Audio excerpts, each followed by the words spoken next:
Chapter 1, Activate the Godly Rich System and Win the Heart of the School Beauty. Hey bro, want another drink? A scantily clad woman stood close to Su Chen, a warm sensation emanating from her ear. Under the dim lights of the bar, everything seemed so reasonable and normal, but Su Chen had no interest in paying attention to the woman beside him. Su Chen stared silently at the conspicuous red exclamation mark on his screen, then picked up the wine glass on the table and drank it all in one gulp.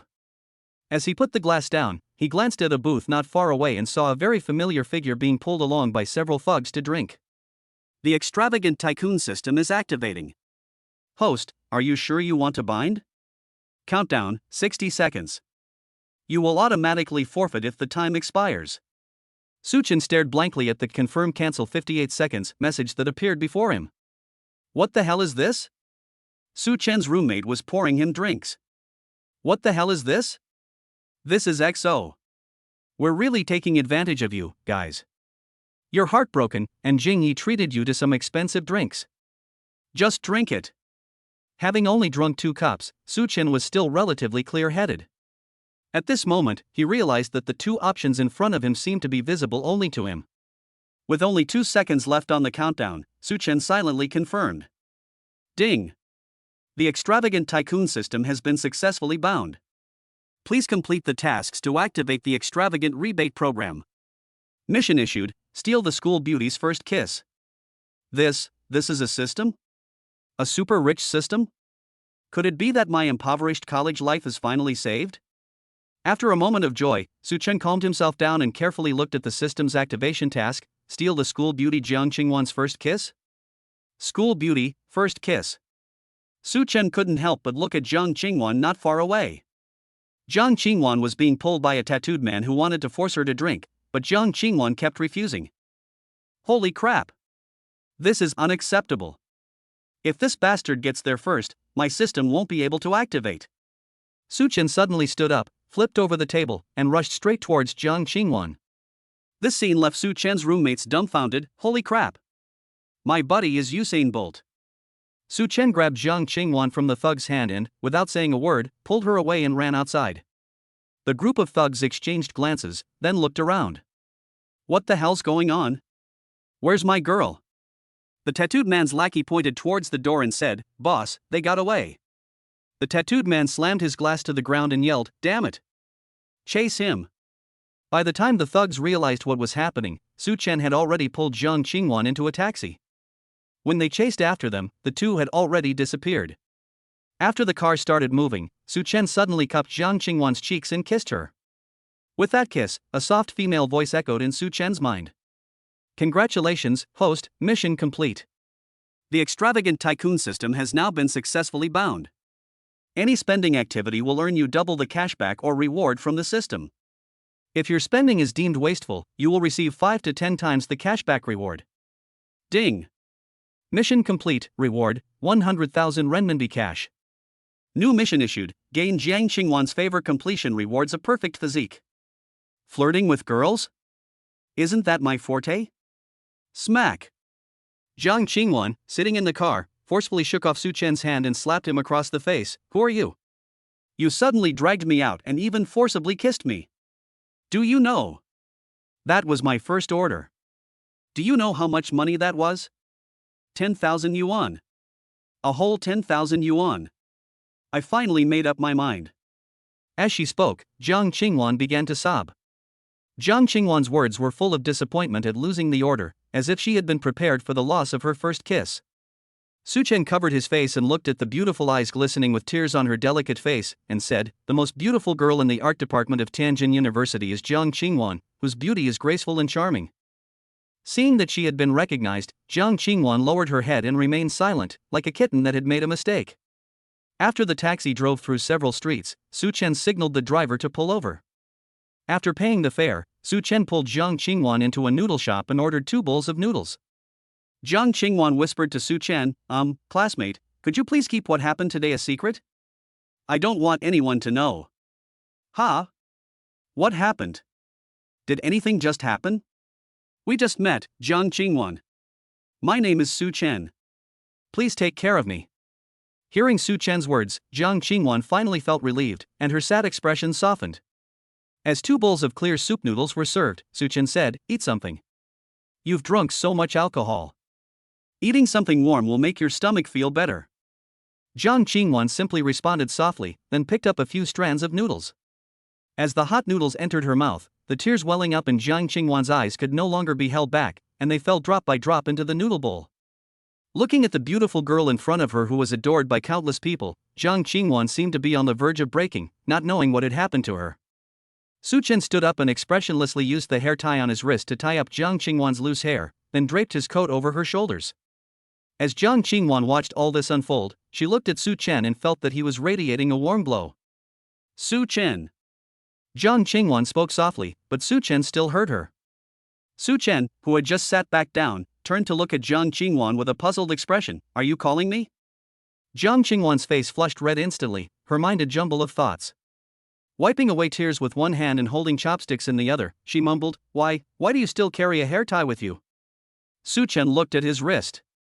The hair tie on Su Chen's wrist was originally tied by his ex-girlfriend. The two had been inseparable from junior high to high school. Su Chen's college entrance exam scores were good enough to get him into a better university in Beijing, but for the sake of this relationship, he disregarded his family's objections and followed his girlfriend to apply to Jinhai University. But right after military training ended, Su Chen's ex-girlfriend got together with a guy from her major. At first, when Su Chen's roommate told him about it, he simply didn't believe it. How could a 6-year relationship be replaced by a new guy? Until yesterday. It was an ordinary evening study session. It was drizzling that night. Su Chen secretly went to the classroom door to give her an umbrella and bumped into his girlfriend walking out of the classroom hand in hand with a boy. At that moment, Su Chen felt like his whole world had collapsed. But his girlfriend simply left him with the words, "We're over. You're a good person." And that was the end of it all. Coming to his senses, Su Chen gave Jiang Qingwan a forced smile. "Of course it was prepared for you." Chapter 2: The Perverted Su Chen. Hearing him say that, Jiang Qingwan turned her flushed face away and muttered softly, "Humph, scumbag." Then, Jiang Qingwan lowered her head and ate her noodles in small bites, as quiet as a kitten. Su Chen didn't care. Recalling the heartache of the past 2 days, he thought that being a scumbag wasn't so bad. He glanced at his phone, where a text message lay on the screen, so dazzling. ICBC, Tomato Payment Technology Company, Limited completed a payment transaction of 100,000.00 on your account ending in 7086 at 1935 on November 15, leaving a balance of 101,345.89. Hey, you seem to really need money. When this topic came up, Jiang Qingwan, who had been quietly eating her noodles, put down her chopsticks and sighed deeply. Sigh, who would do such a thing if they didn't need the money? What happened? How much money do you need? Upon hearing this question, Jiang Qingwan unconsciously looked up at the night sky. Her eyes, which had been reflecting starlight, dimmed slightly, as if the night wind had blown away the starlight reflected in the clear spring. Tens of thousands of yuan. Sigh, why am I telling you this? Anyway, thank you for the noodles, I have to go back to work now. Jiang Qingwan was about to get up when Su Chen forcibly pressed her down. Finish eating. I'll figure out the money problem. Don't do that kind of work. It's too dangerous for such a pretty girl to do that kind of job. Jiang Qingwan looked at the boy in front of her, who was dressed very plainly and had no expensive accessories. She didn't say anything and just silently finished her bowl of noodles. I really have to go back, or the boss will get angry. Jiang Qingwan held up her phone, and on the screen were 3 missed calls from the same number. Are you full? Jiang Qingwan looked at Su Chen gently and nodded. Okay, give me the payment code. Jiang Qingwan's already gentle eyes widened even further as she looked at the boy in front of her in disbelief. WH. What? WeChat payment code, or Alipay is fine too. Are you kidding me? We've only known each other for less than an hour. Besides, where would a student like you get so much money? Su Chen did not refute, but instead opened his phone and showed Jiang Qingwan the remittance text message. I like to dabble in investments in my spare time, and I just happened to receive a dividend today. Then, I can't take your money. Su Chen reached out and touched the top of the girl's head. Girls shouldn't do such dangerous work. I don't know what happened to you, but I hope I can protect you in the future. Su Chen didn't even know how he said those words. He had just experienced a failed relationship yesterday. He had only intended to complete the task assigned by the system, but looking at the cute and pretty girl in front of him, Su Chen couldn't help but say those words. Upon hearing Su Chen's words, Jiang Qingwan stood there dumbfounded. Su Chen reached out to take the phone from Jiang Qingwan's hand and easily took it without encountering the resistance he had expected. Well, consider this a loan from you, I'll pay you back later. Password 0060521. How many zeros? 1. I knew it. This isn't Chengdu, there aren't that many zeros here. Su Chen unlocked Jiang Qingwan's phone and saw that the wallpaper was a selfie of herself with a kitten. The kitten is so cute, do you own it? Jiang Qingwan shook her head. The pet shop where I worked during the holidays really liked this kitten. Then let's buy it. No, it's too expensive, and raising it seems like too much trouble. She could only work a holiday job at a pet store because she was afraid of the hassle. It was because raising a cat was too expensive, and coincidentally, money was exactly what Jiang Qingwan lacked most. Su Chen noticed the barely perceptible hint of disappointment in Jiang Qingwan's eyes and instantly understood the girl's concerns. Payment password. It's my birthday. Su Chen looked at the silly Jiang Qingwan in front of him speechlessly. In your words, we've only known each other for an hour, how would I know when your birthday is? 060521. Su Chen suddenly looked at Jiang Qingwan and instantly realized that the password was her birthday. For someone like him who never used his birthday as a password, he had no idea. To cover up his embarrassment, Su Chen said, don't use your birthday as a password. Be careful of people with ulterior motives around you. It's very dangerous. Jiang Qingwan nodded. Su Chen had just finished scanning the QR code to pay when Jiang Qingwan's phone rang. It was the same number he'd missed 3 times. Su Chen answered, only to hear a furious roar from the other end. Jiang Qingwan. Where the hell have you been? Get back to work right now. Su Chen was already in a bad mood because of what happened yesterday, and then, to Jiang Qingwan's shocked expression, he sent a telegram over the phone. After cursing for about 5 minutes, Su Chen finally felt satisfied and hung up the phone, saying, don't call again, we're quitting, you idiots. Su Chen let out a long sigh of relief after hanging up the phone. Cool. He added Jiang Qingwan on WeChat and then handed the phone back to her. I've added you on WeChat, please accept my request. Jiang Qingwan took the phone, and the screen prominently displayed a WeChat payment of 80,000 yuan. No. This is too much. You don't need this much. I'll return it to you. Alright, keep it for yourself. I don't need your money. Su Chen is indeed doing quite well now. After paying the 80,000 yuan, the familiar system voice sounded. Ding. Host has spent 80,000 yuan, triggering double cashback of 160,000 yuan. Less than 3 seconds later, a text message arrived on my phone. Industrial and Commercial Bank of China, Tomato Payment Technology Company, Limited on. Let's go, it's still early. The dorms don't close until 11 o'clock. Would you like to go shopping with me, beautiful Qingwan? Jiang Qingwan was already feeling embarrassed, and if she went shopping with Su Chen now, wouldn't he spend even more money on her? She was about to refuse. Don't hesitate, look at your clothes, your stockings are torn. When Jiang Qingwan thought about how those disgusting guys at the bar had touched her inappropriately and left her reeking of smoke, she instantly wanted to throw away the clothes she was wearing.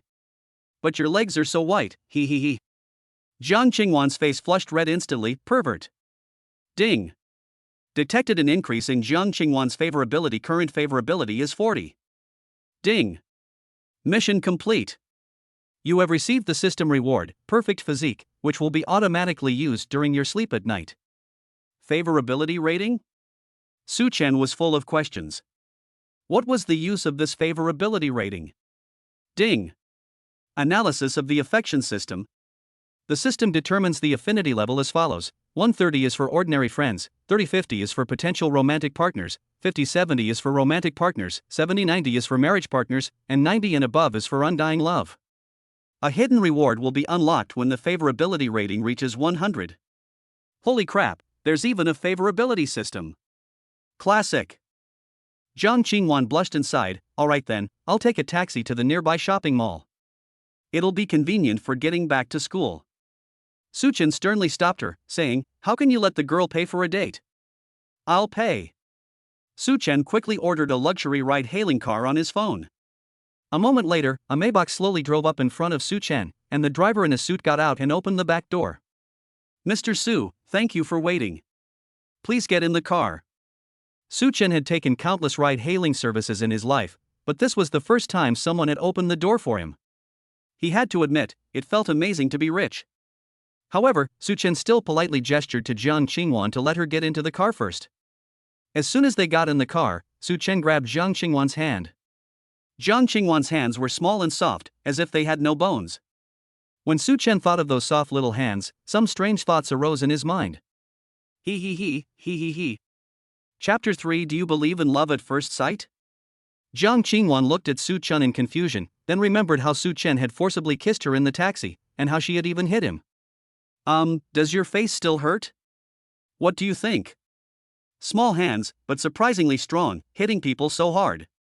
Jiang Qingwan gritted her teeth, leaned close to Su Chen's ear, and gently pecked the base of his ear. Then she lay down on top of Su Chen, her soft breathing filling his ears. Without the slightest hesitation, Su Chen lowered his head and kissed her. This kiss was different from the one in the taxi. Although Jiang Qingwan had no experience, she tried her best to cooperate with Su Chen. The two kissed for a long time. When they separated, Jiang Qingwan's eyes were drooling and she collapsed onto Su Chen. Ding!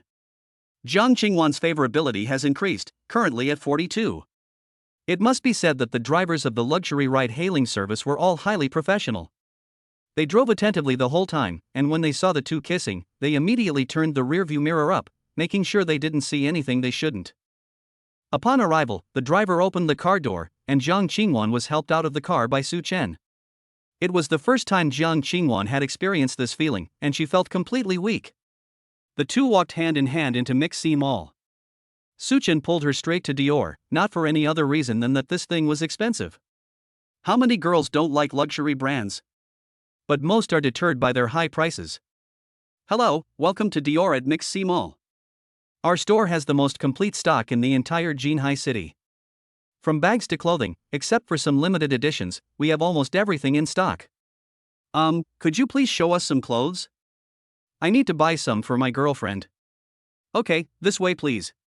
The store staff did not treat them differently just because they looked poor, they still treated them with the utmost enthusiasm. Jiang Qingwan looked at the clothes in the shop window and said, "My God, these are too expensive. I don't need to buy such expensive clothes." But she couldn't resist Su Chen's insistence, so she picked out a few clothes, a pair of pants for 13,000 yuan and a t-shirt for 8,300 yuan. She thought that would be enough, but then Su Chen pointed to a black trench coat in the display case and said, "Try one of those trench coats, it's gotten colder these past few days." Jiang Qingwan glanced at the price, 44,000. This is too expensive. The staff took out the trench coat. Although Jiang Qingwan said it was expensive, she still put it on. Jiang Qingwan is 1.7 meters tall and weighs only 51 kilograms. She is a natural clothes hanger, and the trench coat fits her perfectly. Ah Chen, look, does it look good? Does it fit? Su Chen gave a thumbs up, absolutely gorgeous. At this moment, the sales assistant chimed in, "Miss, this trench coat seems to have been made just for you." The beauty of a trench coat is not just about a good fit, but also about that perfect sense of looseness. When you wear it, you don't need to pose deliberately. Just standing there naturally is already a walking painting, freezing time and softening the ears. It has to be said that the saleswoman's flattery made Jiang Qingwan feel quite flattered, and then Jiang Qingwan looked at Su Chen with longing eyes. No matter what, Jiang Qingwan is a school beauty. With those pleading and coquettish eyes, which man could resist her? I bought it. Let's see if there's anything else that catches my eye. No need, this is enough. Then let's check out other stores later. Su Chen turned to the sales assistant and said, "Check out." The sales assistant led the two to the customer rest area. "Gentlemen, please rest for a while. I'll go get the POS machine." A staff member brought them tea and snacks, and about 2 minutes later, a sales assistant came over with a POS machine and 2 large shopping bags. Su Chen paid the money very readily. Ding! Detected that the host spent 65,300 yuan on luxury goods, triggering a 7x cashback of 457,100 yuan. After paying, Su Chen asked, "Do you have a fitting room?" "Yes, Mr. Su." Su Chen nodded to Jiang Qingwan, who then followed the sales assistant to the fitting room with the clothes in her arms. While Jiang Qingwan was changing, Su Chen glanced at his bank account balance. In just 2 hours, Su Chen's assets had exceeded 500,000 yuan, reaching 573,145.89 yuan. This prompted him to exclaim, "Damn, even printing money isn't this much." After a while, Jiang Qingwan stood in front of Su Chen wearing a brand new outfit. Not bad, but the shoes don't match at all. Then Su Chen looked at the display case not far away and pointed to a pair of high heels. Get a pair in her size. Without the slightest hesitation, the sales assistant ran to grab a pair. To be honest, customers like Su Chen are rare, young and willing to spend money. He's a truly high-quality customer. Jiang Qingwan leaned close to Su Chen's ear and whispered, I don't know how to wear high heels. I've never worn them before. Then pack it up and take it with you.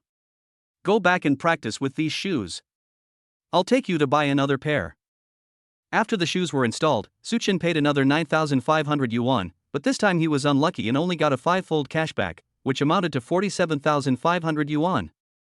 Then Su Chen took Jiang Qingwan to the LV store next door. "Hello, welcome to Louis Vuitton." After that familiar opening line, Su Chen got straight to the point. To be honest, Su Chen was a little tired. As someone with terrible stamina, he was almost completely exhausted after that night. "Hello, could you please help me put together 2 outfits and shoes, and then help her put together another outfit? I won't try them on, just make sure they look good according to the size. Then take her to pick out 2 bags." While the sales assistant was helping Jiang Qingwan pick out a bag, Su Chen collapsed onto the sofa. "Damn it, what kind of mess is this? I'm exhausted from spending money." After Su Chen had the clothes arranged, he glanced at them and then asked the sales assistant to pack them up. "Sir, it's packed up." Su Chen nodded. "Yes, it's time to pack it up. Pay up." It has to be said that one of the most incredibly cool moments for a man is when he pays the bill. Su Chen didn't feel the slightest bit of pain.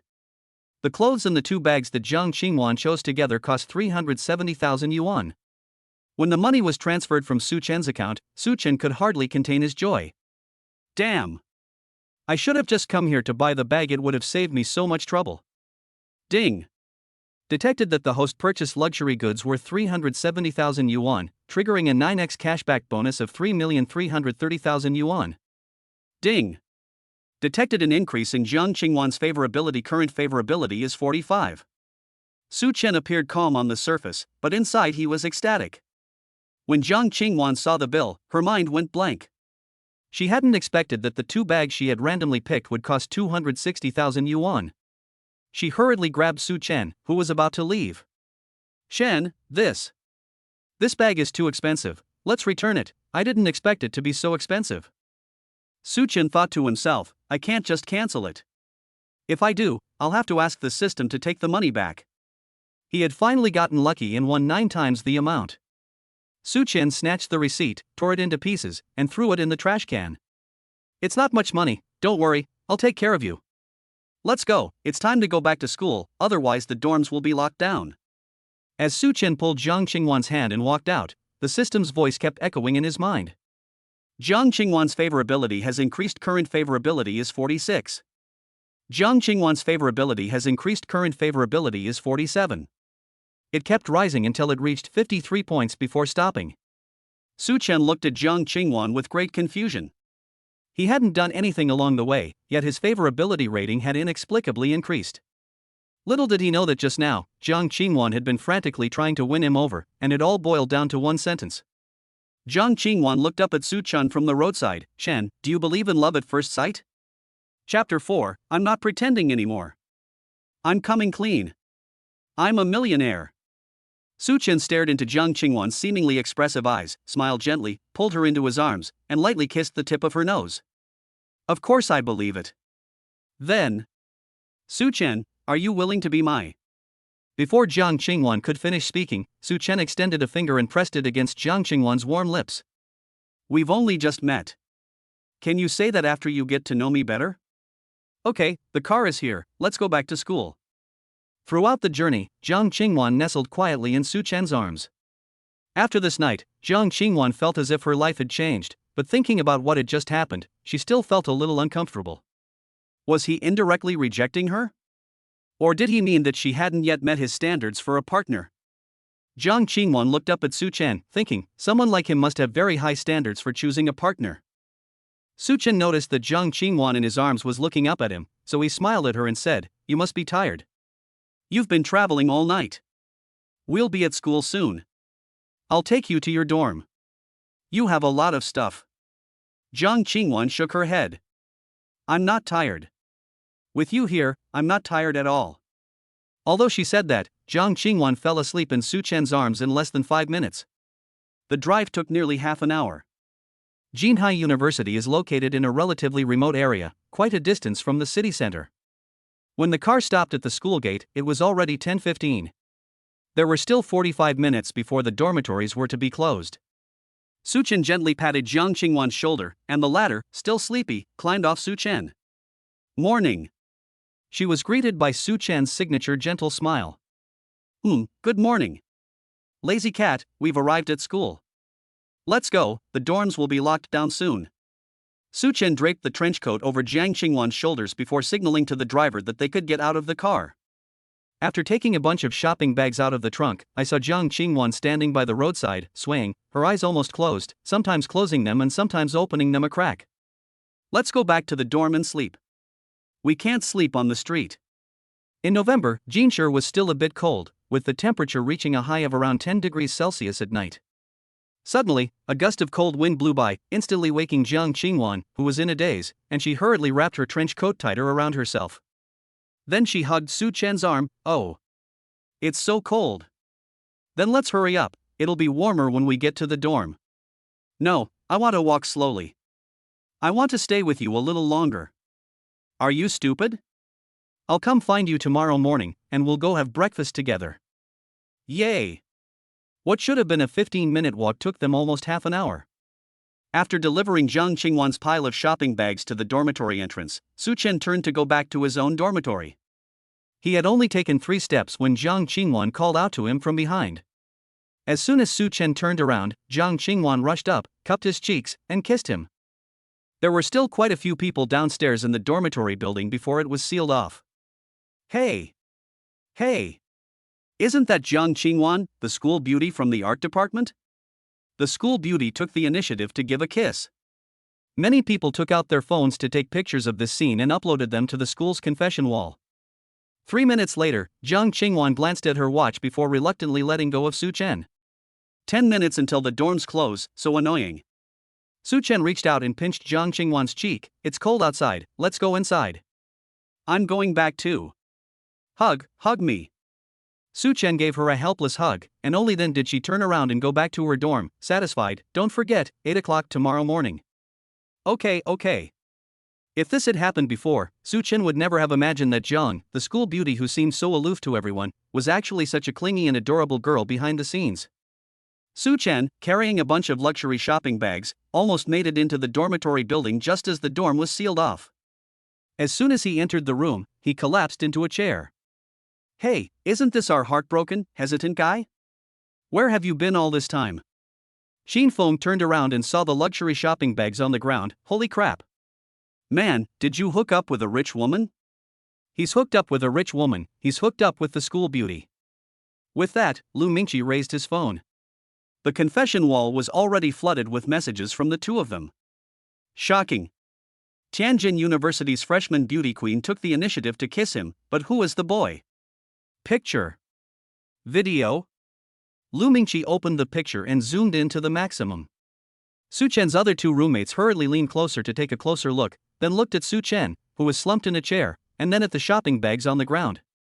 It wasn't that they were similar to the photo, they were practically identical. Holy crap! Chen, you got the school beauty. That's impressive. You were heartbroken yesterday and were agonizing over your breakup, but you've already found someone new today. You're awesome, bro. Chen Ken said, patting Su Chen's chest as he spoke with a strong northeastern accent. Cough. Cough, cough. Brother Chen, are you sending me away? Brother, you're not up to par yet, you need to train more. Look at all this muscle I have, it's got the strength. Xin Feng then sidled up to him with a cheeky grin. Hey, buddy, tell me, what's it like kissing the school beauty? Pretty cool, huh? It felt the same as when you and Wang Yan kissed. Hey! That's no fun if you say that. This remark made everyone in the dormitory, except for Qin Feng, burst into laughter. Wang Yan is Qin Feng's girlfriend. Just 3 days into the new semester, this guy got a girlfriend, and they've been dating for almost 2 months now. In these 2 months, Shin Fong has suffered quite a bit from her. Every day before 6 o'clock, he has to go for a morning run with her. This woman's lifestyle is too healthy. She controls what Shin Fong eats every day. Shin Fong complained incessantly every day, and this woman was incredibly strong. It was said that she had trained in sports in junior high and high school. Shin Fong could neither afford to offend her nor beat her in a fight. Stop mocking me. But I heard that this school beauty Jian Qingwan isn't very rich, and her life isn't exactly affluent. How come she bought you so many luxury items? What I'm saying is it possible that I bought all this stuff myself? After Su Chen finished speaking, the dormitory fell into a deathly silence. After about 10 seconds, almost everyone made a tisk sound.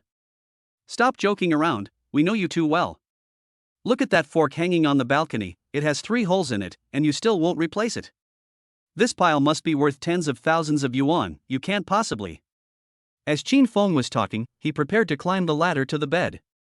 Suddenly, he turned his head and Su Chen's phone screen was shoved directly in Shin Feng's face, displaying Shin Feng's bank card balance.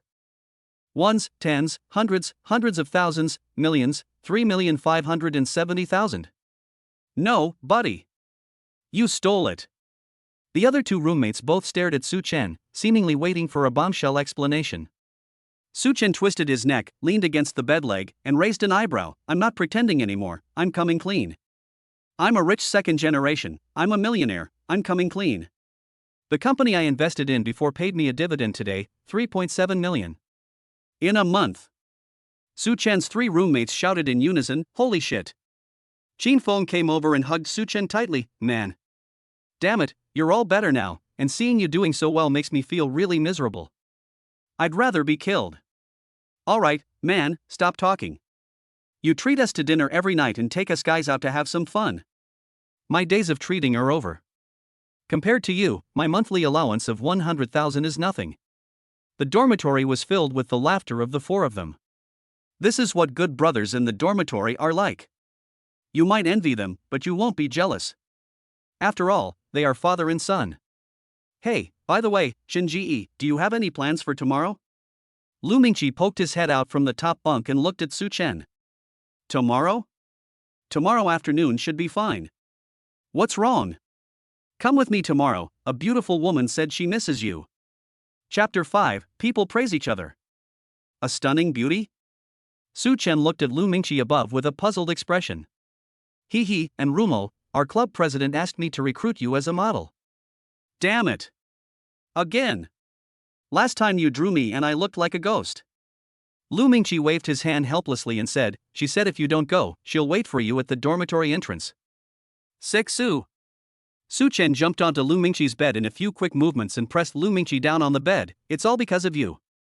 If you hadn't insisted on taking me to your cosplay club last time, would I have let that she-devil take my place? I was wrong. I was wrong, Brother Chen. Didn't you say you wanted to see the pretty girls from the cosplay club? So what did you say to your club president? You said my buddy has never cosplayed before and wants to give it a try, and that's what happened to me. But you saw it too, you know, I'm going to die, I was wrong.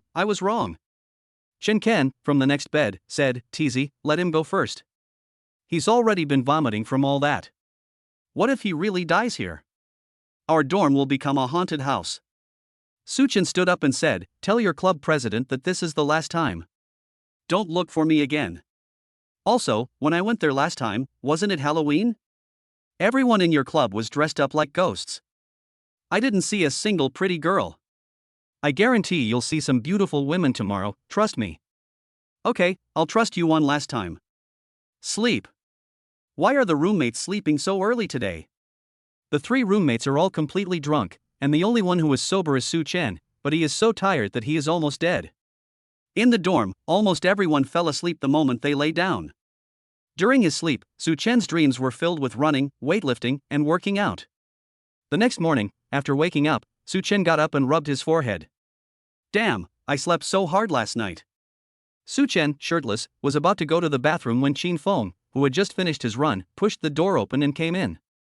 Upon seeing Su Chen's silhouette, Shin Fong said, sorry, wrong place. Shin Fong had just closed the door when he looked at the room number, room 510. He hadn't gone to the wrong room. Who was that muscular man in the room? Qin Feng pushed the door open again and met Su Chen, who was walking towards the bathroom. Holy crap, man, you were sneaking off to the gym in the middle of the night instead of sleeping? Look at that physique, a real heartthrob. Where are you? You're in your dream, you lunatic. Get up, you're suffocating. Holy crap, no wonder Wang Yin told me to sleep and rest more when I'm working out, now I understand why. Lu Mingqi was awakened by their argument. He glanced down groggily and mumbled, "Isn't this a complete idiot?" He cursed and turned back to sleep. After urinating, Su Chen was brushing his teeth when he looked in the mirror and saw that he had a muscular physique and no longer had any belly fat. Holy crap! That holy shit woke Lu Mingqi up again, who had just fallen asleep. He sat up abruptly and exclaimed, "I'm fucking speechless. 1. Holy shit, so early in the morning." Lu Mingqi slept with his feet facing the door, and the dormitory bathroom was next to the door. When Lu Mingqi woke up, he saw Su Chen rushing out of the bathroom. His muscles were completely different from the skinny Su Chen he used to be. Chen Ken was also woken up by the constant shouts of "holy crap." He poked his head out from the top bunk and immediately saw Su Chen's muscles. Holy crap! What the hell is this? Chen Ken hurriedly climbed down from the top bunk and stood next to Su Chen, staring at him like he was a monkey. "Bro, I've been training for 5 years and I still can't get this look. Are you on drugs?" "I took the market-specific drugs, I just slept. Su Chen instantly understood what was going on. The buff the system had given him yesterday, the perfect physique, automatically activated while he slept. When Su Chen came to his senses, he saw the clock hanging on the wall, with the hands pointing to 750. The thought of the favorability points he had just built up being a huge loss if they dropped. Su Chen just wanted to get the favorability points to 100 to see what the hidden reward was. Damn it, we're going to be late. Su Chen put on his new clothes and dashed out the door. Lu Mingqi glanced at the clock on the wall. "What do you mean, too late? This clock is at least 20 minutes fast. Why is this idiot running so fast?" Qin Feng stood at the doorway, watching Su Chen run off into the distance, and nodded, "Yes. This is for love, run. Young man." When Su Chen arrived at Jiang Qingwan's dormitory building, it was only 7:40. Su Chen looked at his phone and was dumbfounded. Wasn't it already 7:50? How come it's only 7:40 when I got here? Damn, I forgot that the old watch in the dorm is inaccurate. Oh well, I'm already here, I'll just wait. There happened to be a smoking area downstairs in the girls' dormitory. Su Chen thought, since he was waiting anyway, he might as well get a cigarette. Su Chen touched his pockets and found nothing but his phone. Damn! I forgot it in my old clothes pocket. Just then, a boy came to the smoking area, took out a cigarette and lit it, and Su Chen leaned over. "Hey buddy, can I borrow a cigarette? I forgot to bring one because I was in such a rush." The boy was very generous and casually handed a cigarette to Su Chen. "So early, you're here to wait for your girlfriend too?" Su Chen took a deep breath. "Phew, she's not my girlfriend yet. We were supposed to meet at 8, but I misread the time in the dorm and came early." "Hey, that's not quite right, brother. It's better to start sooner rather than later. It shows our sincerity. You should start pursuing that girl even earlier." As the two were chatting casually, Jiang Qingwan came out skipping and jumping, wearing the same clothes she had worn the night before. She recognized Su Chen immediately and ran over to him, throwing herself into his arms. "Hey! Smoke, don't burn yourself." Jiang Qingwan snatched the half-smoked cigarette from Su Chen's hand. "Smoking less is not good for your health." The boy who was just lecturing Su Chen froze on the spot upon seeing this scene. You're the one from the confession wall last night. Boss. I bow down to you." Su Chen exchanged a few more polite words with him, and then, urged by Jiang Qingwan, the two walked hand in hand toward the cafeteria, leaving the older brother alone in the smoking area, looking bewildered. "Why did you come down so early? Weren't we supposed to meet at 8 o'clock? I just wanted you to see me as soon as possible, so I came down early. And you're the one talking, you came even earlier." Su Chen then remembered what his friend at the smoking area had said earlier. "Oh, it's because you're very important to me. I was worried you'd be waiting for me downstairs in this cold weather." Jiang Qingwan tilted her head and leaned on Su Chen's shoulder. You're so nice, I like you the most." Ding! Detected an increase in Jiang Qingwan's favorability. Current favorability is 55. Su Chen silently felt a surge of respect for the older brother from earlier. Thank you. Brother Smoke. After arriving at the restaurant, he took Jiang Qingwan to several food stalls. It has to be said that Jinchu's breakfast is quite famous, with things like jinbing guzi, wanquan, fried cakes, and tanguosheo. Su Chen would grab whatever looked most appetizing. After taking 3 kinds of main dishes, if Jiang Qingwan hadn't stopped him from finishing them, he felt like he could have bought the whole restaurant last time. Then I bought 2 cups of soy milk, found a seat at random, and started my breakfast. I had just taken a few bites when a couple walked in from outside. The guy was the same guy who had given me the cigarettes before. The guy who was smoking also saw Su Chen, and then looked at the school beauty next to Su Chen with an envious expression. The two greeted each other and then went about their own business. Jiang Qingwan looked at Su Chen with a puzzled expression. Do you two know each other? Isn't this the guy who was downstairs in your dorm just now? If I'm not mistaken, this is only your second meeting, right? Why are you acting like old friends? Hey, you don't understand, this is called praising someone to elevate them. Eat up, I'll take you out for a bit later. Chapter 6. There is beauty and a person is clear and graceful. Jiang Qingwan looked at Su Chen with a puzzled expression. What important matter? After we finish eating, I'll take you out. You'll see when we get there. Still keeping us in suspense. After finishing breakfast, the two ran into Smoke Guy again as they were leaving. This time, they shook hands warmly, exclaiming, "Brother, brother." To be honest, Jiang Qingwan's mind went blank when she saw this scene. It's people praising each other again? Wow, you're even answering questions first. Come on, since you're so smart, I'll give you a little gift. Jiang Qingwan was completely bewildered as Su Chen led her out of the school. Su Chen had already hailed a car, and when they arrived at the school gate, the driver was already waiting by the car. Su Chen recognized the driver at a glance. It was the same car he had hailed yesterday.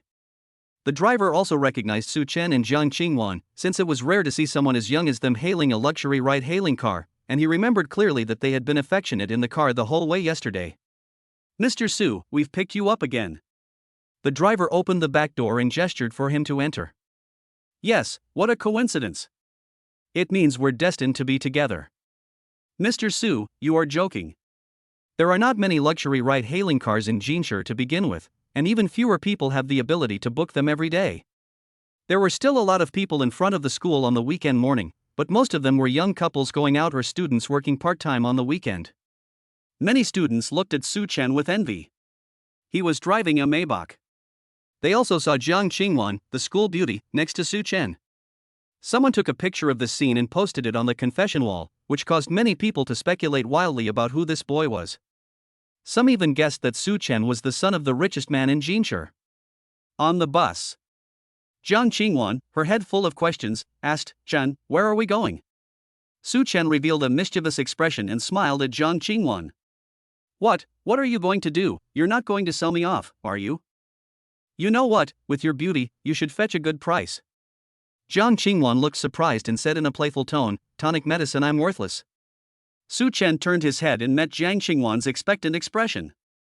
Her almond-shaped eyes were wide open, her long eyelashes fluttered down, and when she looked up again, her gaze seemed to have the power to make people surrender. Just then, a ray of sunlight pierced through the car window and fell squarely on her profile, giving her already fair skin a soft glow. This ray of sunlight outlined her flawless face, and Su Chen became increasingly engrossed in watching Jiang Qingwan. She seemed to sense Su Chen's burning gaze, and a faint smile unconsciously appeared on her lips. Her already perfect face, coupled with this smile, was truly breathtaking. There was a beautiful woman, graceful and charming, whom I met by chance, and it suited my heart perfectly. The sudden confession caught Jiang Qingwan off guard, and a blush spread from her neck to her ears. Although Jiang Qingwan's studies were not very good, she had deliberately read the poem that was the origin of her name. Su Chen looked at Jiang Qingwan, whose eyes were filled with panic, and reached out to pinch her chin. "You look a little different today than yesterday. I had my roommate do my makeup before I left home today, and you only just noticed now." In order to meet Su Chen in the most perfect state, Jiang Qingwan got up early in the morning and asked her roommate to help her do light makeup. It has to be said that her roommate's skills were top-notch, and the makeup was so close to her face that it was almost invisible. In fact, Jiang Qingwan is already very beautiful even without makeup. She is no less beautiful than those internet celebrities who have used beauty filters. Even among mainstream celebrities, Jiang Qingwan's looks can hold her own. So Jiang Qingwan has never worn makeup in her life, mainly because she doesn't have enough money to buy expensive cosmetics. Suchin suddenly realized why the woman looked even more beautiful than yesterday. He had initially thought it was just his imagination. Is it good looking? Suchin nodded. That's good. I'll take you to buy some cosmetics later, and your roommate can teach you how to do your makeup. Oomph, so you're not pretty without makeup? I knew I shouldn't have worn makeup. Now you're eating chaff and have to learn how to do makeup. That's too much. Although she was muttering to herself, she was secretly pleased. It was worth getting up early to do this little trick. Although the driver didn't look behind him, he could hear their conversation clearly. The driver felt as if he had been fed a huge amount of dog food, a Chinese slang term for witnessing public displays of affection, and he was quite satisfied. The car drove for 20 minutes and then stopped in front of an Apple store. Let's go, come with me to buy some things. Jiang Qingwan glanced down at the phone in Suchen's hand. It was indeed very old. Without thinking much of it, the two walked into the Apple store. The store was quite crowded, but the sales assistant spotted the two of them immediately. After all, anyone who works in an Apple store has a good eye and could tell at a glance that the clothes they were wearing were all luxury brands, and even the latest autumn-winter styles. Hello, welcome. How can I help you? Mobile phone, tablet, laptop, watch, headphones, all must be top of the line. However, to be fair, Apple employees are quite worldly wise. When Suchin said he wanted 2 full sets of the top-of-the-line Apple ecosystem, they weren't surprised and maintained their smiles as they spoke. I'm so sorry, sir, if you want all the top-of-the-line models, some of the items may not be in stock. It's alright, what do you have now? Sir, it's like this, right now the store only has the top-of-the-line iPhone 17 Pro Max in stock, and we also have the new AirPods Pro 3. The other 3 products need to be ordered and are expected to arrive within 7 business days. Is that alright with you? If it is inconvenient for you to pick them up, we also offer delivery service. Suchin nodded. Okay, then please take the phone and earphones first. Please order the other equipment for me. Okay, sir, let's come here and choose the configuration. While Suchin was choosing the configurations for the 3 devices, Jiang Qingwan was studying the latest iPhone 17 Pro demo unit in the store. Compared to her old phone, this Apple was really good. Jiang Qingwan was quite fond of it, but after glancing at the price, she gave up. The basic model cost 5,999 yuan, which was enough for Jiang Qingwan to pay for a year's tuition. Meanwhile, Suchin quickly finished selecting the configuration. Sir, our staff has prepared your phone and earphones. You will need to pay a deposit for the equipment you ordered, or you can pay the full amount. Okay, let's pay the full amount. Let's calculate the total price. I'll pay it all at once, and then just let me know when the goods arrive. No problem, we'll draft a contract here, in duplicate. Please wait a moment while I prepare the contract. After the sales assistant left, Suchin turned his head to the side and did not see Jiang Qingwan. Suchin then came out of the negotiation room and immediately saw Jiang Qingwan standing out in the crowd. She was quietly studying various Apple devices in front of the display table. Her expression would occasionally change to one of surprise, and Suchin noticed that she seemed to really like the orange color of the new iPhone 17. Suchin turned to the sales assistant and said, I want 1 white phone and 1 orange phone. The sales assistant quickly prepared the contract. Suchin glanced at it briefly and signed it.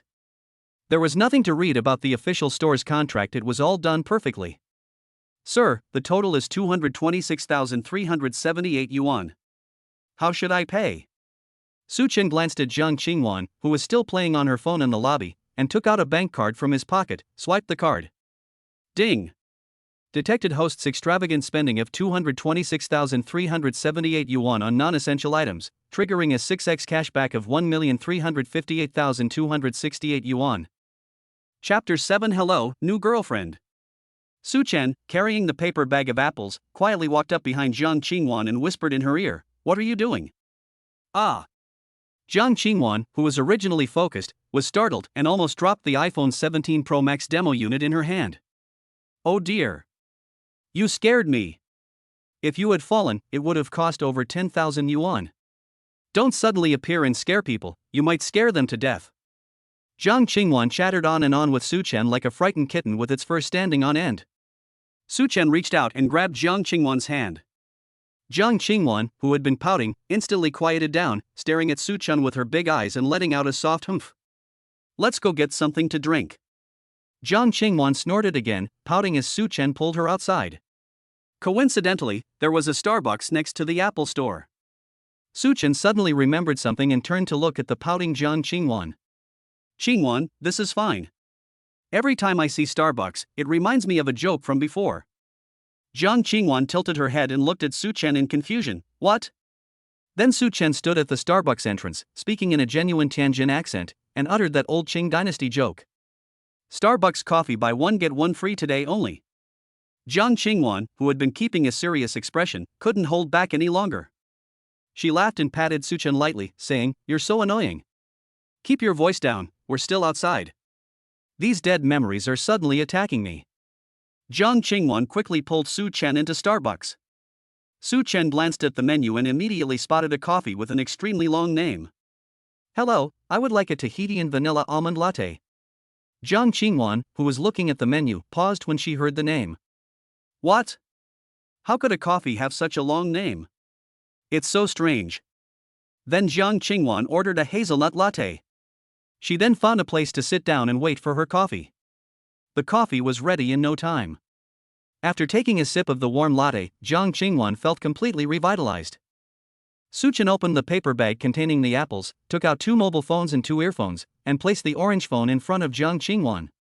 The latter looked down at the phone, then looked up at Su Chen.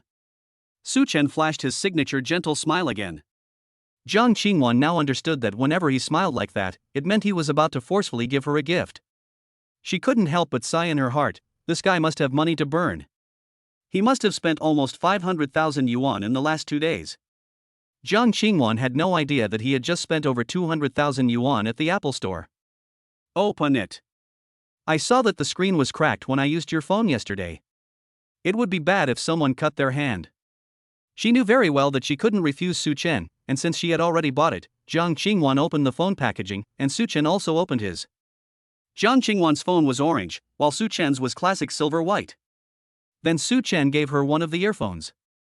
"They also have laptops, tablets, and watches, but they don't have them in stock. I've already bought them, and they said they'll arrive in about a week." Jiang Qingwan looked up and stared intently at Su Chen, then asked very seriously, "Chen, do you want to keep me as a sugar daddy?" This question gave Su Chen a sudden insight. Hey!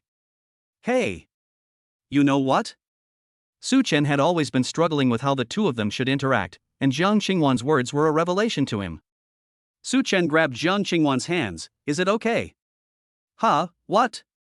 You lousy guy." Jiang Qingwan immediately pulled her hand back.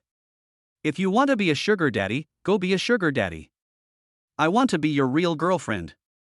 Su Chen withdrew his hand, propped his head up with one hand, and looked at the little kitten in front of him with a playful expression. "So, you want to be my girlfriend? You should think it through. Being my girlfriend might not be a good thing. I might be a very fickle man." Su Chen was gambling that this woman truly loved him. If he won, he would definitely gain a lot of goodwill. If he lost, he would think of another way.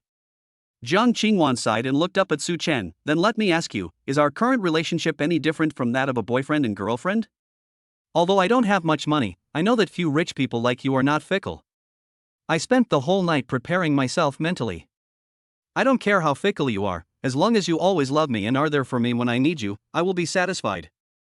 Although the two had only known each other for 2 days, Jiang Qingwan seemed to have fallen completely in love with the somewhat handsome boy in front of her. Although she didn't know Su Chen very well, it could be said that it was love at first sight. When Su Chen heard Jiang Qingwan say such a thing, he was dumbfounded.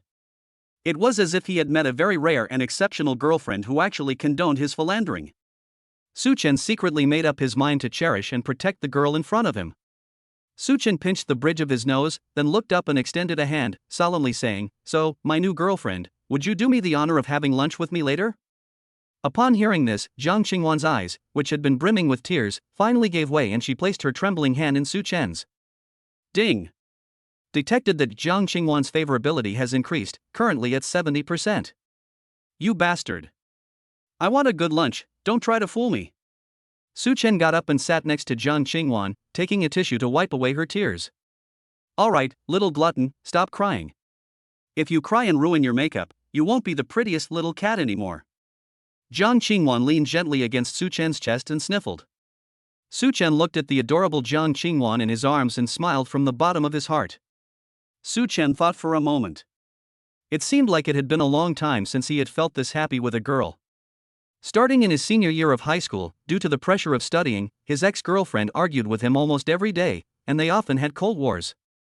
He thought that after the college entrance exam and entering university, when the pressure was less, their relationship would return to what it was before, but unexpectedly. But now that Zhang Qingwan is here, everything seems to be getting better. It seems that Zhang Qingwan has unintentionally filled the hole that was cut out in Su Chen's heart. I want to raise a kitten, Zhang Qingwan said, her voice slightly aggrieved, as she leaned against Su Chen's chest. Is that kitten still there? I think it's still there. I saw the shop manager's post on WeChat Moments yesterday. The kitten is still in its cage at the shop, but it doesn't seem very happy in the photo. After saying that, Zhang Qingwan opened WeChat Moments and showed Su Chen the kitten. Let's go, let's take it home. There's nowhere to keep them, the school won't allow it. Su Chen thought for a moment and said, how about we rent a place near the school? Then we can keep a kitten, and we won't have to worry about the dorm lockdown. It's a win-win situation. That's right. Zhang Qingwan sat up straight abruptly. That way, not only can we raise kittens, but we can also be together, eat together, live together, and sleep together. As she said this, Su Chen watched as her ears grew redder and redder. Together? Hey! Don't tell. Su Chen gave a smile as if he were looking at an idiot. Let's go, it's still early, let's go pick up the kitten. Chapter 8 Zhang Qingwan's background. The thought of seeing the little cat that had kept her company through countless tiring days of work made Zhang Qingwan seem much more lively. Zhang Qingwan first sent a message to the pet shop owner, informing him that she wanted to buy the cat. The pet shop owner knew that Zhang Qingwan really liked the kitten, so he replied with an okay. Su Chen first called Lu Mingqi and told him that he wanted to rent a slightly better house near the school, preferably a villa or something, with a budget of no more than 200,000 yuan per month. Lu Mingqi, a local native, readily agreed upon hearing this. As the son of a dual-income family in the area, Lu Mingqi had some connections. After hanging up the phone, Su Chen immediately transferred 200,000 yuan to Lu Mingqi. Starry Sky, transfer 200,000 yuan. Starry Sky, once you find a suitable place, just pay and rent it. Lu Buki, brother Chen, you're really bold. Aren't you afraid I'll run off with the money? Starry Sky, if you want it, I'll give it to you. This thing is a piece of cake. Lu Buki, I really want to call you a show-off, but you actually have the guts to be one, damn it. Lu Buki, I'll send you the location after you rent it. Su Chen's most trusted friend in his dorm was his bunkmate, Lu Mingqi. The two were practically inseparable, and at the beginning of the semester, they even played duo games in the dorm with perfect teamwork, just like old friends who had known each other for years. Someone's taken care of the house. Let's go pick up the cat. With that, Su Chen handed his phone to Zhang Qingwan. Where's the location? Zhang Qingwan searched on Su Chen's phone for a long time before finally finding the location. When she saw the distance, it was 109 kilometers. So far. My home is over there. Su Chen looked closely and saw, my home is just 20 kilometers away. Huh? Really? Su Chen zoomed in on the map and pointed to a place. Wow, really? That means I can come visit you during the holidays. Su Chen shook his head, that won't work. Zhang Qingwan's bouncy steps suddenly stopped, but she didn't ask why, she just said oh. How can a girl date a boy? I'll come to you. I'll take a look in the next few days. It's time to buy a car, otherwise it's not very convenient. Humph. You're just teasing me. Isn't buying a car too expensive? Taking a taxi is actually quite nice. Upon hearing this, Su Chen immediately showed Zhang Qingwan the estimated price for the trip. 800, that's so expensive. Su Chen was drawn not only by the small amount of cashback, but also by the fact that this luxury ride-hailing car was clean and comfortable.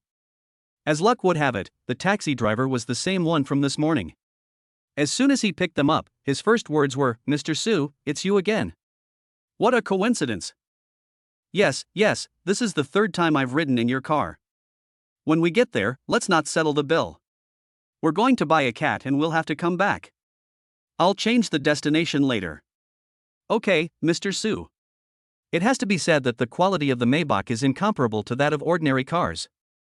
The car was very quiet on the highway. Before long, Zhang Qingwan couldn't sit still and buried her head in Su Chen's arms.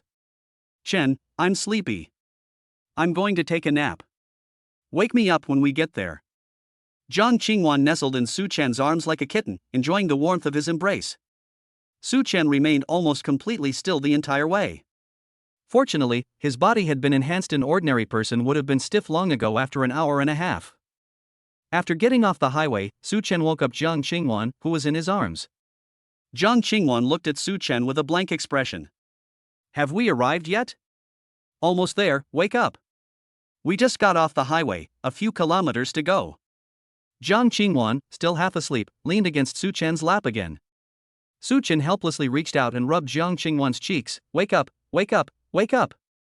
He held Jiang Qingwan's head and rubbed it for almost 5 minutes before she finally woke up. Once awake, she tilted her head back and stared at Su Chen, saying, I want a kiss. The driver was driving perfectly fine. 1 second he was thinking about how interesting the two of them were because Su Chen was rubbing her face. The next second the girl started asking for a kiss. He was caught off guard by their PDA. Su Chen lowered his head and kissed her, and Jiang Qingwan finally got off him. Looking at the familiar scenery outside the car window, a hint of disappointment appeared on her face. Su Chen then asked, We're almost home, do you want to go back? I have no home. Upon hearing this, Su Chen seemed to understand something. A young girl in the prime of her life, just starting university, was so poor that she had to work as a hostess, and she couldn't even afford to repair her broken phone screen. If her family hadn't suffered some misfortune, she wouldn't be living such a miserable life. Thinking of this, Su Chen felt a pang of heartache and hugged Jiang Qingwan tightly. Sweetheart, I'll give you a home. Su Chen heard Jiang Qingwan sobbing beside him. Thank you. Okay, stop crying. We're about to get the kitten. Cheer up. After about 5 more minutes, the car stopped in front of a pet shop. Mr. Su, we've arrived. Okay, I'll change the destination first. Please wait a moment. No problem, you don't need to rush. After the two got out of the car hand in hand, a middle-aged man with glasses and a smile came out of the pet store. Well, I figured you should be arriving around that time. And who is this? Manager, this is my boyfriend. The store manager looked Su Chen up and down and nodded. Okay. Come in. I just gave the kitten a bath and trimmed its nails. Cat food, treats, toys, carrier, cat bag, litter box, and cat litter have all been prepared for you. Consider these things a gift. Wow, how thoughtful. The middle-aged man laughed heartily. We're not strangers. These are all cheap things, I prepared them all for you so you don't have to buy them yourself. Jiang Qingwan expressed her gratitude with a face full of joy, and Su Chen, seeing Jiang Qingwan so happy, also showed his familiar gentle smile. Jiang Qingwan ran into the pet store. Just as Su Chen was about to follow, the store manager stopped him, then handed him a cigarette and lit it for him. Young man, you're Qingwan's boyfriend, right? Looking at the uncle's expression, Su Chen understood that he wanted to give him some instructions. He thought it was about taking care of the cat, but the uncle lit a cigarette for him, which meant it was not an ordinary matter. Su Chen smiled and nodded. Well, there are some things I shouldn't say, but Qingwan has suffered so much. I don't think you're a bad kid. The uncle glanced at the Maybach not far away. I believe you have the ability to give Qingwan a decent life, but I still need a definite answer from you. Can you always treat Qingwan well? Su Chen's smile vanished, replaced by a serious expression. Don't worry, I will treat her well. Well, don't feel awkward saying these things. Qingwan's father was my comrade in arms. He unfortunately sacrificed his life in a mission. He died for his country. A few years later, Qingwan's mother was unfortunately involved in a car accident. I've practically watched Qingwan grow up, and I've been taking care of her for the past 3 years. She's practically my own daughter. I'm relieved that she's found a good man. Su Chen was truly surprised to learn that Jiang Qingwan's background was so tragic. He immediately told the uncle that he would take care of Jiang Qingwan for the rest of his life. All right. Kid, if I find out you're not treating her well, then your uncle will be coming after you. With that, he reached out and pinched Su Chen's shoulder, and a sharp pain shot through him. This was purely a warning. You can rest assured. Chapter 9, Money Really Can Buy Anything. The two men walked into the pet store side by side, by which time the cat had already been packed into an airline crate. Sweetie, did you miss your big sister? Big sister's here to take you home. The shop assistant then spoke up. Oh dear, you have no idea. Several people have asked about this cat, but the shop manager hasn't been willing to sell it and has reserved it for you. Jiang Qingwan looked up. Uncle Li, is it true? The store manager coughed awkwardly a few times and said to the employee next to him, "Don't talk too much." Then the store manager picked up the flight case from the table and handed it to Su Chen with a serious expression. Su Chen hurriedly took it, but the store manager held on tightly and was reluctant to let go. "Uncle, don't worry, you can rest assured that I will take good care of her." After saying that, the shop manager let go of her hand, and Su Chen took the flight case. "Alright, it's quite far, you guys should head back soon too." Jiang Qingwan said, "Uncle Li, how much is it? I'll transfer it to you." The store manager gestured for the two to go, saying, "Forget about money. Just come back and visit more often, that's more important than anything. I was thinking of bringing a couple of cases of good wine for your Uncle Li during the holidays. If you happen to be passing by, just stop by and have a look." "Go on." Su Chen felt a deep respect for the man in front of him, and pulled Jiang Qingwan to bow to him. "Uncle, we'll be leaving now." Uncle Li gave a kind smile and said, "Go ahead." Once in the car, Jiang Qingwan remarked, "What's wrong with Uncle Li today? He's usually so stingy with money, why is he being so generous today?" Su Chen rolled down the car window and the two waved to Uncle Li again. After the car started, Su Chen turned his head and saw through the small window of the Maybach that Uncle Li actually squatted down and wiped away tears the moment the car started moving. At this moment, Su Chen seemed to completely understand the feelings of this middle-aged man. This is what it means to marry off a daughter. Su Chen decided that every time he passed by this place on his way home, he would definitely come to see this kind uncle. If it weren't for him, he might not have met Jiang Qingwan. Jiang Qingwan was in a very good mood throughout the journey, constantly playing with the kitten through the carrier. Lu Mingqi also sent Su Chen his location and said that he had arrived at the villa and was waiting for him. On the way back, it was close to noon, and there was a slight traffic jam. It took almost 2 hours to get there. When the car arrived at the location set by Lu Mingqi, Su Chen got out of the car with the flight case and saw that it was a villa area with very nice landscaping. Lu Mingqi was sitting at the villa entrance, playing a game on his phone. When he looked up and saw Su Chen getting out of the Maybach, he immediately joked, "Wow, our Master Chen is even riding in a Maybach now."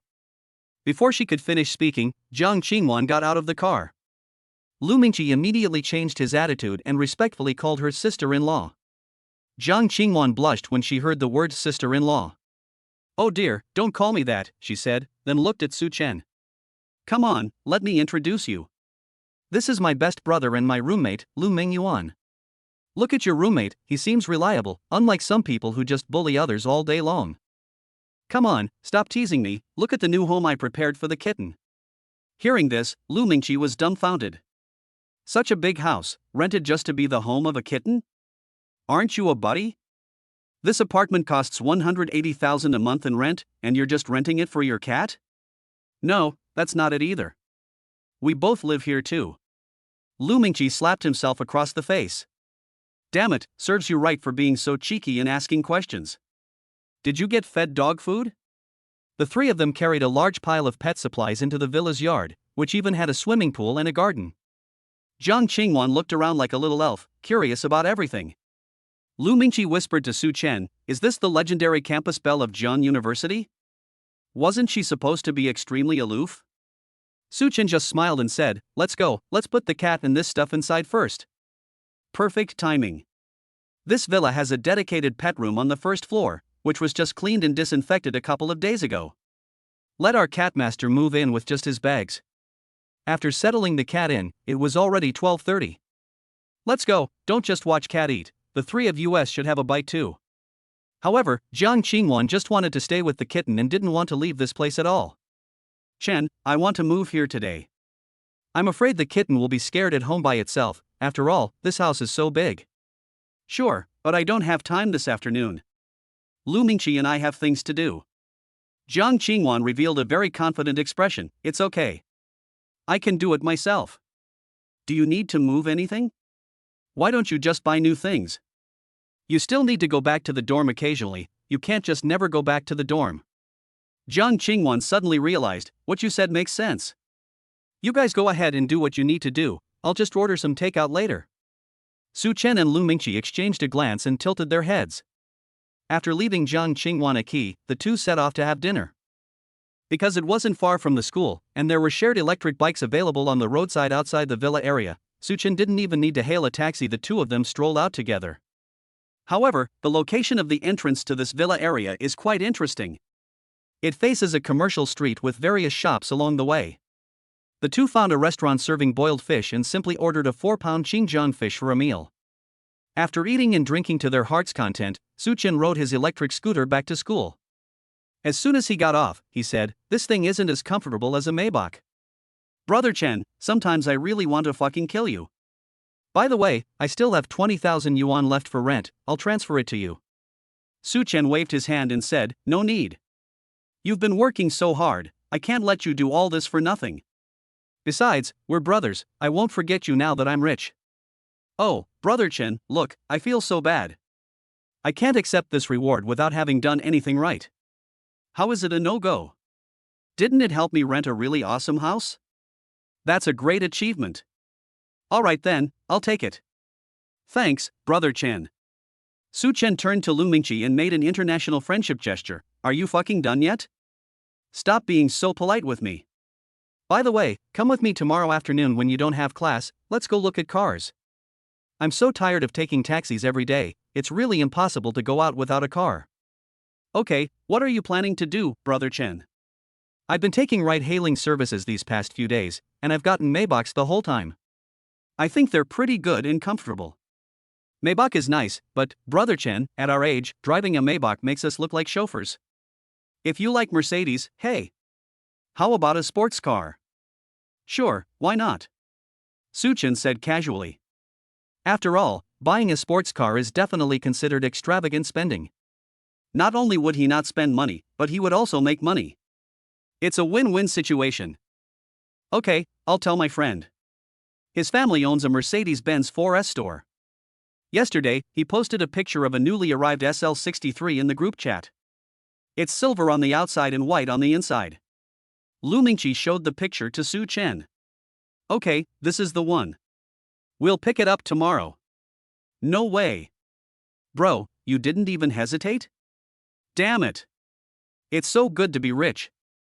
Chapter 10: The White Rabbit. Su-chen looked at the last bank text message on his phone, which was still the one about transferring 200,000 yuan to Lu Mingqi.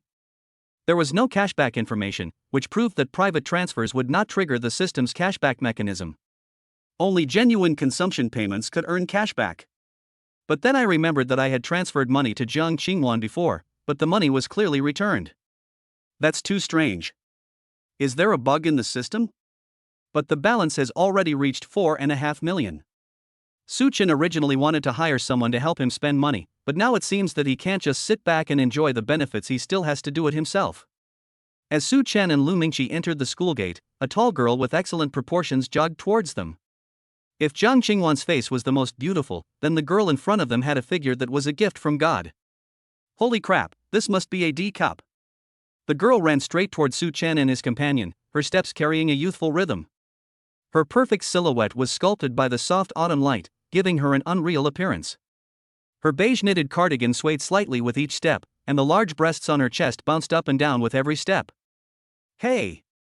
Hey hey hey! Daming, look! That giant thing is coming." The girl ran up to the two of them, and Lu Mingqi suddenly said, "President, why are you in such a hurry?" "President? President? Is this the pumpkin spirit from Halloween?" Su-chen looked at the girl in front of him in disbelief. And Rumo pushed up her glasses and said with a hint of displeasure, "What pumpkin spirit? The one I summoned that day was a Grim Reaper wearing a pumpkin head." Ding! A mission has been issued, win the first kiss from Goddess and Rumo. Completing the mission will unlock the lucky draw feature. Su-chen was completely puzzled. What was this spinning wheel lottery? What could he possibly win? Ding! Rewards include, but are not limited to, money, common items, special items, and lifespan. Su-chen didn't care much about the first few items, but he was really tempted by the last one. He cursed, "Is this what they mean by money makes the world go round? I can even get lifespan by drawing it. No wonder he's the system master."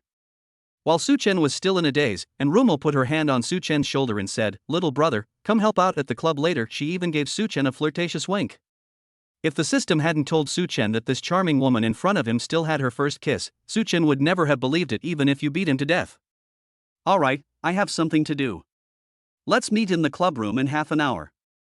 After Enrumo left, Su Chen grabbed Lu Mingqi's shoulder and said, Dude, you're quite the character, club president. Look at that chest. Those legs. That butt. Lu Mingqi immediately grabbed Su Chen, saying, Teasy, calm down. You're a married man. Upon hearing this, Su Chen thought of Jiang Qingwan, but only for a second before he made a decision that defied his ancestors. I want them all. Watching Enrumo walk away, Su Chen said, Let's go, there's nothing else to do. Let's go to your club and wait for her. Jiang Qingwan's situation didn't seem to be going so well. She tried to order takeout, but the location wasn't very accurate, and she only managed to get her food with the help of a security guard. After finishing her meal, Jiang Qingwan sat quietly in the empty villa, holding her cat and studying her new phone, when suddenly a call came in. It was her counselor calling. A very gentle female voice came from the other end of the phone. Wan, your student loan still hasn't been approved. Why don't you think of another way? If you still can't pay the tuition. The teacher didn't finish her sentence, but Jiang Qingwan understood. No problem, teacher, I can pay the tuition today. That's great. I'll send you the link again. Please submit it as soon as possible. After hanging up the phone, the counselor sent Jiang Qingwan a link. She clicked on it, filled in the information, and finally paid the tuition of 17,000 yuan and the accommodation fee of 2,000 yuan. Jiang Qingwan breathed a sigh of relief when the interface showed that the payment was successful. Psy music major tuition is so expensive. But this has been Jiang Qingwan's dream since she was a child, to become a singer. Thinking of Su Chen as her strong support, her uneasy heart calmed down a lot. Afterwards, with nothing else to do, she took the kitten and strolled around the villa. The villa had 3 floors, each with an area of over 300 square meters. The minimalist modern decoration made the interior very clean and bright. Looking at the swimming pool in the yard through the floor-to-ceiling window, Jiang Qingwan felt a sense of unreality. She couldn't believe everything that had happened in the past 2 days. Just last night, she was on the verge of collapse when suddenly a cheerful young man entered her world and saved her. Thanks. Su Chen, who was bored in the club, suddenly sneezed. Brother Chen, is your wife bored at home and missing you? Su Chen made a shushing gesture. Brother! Don't talk nonsense, keep this a secret. Lu Mingqi was very clever and immediately understood Su Chen's thoughts. Hey brother Chen, I didn't expect you to be a Tong Jincheng. Okay. Since you're calling me brother, what else is there to say? I'll definitely play the role of your wingman today. Ding. Su Chen's phone beeped. It was a message from Jiang Qingwan. Steamed cat food. Chen, when are you coming back? I miss you so much. Starry Sky, I don't know, it'll probably take a while. What do you want to eat tonight? I'll bring it back. Steamed cat food, I want to eat celery and lily bulbs. Starry Sky, okay, stay home and wait for me. They're here. Enrumo and several girls ran in carrying a bunch of things. Su Chen looked at a huge black garbage bag on the ground. This bag is. Enrumo opened the bag. Inside were 2 cosplay outfits. She took one out and looked at Su Chen with a mischievous grin. Today's cosplay is Angeman and Angewoman. The reason I asked you to come this time is because there is a cosplay photography contest, and only your height of 1.88 meters meets the requirements for our entries. Junior, take it off. Should we do it here or in the back? I suggest you do it here, it will be easier for me to teach you how to put on the cosplay outfit. Holy crap, does it have to be this exciting? Su Chen snatched the clothes from Enrumo's hand and ran off to the back in a flash. Damn it, otherwise, I would never wear this piece of junk, no matter what. This system is terrible. Su Chen stayed in the locker room for almost 10 minutes before coming out shirtless. Wait, is this right? Isn't it a bit too tight? The girls in the room were practically drooling as they looked at Su Chen, who was wrapped in the white bodysuit of the angel beast. Su Chen's enhanced body looked absolutely perfect. Even Enrumo swallowed hard when she saw Su Chen. Then a group of girls surrounded Su Chen and helped him with his makeup and wig. This scene made Lu Mingqi furious. As one of the few boys in the club, he had never received such treatment before. Just as Su Chen was finishing his makeup, Enrumo came out of the dressing room after changing into the celestial beast's clothes. The first thing Su Chen saw was her pair of long, white legs. As his gaze moved upward, her enormous member also came into view. She turned her head and glared fiercely at Lu Mingqi, her eyes seeming to say, "You bastard. Why didn't you mention that you usually eat so well? With each step Enrumo took, the massive pair of objects would undulate, making Su-chen almost lose control of himself. The two then went outdoors in their outfits and posed in different ways as requested by the photographer. When they started taking photos together, Su-chen took a closer look and his doubts were completely resolved. She wasn't wearing anything. Chapter 11. Don't come back if you don't reach base. As they were patting him, Su-chen's nose started bleeding uncontrollably. Lu Mingqi helped Su-chen to a bench nearby, and a group of girls rushed over to check on him. Enrumo also came over and bent down to look at Su-chen. Su-chen's gaze was fixed on Enrumo's chest, and the blood that had been blocked from his nose suddenly gushed out again. Lu Mingqi hurriedly asked Enrumo to buy some tissues, fearing that if Enrumo were nearby, Su-chen would die. Damn it! I'm not coming next time. I'm about to burst from holding it in. After a break of more than 10 minutes, the photographer said, "Teachers, one more shot is needed. We'll go home after this one." The last photo was a close-up of the two people face to face. Su-chen tried hard not to look down, keeping his eyes fixed on Enrumo's eyes. After a few seconds, Enrumo's face gradually turned red. Junior. When Su-chen saw Enrumo start to blush, he thought to himself, what a great opportunity. Su-chen kissed her directly, leaving everyone around stunned. The moment Su-chen made that move, he knew the worst that could happen was a slap. It wasn't like he hadn't been slapped before, but in his imagination, Enrumo's slap did not land on Su-chen's face. Instead, two slender hands wrapped around Su-chen's neck, and Enrumo actually cooperated with Su-chen's kiss. The photographer was stunned for 2 seconds before hurriedly grabbing his camera and taking pictures like crazy. Ding! Mission complete, unlocking the Lucky Draw feature. Lucky Draw, 20 random items will be available each week. The host can spend 1 million yuan to spin the wheel for a reward. System generated, excellent value for money, and trustworthy. Seeing that Enrumo was so cooperative, Su-chen simply continued the kiss. He released Enrumo 2 minutes later. Enrumo wiped the drool from the corner of her mouth, her face flushed with embarrassment and her eyes filled with tears as she stared intently at Su-chen. My first kiss, you beast, you have to take responsibility. After saying that, Enrumo turned around and ran back to the clubroom. Lu Mingqi walked up to Su-chen and gave him a thumbs up. Brother, I'm impressed. You're really awesome. Your company president looks like he's crying. When Su-chen and his group returned, Enrumo had already changed her clothes and was sitting alone on the ground by the door with her arms wrapped around her knees, as if she was thinking about something. Su-chen walked closer, bent down, and stretched out his hand. Enrumo grabbed him, stood up with a burst of strength, and pressed herself against Su-chen. From an angle where no one else could see, she stuck out her tongue and licked Su-chen's lips. Junior, you're responsible. Then, turning to leave, she said, "Oh, by the way, it was a great first experience. I'm looking forward to the next one." Amidst everyone's shocked expressions, Enrumo kissed Su-chen's cheek and then left without looking back. It has to be said that this is the first time Su-chen has encountered this type of mature woman. Even though he was the one who got the better deal, he now inexplicably feels like he's been cheated.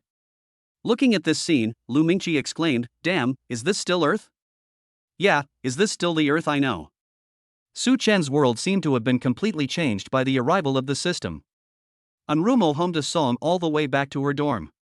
Once there, she started acting crazy with her roommates. When people are in a great mood, some of their behavior is beyond their control. Her roommates were all very nice and played along with her antics for a while.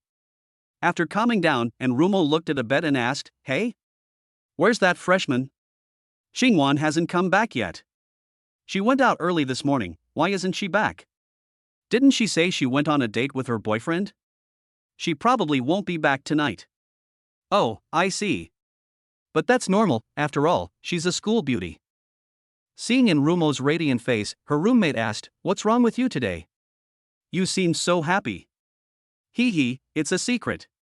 "Oh my, Momo's not in a relationship, is she?" "Don't talk nonsense, we haven't even talked about it yet." "Oh, you're keeping it a secret?"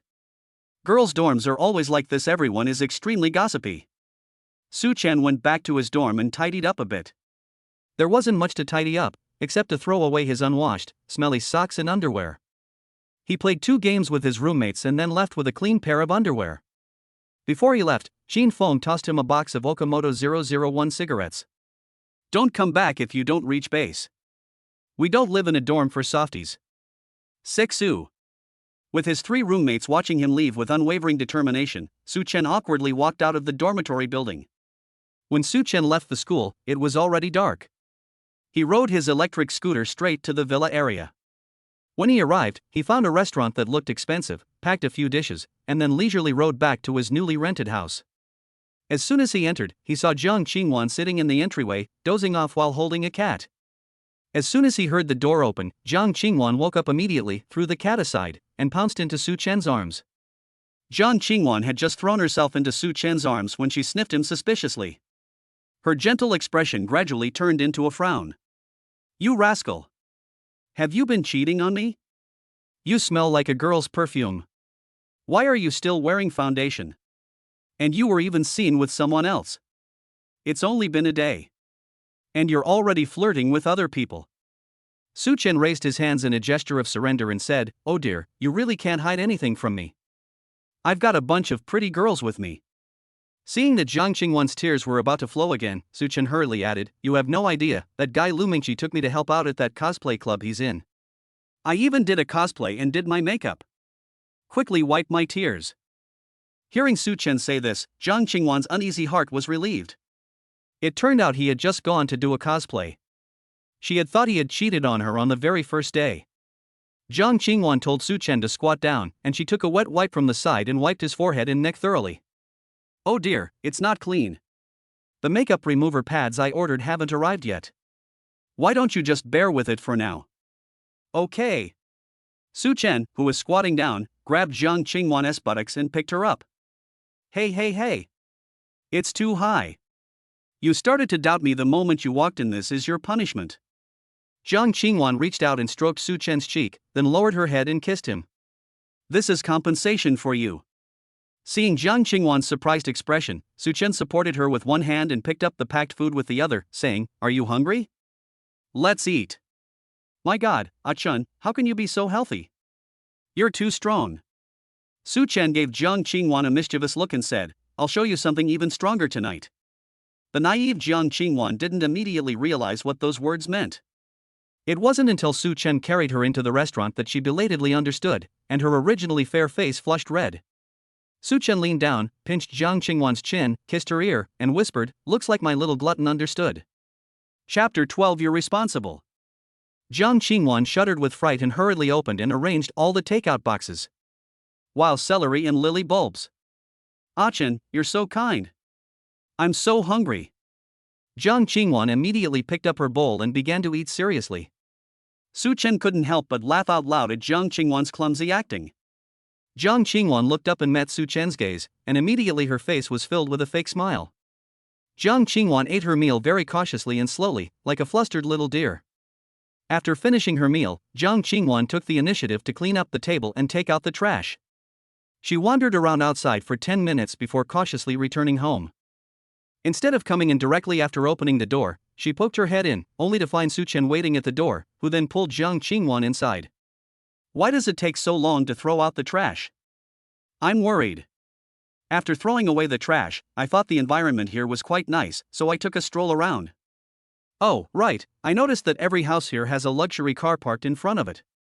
Does this mean I've accidentally wandered into a rich neighborhood like Cinderella? Really? Anyway, it's still early, take me out for a walk." Jiang Qingwan was immediately excited when she heard that they were going out. She always felt that it would be dangerous to stay in the house with Su Chen, and it would be safer to go out. She wanted to delay as long as possible. After Su Chen got dressed, the two of them held hands and started walking in the villa area. As they walked, Jiang Qingwan was so nervous that she didn't say a word, only feeling the warmth from his hand and frantically trying to win him over. Suddenly, the roar of cars came from behind. Su Chen pulled Jiang Qingwan into his arms and pulled her to the side of the road. Several supercars roared past them at high speed. The wind generated by the car made Jiang Qingwan's hair sway wildly in the air, and Jiang Qingwan was so frightened that she froze in Su Chen's arms. Jiang Qingwan nestled in Su Chen's arms, listening to his pounding heartbeat, and instantly felt much more at ease. Just then, she heard Su Chen start cursing. "Damn it! Can't you drive? Driving so fast, are you in a hurry to be reborn?" Jiang Qingwan quickly grabbed Su Chen. All right, nothing's wrong, don't be angry. You'll only hurt yourself if you get upset. Let's go home. Jiang Qingwan was terrified that Su Chen would rush into a fight with someone. She had already lost too much, she couldn't afford to lose Su Chen too. After the two returned hand in hand, Jiang Qingwan led Su Chen around the villa. Seeing that the bedding in the two bedrooms on the second floor was all new, she exclaimed that the landlord was so kind to have prepared bedding for them. Jiang Qingwan suddenly said indignantly, yes, it can't be your girlfriend who bought it. Ha! Don't tell me you did all of this yourself this afternoon.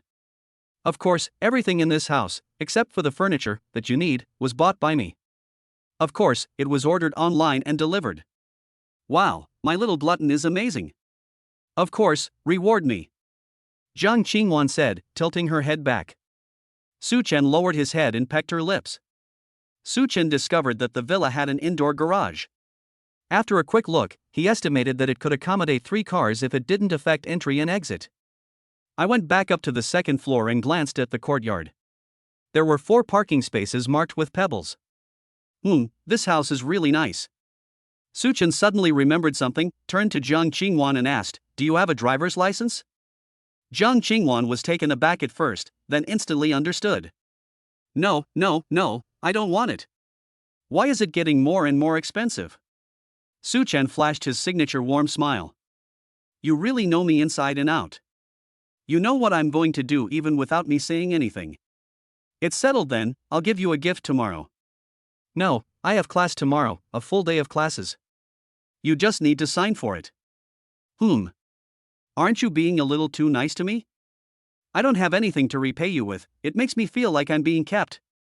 Su Chen picked Jiang Qingwan up in his arms and said, you are the best way to repay me. Although Su Chen didn't say it explicitly, Jiang Qingwan knew very well what he meant by repayment, and her face flushed even more. You'll have to take responsibility. That sounded so familiar. He'd heard 2 different girls say it to him in one day, which made Su Chen feel secretly pleased. Jiang Qingwan completely let her guard down, and the look in her eyes as she looked at Su Chen seemed to say, I'm yours tonight. Su Chen kissed her, and Jiang Qingwan slowly closed her eyes, feeling her clothes being peeled off one by one. Jiang Qingwan tried her best to cooperate with him. When Jiang Qingwan opened her eyes again, she was lying naked on the bed. Jiang Qingwan curled up like a docile kitten, gazing intently at Su Chen. Su Chen's enhanced physique, enhanced by the system, was laid bare before Jiang Qingwan. Upon seeing Jiang Qingwan's fair skin, Su Chen completely lost control. Ah Chen, I'm still number 1. Pain. 1 hour later. Ding. Jiang Qingwan's favorability has increased. Current favorability is 77. Jiang Qingwan nestled obediently in Su Chen's arms, tracing her fingers down his abdominal muscles, then back up when she reached his lower abdomen. Chen, do you work out all the time? You have such a great body. Su Chen's hand, which was around Jiang Qingwan, gradually became restless, and he gave her a light squeeze. Aren't you the same? The two of them got so lovey-dovey that they had their second domestic war. The next morning, a cat's meow came from the doorway, waking Su Chen from his sleep. He looked at the time and it was only 6:30 in the morning. Jiang Qingwan stayed nestled in Su Chen's arms all night. When Su Chen woke up and moved, Jiang Qingwan slowly opened her eyes as well. Good morning. Jiang Qingwan forced out a soft hum. Good morning, she rubbed her eyes. Shouldn't it be time to get up? We still have to get up at 8 a.m. today. Seeing that Jiang Qingwan was still somewhat dazed, Su Chen's lips curled into a wicked smile, and his hand, hidden under the covers, began to wander. Inside the villa in the early morning, after waking up, the two lay on the bed for nearly an hour, accompanied by the cat's pitiful cries, before finally getting dressed and opening the door. The kitten sat in front of the door, staring intently at the despicable couple, meowing loudly. Only then did Jiang Qingwan remember that she had forgotten to feed the kitten before going to bed the night before. Oh dear, I'm sorry, little cake, I forgot to feed you yesterday. The kitten rubbed against Jiang Qingwan's leg. Jiang Qingwan tried to take a few steps, then leaned against the wall and looked back at Su Chen. I'll go. Su Chen picked up the kitten and went to the pet room. He poured a whole bowl of cat food, and the kitten ate it like a digger. Su Chen went back upstairs and saw Jiang Qingwan slowly walking up the steps. Su Chen looked at her with a mocking expression. Stop looking, it's annoying. It made me feel so weak this morning, and it hurts a bit too. Su Chen picked Jiang Qingwan up in a princess carry and asked, what would you like to eat? Either is fine, just buy one at the school gate. I need to get there early, it's already 7:30. Su Chen hailed a car and arrived at the school at exactly 7:40. It's alright, I'll make it. The first class starts at 8:20. Jiang Qingwan stretched and her legs regained some strength, but her walking posture was still a little strange. Chapter 13: Strange Ways of Getting to Know Each Other. Su Chen bought 2 breakfasts at the school gate and escorted Jiang Qingwan hand in hand to the classroom, placing her in the seat next to Jiang Qingwan's roommate, Qin Mengqi. Jiang Qingwan's dormitory is at Pinduoduo dormitory, a slang term for a dormitory shared by many students, with 2 sophomores and 2 freshmen. Qin Mengqi is not only her roommate but also her only good friend and best confidant in the school. Su Chen said gently, "Classmate, thank you for your help. Qingwan twisted her back this morning. I have classes today and may not be able to take care of her." Qin Mengqi nodded. "Brother-in-law, don't worry, I'm here." Jiang Qingwan paused in her chair for a moment, then asked, "Brother-in-law?" Su Chen was delighted to be called brother-in-law and placed the 2 breakfasts he had just bought on the table. "Here you go, little sister, your brother-in-law bought 2 breakfasts. One for each of you." Her classmates around her were whispering, "Wow, who's that handsome guy? He's really good looking. Who could it be? He's obviously John's boyfriend. Look how well he's taking care of him. Oh my, so sweet. I wish he were my boyfriend." In the art major, almost half of the students were girls, and they were all whispering and gossiping among themselves. Hearing the surrounding discussions, Su Chen patted Jiang Qingwan's head and said, "Alright, it's time for class. I'm going to class too. My teacher is nicknamed half-failing teacher, because I heard he fails half the class every semester. Call me if you need anything." "Okay, go ahead then, it's already 8 o'clock, don't be late." Before leaving, Su Chen lightly kissed Jiang Qingwan's forehead, and instantly the classroom erupted in a deafening wow. "Let's go." After Su Chen left, Qin Mengqi took a sip of soy milk and looked at Jiang Qingwan mischievously. "Sister Wan Wan, you don't have anything to tell me, do you?" Jiang Qingwan pretended not to hear clearly and rubbed her ears. "Huh? What did you say?" Qin Mengqi was equally unceremonious and reached out to touch Jiang Qingwan's waist. "Ouch. It itches. It's so itchy. I'll confess to anything you ask. Tell me. What did you do last night? You don't look like you just twisted your waist, it looks more like, hee hee." "Ugh, that's exactly what I was thinking. Ew, Sister Wan Wan isn't clean anymore, TSK. TCH, you've changed 3 boyfriends in just 1 month since school started, and you're already complaining about me." Jiang Qingwan reached out and tickled Qin Mengqi as well. The 2 girls joked around in their seats for a while before saying, alright, class is starting." Qin Mengqi took Jiang Qingwan's book and pen out of her bag. "I'm really impressed, I feel like a laborer." "Hee hee, thank you so much, baby. I love you the most." "Oh, you still love my brother-in-law, don't you?" While sitting in the classroom with Lu Mingqi, selecting cars on their phones, Su Chen suddenly sneezed. "Ouch. Damn it, am I catching a cold? I've been sneezing a lot these past few days."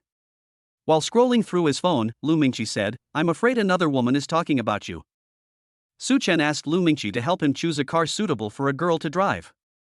It had to be good-looking, expensive, and match Jiang Qingwan's temperament. Lu Mingqi almost wore out the Autohome app and finally settled on the latest SAIC Audi A5L Sportback. This car looks good, isn't cheap, is easy to drive, and has intelligent features, making it safer. After half a lesson of explanation from Lu Mingqi, Su Chen decided on this car. Lu Mingqi looked at Su Chen speechlessly. "Bro, I was just saying, you're so casual when you're choosing a car for yourself, how come you're so cautious when it comes to Jiang Qingwan? You don't understand, Jiang Qingwan is a girl who needs to be cherished." Su Chen's sudden, heartfelt words caught Lu Mingqi off guard. "Dude, you really are a modern-day Tong Jinchang."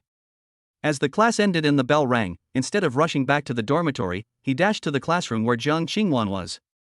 Because Jiang Qingwan's music major requires specialized equipment, she doesn't change classrooms frequently, she usually stays in the same classroom. Su Chen came over and spent a few minutes with Jiang Qingwan, also to see if there was anything he could do for her. Jiang Qingwan looked at Su Chen, who had run over, and kissed him on the cheek. "Okay, I'm fine now. I'm almost better. Don't run anymore. Go back to your dorm. I'll call you after class." Ding. Detected an increase in Jiang Qingwan's favorability. Current favorability is 79. Yes. Another improvement. Almost at 100, the hidden reward. One step closer. Okay, I'll head back now. Call me after class. Qin Mingqi also learned a bit about Su Chen from Jiang Qingwan. The three words handsome, gentle, and rich left a deep impression on her. If being a tall, rich, and handsome man were based on bloodline, then Su Chen would be a top-tier, purebred tall, rich, and handsome man. Su Chen was constantly running back and forth until Jiang Qingwan went to class in the afternoon, but his favorability rating did not continue to increase, as if he had hit a bottleneck. After dropping Jiang Qingwan off at the classroom, Su Chen arranged to meet Lu Mingqi at the school gate. Before Su Chen arrived, the Maybach luxury ride-hailing car he had booked was already parked at the entrance. As soon as Lu Mingqi saw a black Maybach parked at the school gate with its hazard lights on, and looking through the windshield, he saw that the driver was wearing a suit and white gloves. Lu Mingqi was quite certain that this was the car Su Chen had booked. 5 minutes later, Su Chen finally appeared in Lu Mingqi's sight, swaying unsteadily. "TZ, you're here so early." "Yes, we arrived at the same time in the taxis we took, so let's go quickly." "Huh? How did you know I took this taxi? In this school, besides you, there's no one else as flamboyant." After driving for more than 20 minutes, the car slowly entered a street full of 4S stores and slowly stopped in front of the Mercedes-Benz 4S store. After the driver opened the car door, the staff of the 4S store came to greet him immediately. "Hello, welcome to Mercedes-Benz. Are you two available for a sales representative?" Lu Mingqi waved his hand. "I'm looking for your young master Shu. Just go and call him. Tell him his father, Lu, has arrived." After saying that, Lu Mingqi led Su Chen to look at the SL63 in the center of the exhibition hall. Within 2 minutes, a young man dressed in a completely different style from the staff ran towards the two of them and kicked Lu Mingqi in the butt. "That damn bastard, he doesn't even give me any face, and he calls himself Dad Lu. Lu Mingqi turned around, made an international friendship gesture, and gave young master Shu a high five. "Old Lu, when are you going on vacation? You guys have all gone to college, leaving me all alone. I'm so bored every day. Come find me if you're bored, I live so close by. I'm afraid you'll sell it to me." "Alright, enough of this nonsense. Let me introduce you. This is Su Chen, and this is Shu Linqi. These are my good brothers from school. They're really nice guys. You two will definitely get along." Shu Linqi took out a cigarette and handed one to each of them. "Here, brothers, light one up. You are Lao Lu's brother, which means you are my brother, Shu Linqi's brother. I don't have any other skills, but because of my family background, the uncles and elders in Jinshi still give me some face. Just say the word if you need anything." Seeing that he agreed so readily, Su Chen also said, "It's settled. I don't have any other skills, just a few pocket money. If you need my help, just let me know." After a few rounds of business bluff, Su Chen and Shu Linqi became friends, a strange kind of friendship between men. They then got down to business. After looking at the car, Su Chen decided to buy the SL63. Chapter 14. My lord. Speak. Who do you want to kill? Hey bro, is this the car you're looking for? Su Chen nodded. Okay, let's set a price. Okay, I won't raise the price for this car. You know, this model is imported, and there are only a few in stock at 4S stores nationwide. I'll give it to you the same way I got it, with only a 20,000 yuan towing fee or something. Su Chen pulled out his bank card from his pocket. What are you waiting for, bro? Swipe the card. Shu Linqi quickly pressed down Su Chen's hand that was hanging in mid-air. Hey, brother, don't rush. Let's find a salesperson to calculate the price for you, and take care of taxes and stuff. Brother, you're such a generous and helpful person. I'll treat you to a whole car cover and floor mats. That's all easy to discuss, but I have a request, brother. Shu Linqi asked in confusion. What? I'm driving this car away today. Shu Linqi thought for a moment and nodded. No problem, brother. Shu Linqi called over a top salesperson to help Su Chen calculate the price. While they were calculating the price, they had already started moving the car out to the decoration workshop to get the film applied. After Shu Linqi finished arranging everything, the sales team also finalized the price. The base price was 1,999,800 yuan, but this particular car had 170,000 yuan worth of optional extras added, bringing the total base price to 2,169,800 yuan. Su Chen found it troublesome, so he asked them to help with the tax payment and registration. In the end, the total cost of the car after tax was 2,602,966 yuan. Xu Linqi readily agreed. Alright, let's take the 2.6 million. With the help of the staff, Su Chen transferred the money. Ding! Host detected purchase of luxury sports car. This purchase has been deemed extravagant and has triggered a 7x cashback bonus of 18,200,000 yuan. Within 3 seconds, the transfer information arrived. Seeing the balance of a full 20 million in his card, Su Chen was so shocked that his jaw almost dropped to the ground. He wouldn't even dare to dream of winning the lottery like this. It has to be said that Xu Linqi is indeed quite capable. After the payment was made, the temporary license plate procedures were completed in less than an hour. All that was left was for Su Chen to participate in the lottery. On the other hand, the car wrapping was also done quickly. In just over an hour, the car was ready and parked in front of the store. Xu Linqi took a pile of car documents, put them into a transparent file bag, handed it to Su Chen, and then put the car keys in Su Chen's hand. Alright bro, congratulations on becoming a distinguished Mercedes-AMG owner. The three exchanged glances and smiled slightly. Xu Linqi gave Su Chen a brief demonstration of how to operate the car's functions. Su Chen and Lu Mingqi then got into the car. As Su Chen shifted the paddle shifters and pressed the start button in a roaring start mode, the 4.0L V8 engine roared loudly before turning into a rhythmic boiling sound. Su Chen lightly pressed the accelerator, just like in movies and TV dramas, and the loud noise startled passers-by. Awesome! Quick, let's go for a spin. Perfect timing to buy your sister-in-law an Audi. Lu Mingqi quickly found the nearest Audi store on the car's infotainment screen, which was 49 kilometers away from their current location. Let's go! Let's go! Su Chen shifted gears and stepped on the gas in one smooth motion, heading straight for the gas station. Damn it, old Xu is really stingy. He bought such an expensive car but didn't even offer a free tank of gas, Lu Mingqi cursed angrily from the side. After refueling, Su Chen gestured for Lu Mingqi to drive. He then got into the passenger seat. Lu Mingqi was flattered and carefully drove the car out of the gas station. Su Chen said from the side, "Just drive, what's the rush? How can I not panic? This thing costs over 2 million. It's like driving around in a house in the city." Su Chen reached out and pressed the AMG button at the bottom of the screen, switching the vehicle to sport mode. Just drive with confidence. Lu Mingqi gritted his teeth and stepped on the gas. The roar of the engine echoed through the street, and almost everyone around stared at the car. Awesome! Lu Mingqi roared. Su Chen, meanwhile, sat in the passenger seat, enjoying the breeze and smoking, thoroughly having a good time. Feeling good, huh? Stick with me, I'll give you a ride later. Is that really true? Really? My lord, please speak. Whom shall we kill? The two started laughing as they chatted. Men's happiness is so simple, as long as they feel good, that's enough. The vehicle arrived at the Audi 4S store after driving for an hour. When the security guard at the store saw a large Mercedes sports car turn in, he immediately raised the barrier, and the two drove smoothly to the store entrance. As soon as the car came to a stop, several salespeople came up to greet us. These salespeople have a sharp eye. A brand new Mercedes-Benz SL, costing over 2 million yuan, is the kind of customer that comes with high-quality clients. If you provide good service, they'll swipe their cards on the spot. After entering, Su Chen glanced at the A5L parked in the showroom. Not bad, it looks pretty good. While a saleswoman was whispering about how handsome the customer was, Su Chen pointed at the car and asked, "Do you have this top-of-the-line model in stock right now? Can I drive it away today? We have this car in stock, but the only top-of-the-line model we have left is a beige exterior with a black interior. If you can accept this color scheme, you can drive it away today." Su Chen nodded. "Let's write up the contract." The saleswoman paused, then asked incredulously, "Sir, what did you say?" "I said, let us write a contract, I want to take it today."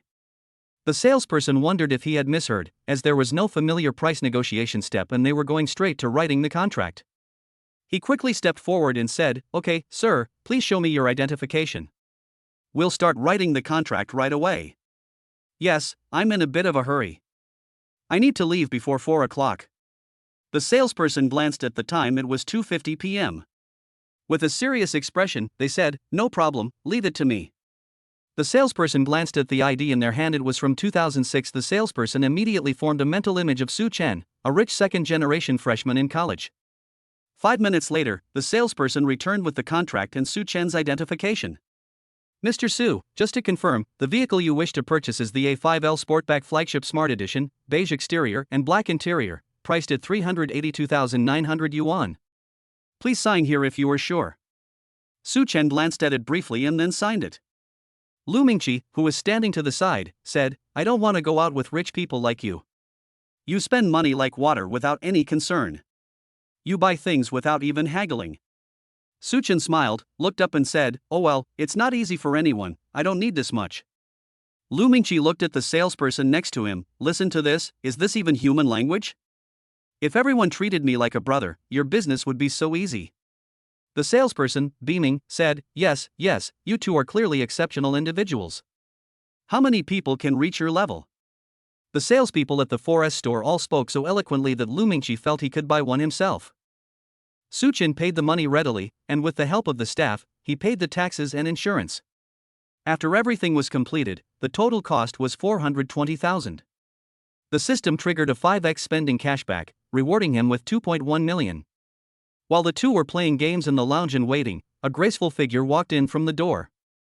When she saw Su Chen and the other person, a charming smile appeared on her face. Little brother, what a coincidence. Chapter 15 Scumbag. Su Chen and his companion were playing with the golden spatula, having reached stage 6. Only the two of them remained on the field, and they were going all in to find a 5-cost unit. The familiar voice made both of them stop frantically playing cards. Lu Mingqi leaned close to Su Chen and whispered, did I hear that right? It doesn't sound like I've misheard that voice. The two looked up in the direction of the voice and saw Anrumo standing in front of them. After her gaze met Su Chen's, she immediately walked over and sat down next to him. Oh my, Junior, what a coincidence. This must be fate to run into you here. Su Chen looked around and stared blankly at Anrumo, you're here to buy a car too? Anrumo looked at him in disbelief, huh? No, it's my cousin's wedding. I'm here with her to look at cars. Wait. So, this Junior is here to buy a car? That's amazing. No wonder he's the man I've got my eye on. Ding. Mission issued, become Anrumo's man. Reward, iron kidney. No. System. You're really inhuman. No, you weren't exactly human to begin with, but you still can't do this. Although. Anrumo's figure. Slurp, and her looks are pretty good too, but, this isn't good, is it, hee. Su Chen flipped over and pressed Anrumo onto the sofa, pinching her chin and gazing deeply into her eyes, saying, Senior, if you keep teasing me, don't blame me for being impolite. Anrumo suddenly stretched out her arms and wrapped them around Su Chen's neck. With a forceful movement, she kissed Su Chen. Lu Mingqi, who was standing to the side, stared at this scene in shock with his mouth agape. No, neither of you treated me like a human being. Anrumo slowly released Su Chen and gazed at him affectionately. Junior, why don't you go ahead and be polite? After saying that, she kissed him again. Momo, come out and help me check the car. Anrumo's cousin came in and saw the shocking scene. Her cousin was hugging a boy's neck and kissing him. Her expression gradually changed from initial shock to a smug smile. Anrumo also heard her cousin enter and quickly let go of Su Chen. It's not what you think. My cousin looked at Anrumo with amusement, and who is this? Su Chen quickly took over. Cousin, I'm a freshman at Jinhai University, and also Momo's boyfriend. Hello. Oh, brother-in-law, you guys have fun first, I'll go check the car. My cousin dashed out in a flash, leaving Anrumo, her face as red as a monkey's bottom, all bewildered. Junior, thank you. Su Chen turned around and looked at the shy senior in front of him with a teasing expression. Where was your flirting spirit just now? Why are you all deflated now? As he spoke, he reached out and touched her cheek. Anrumo did not dodge, but cooperated by pressing her face against Su Chen's hand. Does what you just said count, Junior? What did you say? Be my boyfriend. You're in such a hurry, Senior? I'll have to think about it carefully. Anrumo grabbed Su Chen's arm and said, what are you still thinking about? Su Chen felt the touch on his arm, which was different from the feeling when Jiang Qingwan hugged his arm. Su Chen looked down and saw that her face was beaming with joy. Mr. Su, Mr. Su. The salesperson was somewhat shocked when he saw the scene as soon as he entered, and secretly sighed in his heart, it's so good to have capital. Mr. Su, the paperwork for your car is complete. Just sign the form and you can pick it up. While Su Chen turned around to talk to the salesperson, and Rumo quickly grabbed Su Chen's phone, added him as a friend, and saved her as girlfriend Momo. Su Chen looked helplessly at the senior student who had come to him. The senior student looked up and met Su Chen's gaze. She quickly handed the phone back. Su Chen glanced at the phone and asked, "Do you have class tomorrow, senior?" And Rumo's eyes widened immediately. "No classes? Is this junior asking me out?" "Yes, but I have something to do right now. I'll call you tomorrow." Hee, as expected, even the junior student can't resist my charm. Su Chen gently kissed on Rumo's forehead. "I'm leaving now." Su Chen couldn't resist her charm, her alluring figure, or the task assigned to him by the system.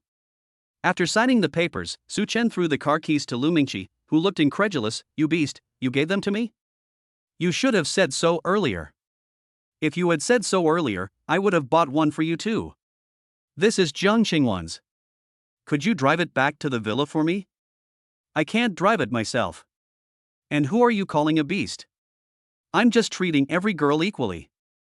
Fine, you're the modern-day Tong Jincheng, whatever you say goes. Get lost, you beast, see you at the villa. You fucking. Just as Su Chen was about to curse, Lu Mingqi sped off, leaving Su Chen standing there dumbfounded. "You son of a bitch." As soon as Su Chen got into the car, his WeChat call rang. He saw that it was Jiang Qingwan calling. "Hey, baby, I'm done with get out of class. I'll have one more class and then I can go home." "Are you done with your work? What do you want to eat tonight?" "I'll bring it home. I still need to learn how to make it. Braised beef ribs, I think. There's a restaurant near the entrance of the neighborhood that makes it. I saw it yesterday." "Okay, I'll take it home tonight." "Okay, I'll pick you up in a bit. I just got a car." "Wow. You're doing something this big. Were you startled?" "I'll wait for you at the entrance of the teaching building in a bit." "Okay, I'm going to class now. See you later." After hanging up the phone, Su Chen set up the navigation and started chasing after Lu Mingqi, who had left earlier. Lu Mingqi thought he was driving fast enough and got on the highway as soon as he left the house, but the 2.0T engine was no match for the 4.0T engine. Su Chen roared past Lu Mingqi. "Damn! Driving that fast? You can't drive like that even with a temporary license plate." Su Chen drove very fast on the highway, enjoying the stability and powerful performance brought by the pure German craftsmanship, and arrived home 10 minutes earlier than Lu Mingqi. When Lu Mingqi arrived at the villa, Su Chen was already leaning against the car smoking. "Dude, you're driving so slowly, is that even okay? What are you barking about, you dog? What are you driving? What am I driving? I'm speechless." After directing Lu Mingqi to park the car in the indoor garage, Su Chen pulled Lu Mingqi straight to the south gate of the school. When they were almost at the south gate, while waiting at a traffic light, Lu Mingqi smugly opened the convertible top. Along the way, many students stared at him intently. As he drove to the school gate, amidst the surprised looks of many students, Su Chen drove the car in, but the barrier did not automatically lift. The security guard came over with a notebook and asked, "Hello, outsiders are not allowed to enter." Lu Mingqi opened the WeChat access code. "Uncle, we are both students." "Students driving such nice cars? These young people nowadays are really something else, still in school and their families are already buying them such nice cars." The security guard muttered as he raised the barrier. "Speed limits apply on campus, drive slowly so you don't hit anyone." "Okay, uncle." With a roar of exhaust pipes, the car drove all the way to the dormitory building. "Alright, I won't go back to the dorm. Jiang Qingwan's get out of class is about to end, and I have to go pick her up." "Pa! What a scumbag! He's got a wife, but he's forgotten all his brothers." "Why wife?" "It's because that beast Su Chen slept with two of them, and each one was so beautiful." Lu Mingqi was practically grinding his teeth to dust, but upon closer reflection, he realized that if Su Chen had that much money, he'd probably be a womanizer too. "You jerk, don't forget you have plans for tomorrow morning. If she can't find you, she'll come looking for me again." Chapter 16. Su Chen, who was coaxed into becoming a placenta. Su Chen made a hand gesture and drove off in a flash. Downstairs in the teaching building. Su Chen had just arrived downstairs at the teaching building when the bell rang, but he didn't turn off the car. Instead, he leaned against the car and texted Jiang Qingwan on his phone. "Starry sky, I'm downstairs in building D. Steamed cat food, okay, I just came out of the classroom. There were so many people, the stairs were blocked. Steamed cat food, image. Steamed cat food, look, it's completely blocked. Starry sky, it's okay, no rush. Be careful. I'm right by the roadside opposite the entrance of Building D. You'll see me as soon as you come out. Steamed cat food, okay. Almost every girl who came out of the teaching building would exclaim wow when she saw Su Chen. After all, most girls had fantasized about having such a handsome and rich guy pick them up after class, with a good-looking guy leaning against a sports car that looked very expensive. Several girls who considered themselves good-looking even went to Su Chen to ask for his WeChat. Jiang Qingwan lingered on the stairs for a full 5 minutes before finally descending from the third floor to the first. As soon as she stepped out of the teaching building, she saw Su Chen surrounded by 3 or 5 girls. She slowly walked behind the girls and coughed twice. Excuse me, ladies, please move aside, you're blocking my boyfriend's way. Su Chen, who was frantically declining, saw Jiang Qingwan arrive and it was like seeing a lifeline. Jiang Qingwan squeezed in front of Su Chen and teased, no wonder I saw you as soon as I came out. You're so popular. Su Chen picked Jiang Qingwan up and asked with his signature gentle smile, does it still hurt? She shook her head. It doesn't hurt much anymore. Then get in the car, let's go home. Amidst the disappointed expressions of the girls, Su Chen opened the car door. In fact, from the moment Jiang Qingwan appeared, these girls had given up hope. She was the most popular campus belle at Jiang University recently. With a roar, the car sped off towards the school gate, leaving behind countless envious figures. After getting into the car, Jiang Qingwan connected her phone to Bluetooth. Su Chen asked, puzzled, the car has a music app you can listen to music without connecting to Bluetooth. Jiang Qingwan pointed to the name of her device and said, don't you understand? I just learned this from Zaya Hongshu. This way, when others want to connect via Bluetooth, they will know that you, Su Chen, already have a girlfriend. Su Chen glanced at the screen. Jiang Qingwan's device name was Aiken's favorite Wanwan. A faint smile appeared on Su Chen's lips, and he felt a sweet warmth in his heart. As the car drove near the villa area, Jiang Qingwan said, I'll get some to go later, so you can try some of my favorite dishes. We're already here, why don't we eat here? Jiang Qingwan clapped her hands in front of her chest, that's right. Baby, you're so smart. With just one sentence, Su Chen was instantly charmed. Jiang Qingwan was so adorable. If Enrumo's appeal lay in her sexy allure, then Jiang Qingwan's charm lay in her cute girlishness. Let's go. I'm rich today, it's on me. Order whatever you want. As soon as they got out of the car, a cool breeze blew in their faces, and they both shivered. It was quite cold on the night of October 1st in the north. Hurry up, hurry up. This awful weather is freezing. The two of them jogged into the restaurant and, guided by the waiter, sat down at a window seat. This restaurant specializes in Jinshi specialties, but also serves other dishes. Seeing that the restaurant was almost full, the food must be pretty good. Jiang Qingwan ordered braised beef ribs as the first dish from the menu, followed by 8 treasures tofu. Then she started ordering her favorite dishes, poached chicken, shrimp and omelette, shrimp and tofu stew, and finally lotus root and pork rib soup. Su Chen noticed that none of the dishes she ordered seemed to be from the north, and considering the soup she ordered at the end, he asked, are you really from Jinshi? Your food doesn't seem like it. It feels like the first 2 dishes were ordered for me. Hee, I like to eat these light-looking dishes.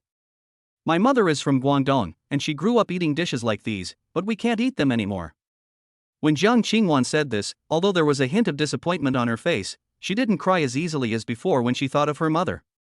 Seeing that Jiang Qingwan's eyes gradually became melancholy when her mother was mentioned, Su Chen reached out and grabbed her hand. Then I'll change my taste and try some of your favorite dishes. Mom, now I have someone to take care of me, and I will take good care of myself. Ding Jiang Qingwan's favorability has increased, current favorability is 80.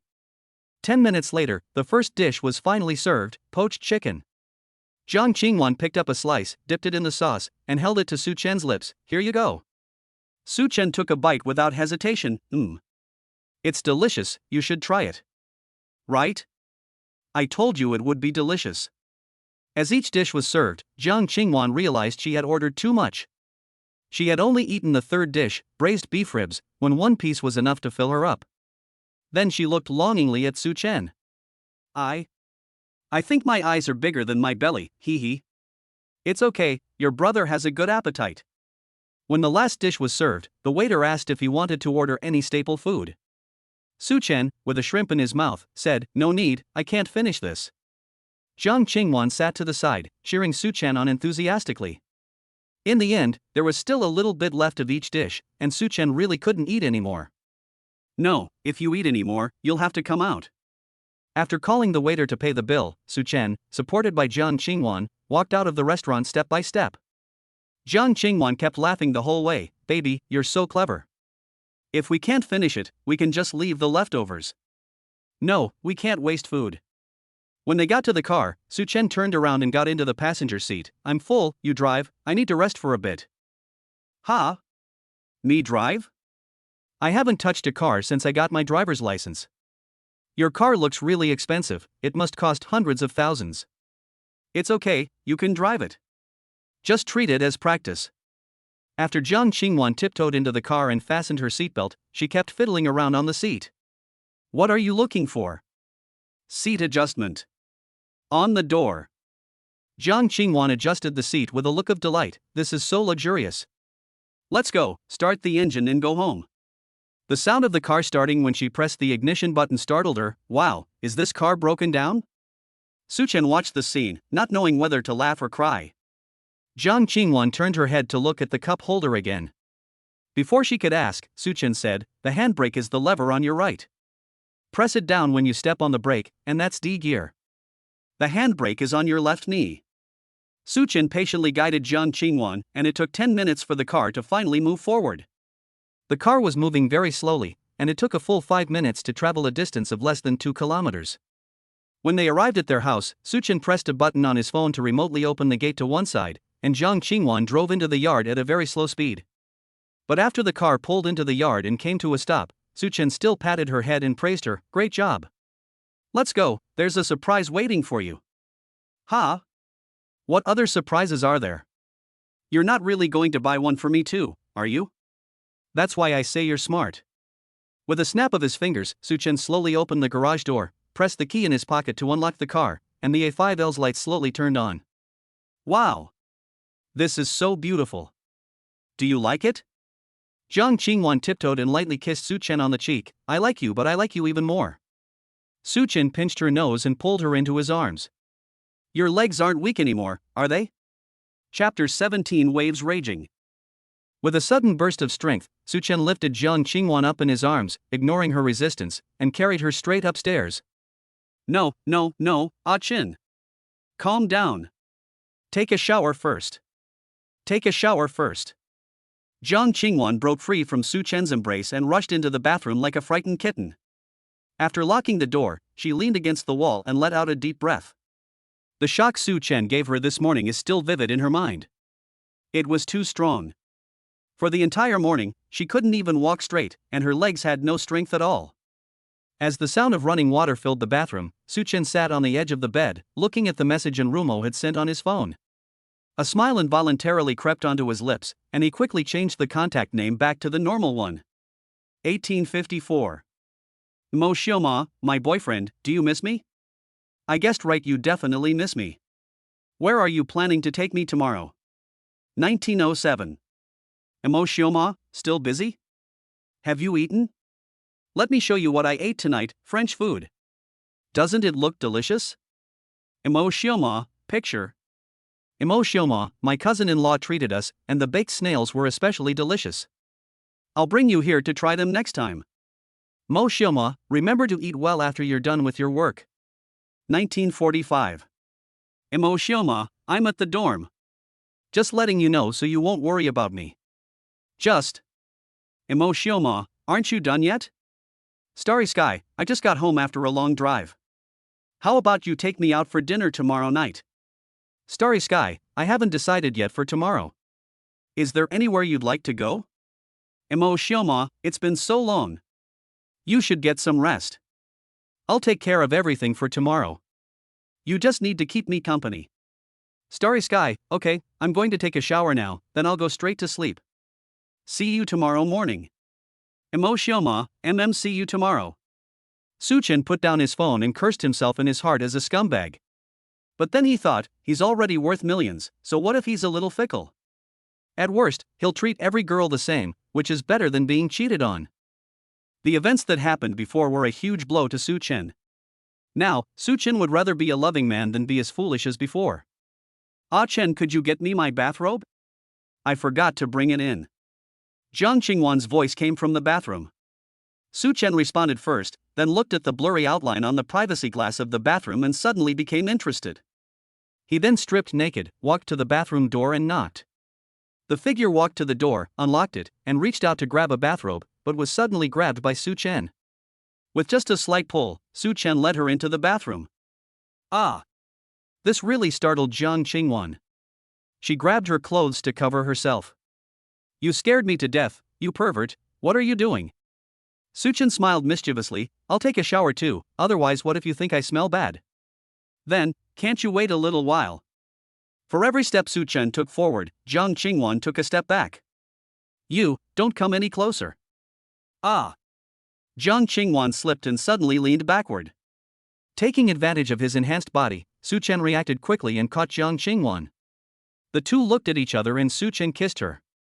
Inside the bathtub in the bathroom, Su Chen held Jiang Qingwan close in the bathtub, her hand gently stroking his chest. "You little rascal, you'd better let me get a good night's sleep tonight, okay? You've been keeping me so tired these past 2 days, even more tired than going to school." Before long, Su Chen couldn't hold back any longer. After several battles, Jiang Qingwan was no longer that shy little girl. The itching on her skin aroused Su Chen's beastly nature once again. At 10 o'clock, Su Chen carried Jiang Qingwan out of the bathroom. She fell asleep as soon as she lay down on the bed, vaguely muttering in her sleep, "Bad baby, remember to feed the cat." The next morning, Jiang Qingwan's alarm clock rang precisely at 7:30. I don't want to get up."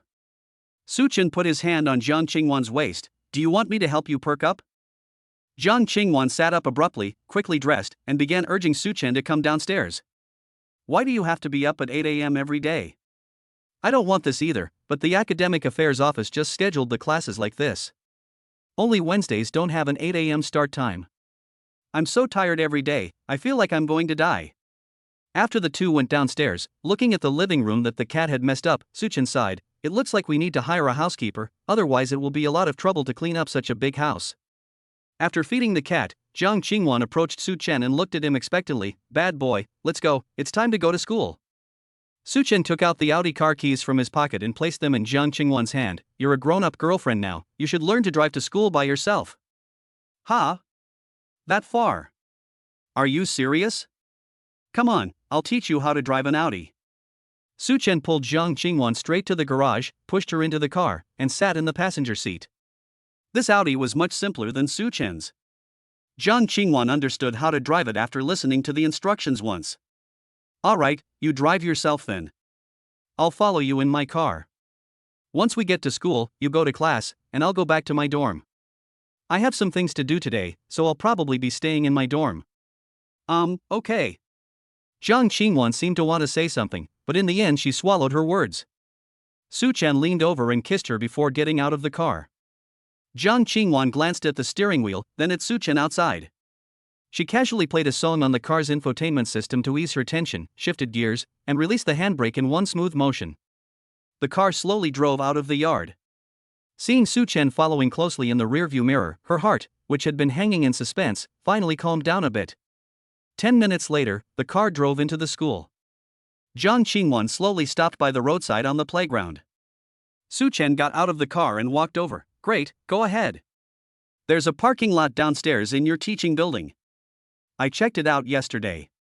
It's quite big, so you can park anywhere. It's okay if you park crookedly. I have to go now." Hearing Su Chen's praise, Jiang Qingwan's face beamed with happiness. She gave an okay sign and said, "Okay, I'm going to class now." Muat. After closing the window, she stepped on the gas and the car sped off. Such a strong learning ability? Interesting. Jiang Qingwan wasn't actually bad at driving, she just couldn't handle that Mercedes. The gear shifting was peculiar and it was so loud, making it feel like a race car. Plus, it was nighttime, which made her feel increasingly uneasy. Su Chen turned around, got into the car, drove it out of the school and parked it at the school gate. He took out his phone and called in Rumo. And Rumo answered almost instantly and said that she was all ready and waiting for his call. She said she would head to the school gate right away. After telling her the approximate location, Suchen leaned against the car, closed his eyes, and recalled everything that had happened recently. It seemed that everything had changed since that night, and his life had begun to develop in a very interesting direction. The phone on his lap vibrated.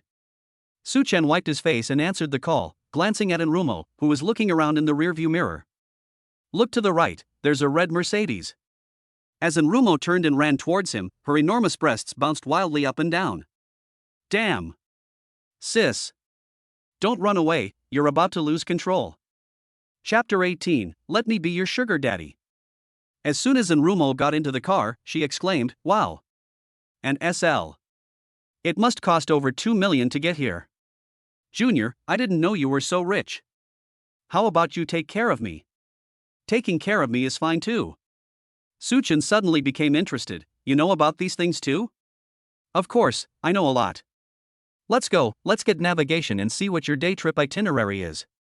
I'll see if you're capable of it. Does that sound like you're talking to a secretary? Then let's navigate quickly, secretarian. Enrumo's figure, appearance, and temperament perfectly matched the image of the secretary in the domineering CEO novels Suchen read. Moreover, Suchen also needs a general manager who can arrange everything so that he can spend money with peace of mind and not have to worry about other things. Enrumo opened a notepad on her phone, which was filled with a detailed schedule for the day. Suchen glanced at it and froze on the spot. Wow, your travel guide is even more detailed than that of a professional travel agency. Enrumo said confidently, of course, since I offered to be in charge of the whole process, I must make thorough preparations. Don't underestimate me. Underestimating you? Suchen's gaze gradually moved towards her chest. I'm not underestimating you, you're already quite old. Enrumo looked down following his gaze, her face immediately turning red as she cursed, You pervert. Enrumo's slender fingers flew across the car's infotainment screen, typing the destination, first stop, Ancient Culture Street. Let's go. Navigation started. The entire journey is 51 kilometers, with an estimated travel time of 1 hour and 7 minutes. We anticipate arriving at 9:30 a.m. Suchen drove the whole way, and Enrumo sang to him from the side. Ancient Culture Street. The morning sunlight shone on the smooth bluestone slabs worn smooth by footsteps, and the shops on both sides were bustling with activity, the air filled with the sweet aroma of ripe pear cake. Enrumo was very excited and kept taking pictures with her phone. Suchen bought 2 skewers of candied hawthorns, and she raised her phone to take a picture with Suchen's profile. Wow! Passing by a small stall, I seemed drawn to something again, picking up a figurine displayed in front of me and admiring it. After asking the stall owner about the price, I carefully put it back, muttering to myself, the workmanship is pretty average. Suchen followed not far behind her, his gaze sweeping over the figurine she had just put down. Seeing that she was attracted by other things in front of her, Suchen walked to the stall and pointed to the figurine that Enrumo had been playing with. Get me a new one. The stall owner was initially taken aback, but seeing that Suchen was staring at the girl who had just walked away, he smiled and took out an unopened package from under the table and handed it to Suchen. $529, I'll take your $520. Your girlfriend is so lucky to have a boyfriend like you. Suchen paid the money readily, thank you. Suchen quickly caught up with her, and the two strolled around for a while until noon. Along the way, Suchen would quietly buy whatever Enrumo liked after she put it down. In the end, Suchen carried 5 or 6 small ornaments. Following Enrumo's one-day tour itinerary, we found a highly rated Tianjin cuisine restaurant near the Ancient Culture Street at noon. Suchen didn't interfere at all, letting Enrumo do as she pleased. Enrumo ordered a dish of 8 treasures tofu, a dish of stir-fried 3 delicacies, and 2 bowls of rice with braised beef. After calculating the price, it was less than 200 yuan, which was quite affordable for a place near the scenic area. She ate her fill and kept babbling to Suchen as the dishes were served. Wow, try this, it's so delicious. With a gentle smile on his face, Suchen would eat a few bites of each dish she recommended. However, he had already eaten a lot on the cultural street. After Enrumo bought some food, she would eat a few bites and then give the rest to Suchen, so he barely ate anything. He just watched Enrumo eat with a smile the whole time. Let's go to the Italian-style area this afternoon. Hiccup. Enrumo started hiccuping uncontrollably after saying just one sentence, so Suchen quickly handed her the plum juice he had on hand. Take a sip, then hold your breath, and you'll feel better in a bit.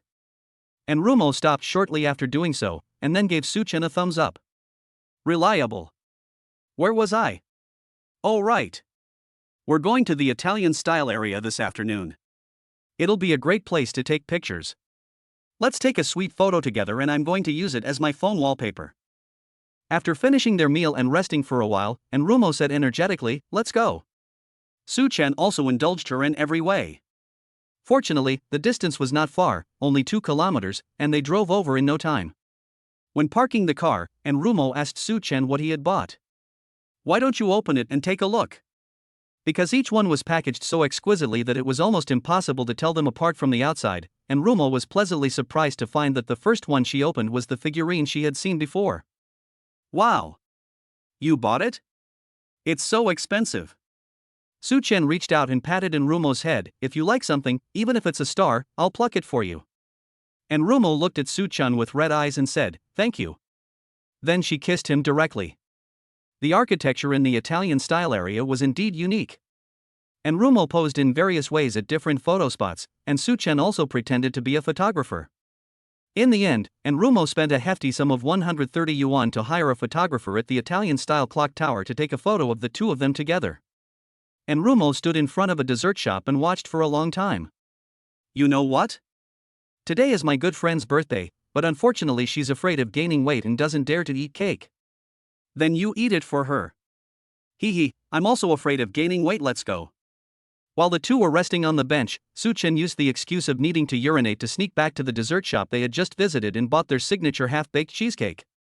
As evening fell, Enrumo led Su-Chen to the restaurant they had visited the day before, Starry Night L'Etoile, based on her memory. The storefront wasn't large, but the ambience was elegant. She nervously gave them the table she had reserved. How about that? This restaurant's name is the same as your WeChat name. Isn't that a special kind of coincidence? The waiter led them to their seats.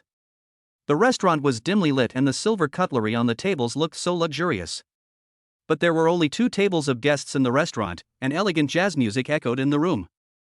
Enrumo was looking at the menu, calculating what she could order with the money she had left, wanting to make sure Su-Chen was full while also making sure it looked decent. Suddenly, the restaurant manager walked over slowly and bowed very respectfully to Su-Chen.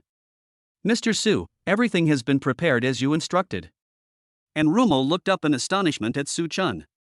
The 2 tables of customers who were originally dining suddenly got up and left, and everyone smiled and nodded at her. A few minutes later, only their table was left in the restaurant. Suddenly, the background music changed to Where Did You Go?, which she had been humming almost the whole way. In addition, the 2005 Romani Conti you ordered has been decanted in advance as you requested, and a specialist will be on hand to serve you shortly.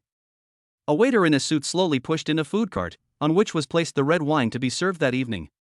A Frenchman wearing a top hat walked over with the food cart. Mr. Su, this is Mr. Hugo, a Michelin 3-star chef. He will personally prepare today's dishes for you. The chef said in extremely broken Chinese, Good evening, sir and madam. It is an honor to prepare a meal for you both. Su-Chen nodded slightly to the head chef. This is Enrumo's voice was a little tight. Chapter 19, I'll take care of you. The waiter poured red wine into Enrumo's glass, the beautiful wine red color looking so elegant under the light. Looking at the almost dazed Enrumo, Su-Chen said in a calm tone, When I bought you the small cakes before, I called them to clear the place so it would be quieter.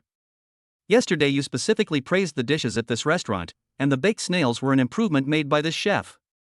Enrumo stared at the unrealistically luxurious scene before her, her phone displaying her meticulously planned budget travel itinerary. Her slender fingers clenched together helplessly, a faint white tinge appearing between them. A voice broke Enrumo's panic. Let's order. I'll pay the bill. Let's see what we like to eat. Hey, this foie gras looks pretty good. They ordered more than 10 dishes, almost all of which were ordered by Su-Chen. The price of each dish far exceeded Enrumo's planned expenditure for dinner. Dinner ended in a subtle and quiet atmosphere. Each dish was as exquisite as a work of art, and the taste was impeccable, but Enrumo did not take any photos. She just finished the meal absent-mindedly. When the restaurant manager came to collect the bill, Enrumo looked at the 650,000 yuan on the bill and her mood plummeted to rock bottom. The joy of the whole day seemed to be shrouded in a gray shadow at this moment. The plans she had made and the gentleman in front of her were from completely different worlds. Stepping out of the restaurant, the evening breeze after the start of winter carried the coolness of the Haihe River. and Rumo tightened her clothes. The dazzling lights on both banks outlined a unique scene that blended classical and Western styles. They walked slowly along the riverbank, their shadows lengthened and shortened by the streetlights. The two barely spoke a word the entire way, simply strolling along the banks of the Haiha River. Looking at the flowing water on the river, and Rumo finally couldn't help but say in a slightly hoarse voice, "Today, did you find it boring? The travel guides I made might seem ridiculous to you." And Moran lowered her head and didn't even dare to meet his gaze. As soon as he finished speaking, the pitch-black night sky suddenly tore apart. Whoosh! Boom! A huge golden beam of light shot into the night sky and exploded at its peak, illuminating the entire river surface and in Rumo's astonished face. Then, a second, a third, one after another, painting the entire sky into a magnificent and colorful picture, like a dream. And Rumo was completely stunned, tilting her head back, her pupils reflecting the flowers that were constantly blooming and withering. Just then, her hand was grasped by a warm hand. And Rumo trembled. She turned her head and met Su Chen's deep eyes, in which her image was clearly reflected. Today's itinerary was well planned. Just then, the booming of fireworks briefly stopped, and every word entered in Rumo's ears clearly and steadily. "Thank you for your hard work today." Su Chen gently kissed in Rumo's trembling lips, then spoke with tender eyes, "From now on, would you be willing to help me plan my life?" Fireworks burst into bloom at this moment, with countless streams of light cascading down like waterfalls. And Rumo gazed at him intently, Su Chen's words exploding in her mind like fireworks. All her unease and awkwardness miraculously vanished at this moment. She forgot to think, closed her eyes and kissed him, her body unconsciously pressed against his. I'm willing to do anything for you as long as I can be by your side." At that very moment, the landscape lighting along the entire Haiha River behind them, as well as the LED screens on the exterior walls of the high-rise buildings opposite, seemed to receive a silent command and lit up one by one at the same instant. Countless light spots flowed and combined, eventually converging on the facade of the largest building on the opposite bank to form a photograph, which was taken by Su Chen of Rumo. At that moment, she shone brightly under the city's night sky. And Rumo suddenly covered her mouth, her eyes instantly welling up with tears, and her heartbeat was particularly noticeable in Su Chen's arms. "I love you." The two embraced and kissed under the night sky. As the two walked hand in hand toward the parking lot, Su Chen's phone lit up. It was a photo sent by Xu Linqi, taken from a distance, showing the two of them, along with a bank account number. Xu Linqi, 3 million, remember to pay. Starry sky, okay. Su Chen glanced at the time and said, "Oh? It's 11 o'clock. It seems like we can't go back to school." And Rumo swayed her little head, humming a song, and turned to look at Su Chen. "Then let's just stay outside, we won't go back. Let me see if there are any hotels nearby with good reviews." Then she opened Zaya Honshu's little red book and her slender fingers flew across the keyboard. "Yes, the Ritz-Carlton. Everyone says it's a great hotel, but it's a bit pricey." Su Chen looked at Rumo with amusement. "Let's go, you can navigate." 2.7 kilometers. A short while later, the car roared into the hotel and stopped in front of the hotel. Immediately, staff members came over to greet the two of them. After Su Chen handed the key to the staff led the two to the front desk, explaining the hotel's history and asking Su Chen what he needed along the way.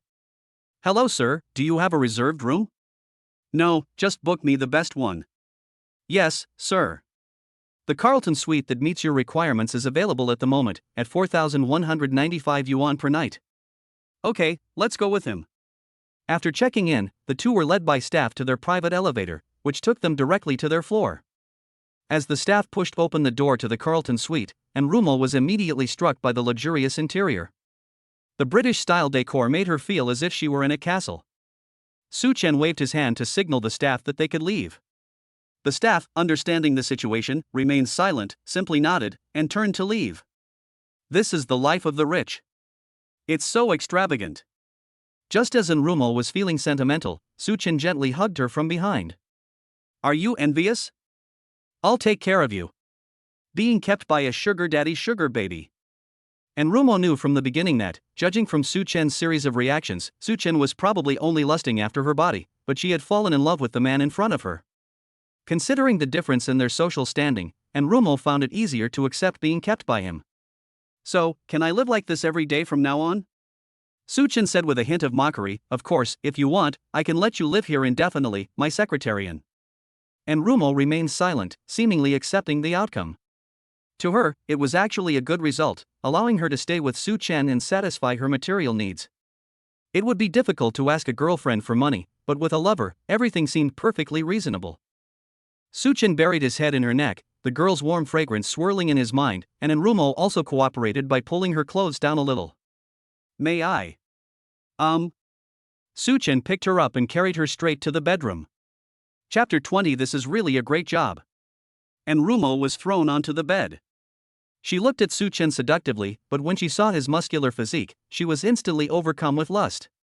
She wrapped her arms around his neck and flipped over to straddle him. As Enrumo's clothes flew off the bed. Ding! Mission complete. Reward, Enhancement Effect Iron Kidney. Enrumo's favorability system activated, current favorability 55. Looking at Enrumo beside him, who was almost completely exhausted after just one round, Su Chen thought to himself, her stamina is terrible, she's not even half as good as Jiang Qingwan. However, Su Chen really wanted to try out the enhancement effect given by the system, so he pulled up Enrumo, who had just recovered a little, and started World War II. Halfway through, Enrumo couldn't take it anymore. You bastard. How come you're even evolved than before? After this was over, Enrumo collapsed onto the bed and fell asleep. Finally, it's over. Su Chen felt that he was now terrifyingly strong. The next morning, Su Chen got up early and felt full of energy as soon as he got out of bed, as if he had inexhaustible strength. Enrumo opened her eyes groggily and saw Su Chen naked. She immediately closed her eyes and pretended to be asleep. Enrumo didn't get out of bed until Su Chen was dressed. She was genuinely scared. Morning. Su Chen turned around and replied, "Good morning, get dressed, it's time to head back." "Oh, right, I transferred 500,000 to you. Use it to buy a car and some clothes or something." Su Chen didn't care about the 500,000 cashback reward at all. After all, the system had given him nearly 20 million in cashback last night, and now his account balance was over 38 million. Su Chen had no idea what to do with the money. Enrumo's eyes widened in shock. So much. Why are you so surprised? From now on, you have to spend all 500,000 every month. If you don't spend it all, you'll be fined 10,000 each time. Upon recalling the terrifying scene from last night, Enrumo immediately knelt upright on the bed, declaring, "I guarantee I will complete the mission." Su Chen said with one eye closed, "Hurry up and get dressed, or we'll be an hour late again." On the bus, Su Chen suddenly asked, "Don't you have class today either?" "Yes, I have." "Then why aren't you in a hurry?" "No rush, with you here, it doesn't matter whether I attend this class or not." Think about it, what's the purpose of going to school? Isn't it to find a good job and earn more money? I already have a job with a monthly salary of 500,000, which is enough to buy a house in 4 months. So, do I need to take this class? Su Chen was amused by Enrumo's absurd reasoning and burst into laughter. "Ha ha, you've come up with a pretty good idea." An hour later, the car drove into the school. This time, the security guard didn't stop him and just let him in, since his car was too easy to remember. "Where to?" "Going back to the dorm, I need to catch up on my sleep, I'm so tired." Enrumo slept almost the entire way, but Su Chen's car seat was too uncomfortable to sleep in, so she couldn't get a good night's sleep at all. After sending Enrumo back to her dormitory, Su Chen also went back to his own dormitory. There was no one there, everyone had gone to class. He took a shower, changed his clothes, and took them to the dry cleaners on the way. Only then did they drive back to the villa area, and as soon as they entered the yard, they saw Jiang Qingwan catching cats all over the yard. As soon as Su Chen got out of the car, the kitten ran straight to him and jumped into his arms. Jiang Qingwan ran up to Su Chen, panting. "Huff, huff, this stinky cat. I'm exhausted." Su Chen looked at her, puzzled, while holding the cat, and asked, "Why are you grabbing it?"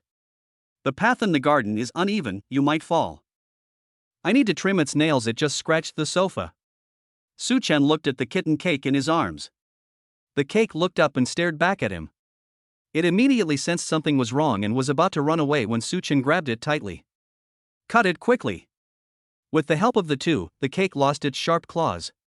After putting the Cake down, Jiang Qingwan immediately threw herself into Su Chen's arms. "Bad baby, I miss you." Su Chen patted Jiang Qingwan on the back. "I missed you too. Have you had breakfast? Eat up." "Yes, I even made some for you. Come in and have a taste." I knew you'd be back this morning, so I made you a special breakfast. Really? Let me see what's going on. Upon entering the room, Su Chen immediately noticed the burnt fried eggs and sat down at the table, staring intently at them. Are you sure it's this thing? Yes, don't be fooled by its black color, it's still edible. Try it. Su Chen picked up the cake from the ground. Hey, look what's going on. Your mom's trying to poison your dad. Go scratch her right now. Jiang Qingwan snatched the cake from Su Chen's arms. Don't teach us bad habits. Our cute cake won't scratch mommy, right? Meow. Did you hear that? The cake is right. Alright, it has to be you. You can talk to cats. Su Chen got up and went into the kitchen, quickly frying 2 eggs. Jiang Qingwan, who was standing next to him, showed an envious expression. Wow, this naughty baby has this skill too, he can even cook. It looks like he won't starve even if the apocalypse comes. That's not necessarily true. If I'm not mistaken, there are only eggs at home. Hey! How did you know?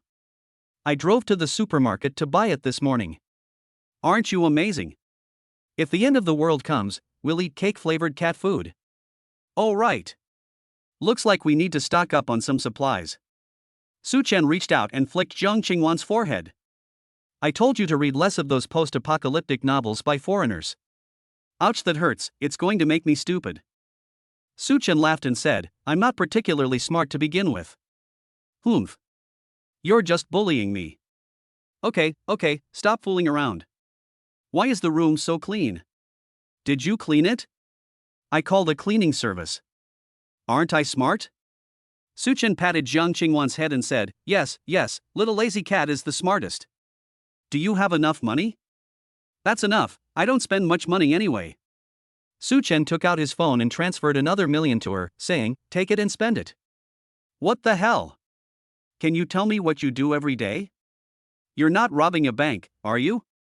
Don't be silly, it's all legal income. That's good, otherwise I'd have to go to the darkroom to see you again.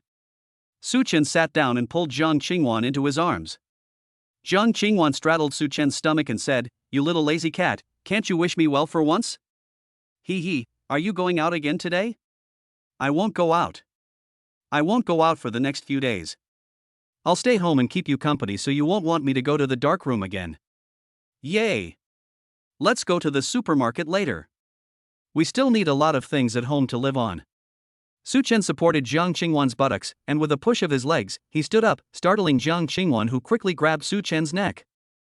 I didn't sleep well last night, let me go upstairs to rest first. Su Chen looked at Jiang Qingwan with an extremely wicked smile. You don't want to rest, you want to teach me a lesson. Clever. Chapter 21. There are still experts. Su Chen carried Jiang Qingwan upstairs, and the two embraced and kissed.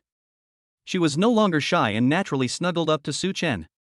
The air still carried the scent of the intense exercise that had just taken place. Su Chen leaned against the headboard, his arm around Jiang Qingwan's smooth shoulder, his fingertips twirling her loose hair. Jiang Qingwan curled up in his arms like a well-fed kitten. You naughty baby, you're getting scarier and scarier, I'm so tired. Jiang Qingwan leaned against Su Chen's chest and took another nap. Half an hour later. Sunlight filtered through the sheer curtains, casting dappled shadows on the bedroom floor. Jiang Qingwan stirred in Su Chen's arms, her eyelashes fluttering slightly. She slowly opened her eyes, and what came into view was Su Chen's gentle profile. His high nose bridge was clearly outlined in the sunlight. She squinted slightly as she studied the handsome man in front of her, and a blush gradually rose on her face. Su Chen put down his phone, reached out and gently stroked the bridge of her nose, looking at Jiang Qingwan with tender eyes. The little lazy cat looks like a lovesick girl as soon as she wakes up. You're so tempting, so delicious, she kissed Su Chen's lips after saying that. After getting up, Jiang Qingwan tidied herself up simply. Su Chen watched as Jiang Qingwan tied her hair into a high ponytail, and her white t-shirt outlined her slender waist. I take you out every day, and I don't know how many people envy me for having such a beautiful girlfriend. You're so sweet talking. Let's go, I'll drive. Your little sports car probably can't hold much. Fine, you're still complaining about my car? Do you know how many people's dream car this is? I don't like it. It's expensive and hard to drive. I checked yesterday when I was free. Your car costs more than 2 million yuan. That's enough to buy an apartment. Su Chen is growing more and more fond of Zhang, the school beauty who is adored by countless people. That night, he saved her, and now, she has become his salvation. We drove to a relatively large shopping mall nearby. Since it was a weekday, there weren't many people. Jiang Qingwan headed straight to the supermarket for her first stop. She is a very organized person and does exactly what she says she will do. Jiang Qingwan pushed the shopping cart, carefully comparing the ingredients of the two shampoos in her hand. This one is silicone-free, which is good for hair, but it's a bit expensive. Su Chen casually tossed the expensive bottle into the shopping cart. Buy this one. After all, you're a millionaire now, so buy the best. You can't just squander money. Jiang Qingwan protested softly. What are you afraid of? Have you forgotten? I can rob a bank. My woman, buy her whatever she likes. Jiang Qingwan followed behind him and sighed helplessly in her heart. She knew very well that the huge changes in her life were entirely due to Su Chen. She was young and beautiful now and confident that she could easily win Su Chen's heart. But what if she got old and lost her beauty one day? She still needed to save some money. Throughout the journey, the way Su Chen threw things into the car didn't look like he was shopping, it looked more like he was clearing out shelves. 2 cases of imported Evian glass bottled mineral water, top-grade Wagyu beef, cherries, Kobe beef, black tiger shrimp. You naughty baby. Jiang Qingwan couldn't push him anymore and grabbed him. Honey, there's too much. Didn't we come to buy daily necessities? Why are you buying groceries too? Everyday life should have quality too. Besides, on such a cold day, wouldn't you like to have a warm hot pot meal at home? Jiang Qingwan's mouth watered at the thought of hot pot. Slurp. Let's pay for these and put them in the car first, then we'll go buy the groceries. After handing the shopping cart to Su Chen, Jiang Qingwan pushed him straight to the checkout. After paying, she pushed the cart to the parking lot, opened the trunk, and started moving things inside. We pushed the cart back and bought a bunch of groceries. As we strolled around, the trunk was almost full. Why are we really hoarding supplies like it's the end of the world? The two exchanged a smile, and Su Chen suggested going to the mall. They were already there, and there was still room to put their things in the back seat. Jiang Qingwan glanced at the time. It was indeed still early. Let's find a place to eat before going back. Sure, what do you want to eat? There's a Japanese buffet on the basement level of this mall. It's pretty good. I ate there once when my dorm had a get-together. Then let's go. On the way to the basement, they passed a row of beauty product counters. Jiang Qingwan was walking along with Su Chen, holding his arm, humming a song with a lollipop in her mouth, when suddenly Su Chen pulled her into the beauty product section. Jiang Qingwan stared blankly at Su Chen. What's wrong? Come on, let me buy you some skincare products. If you don't want to wear makeup, then don't. But you still need to do some skincare. Look at you, you've been out every day lately, and the wind has made your skin a bit dry. Jiang Qingwan hurriedly touched her face with both hands, which she believed was her bargaining chip for a better life. Su Chen didn't know much about skincare products. The only few he knew about were things his ex-girlfriend kept nagging him to buy for her. Based on his memory, he found 2 brands that his ex-girlfriend had raved about. Hello, welcome to Helena Rubinstein. The saleswoman's eyes lit up when she saw the young and beautiful girl next to Su Chen. Jiang Qingwan was so beautiful. In all her years in the industry, she had seen beautiful women, but she was rarely as beautiful as her. Most importantly, she could tell that she was completely without makeup. We want to buy some daily skincare products, since the air has been quite dry lately. Okay, then please take a look at these black and white bandages. They are also our Helena Rubinstein Star products, available for both day and night use. The sales assistant picked up a highlighting serum from the side and said, it works even better when used with this one. Your girlfriend is so beautiful, these 3 products are enough for her. Okay, then pack them all up for me. The saleswoman's eyes lit up. Okay sir, the total is 12,978 yuan. How would you like to pay? Swipe your card. Jiang Qingwan, who was standing to the side, immediately stared wide-eyed at Su Chen with an incredulous expression. You naughty baby.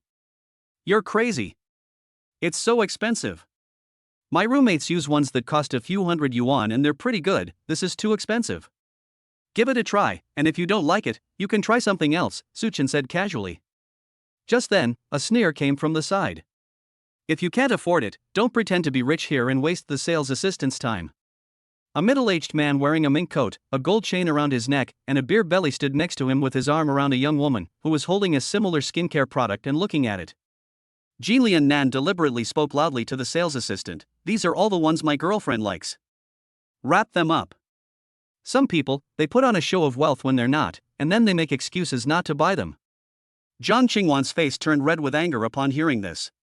Su Chen remained unmoved, smiled slightly, and took out his bank card, handing it to the saleswoman. "I'll take all the stock the store has in stock." The saleswoman's hands trembled as she took the bank card from Su Chen, staring at him in disbelief. "Sir, are you serious?" "Yes, I'll take them all. I just don't want some jerks with foul mouths showing off." Chapter 22 Shu, Qingwan? Upon hearing this, the man with the gold chain felt extremely humiliated and immediately retorted angrily, "Kid, do you want to die?" After saying that, the man with the gold chain rolled up his sleeves, ready to come up and beat up Su Chen. Upon seeing this, the security guards patrolling the mall rushed over and stopped the man with the gold chain. "Swipe your card." "Sir, we currently have enough stock to make 25 sets, totaling 324,450 yuan. Are you sure?" "Okay, please deliver it to Platinum Mansion and give it to the security guard at the entrance." Ding! Extravagant spending detected, triggering a 7x cashback bonus of plus 2,271,150 yuan. This brought his savings to an astonishing 40 million. The woman next to the man with the gold chain looked surprised when she heard about Platinum Mansion. It was one of the top villa areas in Tianjin, where a single villa was priced at over 60 million yuan, and some larger villas in better locations could be priced at over 100 million yuan. Then, her envious gaze fell on Jiang Qingwan, who was standing next to Su Chen. She was young, beautiful, and even more attractive than some celebrities. Looking at the boy in front of her, he was also very handsome. The moment the saleswoman heard Platinum Mansion, she was certain of the man's wealth and status, and her attitude became even more respectful. "Yes, sir, I'll process it for you right away." The man with the gold chain was still cursing angrily, "You motherfucker! You little bastard! You wait! I'll kill you today." Just then, a familiar figure walked over from the side. "Let me see who you're going to kill." The man with the gold chain turned around and saw a young man in a suit and tie, accompanied by a beautiful girl, and 5 men wearing sunglasses protecting him. His previous imposing manner instantly diminished. "Who the hell are you? What business is it of yours?" Upon hearing this, Shu Linqi immediately became furious. In all his years, there were very few people who dared to speak to him like that. "Damn, you're awesome, you fat pig, are you looking for death?" Shu Linqi rolled up his sleeves and was about to go up and hit him when 2 men in sunglasses beside him reached out and stopped him. "Young master, we can handle this. The doctor told you not to get angry." As soon as he finished speaking, the 2 guards beside Shu Linqi rushed up to the man with the gold chain and kicked him, sending him crashing into the shelf. "Blind fool, this is the young master of the Jin Haishu family. If you keep yelling like that, I'll tear your mouth off." Upon hearing who it was, the man with the gold chain immediately knelt on the ground and cowed out frantically. "I deserve to die. I didn't know you were the eldest young master of the Shu family. If I had known, I wouldn't have dared to do it even if you gave me 10 lives. Get out of my way." Shu Linqi walked up to Su Chen in a few steps. "Hey, brother Su, I knew we were destined to meet, we can run into each other anywhere." The saleswoman next to him hurriedly handed over 2 bottles of water. "Young Master Shu, is this your friend? We were really not good at entertaining him just now." "Yeah, it almost got my brother beaten up." Su Chen immediately waved his hand. "Don't make things difficult for those working people, it's none of their business. But, with your status, why are you shopping in a mall?"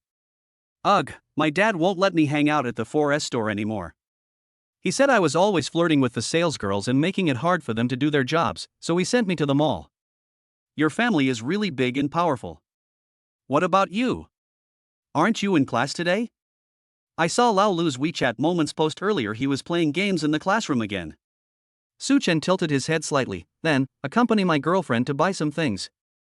Only then did Shu Linqi notice the girl who was half hidden behind Su Chen.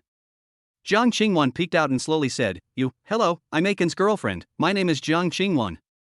The moment Shu Linqi saw Jiang Qingwan, he immediately grabbed Su Chen by the neck and pulled him aside. "Holy crap! Bro! Is that your girlfriend? She's fucking gorgeous. Wait. This is your girlfriend, but what about the one from yesterday?" Su Chen quickly made a shushing gesture. Shu, buddy, I only have one girlfriend. Are you still half asleep? Why are you talking nonsense? Ha? You? Holy crap. You're awesome, kid. You're better at it than me.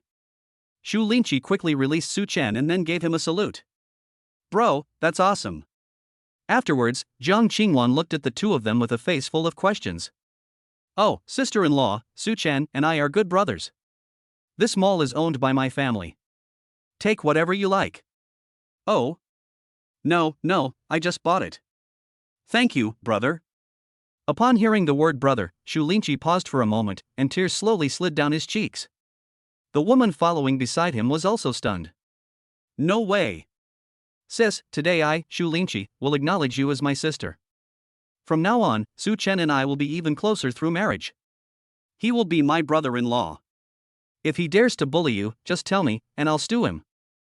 The staff around him and those who came with him applauded. Jiang Qingwan was stunned. She stared at Su Chen, her eyes wide with disbelief. What was going on? Where was she? Who was she? Jiang Qingwan, at a loss for words, uttered a sound, huh? Su Chen smiled and nodded at her. Accept it. Others might want this opportunity but don't. Brother. Wow. It's so similar. It's so similar. As Jiang Qingwan called him brother, tears streamed down Shu Linqi's face. Shu Linqi patted his pockets from head to toe. I was in a hurry when I left and didn't bring much. Here, take this as a gift for acknowledging you as my sworn sister. A black card was handed to Jiang Qingwan. This is... The woman who came with Shu Linqi came over and explained, Miss, don't panic. Here's the thing, the Shu family originally had 3 siblings. 3 years ago, an accident occurred, and the youngest daughter of the Shu family unfortunately passed away. Your voice sounds so much like Mrs. It's rare that our Shu family and you have such a connection. This card can be used for spending at any of the Shu Group's properties, with a limit of 10 million per year. Please accept it. No. This is too valuable. At this moment, Su Chen placed his hand on Jiang Qingwan's hand and said, keep it. He doesn't need this much. At this moment, Shu Linqi spoke up, how about this, I'll treat you to dinner today, and we'll go home together tonight. If my older brother knew that I've taken on such a sister, he'd be overjoyed. After a brief moment of thought, Su Chen realized that he was indeed not short of money now, and that befriending the Shu family might not be a bad thing. Okay, send me your location later and we'll go there. Brother-in-law, what are you planning to do now? Hey, I feel like we got ripped off. We were planning to go to the basement level for that all-you-can-eat Japanese restaurant. Shu Linqi said with annoyance, I also want to go with you, but I still have work to do. You go first, see you tonight. Then Shu Linqi left, extremely happy and skipping away. What happened? This is so sudden. Su Chen pinched Jiang Qingwan's bewildered face, isn't this good? We have another person to rely on. Let's go eat first. Su Chen took his bank card back from the saleswoman. Please take care, miss. If you need anything later, just give us a call and we'll bring it to you. Jiang Qingwan was quite uncomfortable with her new identity, but what happened here seemed to have been shared in the mall's workgroup. Along the way, all the mall staff greeted Jiang Qingwan with smiles. Upon arriving at the Japanese restaurant, the waiter led the two into a private room. Before Jiang Qingwan could even order, more than 10 dishes were laid out in front of them. A very elegant woman in her 30s walked in through the door. Miss, sir, I am the manager of this restaurant. It is an honor for our restaurant to have you two here. We have a few more dishes to prepare. Please enjoy your meal. We will not disturb you any longer. Please just call me if you need anything. Chapter 23 Shu Family Manor. After the person in charge left, Jiang Qingwan and Su Chen looked at each other and burst out laughing at the same time. Su Chen hadn't expected that Shu Linqi's family had such great power. Such power was truly fascinating. When the two finished their meal and went to pay the bill, the restaurant manager smiled and said, no need, the Shu family doesn't need to pay when dining at our restaurant.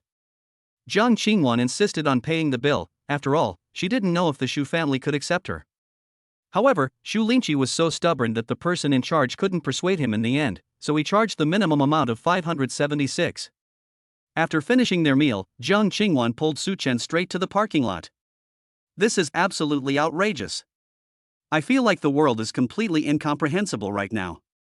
When she left the mall, the parking lot manager saw that it was Jiang Qingwan and immediately raised the barrier to let her through without even charging her parking fee. With cars still lined up behind her, Jiang Qingwan had no choice but to drive away. At the entrance of the residential area, they picked up the skincare products delivered by the mall from the security guard. After returning home, the two of them stuffed all the groceries they had bought into the refrigerator. "Sai, looks like we can't have hot pot today. I'm so sad." Jiang Qingwan's face showed a sad expression.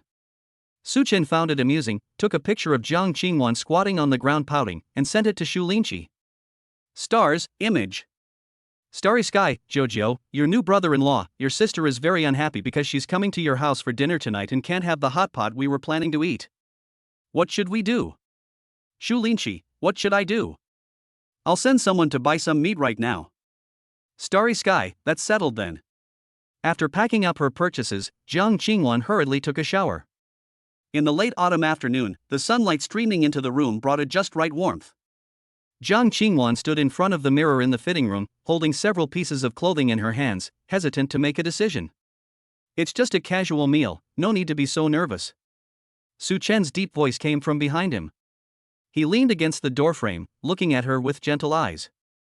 Jiang Qingwan turned around, looking exhausted. "Sai, that's the Xu family. Didn't you see the attitude of those people in the mall today? Xu Linqi is just being ridiculous, insisting on recognizing me as his sister. I've never seen anything like this before, so I'm a little scared."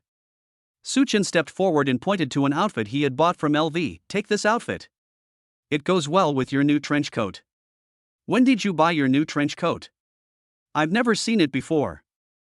Jiang Qingwan turned around with the trench coat in her hand and said, "Hee, I bought it yesterday. It's for myself. Doesn't it look great? I have such great taste."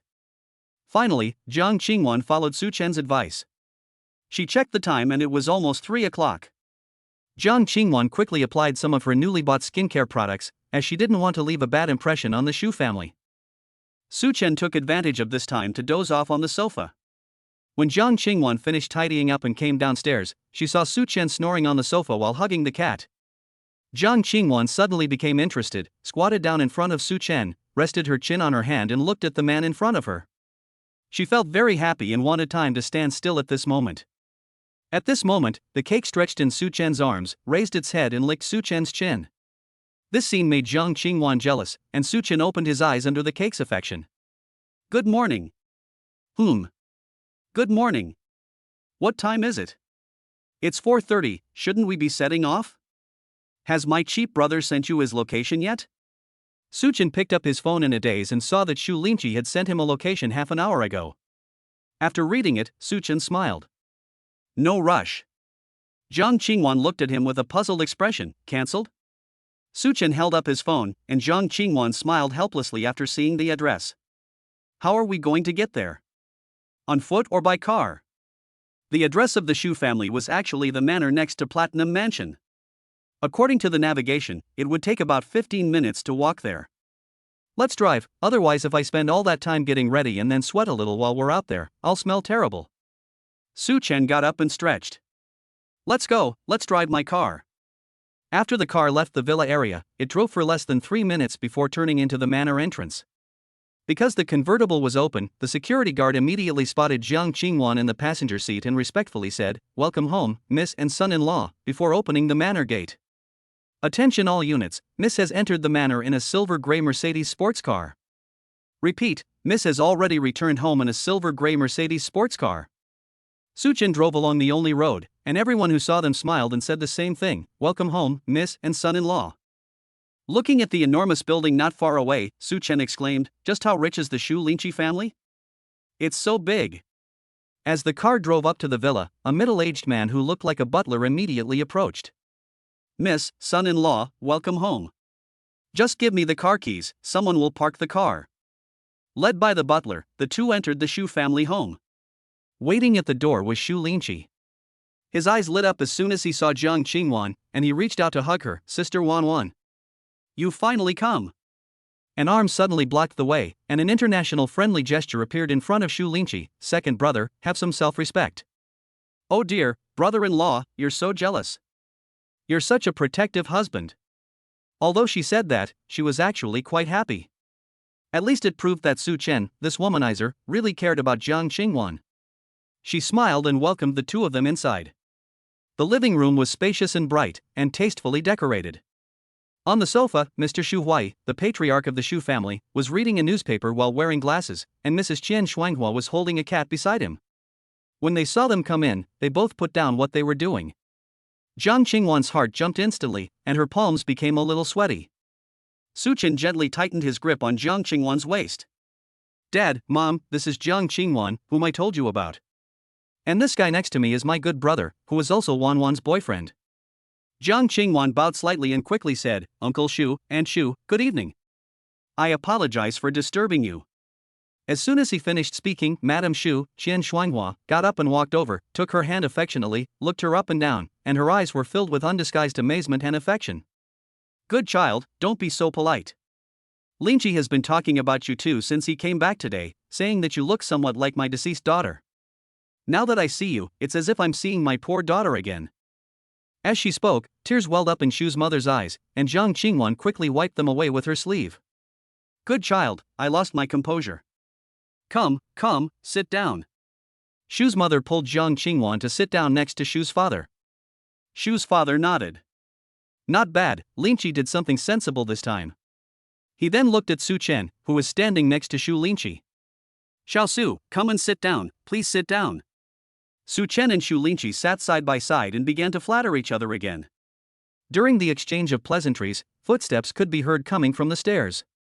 Chapter 24 Lazy Cat, when will you be able to schedule my schedule? A man wearing a gray cashmere sweater, with a calm and refined demeanor, walked down the stairs. He was Xu Yan, the eldest son of the Xu family. "Big brother." Xu Linchi greeted, "This is my adopted sister, Jiang Qingwan." Xu Yan's gaze fell on Jiang Qingwan. Seeing that the old lady was holding her hand, he then showed a gentle expression and said with a smile, "Welcome. My younger brother has always been unreliable, but this time he did the right thing. My mother has always been resentful about my sister's situation. The Xu family welcomes you." Xu Yan's tone conveyed certainty, which was more reassuring than Xu Linchi's boisterous welcome. After the tea and snacks were served, the atmosphere became unexpectedly harmonious. Master Xu inquired about Jiang Qingwan's background and was deeply saddened to discover how tragic her life had become.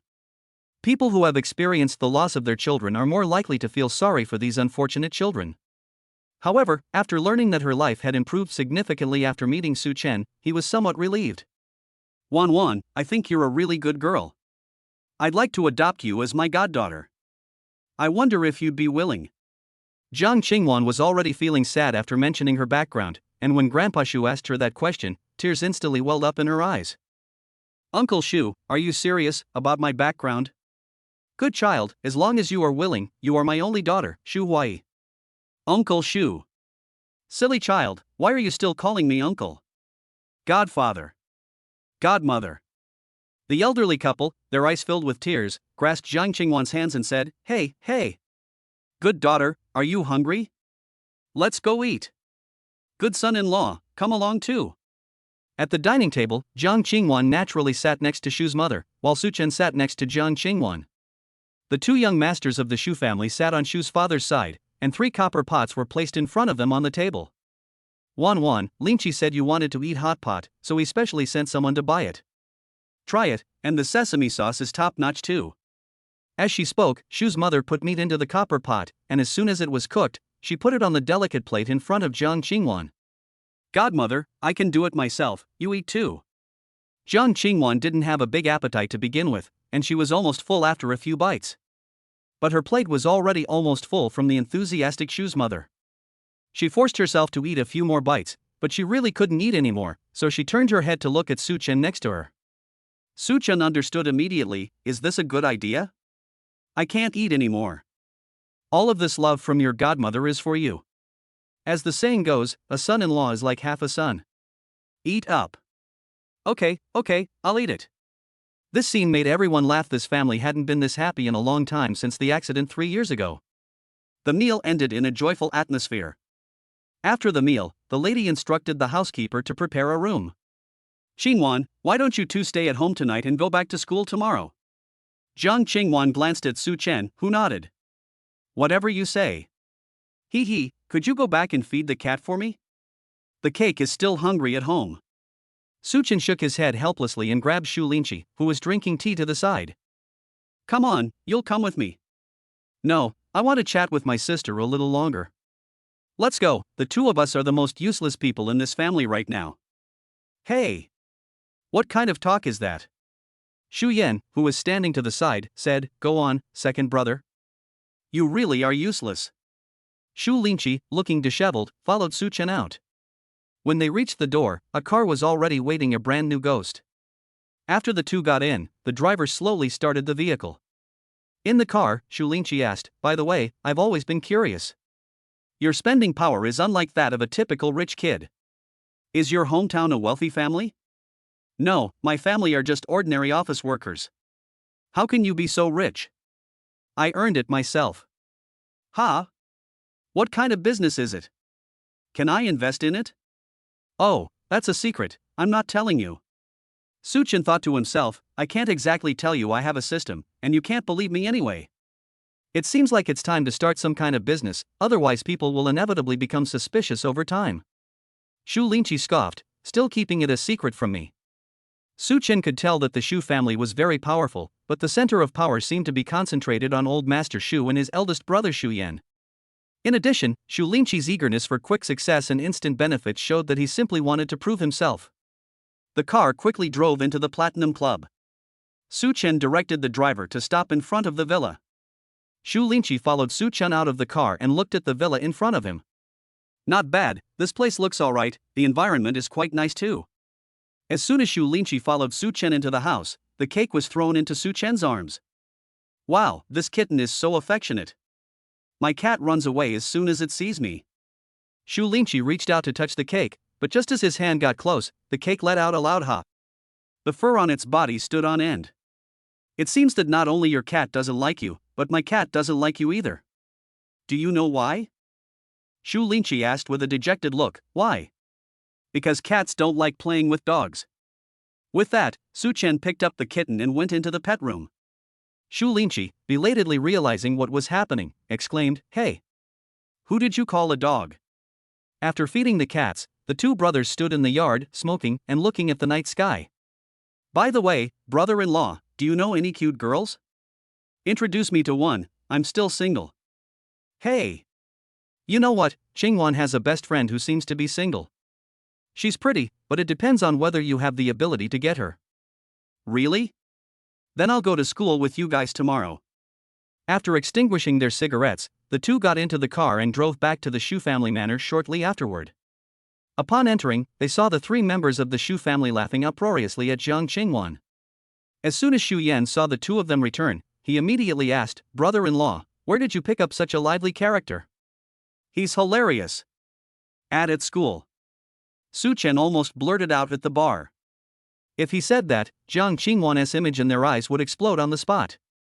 When they were chatting for about 9:30, the butler reminded them, Master, Madam, it's time to sleep. Be careful with your blood pressure. Oh dear, it's so late already.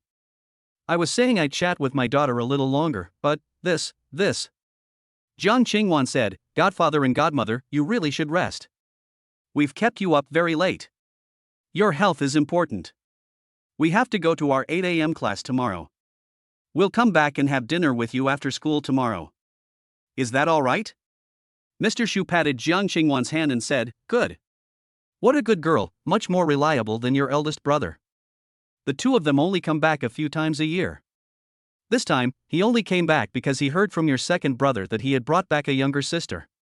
Shu Yan, who was suddenly called out, looked up with a helpless expression and said, Hey, I'm just busy.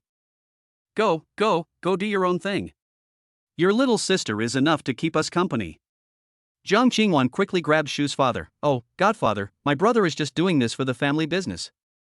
If you miss him, I'll call him and ask him to come back. Sai Wanwan is so sensible. All right, your mother and I will go upstairs first. You should get some rest too. Okay, sweet dreams, Godfather and Godmother. Great. Today is sure to be a wonderful dream. Ha ha ha ha. After Shu's parents went upstairs, Shu Yan said, Thank you for getting me out of that situation, little sister. Otherwise, Grandpa would have scolded me for another half hour. No, it's only right. Well then, big brother, we're going to sleep too. Good night, big brother and second brother. After saying goodnight to each other, Jiang Qingwan and Su Chen were led by the housekeeper to the room prepared for them. The room was spacious, and as soon as the door closed, Su Chen pressed Jiang Qingwan against the wall and pinched her chin. Little lazy cat, since when have you been able to plan my schedule? As he spoke, Su Chen's hand slid down Jiang Qingwan's abdomen. Chapter 25. You've become a hot topic. The next morning, Jiang Qingwan got up very early.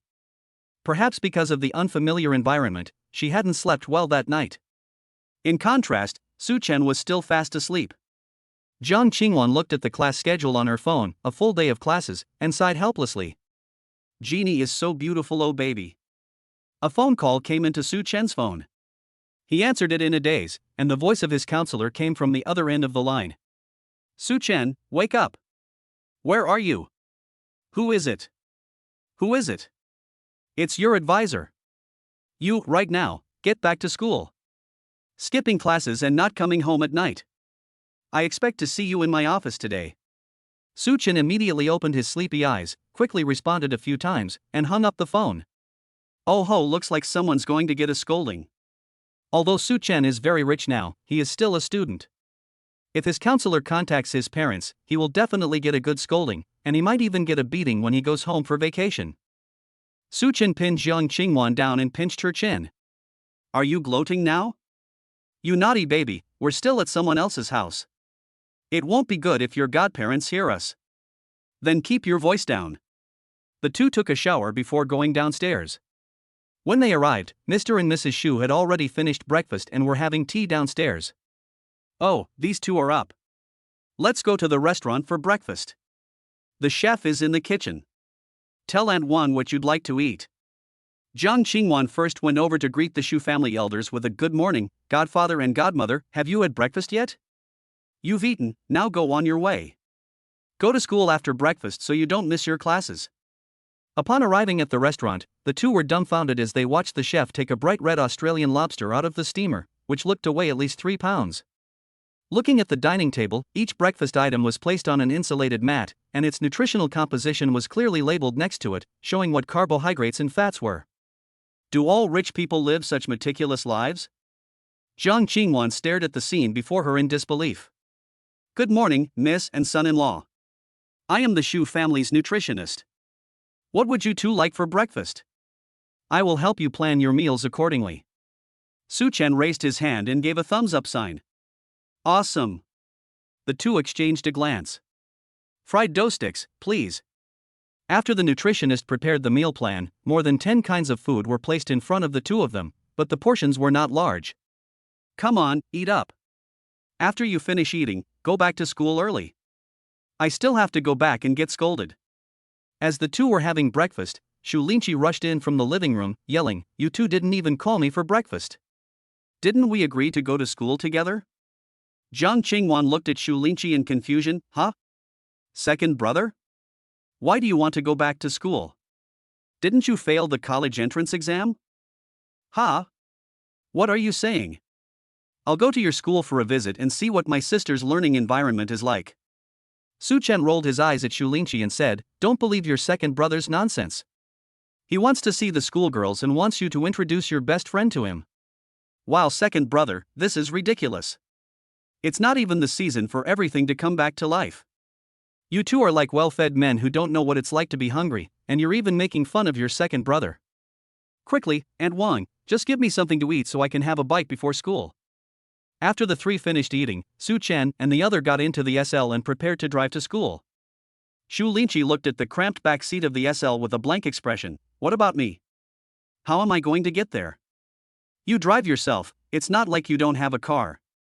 Why don't you squeeze in from behind? Damn! What a piece of junk! I'm speechless. Hey! Stop swearing. It's the car you sold me. Fuck me, never mind, I'll just drive my own car. After saying that, Shu Linqi got into a Continental GT and flashed his lights behind Su Chen's car. The two cars, worth nearly 5 million yuan in total, drove one after the other to the school, attracting a lot of attention along the way. When they arrived at the school gate, Su Chen, who often drove in and out, went straight in, while Shu Linqi, who was behind, was stopped at the gate. "Hello, student. Please show your student ID. I was with the group in front of me." "Aren't you a student? If you're not a student, you're not allowed to drive onto campus." Shu Linqi, a rich young master, had never been turned away before, and he immediately exploded. "Hey! You lowly security guard, don't you want to check the license plate first? Are you sure you want to stop me?" The security guard glanced at the LED screen in front of the gate that read license plates, Jinhai S66666. "Your license plate is pretty cool, buddy, but no matter how cool your license plate is, I can't let you in. There are school rules." Shu Linqi got into an argument with the security guard at the school gate. Su Chen saw that it was still early, so he leaned against the car and watched this dramatic scene. The dignified second young master of the Shu family was actually stopped by a security guard. Su Chen quickly took out his phone and started recording. Soon, a lot of students gathered at the school gate. After all, it's not common to see someone driving a Bentley arguing with a security guard at the school gate. Just as the argument was raging, a man in a suit ran straight to the school gate, pulled aside the security guard, and bowed obsequiously to Shu Linqi, saying, "Young master, what brings you here? Please don't take it to heart with the security guard. He doesn't recognize you.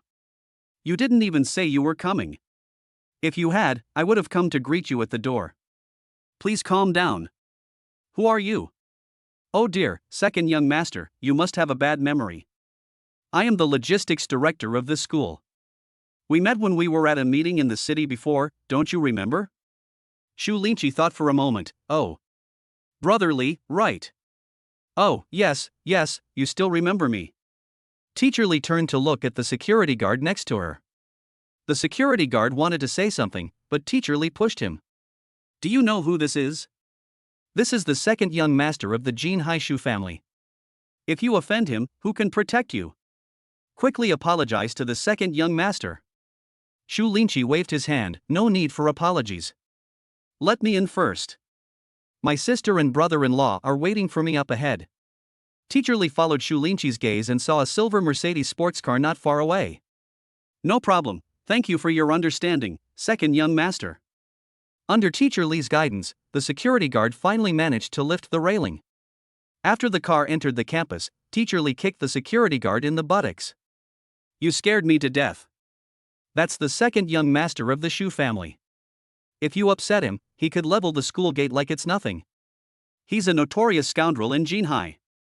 You shouldn't leave the school for the next 2 months. Just stay in the school dormitory." Shu Linqi drove up and stopped behind Su Chen's car. "Fantastic. Absolutely fantastic. I'm really fed up. Where did your school hire these security guards? They're brainless, completely stubborn, and they just won't let me in no matter what I say." "Ha, the dignified second young master of the Shu family got into a fight with a security guard. That's pretty impressive. I bet you'll be the talk of the school these next couple of days, it'll crack me up." Chapter 26. What? The same dorm room? I'm fucking speechless. You've brought shame to your school. I have a lot of friends at your school, and this is incredibly embarrassing. I'm going to get someone to deal with that security guard. Hey, why are you arguing with a security guard? Take Qingwan down to the classroom building, I have something to do. Shu Linqi looked at Su Chen with disdain. What are you thinking about? I'm going to the counselor's office to get scolded. My truancy will be exposed. Oh. I thought it was a big deal. You wait, one phone call from me and your advisor will have to come over and apologize to you. Come on, you're making a fool of yourself. If they find out I know you, you'll be embarrassed along with them. Besides, you can take the opportunity to have Qingwan introduce you to her best friend. Why not? Shu Linqi suddenly grabbed Su Chen's shoulders with both hands. Holy crap. How come I didn't think of that? Brothers for life. I'll make sure you get the girl safely. After kissing Su Chen goodbye, Zhang Qingwan got into Shu Linqi's car, and Su Chen drove straight to the office building. As soon as the car pulled up and parked at the office building, and Rumo opened the door and came in. Holy crap? Holy crap? Holy crap? Where did you come from? I was just about to ask you, what have you been up to? You haven't contacted me all day. You've taken advantage of me and then disappeared without a trace. Weren't you catching up on sleep? Enrumo sniffed the car interior. Wait a minute, why does it smell like a woman's perfume? You big jerk. After saying that, Enrumo reached out and cupped Suchen's cheeks. Isn't having me enough? Seeing that Suchen didn't react, Enrumo laughed and said, TCH, you big pig's trotter isn't fun. I can recognize my own location. What are you doing in the office building? Suchen stared at Enrumo without saying a word. After a while, Suchen slowly kissed her lips, and she cooperated. But Suchen's hands got restless and reached for her chest. You big pig's trotter. So, what are you doing in the office building? Don't even mention it. I got a scolding for skipping classes and staying out all night. When the truth came out, they made me go to the counselor's office to get yelled at. That house? 315. Oh. Let's go together then. I'll go to 315 too. I'll deliver some materials. Then let's go, you can come with me and get scolded. On the elevator. Enrumo leaned against Suchen's chest. How did you rest yesterday? How dare you ask? I've been lying in bed all day, completely unable to move. I'm basically useless. Suchen grinned mischievously. Let's continue tomorrow. Please spare me. Let me rest for a couple of days. I'll always be yours, please. Enrumo looked at Suchen with pleading eyes, and Suchen reached out and pinched her nose. Alright, then let's do it the day after tomorrow. I'm really impressed. Okay, see you the day after tomorrow. Ding dong, we've reached the 3rd floor. Go down first, then up. The two held hands and headed straight for the office. When they reached the door, Enrumo dropped her timid and dependent demeanor, straightened her clothes, and went in first. Suchen followed her into the office. Oh my, who is this? You finally decided to go back to school? Hey, counselor, have you eaten yet? As the saying goes, you can't hit a smiling face. Suchen's counselor is young and pretty, and usually doesn't manage them too strictly. Yesterday, the school's dormitory management committee happened to be checking the dorms and found that someone was missing from their dorm. The counselor used his excuse of asking for leave to get away with it, and even made a fake leave slip for him. The counselor placed the fake sick note on the table, saying, I'll try to get you through this. Just be careful not to get another disciplinary action later. It still has to be my Yundao. With my Yundao, you can have a smooth 4 years of university. Alright, stop being so cheeky. Haven't you been at school lately? Huh? How did you know? Your 3 best buddies in the dorm betrayed you. Damn it. Those 3 dogs. Yes, I rented a place outside and I'm living there with my girlfriend. That school beauty? Hey. How did you know? They're still your 3 good brothers. 666. I'll throw them into the Haiha River when I get back. Alright, if you're going to live outside, you'll have to sign an agreement, so that if you catch me during a room check, you'll have an excuse. After saying that, Yunru took out a piece of paper from the drawer, on which was written the student commuter agreement. I'm awesome, Director Yun. TSK.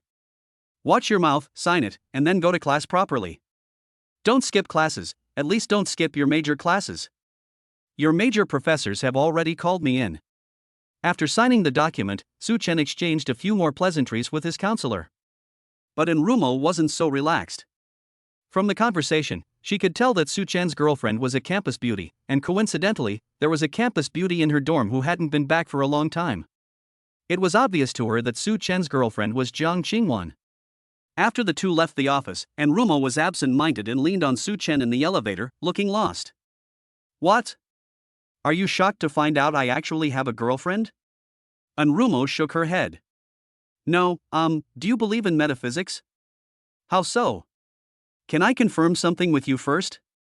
Suchen raised an eyebrow. What is it?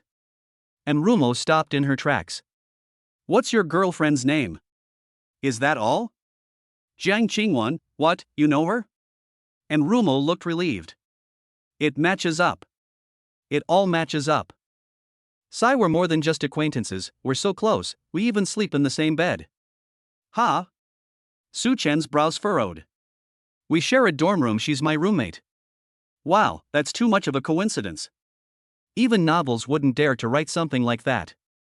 Enrumo sighed. Sai, how am I going to face her now? I've let her steal her man. What's so strange about that? Don't you think it's interesting? If you two met, TSK. Su-chen took Enrumo's hand and walked outside. Enrumo gave up thinking and got into the car with Su-chen's arm. Send me back to the club. I spent all day lying around yesterday, and I still have a bunch of messy things to deal with.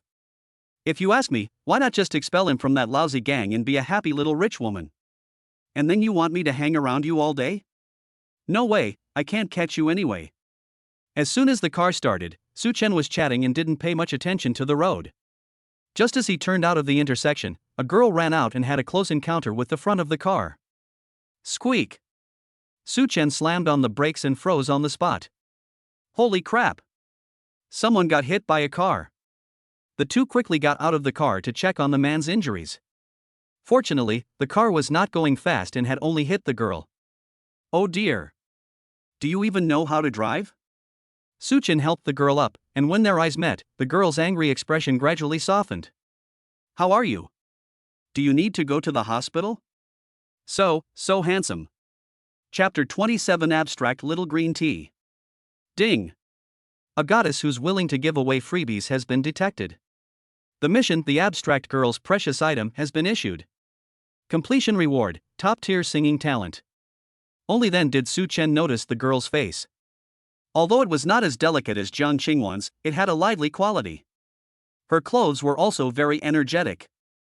If Jiang Qingwan was sweet and lovely, and Enrumo was hot, then the girl in front of him had a very vibrant beauty. Su-chen reached out and tapped the girl's head. Oh no, did you bump your head? The girl grabbed Su-chen's hand. Handsome, can I add you on WeChat? You shouldn't be asking for WeChat right now, you should go to the hospital. After saying that, Su-chen picked the girl up and turned around to let Enrumo go back first, while he took the girl to the hospital. After getting into the car, the girl muttered to herself, wow. A sports car. It's my first time riding in a sports car, it's so cool. The girl seemed very excited on the way, showing no awkwardness around strangers. She was very outgoing and kept saying that she was fine. She even pestered Su-chen to add her on WeChat. 10 minutes later, the car stopped at the entrance of the emergency room. Oh dear, you actually came to the hospital. I thought you were going to take me to some weird place. Su-chen's head was buzzing from all the annoyance, and he was too lazy to deal with her now. He picked her up from the passenger seat and headed for the emergency room. When the doctor heard that she had been hit by a car and was somewhat mentally unstable and agitated, he quickly had Su-chen put her on a stretcher and conducted a series of examinations. In the end, the doctor found that apart from slightly low blood sugar, there was nothing else wrong. Seeing that everything was all right, Su-chen was relieved. After all, this was a task assigned by the system. If he had killed it, the task would have failed. Besides, he didn't know if the system would impose any penalties if the task failed. I told you I was fine, where to go next? Ha!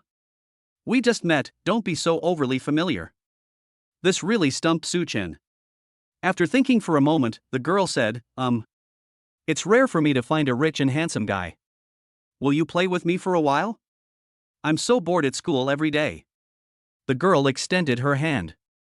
Hello, my name is Joe Miauka, and I'm a freshman in the finance department.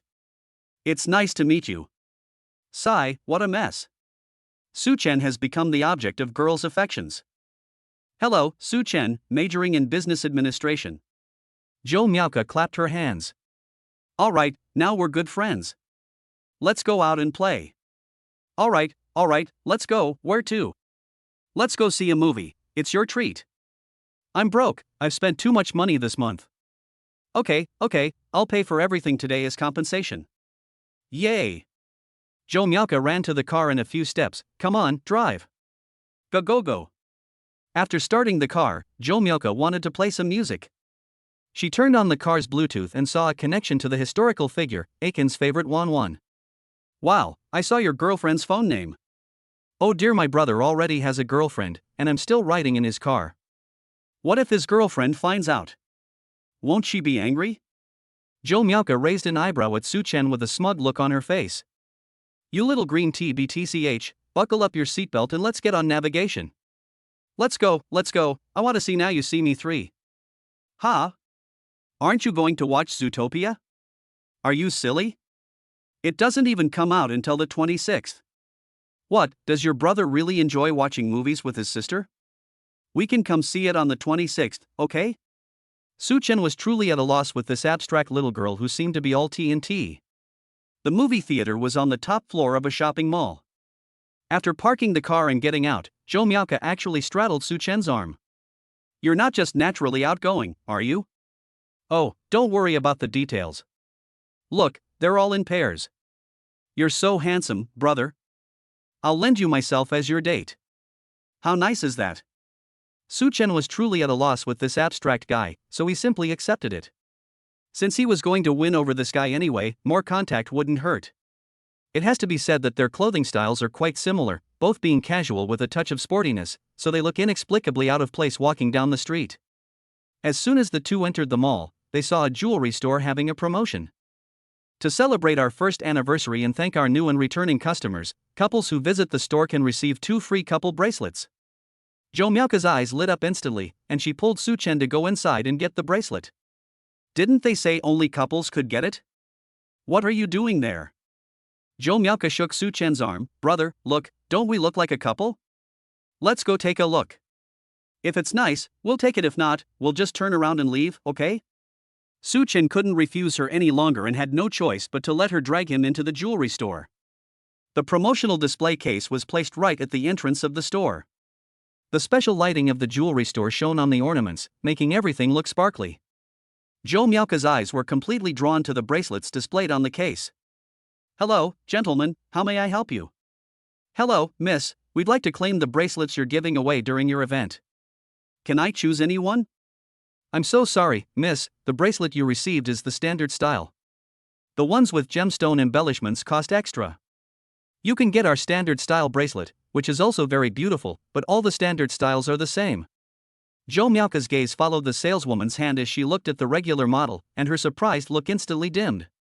Su Chen looked at the girl beside him, whose eyes were sparkling, and smiled slightly before asking, how much extra will it cost here? Sir, we have different price ranges, from 666 to 999 and 2199. It depends on which pair you prefer. Oh? It's so expensive. Maybe we should just forget about it. Zhou Miaoke is not tall, only 1.68 meters, which is shorter than Jiang Qingwan and the other two. Su Chen reached out and ruffled Zhou Miaoke's hair. Choose one you like, and I'll give you a gift as an apology. Zhou Miaoke looked up at Su Chen. He was already quite tall at 1.88 meters, but when he said those words, he seemed even taller in her eyes. Thank you so much, brother.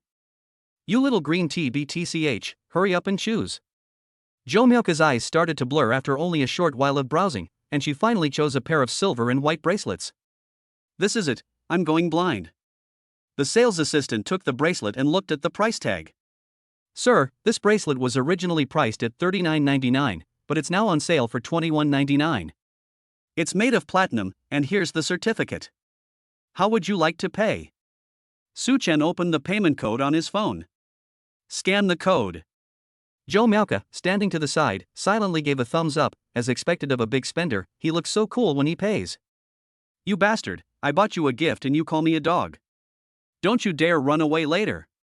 Chapter 28. That stubborn guy actually tried to harm me. Gentlemen, we need to verify whether you are a real couple. Zhou Miaoke asked, how do we verify it? It's very simple, just the two of you kiss. After the sales assistant said that, Zhou Miaoke's face immediately turned red. That. Before Zhou Miaoke could say anything, Su Chen pulled her into his arms and kissed her. Ding. Detected that the host has obtained a girl's first kiss.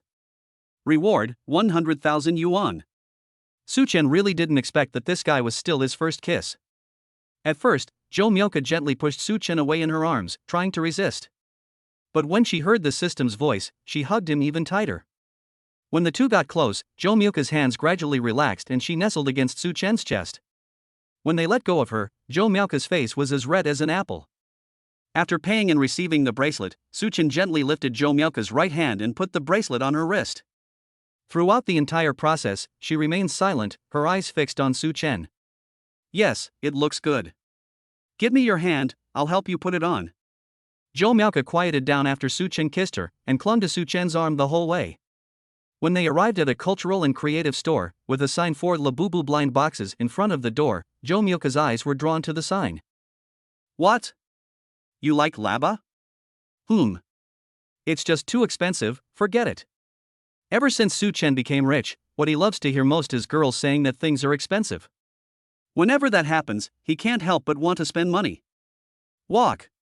Su-chen pulled Jomyoka into the cultural and creative store. Without saying a word, he asked the clerk for 2 whole boxes. Are you crazy? Buying one isn't enough, you have to spend 1,500 on this thing. Take it apart, or I'll beat you up if you can't uncover the hidden parts. Upon hearing this, Jomyoka reverted to her previous abstract state. Then you'd better be gentle. I'm so thin, I don't have much meat on me. Don't beat me so badly I end up in the hospital. Hearing this, Su-chen became interested and said, then I'll give it a try first. Smack! He slapped her leg. Jomyoka immediately blushed and stared intently at Su-chen. You're never satisfied with taking advantage of others, are you? It's really just so-so. Unboxing blind boxes. Jomyoka was pleasantly surprised every time she opened a blind box, but after opening them all, no hidden items appeared. Ugh, I'm speechless. What terrible luck. Jomyoka turned around with a defiant look on her face.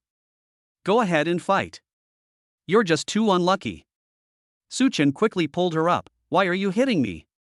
You terrible person, you really are terrible. You're doing this in public, you're really something. Wow, why is this rich guy so shy? Shut up, you abstract monster. Go away, put your Labubu away, and go watch a movie. Su-chen was genuinely afraid she would say something outrageous again, so he quickly pulled her straight to the movie theater. When buying tickets, there weren't many good seats left in the regular screening room. Seeing how sweet the two of them were, the staff recommended a couple's screening room with 2 seats. Brother, let's keep pretending to the end. After buying their tickets, with 20 minutes to spare before the movie started, the two of them bought some tokens and started playing claw machines in the lobby of the cinema. Su-chen has 3 years of experience playing claw machines. In high school, he often played claw machines with his ex-girlfriend, which was one of Su-chen's proficient skills. At first, Jomyoka was quite interested in watching Su-chen grab the ball while perched on his shoulder, but for some reason, she couldn't grab it this time no matter how many times she tried. Hey brother, you're so bad. Didn't you promise to catch him within 3 tries? This machine isn't working properly, get a replacement. Su-chen was completely obsessed, frantically trying to win a prize at the claw machine. 10 minutes passed, and he still hadn't won a single one. Jomyoka couldn't stand it anymore and asked Su-chen for a coin to try her luck at the machine next to them. As Jomyoka took a Pikachu out of the machine, Su-chen's Dao heart shattered completely. I'm not playing anymore, it's too insulting. Oh dear, brother, don't be sad. Look how cute my Pikachu is. I will never give it to you. Su-chen reached out to grab Jomyoka, but she ran to the nearby milk tea shop with Pikachu in her arms, saying, What would you like to drink, brother? It's on you. 666, it's on me, and you're quite self-righteous about it. Su-chen walked over with a helpless expression, hugged her from behind, and pressed his head on Jomyoka's head. Just do what you think is right, don't be too sweet. Jomyoka's face instantly turned red, but she still forced a smile and said, Am I too sweet, so does brother not want to drink anything sweet? Su-chen tilted his head and gave Jomyoka a light kiss on the cheek. Yeah, you're so sweet, I really want to eat you up in one bite. Brother, does your sister know you're like this? It's not good.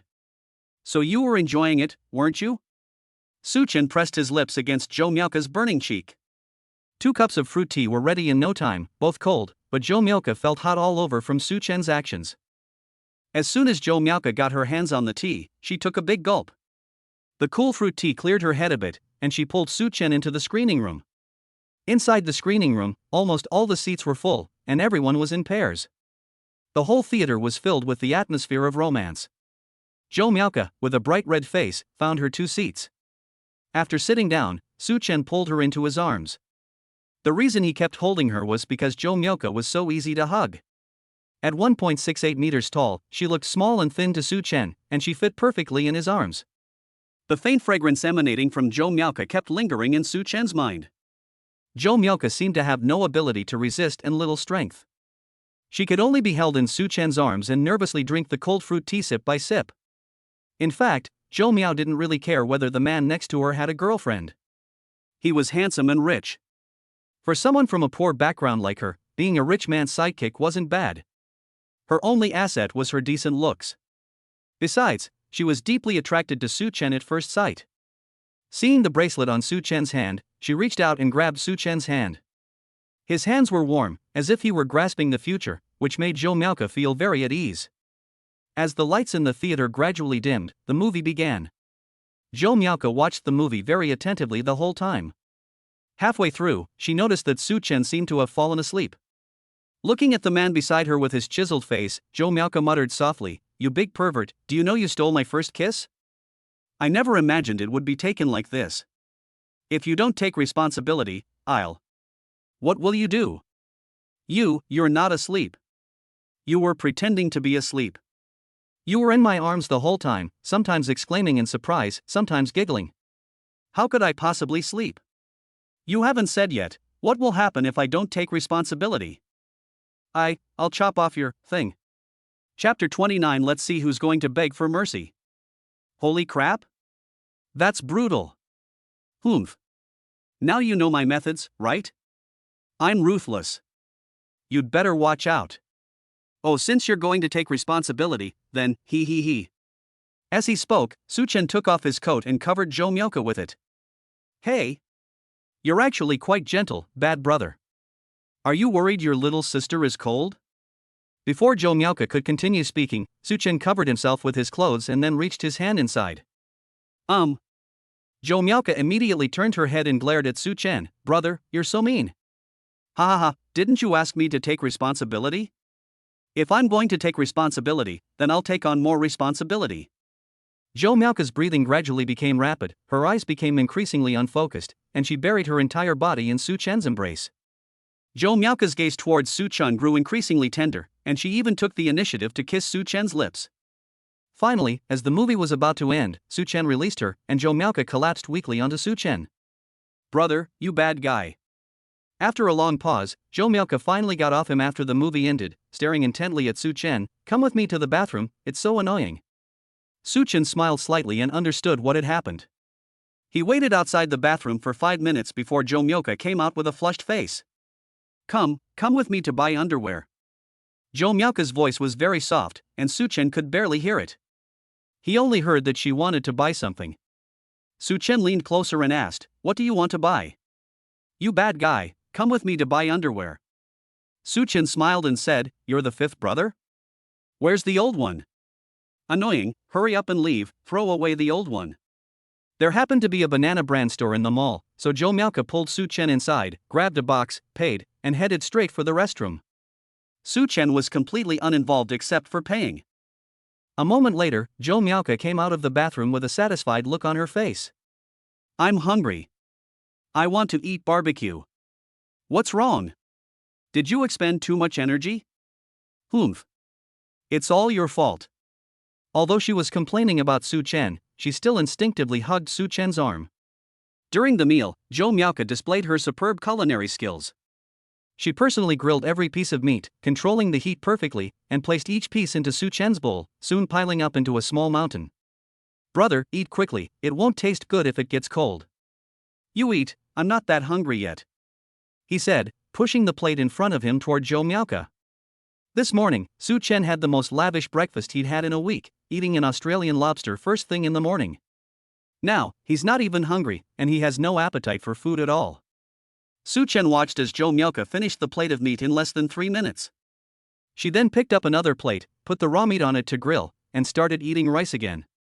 Su Chen watched in astonishment as she ate the grilled meat in this cycle, which went on for 5 rounds. By then, all the various meats on the table were gone, leaving only empty plates. "Waiter! Menu!" Su Chen hurriedly called over the waiter and ordered a few more dishes from the menu that he hadn't ordered before. While the dishes were being served, Zhou Miao started eating the sushi on the table again. Su Chen's eyes widened in disbelief. "You guys, aren't you being a bit too abstract? What's wrong? Do you want some?" Zhou Miao said, holding a piece of sushi to Su Chen's mouth with both hands. Su Chen opened his mouth slightly, and Zhou Miao stuffed the whole thing into his mouth. "Has no one ever told you that you have a good appetite?" Yes, my dad, mom, and sister all say I have a big appetite, but I feel it's normal. How can you grow if you don't eat? Besides, I don't eat that much. Before long, the freshly added meat was served, and Joe Miauka started another round of grilling. Only after finishing this round did Joe Miauka put down her chopsticks. Are you full? I'll eat until I'm about 70% full. Mom said it's impolite to eat too much when you're eating out with others. Suchin smiled helplessly. All right, that's true. How can your blood sugar be low when you have such a poor appetite? I don't understand. It's just that the school food is too expensive, I can't afford it. Have you ever thought that it's not that the food is too expensive, but that you eat too much? I don't care, the school food is just too expensive. Okay, I'll take care of you from now on, so you won't have low blood sugar again. Hub brother is actually going to support me. Quickly give me 50 verses to see my strength. Later I'll go eat crazy Thursday tonight. Give me your bank card number, my WeChat account is at a spending limit. TCH, he won't even transfer 50 yuan to me, yet he said he'd support me. What a liar. Su Chen snatched her phone and pinched Joe Miauka's face to get the card number from WeChat. 3 minutes later, Joe Miauka received a text message. China Construction Bank, your bank card ending in 5541 has received a transfer of 500,000 yuan. Holy crap! This, 10, 100, 50,000. I meant 50 yuan. Su Chen reached out and patted Joe Miauka's forehead. Take this and spend it. Is that enough for your meals? Let me know when you've spent it all. Joe Miauka immediately knelt on the seat. Big boss. Thank you for feeding me. I was ignorant before. Didn't you say you wanted me to take responsibility? Well, I've taken responsibility. From now on, you'd better fulfill your obligations properly. Su Chen's lips curled into a wicked smile. Upon hearing his words, Joe Miauka immediately understood what Su Chen wanted to do. Okay, alright, today? Su Chen, who was drinking water, spat it out. You're really abstract, aren't you even going to refuse? My brother gives me money and supports me. How can I refuse? My brother is such a strange guy. Joe Miauka's thinking was very simple. She was afraid of being poor, and now that someone suddenly wanted to take care of her, what was there to hesitate about? As the saying goes, hesitation leads to defeat. Okay, but not today. I have something to do tonight, and then I have class this afternoon. Let's go back to school then, so as not to make my brother's class late. When Su Chen paid the bill, he looked at the bill of over 700 yuan for the two people and fell into deep thought. This girl can really eat. He only ate one piece of sushi, and Joe Miauka ate the rest. Most people couldn't afford to feed this girl. But, by sheer coincidence, Su Chen caught him. After paying the bill, the two drove straight to the school. Su Chen didn't want to skip class again, since the counselor had already contacted him. If it happened again, his father would probably call him. Su Chen's father was a very principled man, and if he made this mistake, he would definitely get a beating when he got home. Su Chen drove her back to school in a flash, dropping her off at another girl's dormitory building. Before leaving, Joe Miauka gave Su Chen a sweet kiss. Brother, I'm leaving now, remember to get a good rest today, or you won't be able to get out of bed tomorrow, hee.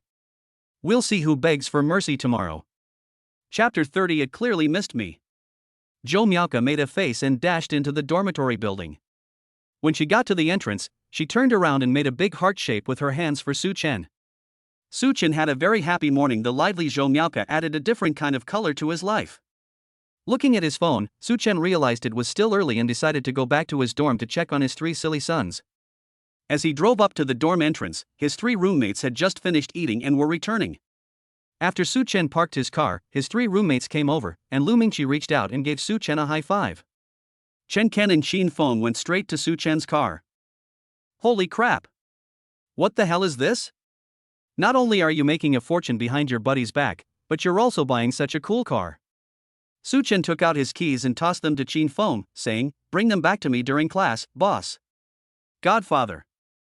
I love you. Stop being so sarcastic. Get lost. The two got in the car, took out their phones, and started taking pictures to show off. After searching for a while, Xin Feng finally opened the convertible top, started the engine, and drove off to show off. Su Chen put his arm around Lu Mingqi's shoulder and said, "Hey buddy, tell me, who sold it to me?" The counselor brought it back to me first thing this morning. Brother Chen, let me explain. Damn it. You bastard, I knew it was you who sold me out. Lu Mingqi took off running and disappeared into the dormitory in a flash. Su Chen pinned Lu Mingqi down on the bed and had a friendly chat with him. I was wrong. Holy crap. Brother Chen, have mercy. You bastard. I think I really need to take control of you. After Su Chen gave Lu Mingqi a good beating, Lu Mingqi asked, Brother Chen, I saw Shu Lingqi's post on WeChat Moments this morning. Why did you two go to their house? His caption said something about a family needing to be together. What the heck? Sai, Lao Shuxian had nothing better to do, so he adopted Jiang Qingwan as his godsister. Yesterday, I was invited to his house. His parents quite liked Jiang Qingwan, so they adopted her as their goddaughter. Holy crap! You've really taken off. The Shu family's power in Jinhai, while not exactly all-powerful, is certainly considerable. Is it really that amazing? Go away, now we can't afford to offend you anymore. You're practically a son-in-law of the Shu family now. Forget it, let's not talk about this anymore, Shovel. Call on. After 3 games, Chen Ken's hearty laughter came from outside. As soon as he entered, he grabbed Su Chen's shoulder. Hey bro. This thing is fucking awesome. It turns heads wherever it goes, all those kids are green with envy, they're all staring at us like crazy, it's so cool. How much does this thing cost? Su Chen put his phone on the table. More than 2 million. Holy crap. You've got over 2 million. That's enough to buy 4 houses back in my hometown. Looks like I'll never be able to afford this thing in my lifetime. You really want it? Upon hearing this, Chen Ken immediately stood up. What, are you going to give your older brother a ride? What are you dreaming about? Su Chen patted Chen Ken on the shoulder. But if you want to make money, I can still help you figure out a way. Chen Ken immediately became interested. Let's do it. Second brother, you tell me how to do it. As long as it can make money, I'll follow you. But if it requires investment, it might be tough. I only have 2,000 yuan in my pocket. It's not just you, brother. All 3 of you have to come. No one can be missing. Qin Feng asked in confusion, what's wrong? Do all 3 of us have to come? Lu Mingqi, standing to the side, readily agreed. He knew very well that Su Chen had now connected with the Shu family, and with the Shu family's name, there was nothing he couldn't do to make money in Jinhai. Seeing that the shrewd Lu Mingqi didn't hesitate, Qin Feng didn't say anything more and readily agreed. Okay, wait for news. I'll call you when it's time to get started. Su Chen deliberately kept everyone in suspense because there was someone who insisted on recruiting him without him. This pirate ship couldn't set sail. It was rare for the 4 of them to get together like this, so they walked to class together. Su Chen only had this one class in the afternoon. He had just arrived at the classroom and was about to start shoveling when he checked his phone. Champion of all night stay up late, brother, do you miss me? Starry Sky? Starry Sky, yeah, I miss you. Champion of all night stay up late, why does my phone smell burnt? Champion of all night stay up late, so it was you who caught a fever. Champion of all night stays, next time you miss me, just say so. Don't wait for me to contact you. Starry Sky, you fucking trying to entrap me by insulting me?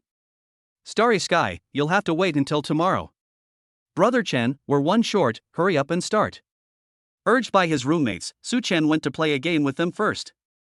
After finishing 2 rounds, he noticed that Zhou Miaoka hadn't replied yet. Starry Sky, you've even learned to ignore people now? Champion of all night stays, exactly. Women like that are so annoying. Champion of staying up late, not replying to messages is so annoying. Champion of staying up late, I do too, but what beautiful woman doesn't make mistakes? Am I right, bro? Starry Sky, 666, you abstract weirdo, you're practically talking to yourself. Starry Sky, you play by yourself, I'm going to shovel with my roommate. The ultimate all-nighter, a guy who's willing to dump his girlfriend is a real plus. Su Chen chatted with Zhou Miaoka for a while. She almost drove Su Chen crazy. This girl seemed like a lunatic when she was being abstract, but when she was normal, she was so cute. After playing another round of shovels, get out of class ended. Su Chen didn't go back to his dorm instead, he went straight to the adjacent teaching building because there was a very conspicuous green Continental GT downstairs. Shu Linqi was adding girls' WeChat contacts one by one next to the car, grinning from ear to ear. Su Chen made a phone call to Jiang Chengwan. Hey, Wan Wan, you don't need to introduce your best friend to Shu Linqi. He's doing just fine now. Ha? What's going on? You'll see it as soon as you go downstairs after class. Wait a minute, I'll be right there. After hanging up the phone, Jiang Qingwan came out a short while later. Su Chen was still watching the show at the building entrance when Jiang Qingwan pounced on him. Su Chen gestured to Jiang Qingwan with his eyes, and following her gaze, he saw Shu Linqi frantically adding people on WeChat. Wow, my brother's got some skills.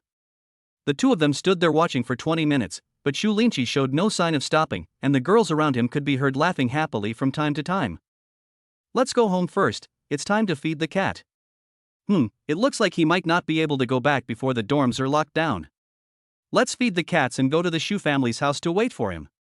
The two held hands and headed straight for the men's dormitory parking lot, then drove off. Should we tell second brother? No need, let him have fun there. Let him have some fun and let him know how great it is to go to college. When the two got home, the cake immediately pounced on them. Meow meow meow meow meow. It said she missed me. Su Chen's gaze darkened. What did you say? How did you figure that out? It clearly said it missed me. Chapter 31. You philanderer, you absolutely must marry me. Su Chen grabbed the cat and ran off, leaving Jiang Qingwan standing alone at the door, bewildered. My cat. My cat. Stop right there, you cat thief. Su Chen ran ahead, and Jiang Qingwan chased after him until she carried the cat into the bedroom. Su Chen hid behind the door. The moment Jiang Qingwan ran into the room. Boom! Su Chen closed the door. Little kitty, you've been tricked into coming up here, haven't you? The moment the cake was placed on the ground, the cat's face revealed a disdainful expression. Su Chen pressed Jiang Qingwan down onto the bed, and her clothes were thrown to the floor one by one. Cake watched the whole thing with a look of disbelief on her face. Jiang Qingwan nestled in Su Chen's arms and said angrily, You naughty baby, if I get pregnant one day, I'll see if you're still naughty. Looks like I still have to work harder.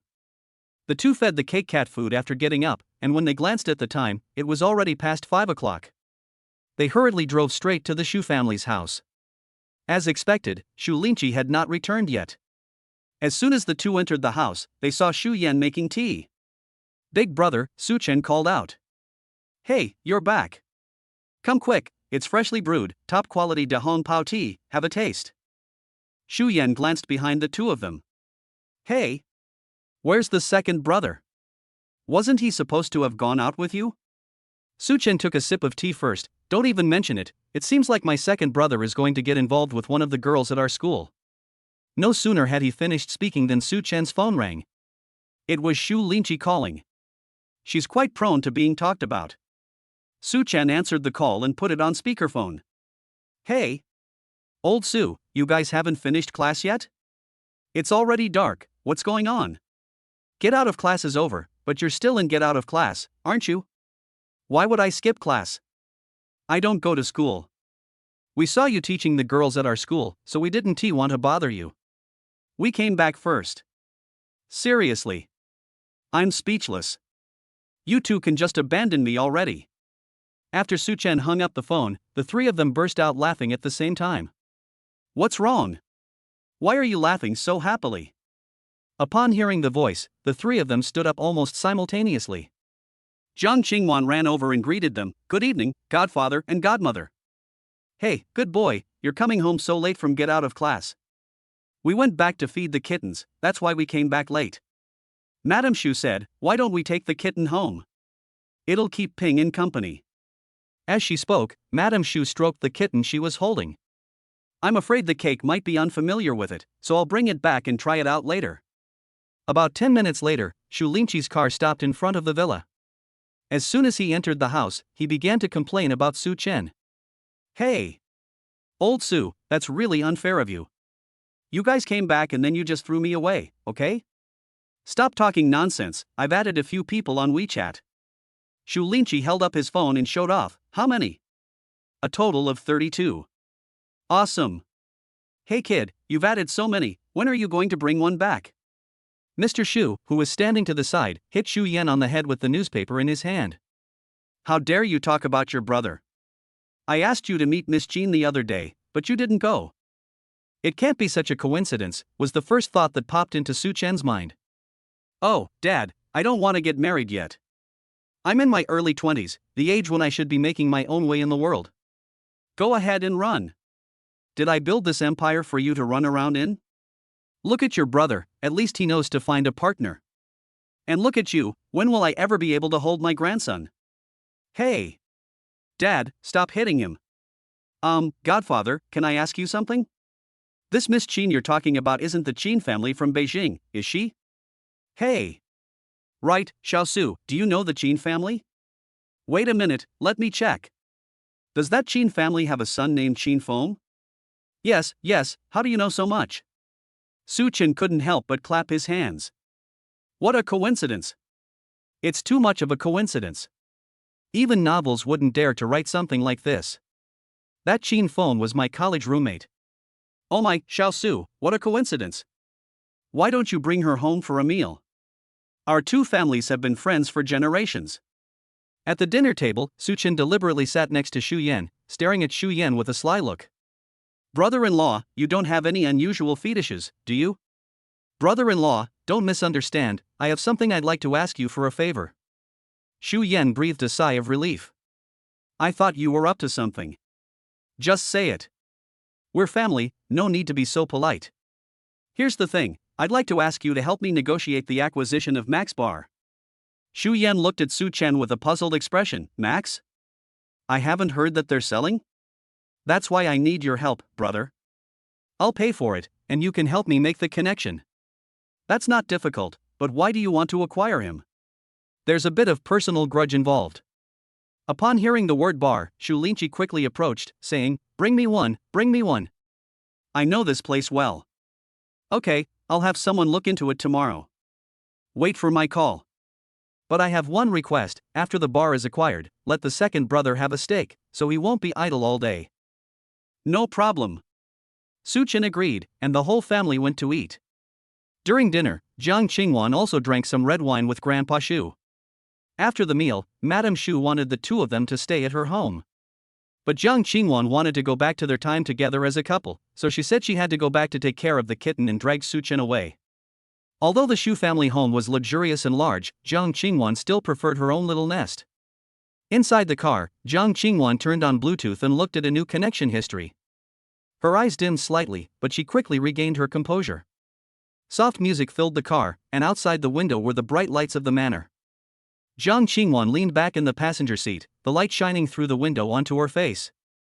Jiang Qingwan, who had been drinking that night, closed her eyes and swayed to the music in the passenger seat. Su Chen held the steering wheel with one hand and intertwined his fingers with Jiang Qingwan's with the other. Baby, I'm so tired lately, so many things have happened, Jiang Qingwan said softly, looking out the window. What? Want to rest? Can you spend the weekend at home with me, okay? Okay, then let's buy some food after class tomorrow and stay home over the weekend. Okay. Jiang Qingwan's happiness is simple, having her beloved by her side is enough. After parking the car in the villa's yard, Jiang Qingwan suddenly chuckled, You naughty girl, just now at the dinner table, your godmother asked us when we're getting married. Don't you think your godmother is a little too eager? These words were not merely Jiang Qingwan sharing an interesting anecdote, but also a test of Su Chen's abilities. Wow, even your godmother thinks you're of marriageable age? After graduation, I should at least graduate before getting married. Let me have a few years of freedom first. Jiang Qingwan walked around from the passenger seat and pinned Su Chen against the side of the car. You womanizer, you absolutely have to marry me. After saying that, the two embraced and kissed under the starry sky. Chapter 32 Is this a pig? Su Chen pushed open the door, and the warm lights automatically turned on as he opened the door. The cake on the sofa immediately woke up from its slumber, lightly jumped off the sofa, and ran to the door to rub against Su Chen's trouser leg, its large tail, like a feather duster, constantly slapping Su Chen's calves. The cake meowed loudly, as if accusing, You all go out to play every day, leaving Mimi all alone at home. After changing her shoes, Jiang Qingwan hurriedly took out two cat treats from the cabinet in the entryway. Come here, Cake, come find your sister. Your sister has something delicious. Su Chen took the coat that Jiang Qingwan had taken off, hung it up neatly, and then went to the pet room to scoop the litter, pour cat food, and change the water, all in one go. The moment Cake saw cat sticks, her eyes lit up, and she chased after Jiang Qingwan onto the sofa. The kitten finally calmed down after eating 2 cat treats. When Su Chen came out of the pet room, he saw Cake lying on Jiang Qingwan's lap, with a faint smile on Jiang Qingwan's face. Su Chen took a bottle of sparkling wine from the refrigerator in the kitchen, which he had bought from the supermarket a couple of days ago. As soon as Su Chen came over, the Cake jumped down and went straight to the pet room to poop. Want some drinks? Okay. The two leaned back on the sofa and downed a glass of sparkling wine. Jiang Qingwan had already drunk some wine that evening, so she was a little tipsy and leaned lazily on Su Chen's shoulder. Su Chen held her close, holding the TV remote in his hand, but didn't turn on the TV, simply enjoying this moment of tranquility. Su Chen has been very tired these past few days, and it's time for him to take a good rest. The 40 million in his hands is enough for him to squander. Just as the two were enjoying their sweet moment, Cake finished pooping and jumped onto the sofa, squeezing precisely between them. Finding the most comfortable spot, she tucked her little paws in, lay down, and even started snoring loudly. Jiang Qingwan was amused by the kitten's appearance and gently tapped the Cake's pink nose with her finger. "You're such a little third wheel." Su Chen looked at the two of them, a heartwarming scene, and gently kissed Jiang Qingwan's forehead over the Cake. Meow. The shout startled both of them, and Cake glared fiercely at Su Chen. Jiang Qingwan laughed at the scene and reached out to pat Cake's little head. "You seem to have just pinned him down." Cake meowed as it walked past Jiang Qingwan and lay down on the separate sofa next to it. Su Chen smiled helplessly, turned on the TV, turned off all the lights in the living room except for 2 wall lamps, and Jiang Qingwan selected a movie and cast it on the TV. Jiang Qingwan nestled in Su Chen's arms, and the two snuggled on the sofa to watch a movie. Both of them watched very attentively throughout the process. 2 hours later, the movie ended. The piano music at the end of the film flowed slowly in the dimly lit living room like melting chocolate. As the last note fell into silence, the screen went dark, leaving only the warm yellow glow on the walls. The Cake had already drifted off to sleep. Su Chen looked at Jiang Qingwan, who was almost asleep in his arms, and moved slightly. "Are you sleepy?" A little." Jiang Qingwan's voice was muffled in her throat, filled with drowsiness. Su Chen chuckled softly, his hand resting on Jiang Qingwan's waist and gently stroking her. "Go to bed." Jiang Qingwan shook her head, rubbing her cheek against Su Chen's chest. "I don't want to move." Su Chen looked helplessly at the little lazy cat in his arms. After sitting for a while, Su Chen slowly stood up. Jiang Qingwan squinted at him through her eyelashes. Su Chen bent down, supporting her back with one hand and lifting her legs with the other, trying to pick Jiang Qingwan up in a princess carry. With a sudden effort, perhaps because the sofa was too low, he lost his balance and stumbled while holding Jiang Qingwan, causing them to fall back onto the sofa. Jiang Qingwan, seeing his clumsy movements, was completely sober. She suppressed a laugh and silently wrapped her arms around Su Chen's neck. "Have you gained weight these past few days?" "Nonsense." Su Chen adjusted his posture and finally picked Jiang Qingwan up in his arms, walking step by step towards the bedroom. He placed her on the bed, pulled the blanket over her, and then gently kissed Jiang Qingwan's forehead. "Go to sleep, I'm going to take a shower." Jiang Qingwan shook her head and said, "I'm not sleepy anymore." "Do you want me to wash with you?" As she said this, a blush crept onto Jiang Qingwan's cheeks. Su Chen quickly stripped Jiang Qingwan naked and carried her into the bathroom. Jiang Qingwan reached out and flicked Su Chen's nose. "You impatient fellow." The next morning, the two lazily got out of bed. Jiang Qingwan ordered takeout as soon as she opened her eyes. After eating, Jiang Qingwan drove back to school. Su Chen didn't have any major classes today, so he decided to skip them all. After seeing Jiang Qingwan off, I returned to my room and had just finished feeding the cat when a message popped up on my phone. "Champion of all night stay up late, go, go, go. I'm a crab, when am I going out?" "Starry sky, let's have steamed crab for lunch." "Champion of all night stay up late?" "Starry sky, let's get ready. We'll meet at the school gate in half an hour. Let's go eat crabs, it's a nice season." "Champion of all night stays, okay, see you later, boss." Su Chen went downstairs and got into his car. He washed the car first. When he arrived at the school gate, Jo Milka was already standing there looking around. When she saw Su Chen's car, she immediately waved frantically. "Are you getting impatient?" "No, I just arrived not long ago." Brother, you're washing the car. Yeah, I have to make sure my car is clean before I pick you up, otherwise you'll be disgusted with me. Wow, how could that be? Brother is so handsome and rich, I can't wait to lick him. Let me lick him. After saying that, Joe Miauka leaned over and kissed Su Chen. Have you had breakfast? No, I went to find my brother as soon as I woke up. I was afraid he wouldn't be able to wait. Let's go, I'll take you to get some breakfast first. Upon arriving at the breakfast shop, Su Chen waved his hand and said, all of you. They tried everything, tofu pudding, wontons, soy milk, steamed buns, fried dough sticks, and so on. Finally, Su Chen went next door and got a set of pancakes. Joe Miauka's eyes lit up instantly when she saw the breakfast spread out in front of her.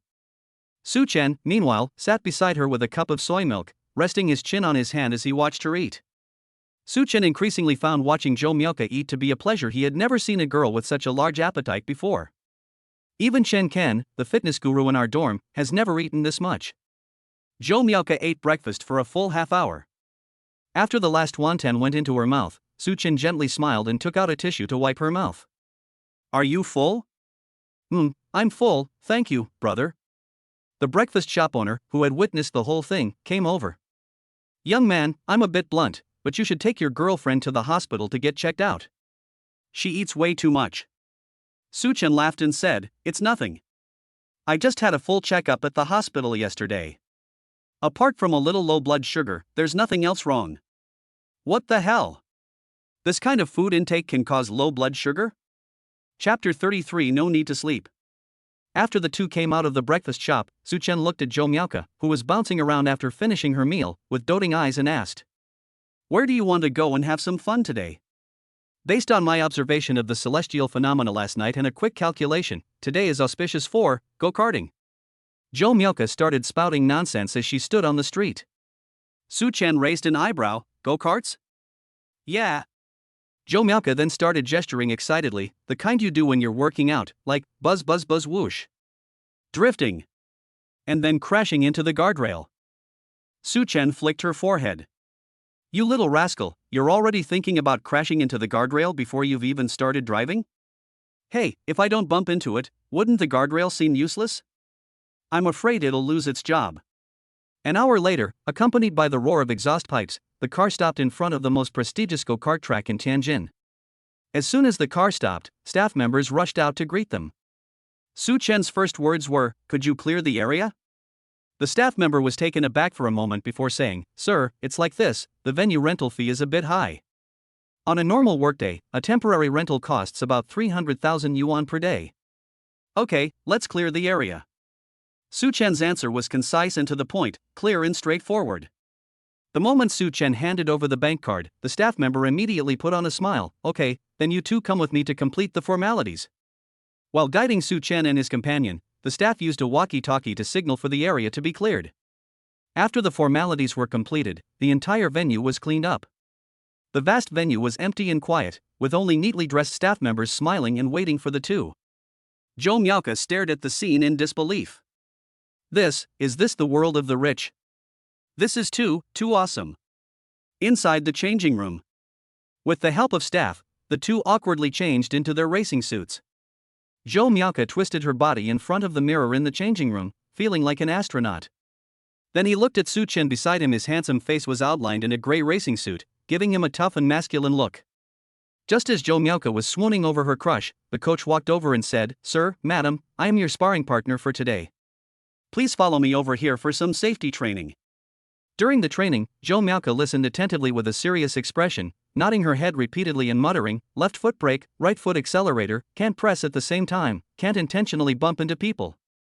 She turned to Su Chen with a determined look in her eyes, brother. Are you ready? Su Chen's eyes were full of laughter as he patted her head. Okay, let's go. Let me see how amazing you are, little one. Joe Miauka perfectly embodies Su Chen's image of a cute girl, whether in appearance, behavior, or personality. After getting into the go-kart, fastening her seatbelt, and putting on her helmet, Joe Miauka turned her head and gave Su Chen a firm thumbs up. Green light. Having gained experience driving high-powered sports cars over the past few days, Su Chen stepped on the gas pedal and, after a few laps, had basically gotten used to the feel of the go-kart. On Joe Miauka's side, however, it was a completely different story. After starting the car, it kept weaving on the track. Every time it went around a corner, it either went through slowly or shouted, "Ah! I'm going to crash! Help!" Su Chen almost crashed into her car several times. It was more like she was performing snake-like maneuvers than racing. Su Chen was really worried about her, so he simply drove slowly alongside her. Zhou Miaoke saw this and her stubborn temper flared up. With a heavy heart, I stepped on the gas, but I lost control at the next bend and crashed hard into the tire buffer strip on the side. Su Chen's heart tightened instantly, and he quickly stopped the car and ran over. Little one, how are you?" But then Zhou Miaoke took off her helmet and tossed her hair, saying, "That scared me to death. Luckily, I'm a good driver, otherwise, most people would have been thrown off their vehicles." Su Chen looked at her helplessly. "Are you still driving? Go! My brother booked the whole track. It would be a waste not to go." Zhou Miaoke put on her helmet and started the go-kart again. "That was an accident just now I'm going to be serious." Zhou Miaoke's excited screams and the constant crashing of cars echoed in the area behind. Su Chen stopped pursuing speed and instead followed closely behind Zhou Miaoke's car, afraid that the little thing would kill him. After running a few more laps, Zhou Miaoke parked the car at the starting line, her hands shaking as she got out. "Awesome! This is so much fun." Su Chen secretly vowed to himself that he would never let this girl drive on the road. "Brother, how did I drive? I feel like I'm a genius." Su Chen nodded helplessly. "You drove so well, you're definitely a prodigy in the go-karting world." The staff who witnessed the whole thing breathed a sigh of relief when they saw her come off the track. Luckily, they had booked the entire venue, otherwise there would have been a traffic accident. After playing all afternoon, Zhou Miaoke was in a great mood, but her stomach started growling. Su Chen couldn't hold back his laughter when he heard her stomach growling. "Come on, let's go eat. I'll take you to get some seafood." Su Chen found a highly rated seafood restaurant nearby on his phone. After saying goodbye to the staff at the go-kart track, he got in his go-kart and headed straight for the restaurant. Su Chen made a phone call in the car and requested a private room, because he was really afraid that Zhou Miaoke's appetite would scare others. Soon, the steamed blue crabs were served first. Zhou Miaoke looked at the crabs, and the steamed crabs were facing her. "Little crab, you look delicious." Zhou Miaoke rubbed her hands together, not caring about her image at all, and started eating crabs. Su Chen didn't care about that either, treating her like a cute little girl, and watched her eat crabs with a smile. "Wow! This is amazing! Such a big amount of crab roe." After a morning of fussing around, Su Chen was a little hungry. She picked up a crab and ate it slowly on the side. But Zhou Miaoke's eating was so interesting that she watched her eat most of the time, occasionally taking a tissue to wipe the crab roe off her face. Su Chen really felt that watching her eat was more enjoyable than eating himself. How could someone always have such a good appetite? After Zhou Miaoke finished one crab, she was satisfied and prepared to pick up another when her hand suddenly stopped in mid-air. As if remembering something, she withdrew her hand, picked up the empty shell that had just been removed, held it up to Su Chen, and said with a serious expression, "Brother! In recognition of your heroic act of protection this morning, I hereby bestow upon you a cancer armor, so that you may protect me for the rest of your life. Are you willing?" Although her expression still looked playful, Su Chen noticed the seriousness in her eyes.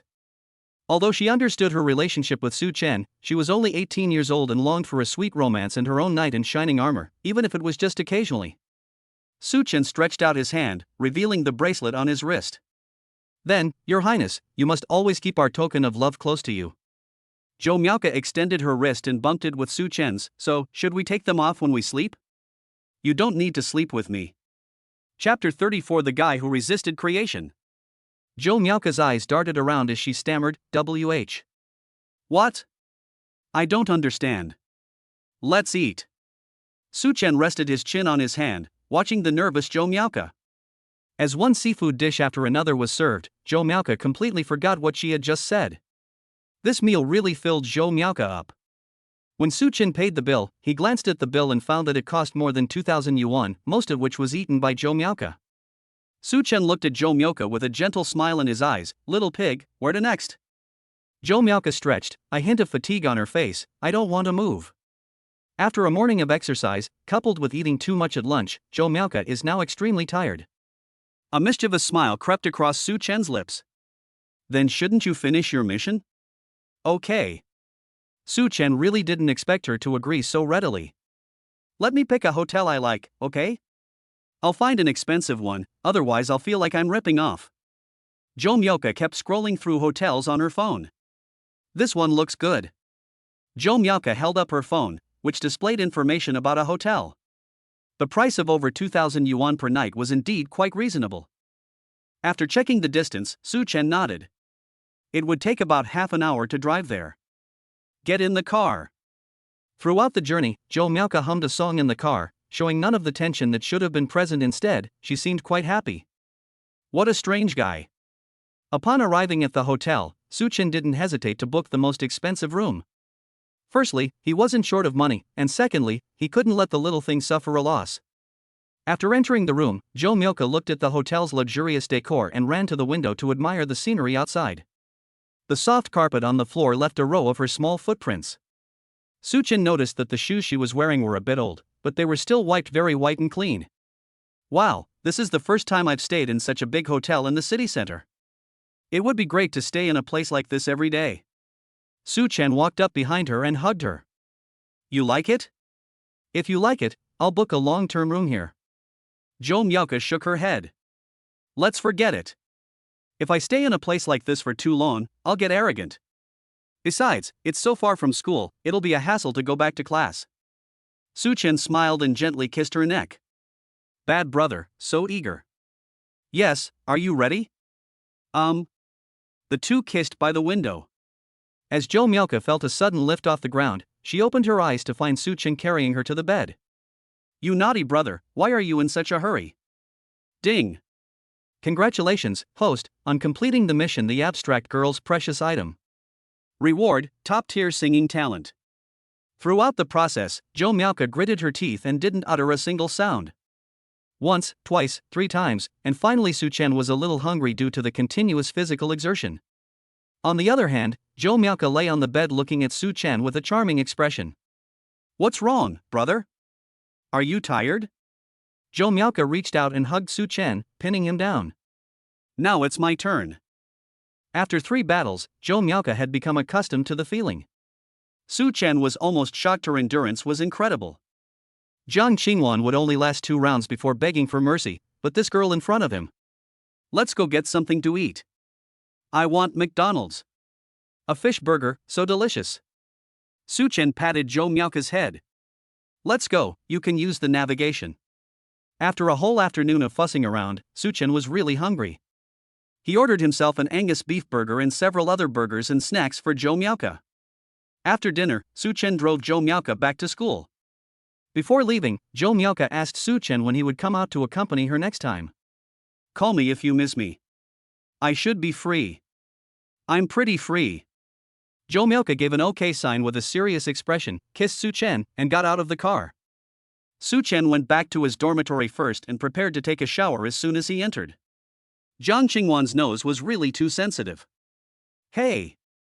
Chen Ji, you're back today? Are you staying in the dorm? No, I just came to take a shower. I'm speechless. Your house is so big, how come you don't have a place to take a shower? Go back and wash it, and you'll be in big trouble. Your sister-in-law has a very sensitive nose. 666, you're not even going to act anymore? You really believe your brothers can keep their mouths shut? It's alright, I'm not worried about you guys being loose-lipped. Even if she finds out, it won't be a big problem. I just don't want to waste my breath. Just after Su Chen finished showering, Jiang Qingwan called him on video. The first thing Jiang Qingwan said after Su Chen answered was, checking up on you, let me see which little girl you're playing with. Su Chen, shirtless and drying his hair, took a group photo with his roommates using his phone. His 3 roommates quickly gathered around and collectively greeted Jiang Qingwan, hello, sister-in-law. Have you eaten, sister-in-law? Hello, no? No, I just got home and saw that Chen isn't here. It's alright, don't worry, sister-in-law. Brother Chen has been staying in the dorm the whole time. Su Chen put his phone away and said, see? Wait for me at home. I'll be back in a bit. Okay, I'll hang up now. After hanging up the phone, Su Chen turned around and gave his roommates a thumbs up, saying, awesome, brothers. Old Lu, could you do me a favor? I've put my clothes in the washing machine, could you hang them up for me later? I'm so damn sorry for you, I'll dry it for you later. Then I'll head out now. Oh, by the way, about that thing we talked about before, we should have a result in the next couple of days. I'll let you know later. Now, sons, play by yourselves. Get out of here. Su Chen drove into the yard and saw Jiang Qingwan carrying a pile of dirty clothes and stuffing them into the back seat of the car. What are you doing? Send them to the dry cleaners. These clothes are so expensive, I don't dare to put them in the washing machine. Let's go then, we can go buy some things we'll need for staying home this weekend. Su Chen got out of his car and got into Jiang Qingwan's passenger seat. Sitting in Jiang Qingwan's passenger seat, he felt relatively at ease, as she drove much more steadily than Zhou Miaoka's go-kart. When the car pulled up to the dry cleaner on the commercial street outside, Su Chen once again acted as a laborer, carrying a pile of clothes into the store. Hello, welcome. Wash this whole pile for me. The shop assistant glanced at it briefly and nodded, saying, No problem, just come pick it up tomorrow morning. After paying, Su Chen returned to his car and saw Jiang Qingwan applying lipstick. Oh my, why are you getting involved with this stuff? Hee, this is a lipstick my best friend gave me. What do you think? Is it pretty? Su Chen frowned as he looked at Jiang Qingwan's bright orange lips. She looks like she just ate a mango. Upon hearing this, Jiang Qingwan quickly grabbed a wet wipe to clean herself, then applied a bright red lipstick. Hey! This is good. It tastes like his mother just ate a dead baby. Chapter 35 feels like it's missing something in its flow. Upon hearing Su Chen's incredible praise, Jiang Qingwan quickly wiped herself clean. You. I'm never wearing makeup again. Humph. Su Chen gently cupped Jiang Qingwan's cheeks and gazed deeply into her bright eyes. You are beautiful as you are. These words instantly made Jiang Qingwan blush, and she quickly shifted gears. Let's go buy something. Su Chen found it quite amusing to watch Jiang Qingwan, who was blushing and frantically driving. Soon the car arrived at the Shu family's shopping mall. When they entered the mall, the security guard stopped them at the entrance because the new car did not yet have license plates. As soon as the car window was rolled down, the security guard's eyes widened. Welcome, miss, to inspect the work. Tai Shi is dead. Jiang Qingwan, who was already shy, blushed deeply at this remark. Hurry up, we can't come back here after we get off the bus, it's too embarrassing. It's okay, the license plate will arrive in a couple of days and we'll install it. Then we can just drive in. Upon entering the mall, Su Chen led her to the digital section as their first stop. Jiang Qingwan looked at the various unfamiliar brands and exclaimed, Wow, so many computers. Come on, I think our house is missing a gaming room, otherwise we can only play on our phones at home. I don't know how to play games either. I'll teach you and transform you into an esports girl. No way. I want to be a singer, a big star. Su Chen smiled slightly and patted Jiang Qingwan's head. Then you will be the best esports girl to sing, and the best singer to play games. Let's go, my future superstar. Su Chen pulled her straight to the TV section and ordered a 101-inch Samsung Micro TV, along with a Sony soundbar, to be installed in the bedroom. The total cost was nearly 100,000 yuan, and the system triggered a spending cashback program, returning nearly 700,000 yuan. I also bought a PS5 game console while buying speakers. Jiang Qingwan was no longer surprised by Su Chen's extravagant spending. She couldn't understand the strange functions that the shop assistant and Su Chen were introducing, but she thought they were very impressive. Su Chen pulled her out of the Sony store and they went into a computer assembly shop. Boss, do you have 5090? Yes, some bosses do. Okay, assemble 2 computers for me. The requirements are top-of-the-line specs and they have to look good. After confirming the configuration list with the boss and making the payment, Su Chen turned around and went back to Samsung to order 2 57-inch monitors to be delivered to the villa area. I also bought 2 gaming laptops, some peripherals, a desk, and an ergonomic chair. Jiang Qingwan silently followed Su Chen, buying things here and there. In less than half an hour, she had spent nearly 500,000 yuan in this place.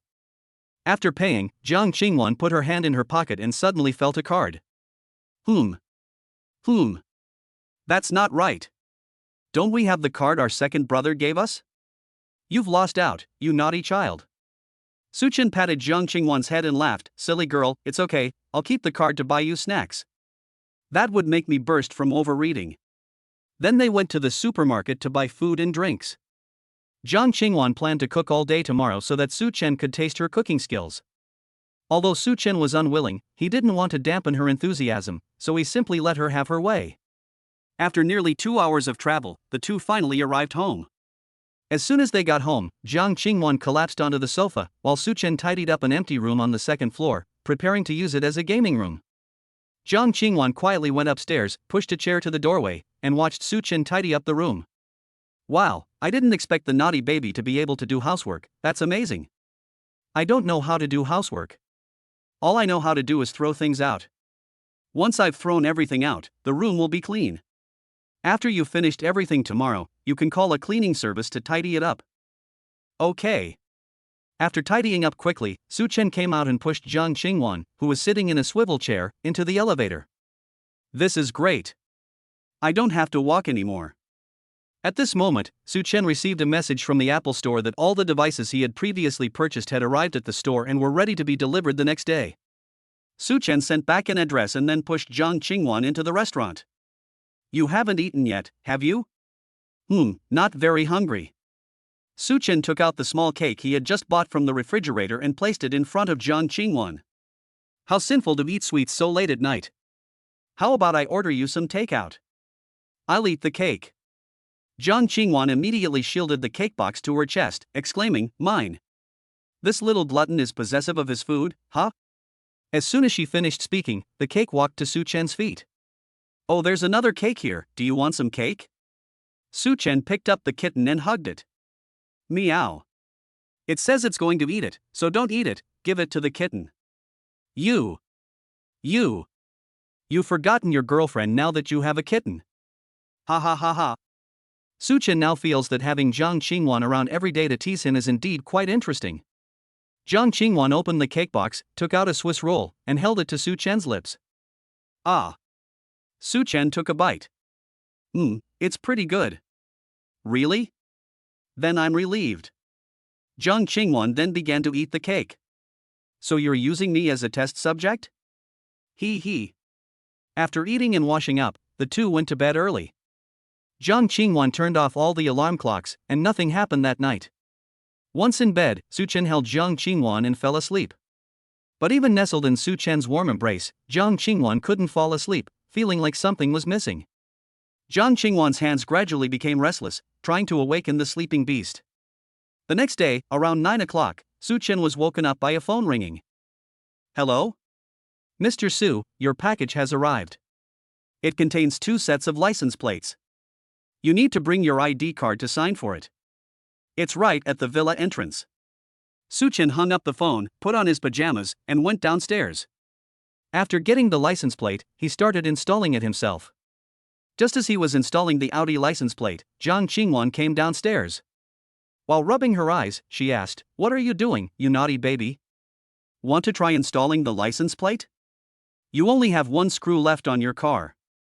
He handed the screwdriver to Jiang Qingwan. Jiang Qingwan started tightening the screws in a daze, but after 2 minutes, her hands were sore and she still couldn't get them in. Bad boy, I can't get it in. You do it, I want to go back to sleep. After Su Chen took the screwdriver, Jiang Qingwan turned around and went upstairs without looking back. A short while later, Su Chen finished installing the license plates on both vehicles and was just about to go back for a drink of water when a van pulled up in front of the door. A middle-aged man got out of the car and started banging on the door of Su Chen's house. Chapter 36: The Big Glutton and the Little Glutton. Stop smashing. Someone's here. What's the matter? Smash it. The middle-aged man, holding a delivery slip, asked, Are you Mr. Su? It's on me, so what? I'm delivering furniture. The table and chairs you ordered have arrived. Please open the door so I can back the car in. Oh, so early. Su Chen pressed a switch on the wall, and the electric sliding door slowly opened. The van slowly backed in, and the driver exclaimed as soon as he got out, Wow, this place is really nice, so quiet. He then began unloading the goods, which were carried into the elevator and taken to the second floor under Su Chen's guidance. Wow, it has 2 floors and an elevator. This apartment must be expensive.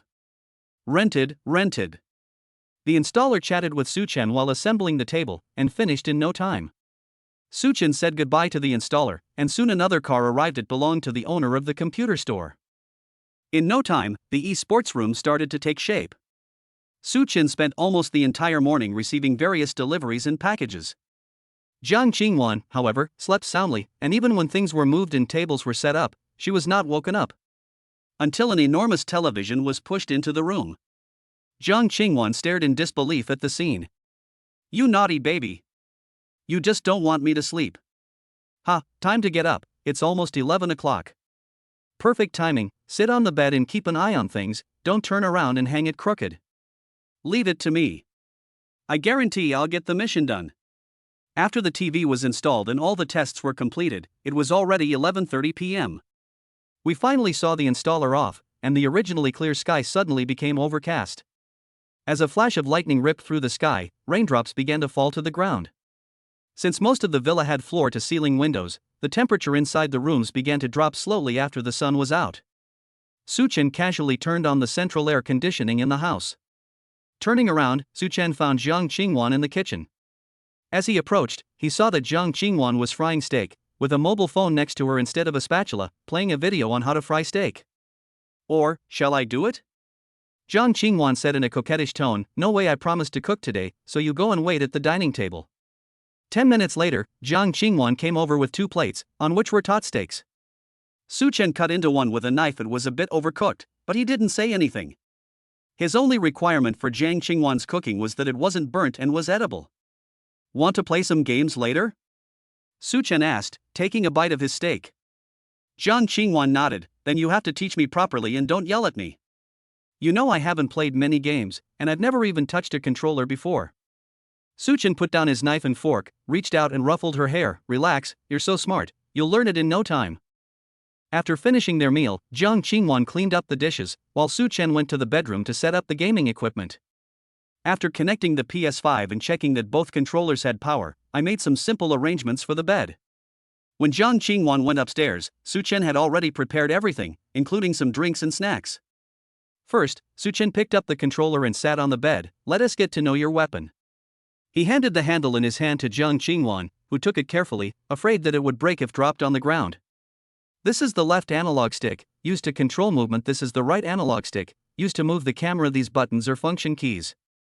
There will be a tutorial after you enter the game." Jiang Qingwan listened very attentively as Su Chen went on and on about how to use it. Jiang Qingwan took a deep breath and nodded. "Did you understand?" "Okay. Got it. Let's begin. Let's play this today." Su Chen used the controller to open a game, and a colorful cartoon world appeared in front of Jiang Qingwan. Playing in pairs is a game that really tests teamwork. Let's see how well we coordinate today. "Wow, this looks like an animated film," Jiang Qingwan exclaimed in surprise. "Never played this before? Come on, let's get started."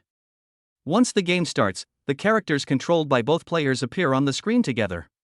Jiang Qingwan's gameplay was so ridiculous it was almost comical. Her character kept crashing into walls and falling off cliffs. "This is too difficult," Jiang Qingwan said dejectedly. Su Chen reached out and grabbed Jiang Qingwan's hand, which was placed to the side. "It's okay, you're already very capable." With Su Chen's comforting words, Jiang Qingwan's first gaming experience was quite enjoyable. After finishing the game, Jiang Qingwan took a shower. She needed to cool down after playing for so long. During dinner, Su Chen strongly opposed letting her be the head chef. He decided to cook himself and have Jiang Qingwan assist him. Su Chen glanced at the refrigerator and decided to make a red wine stewed beef. After a flurry of activity, the only sounds in the kitchen were the bubbling of the beef stewing on the stove and the dense sound of rain outside the window. Just as Jiang Qingwan was about to wash the kitchen utensils she had just used, something furry brushed against her foot. Looking down, she saw that cake had somehow slipped into the kitchen and was now circling between their legs with its tail held high. Su Chen bent down, scooped the cat up, and gently scratched its chin while holding it in his arms. The cake immediately purred contentedly. "Look, the beef I stewed smells so good that even the cats are attracted to it." Jiang Qingwan leaned closer and gently brushed her fingertips behind the cake's ear, and the cake's head immediately rested on her finger. "Look, it's clearly here to find me." She stood in front of Su Chen, very close, just enough to catch a whiff of the scent of her shower gel. Su Chen reached out to stroke her slender waist, and Jiang Qingwan leaned closer to him. Su Chen's gaze fell on her slightly trembling eyelashes, while the cat in his arms looked up at the two strange humans. Jiang Qingwan raised her head and gradually moved closer to Su Chen's lips. As the cake was gently tossed to the ground, Jiang Qingwan opened her eyes again and found herself lying on the sofa. Is the beef almost ready? Jiang Qingwan said, nestled in Su Chen's arms. Okay, let's go take a look. Su Chen walked to the pot, lifted the lid, and a rich and mellow aroma burst out instantly, along with white steam. Su Chen gently stirred it with a spoon, then picked up a piece of beef with a bowl and chopsticks, turned to Jiang Qingwan and said, "Come on, little glutton, taste it and see if it's salty enough." Su Chen picked up a small piece of beef from the bowl, blew on it, and then held it to Jiang Qingwan's lips. She carefully ate the beef. In an instant, Jiang Qingwan's eyes widened to 2 sizes. This is so delicious. Why don't you open a shop? I'm sure lots of people would come to eat here. Su Chen smiled with satisfaction and began to reduce the sauce for the beef.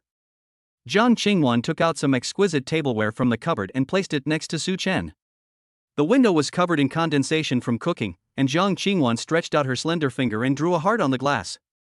The raindrops outside kept pattering against the glass, but the room was filled with warmth, fragrance, and her beloved man. Meow.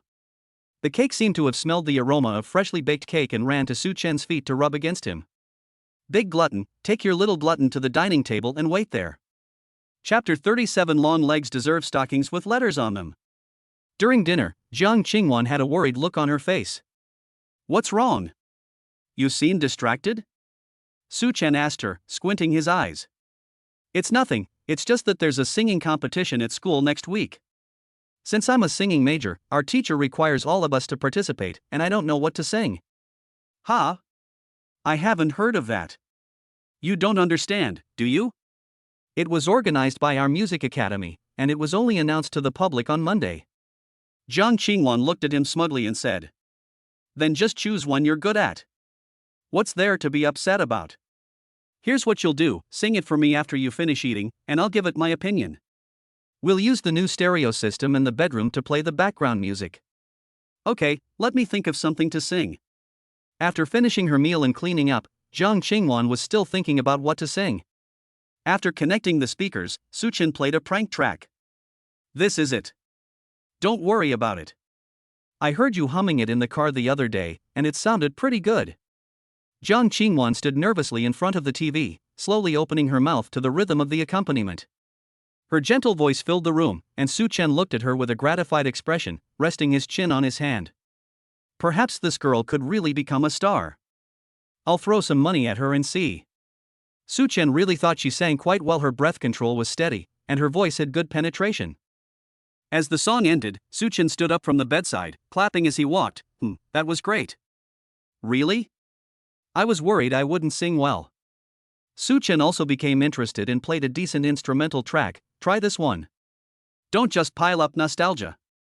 Make the plot ridiculous. The first 2 lines had barely been sung when the penetrating voice stimulated Su Chen's brain. After only 2 lines, Su Chen felt a chill run down his spine. After Jiang Qingwan finished singing, Su Chen applauded enthusiastically. This one is perfect. Real? Really, this really works, you can trust me. Okay, then I'll report this. The two tidied up quickly, got into bed, put on some entertainment on the TV, and Jiang Qingwan fell asleep in no time. Su Chen looked at Jiang Qingwan, who was fast asleep beside him, and silently turned off the TV. The next morning, Su Chen was the first to get up again. Since receiving the physical enhancement from the system, he has been full of energy every day. As soon as he woke up, he sent a message to Enrumo. Starry Sky, Momo, are you awake? Mo Xioma, what's up, Junior? Missed me? I'll get ready now, and we'll meet at the school gate in half an hour. Starry Sky, then you can pack up. I have something I'd like you to ask for me. Mo Xioma, what's wrong? You can tell me first. Starry Sky, is our school going to hold some kind of music competition? Mo Xioma, yeah, we're swamped with work because of this. All the student unions, the youth league branches, and various clubs have to help out. It seems like this is a huge undertaking. Mo Xioma, I was busy all day yesterday, I'm so tired. Starry Sky, what are you guys going to do? Mo Xioma, setting up the scenery is such a hassle, why are you suddenly asking about concerts? Starry Sky, I want to sign up for the competition, do you have any connections? Mo Xioma, this is easy, leave it to me. But as payment, the junior student has to keep me company this morning. Starry Sky, no problem, we'll head straight to the hotel in a bit, I guarantee you'll be satisfied. Mo Shioma, go away. I asked you to stay with me for a while, have lunch with me, because I have to come back to help in the afternoon. Starry Sky, see you in half an hour. Mo Shioma, Mo Shioma, heart emoji. Suchen squatted down next to Jiang Qingwan. Jiang Qingwan was also woken up when Suchen got up, but she just wanted to stay in bed. Wan, I'm going out for a bit, I should be back this afternoon. Jiang Qingwan had just woken up, her voice still in her throat. Go ahead, take precautions, you heartless little rascal. Suchen reached out and ruffled Jiang Qingwan's hair. You rascal, really? Now she doesn't even kiss me in the morning anymore. All she wants to do after getting up is go find other women. Suchen leaned down and gave Jiang Qingwan a light kiss on the lips. If you don't want to cook lunch, just order takeout. It's okay, I won't go hungry. I'll go to my godmother's for lunch. Okay, then I'm heading out. Okay, drive carefully and slowly. Does Jiang Qingwan really not care? Actually, she does care. She noticed the bracelet on Suchen's wrist yesterday, which was quite obvious. But she couldn't change anything about Suchen. As long as Suchen still loved her, that was enough. How many rich people are truly faithful? Suchen drove straight to the school gate, stopping at McDonald's along the way to buy 2 breakfasts. As soon as he arrived at the school gate, Rumo opened the car door and got in. Suchen handed her a cup of soy milk. Hey, let's eat something first. Just as Rumo was about to say something, a double-layered pork and egg McMuffin was stuffed into her mouth. Suchen held breakfast in his left hand and shifted gears with his right hand, starting the car smoothly. Where to? Rumo asked while eating breakfast. Come with me to buy some clothes. I've washed all my clothes and have nothing to wear. I'll buy you a few outfits too, and you shouldn't wear clothes that cost less than 5,000 yuan anymore. Oh my, this junior is really generous. He spoiled me rotten. What am I going to do if he doesn't want me anymore? Suchen sneered, I'll give you 20 or 30 million then, that'll be enough for you to live a carefree life. Hey junior, I only want you. Then stop asking such mindless questions and just be my good housekeeper. Receive. The two drove straight to McC, which was a bit further away. Suchen didn't dare go to the mall owned by the Shu family, as some of the employees still recognized him, and it wouldn't look good. Upon arriving at the mall, Suchen immediately took her to Gucci, where he bought himself 2 hoodies and a pair of pants, and then urged Rumo to pick out 2 more outfits. As he was about to pay the bill, Suchen's eyes caught sight of a black ski suit, with a white one hanging next to it. Winter was just around the corner, and it would be nice to take them skiing during the holidays. Hello, please give us 1 ski suit each. Huh? Are we going skiing? I can't ski. Well said, just like I would. Shall we go and get hurt together? Suchen grabbed Rumo's shoulder and looked at her seriously. Don't worry, I will definitely find you the best orthopedic doctor. Is this correct? The two of them first delivered the items to the car. Rumo thought that she could leave after buying so much, but she underestimated Suchen's shopping desire. Come on, I'll buy you 2 pairs of stockings with letters on them. It's a shame not to wear those long legs of yours. What's chapter 38 called? Second sister-in-law? Suchen pulled her into Balenciaga again, where they selected some clothes, bought 2 skis, a ski suit, a scarf, goggles, and various other accessories. Rumo watched as Suchen bought things non-stop, as if he were buying a lot of goods. Junior! Don't buy it! We don't have enough space in the dorm. Suchen thought about it and realized that Rumo lived in the dormitory. Where would she find so much space to store these things? I've got it. Wait a moment, I'm buying an apartment. After paying, Suchen called Lu Mingqi. Because it was the weekend, Lu Mingqi was still asleep and was stunned when he answered the phone. Brother Chen, say that again? What do you want me to do within an hour? I'm asking you to use all the connections you have to help me find a large single-story apartment in an upscale neighborhood near the school. I need to buy it urgently, and you'll definitely get a cut if it works out. I'll try my best, but an hour might be too long. I'll reply to you after noon. After hanging up the phone, Suchen raised an eyebrow. It's solved. I used my biggest connections at school. Suchen then took her to buy a bunch of things, basically buying everything from the inside out. Suchen was very satisfied with the more than 8 million cashback from the system, and his savings amount also reached 50 million. That should be enough to acquire that bar, Su Chen thought. He didn't have a clear idea of the value of these kinds of commercial entertainment venues in any case. The more money he had, the safer he was. I glanced at the time, it was almost 11 o'clock. Let's figure out what to eat. Let's have some barbecue, it's been so long since I've had any. Su Chen's steps faltered for a moment. Barbecue again? Let's go then. Again? It's nothing. I've been seeing a lot of people eating barbecue lately. How's your appetite? No. It's not that big, 2 plates of meat will be enough to fill us up. That's good. I met someone the other day who ate more than 10 plates by himself. It was terrifying. That's a pig, isn't it? Hearing this, Su Chen couldn't help but laugh. Yes, it's a pig. I'll introduce you to the pig later, ha ha ha ha ha. Su Chen searched for nearby barbecue restaurants with good reviews on Xiahanshu and dragged in Rumo there. As soon as they sat down, Lu Mingqi called. Hey, Brother Chen, we found it. Wow, that's incredibly efficient. Where are you? It's right behind the school, in a new residential complex that was completed last year. There's a house that was just renovated and they're already planning to sell it before they even have a chance to live in it. Wow, this is an absolutely fantastic house. How much? The asking price was 4 million, but I bargained it down to 3,700,000. Okay, you go first, then send me your location, and I'll come find you in a bit. After hanging up the phone, Su Chen reached out and flicked in Rumo's forehead. I've found a place. Ask the school for leave and come with me to see the apartment. No need to ask for leave, I'll be there at 2 o'clock. Okay, let's eat. We'll go over after we finish eating. After a quick meal, Su Chen drove directly to the location Lu Mingqi had located. When they entered the residential area, the security guard stopped them and asked Su Chen to register. After registering the car, Su Chen drove directly into the underground parking garage. He then made a video call to Lu Mingqi, and the homeowner used Lu Mingqi's phone to help Su Chen navigate. Soon, they spotted Lu Mingqi and Lu Mingqi. The underground parking garage is extremely luxurious, with bright lights and a spotlessly clean ground. It had rained just yesterday, and there's even a car wash inside, with the surrounding cars also very clean. Wow, this place is great for car washing, Momo. I'll transfer you some money later so you can buy a car. That way, it'll be easier for you to go out. Huh? You're letting me stay here? Yes, I'll transfer $1 million to you in a bit. Just buy whatever you like. Su Chen parked his car in the parking space indicated by the homeowner. After getting out of the car, and Rumo asked, "Is it okay to park here?" The homeowner nodded. No problem. These 3 adjacent parking spaces were given away with the purchase of the house.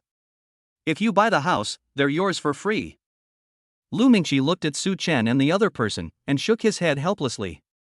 Brother Chen, how should I address this person? Second sister-in-law? Should I address you by your title? President? And Rumo blushed a little after Lu Mingqi said that, after all, being kept by someone who already has a girlfriend is not something to be proud of. You're being too long-winded, just call her second sister-in-law.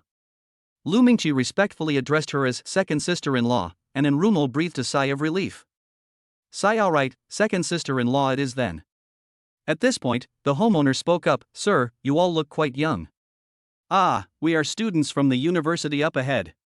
No wonder, he's young and promising, driving such a nice car. It's just something to make do with, a means of transportation. You're quite an outstanding person. This house must have been expensive when you bought it. The renovation cost nearly 6 million. After exchanging a few more pleasantries, the 3 of them followed the homeowner upstairs to view the house. After getting on the elevator, the homeowner swiped the elevator card, and the elevator went directly to the floor where the apartment was located. The apartment was designed with elevators directly into the unit, so you could go straight home as soon as you opened the door. The house is decorated in a modern minimalist style, and the accompanying smart home system works very well. Moreover, the lighting is good, and the area is large enough, a large single-level apartment of over 300 square meters, which works out to a little over 10,000 yuan per square meter. How is it? Su Chen turned his head and asked Rumo beside him. It's great, but cleaning will probably be very tiring. The homeowner immediately said, "Don't worry about that. The space for a robot vacuum cleaner was reserved when the house was renovated. You can just buy one and install it. You can move in right away after buying some home appliances. Su Chen nodded. Okay, let's sign the contract then. I'll have her transfer the property to you on Monday. And Rumo pointed incredulously to her nose. Me? Yes, the house was a gift to you. I own a house? And Rumo, a sophomore in college, was so shocked when she suddenly found herself owning an apartment that she could hardly contain her astonishment. Yes, you have a house now, you don't need to work hard anymore. And Rumo kissed him directly. Thank you, Junior. You're so good to me. After signing the contract with the landlord and transferring the money via online banking, Su Chen asked Lu Mingqi to call a car so that the two of them could go back to school first. Su Chen was going home, otherwise Zhang Qingwan would feel it wasn't right to wait too long. There were 3 keys and 3 elevator cards for the house. 2 were given to Enrumo, and 1 was kept for himself. After seeing Enrumo and the other person off, Su Chen started carrying things from the basement to the upper floors one trip at a time. After more than 10 minutes of fussing, the move was finally finished. After getting into the car downstairs and starting the engine, I saw a young woman run down from the elevator, hurriedly get into the Neo next to Su Chen, and drive away. However, there was something on the ground reflecting a ghostly blue light, and Su Chen got out of the car to take a look. Holy crap, are all the people living here this rich? Chapter 39 I Want to Eat You. Su Chen picked it up and examined it carefully. He confirmed that it was a Blancpain Moon Beauty watch with a gold-pink color scheme and a white strap. Su Chen had seen it on short videos before, and it was priced at around 120,000 yuan. Su Chen posted a photo in the newly added homeowners group chat, with the caption, Starry Night, hey lady in the Neo in the parking garage, your watch fell down, I found it. Add me as a friend when you see this message, I'll return it to you later, I'm in a hurry right now. Su Chen had just gotten into the car and put his phone down when he received a friend request. The profile picture is of a beautiful anime girl. After I accepted her friend request, she sent me a message. Kylie, hi handsome, I'm so sorry, I lost my watch. When would be a convenient time for you to meet me at a place? Starry Sky, I'm fine with anything, I've been pretty free lately. Kylie, then how about tomorrow at noon? Starry Sky, okay, let's go to the coffee shop next to the school up ahead. Kylie, sure, see you there. Starry Sky, okay. After putting down his phone, Su Chen drove towards the villa. After driving into the yard, they discovered that Zhang Qingwan's car was not there. This guy hasn't come back yet, so why am I in such a hurry to come back? Su Chen entered the house and saw the messy room. He ordered a cleaning service on his phone and then leaned back on the sofa to scroll through his phone. Suddenly a message popped up. Champion of all night stay up late, bro, have you eaten? Starry Sky, yes, I ate. What's wrong? Champion of all night stays, oh I just bought you fried chicken and milk tea. Starry Sky, You're thinking of me that much? Then I'll go eat now. Champion of all night stay up late, no need, it's already in my stomach. Starry Sky, you son of a bitch. Champion of all night stays, brother, you can't swear, it's impolite. Starry Sky, you've got nothing better to do, haven't you? You're trying to amuse me again. Champion of staying up late, no, I was just worried my brother would miss me too much. Starry Sky, I don't want you. You, immediately, right now, go play by yourself. Champion of all night stay up late, brother, you're so cruel. You're going to give me the silent treatment. I'm going to expose you right now. Starry Sky. Champion of all night stays, okay, I'm done playing with you. I'm relieved to know you're still alive. Champion of all night stay up late, oh, right, brother, I want to go shopping with you, I want to watch a movie with you, I want to take a walk on the beach with you, I want to do all of these things with you. Starry Sky, huh? Why are you suddenly being so mushy? Do you miss me that much? Champion of all night stay up late, no, because I'm broke. Starry Sky, didn't I just give you 500,000 a few days ago? Champion of all night stay up late, no way, I need my brother to keep me company. I have money to burn. Starry Sky, 666, then tomorrow afternoon. Champion of all night stays, yay. I chatted with Joe Myoka for a while, and the cleaning staff I had called came. I had 3 cleaners in total, and they cleaned the house inside and out. The cleaning staff had finished cleaning and left, but Zhang Qingwan still hadn't returned. Bored, Su Chen went upstairs, turned on his computer, and started downloading games one by one. He downloaded a few free games like Abyss, League of Legends, and PUBG, and also bought some currently popular games. After downloading them to both computers, he leaned back in his ergonomic chair and started watching short videos. After brushing his teeth for a while, Suchen felt a little sleepy in the quiet room. Taking advantage of this rare time alone, Suchen gradually leaned back in his chair and fell asleep. An Audi slowly drove into the garage of the villa. Jiang Qingwan carried a pile of clothes into the house. Seeing that the room was so clean, she naturally knew that Suchen had come back and called the cleaning service. But she didn't see Suchen. There was only Cake lying on the sofa licking its fur. It's time to give the cake a bath. After hanging the clothes in the dressing room, Jiang Qingwan began searching for Suchen in the villa. She searched the entire first floor but couldn't find him. Thinking that Suchen was resting in the bedroom, Jiang Qingwan headed towards the bedroom. I passed by the esports room and saw that the door was ajar. Through the crack in the door, I could see Suchen fast asleep, leaning back in his chair. Jiang Qingwan went to the bedroom, took a blanket, covered Suchen with it, turned on the air conditioner with the remote, and turned to see the game that had been downloaded on the computer screen. Jiang Qingwan suddenly became interested and sat down at her computer to randomly click on Eternal Calamity. She got stuck on the login screen because she didn't have a game account. See the Register Now button next to it. I should register here. Jiang Qingwan carefully clicked register and was redirected to the registration page. Jiang Qingwan spent 10 minutes studying the registration process, while Suchen, who was next to her, slept soundly, probably because he had been under a lot of mental stress lately. After Jiang Qingwan successfully entered the game, the tutorial began. The tutorial was very detailed, but it still took her almost half an hour to complete it. Oh my god, this is too complicated, I'm not playing anymore. Jiang Qingwan searched for the exit button for a long time before finally finding it by asking the AI. After exiting the game, she easily opened Tencent Video, subscribed to VIP, put on her headphones, and started watching Shirin 2. Suchen was very thoughtful and specially set up a small refrigerator and snack cabinet in the esports room. Jiang Qingwan ate snacks while watching variety shows. Time passed by, and around 4 p.m., Suchen slowly opened his eyes to Jiang Qingwan's laughter. Suchen didn't do anything, he just tightened the blanket around himself, leaned back in his chair, and looked at Jiang Qingwan's computer screen. Wan, turn on the stereo. Jiang Qingwan didn't turn her headphones up very loud, just in case Suchen woke up and she couldn't hear him. Bad baby, wake up. How long did I sleep? I don't know, I got home around 3 o'clock, and you were already asleep then, Jiang Qingwan said as she turned on the stereo. Suchen glanced at the time. It must have been more than 2 hours. Why does my head feel so heavy? Jiang Qingwan was very alert and immediately reached out to touch Suchen's forehead. Wow, it's a little hot. Wait a minute, I remember I left the medical insurance downstairs. Jiang Qingwan ran downstairs, retrieved a thermometer and fever reducer, and measured her temperature, 37.8 degrees Celsius. You probably caught a cold.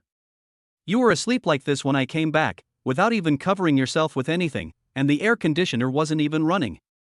Jiang Qingwan nagged as she stuffed fever-reducing medicine into Suchen's mouth and then picked up a bottle of mineral water and put it to Suchen's lips. Your temperature isn't high, some medicine should do the trick. Do you want to go back to bed and sleep a little longer? Suchen was quite pleased with Jiang Qingwan's gentleness and shook his head. No, this place is fine. Okay, I'll order takeout then, something hot for you. Jiang Qingwan opened a food delivery app to find something suitable for Suchen to eat. Is there anything you'd like to eat? I want to eat you. Chapter 40 I'm the surprise for you. Jiang Qingwan gently patted Suchen's forehead. You're sick and you're not behaving yourself. You like to eat meat, how about some wontons? Okay, I'll eat whatever you feed me. TSK such a grown-up, still needs to be fed. So what? I have the means, I have a good girlfriend, and besides, I'm still a patient. Okay, I'll go get some hot water for the baby to drink first. If you have a fever, you need to drink more water. When I was alone before, I would drink a lot of hot water and take some medicine when I had a fever. Suchen felt sorry for Jiang Qingwan when he heard her words. At such a young age, she had to take care of herself completely. Jiang Qingwan went to the kitchen to get a cup, then ran upstairs to get hot water and a spoon, feeding Suchen little by little. Suchen tried to take it himself, but Jiang Qingwan pressed him back down, saying, a patient should act like a patient and lie still. Looking at the extremely gentle woman in front of him, Suchen felt that he had been blessed for several lifetimes. Thinking back to how he used to serve his ex-girlfriend every day, his current life felt more like a kind of compensation. Just as Jiang Qingwan put down her water glass, her phone rang, and she hurried downstairs to get her takeout, while Su Chen leaned back in his chair watching a variety show on his computer. Happiness became tangible at that moment. Jiang Qingwan returned in a short while. She wasn't good at sports, and after all that running around, she was already a little out of breath. "Come on, let's eat, you naughty baby." Jiang Qingwan pushed over a small table, which was originally used to put snacks, but now it was just right for feeding Su Chen. Jiang Qingwan scooped up a wonton, blew on it, and held it to Su Chen's lips. "Ah, so good. You can't treat me like a child." "Ah, you're just a kid, little one. Keep eating." Su Chen was fed bite by bite by Jiang Qingwan, and soon he finished the whole bowl of wontons. After eating, he sweated a little, and with the fever-reducing medicine taking effect, Su Chen felt much better in no time. Jiang Qingwan checked the temperature again, and the fever had subsided. "Your body is really strong," the fever broke so quickly. After all, it was a body enhanced by the system. If Su Chen hadn't been a little tired these past few days and hadn't caught a cold, he wouldn't have gotten sick. Jiang Qingwan breathed a sigh of relief when she saw that Su Chen was alright. After relaxing, her stomach started rumbling, so she ordered takeout on her phone and leaned on Su Chen's shoulder to continue watching the variety show. She would occasionally feed Su Chen while she was eating snacks. "It's so nice, I really want to keep you by my side like this forever." "Huh? Bondage? What? So you'll belong to me forever?" Su Chen didn't say anything, but simply reached out and rubbed her head. The takeout arrived shortly after, and Su Chen was about to get up to help her take it when she pushed him back down. Patients need to rest properly. "I'm all better now." "No, I don't think you're better yet. Behave yourself and do what I say, and I'll show you something nice tonight." Su Chen looked at Jiang Qingwan with suspicion, while the latter raised an eyebrow and went downstairs to get the takeout. After Jiang Qingwan came up, she went back to her bedroom first before taking the takeout into the esports room. "Why does it take so long to pick up a takeout order? I'm tired of running and can't walk anymore. I'm now slow sheep. Will grass grow on your head? Does it need to grow on its own? Didn't you plant a whole green meadow for me?" Su Chen gave an awkward laugh. "What takeout did Slow Sheep order?" "Burger King. I think their fries are incredibly delicious." "You starchy brain. So what? Come on, open your mouth, you can have the first one." Jiang Qingwan ordered a hamburger and a serving of fries, and slowly finished eating them while watching the show. "You have such a good appetite today. Didn't you eat lunch?" "Don't even mention it, godmother. I ate too much meat for lunch today. I could only manage 2 bites before I felt full." The two watched a variety show for a while, and it was already past 7 p.m. Su Chen couldn't lie still any longer. If he lay down any longer, he'd be glued to the chair. He threw off the blanket and prepared to take a shower. He had just sweated a little and felt a bit sticky. Su Chen grabbed a bath towel and went into the bathroom, while Jiang Qingwan secretly followed behind. She watched Su Chen go into the bathroom, go downstairs to feed the cat, and then go back to the bedroom. When Su Chen came out after taking a shower, he was stunned. Jiang Qingwan, wearing a QQ lingerie set, was kneeling on the bed, looking at Su Chen with a dazed expression. Su Chen couldn't resist any longer and threw down his towel before pouncing on her. An hour later, Jiang Qingwan lay on Su Chen's chest, panting heavily. "Little lazy cat, what made you buy these clothes? Hee, do you like it? I love it so much. This subtle, alluring effect is amazing. Hee, I ordered this together with my takeout order, just to give you a surprise. Please give us more surprises like this in the future." Jiang Qingwan's hand, which had been caressing Su Chen's abs, gradually began to wander. "We'll see if my naughty baby has the urge to do it a few more times." The next morning, Su Chen and Jiang Qingwan drove to school one after the other, a rare occurrence. After parting ways in the parking lot, they went into the teaching building to attend that damned 8 a.m. class. When Su Chen entered the classroom, his 3 good friends had already reserved a seat for him in the last row. Wow, while this major course is so amazing, it even got our Godsu to teach it personally. Stop teasing me, wanna shovel it? Call on.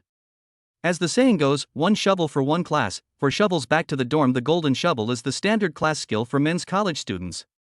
The 4 of them shoveled their way from one classroom to the next, their phones almost out of battery. It was already 12 o'clock when get out of class ended. As soon as Su Chen left the classroom, Yang Kylie sent him a message. "Kylie, hello, I'll be at the coffee shop in about 10 minutes. Is now a convenient time for you? Starry sky, convenient, I'm about the same. As soon as Su Chen stepped out of the classroom, he saw a woman rushing out of the classroom in front of him, carrying a lesson plan in her hands. Su Chen felt a little strange. Holy crap, that can't be a coincidence. As soon as I entered the parking lot and got into my car, I saw a pink Neo speeding out of the parking lot. Holy crap! What a coincidence! What, has this school taken over the world? Su Chen reluctantly followed the Neo in his car, and the two cars left the school together and stopped in front of the coffee shop. Young Kylie got out of the car first, ran into the coffee shop, found a seat, ordered 2 coffees and 2 cakes, and then picked up her phone to send messages. Kylie, hello, I've arrived at the coffee shop. Su Chen didn't reply to the message. Instead, he went straight into the coffee shop and plopped down opposite young Kylie. Good afternoon. Young Kylie looked up and exclaimed, "Why do you look so familiar?"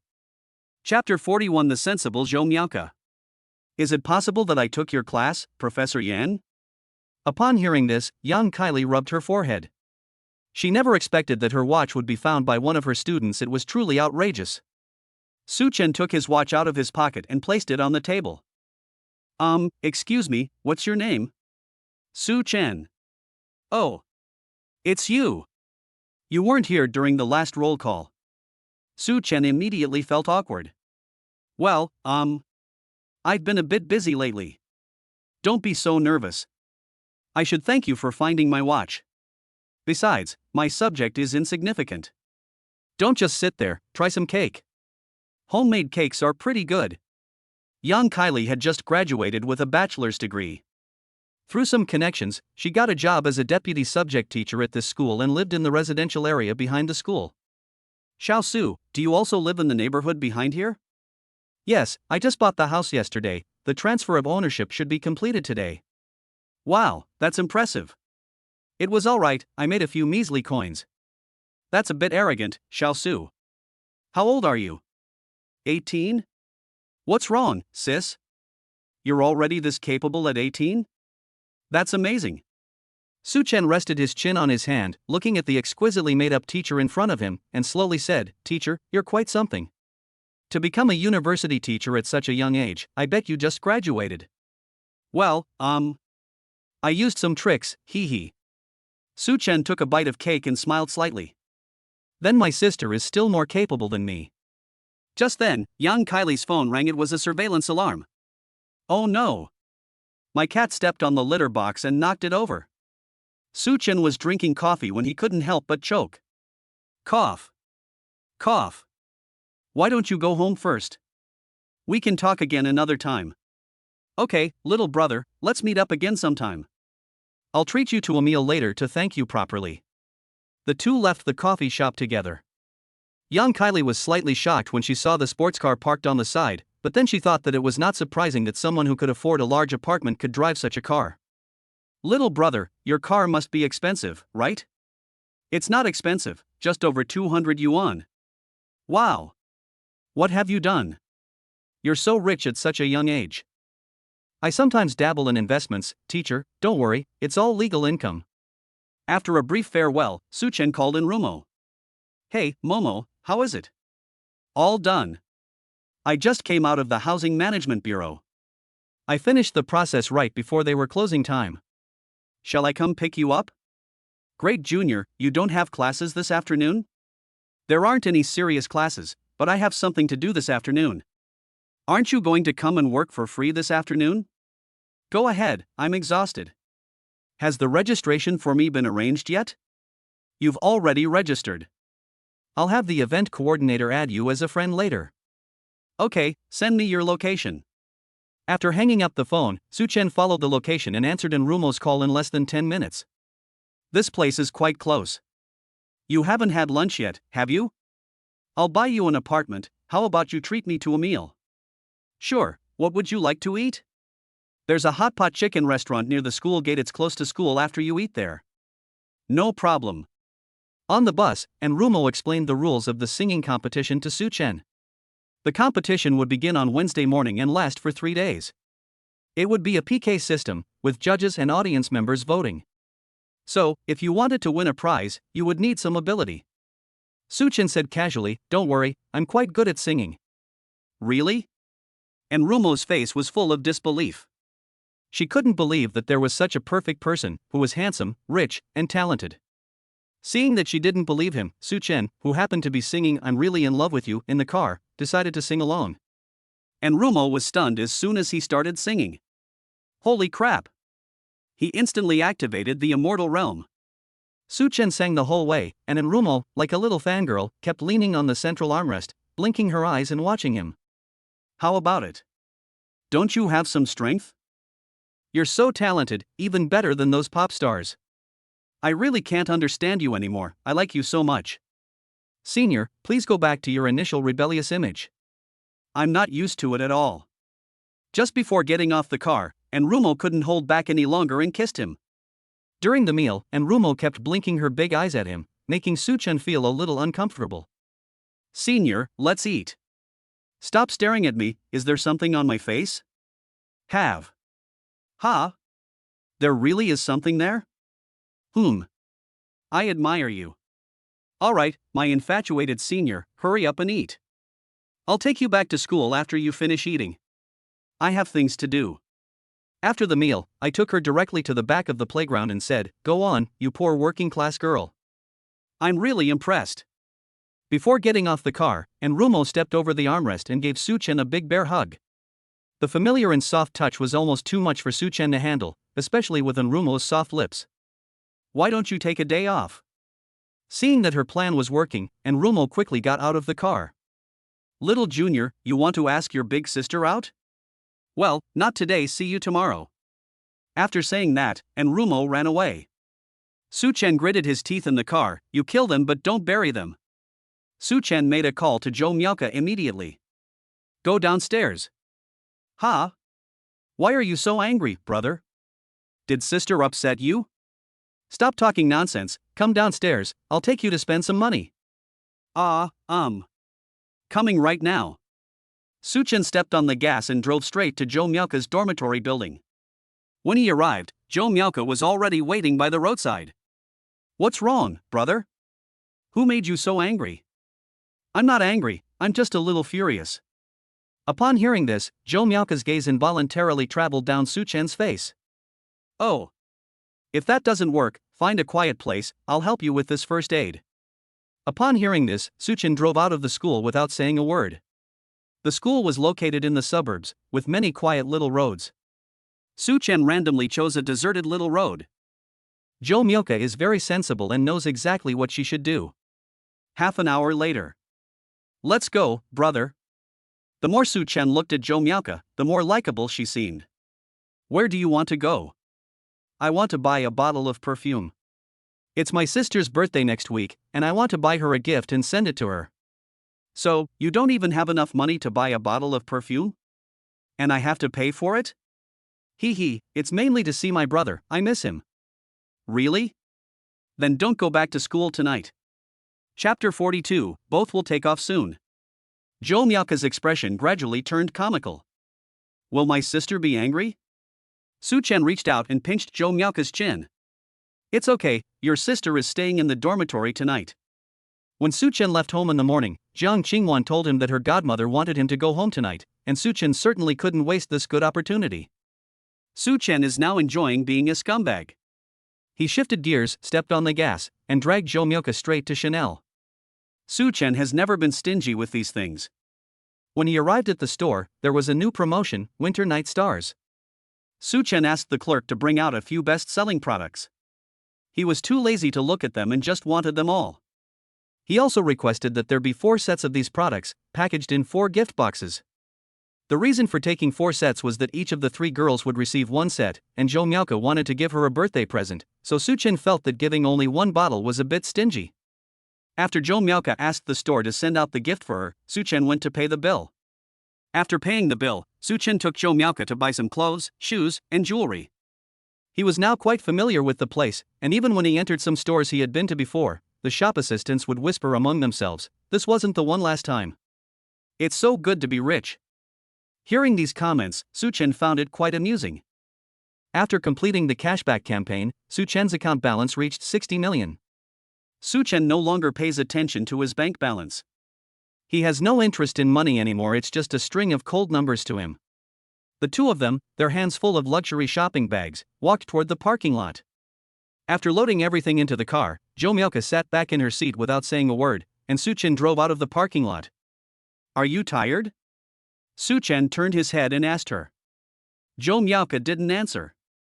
Her gaze passed through the traffic and landed on an inconspicuous glass display case on the street corner.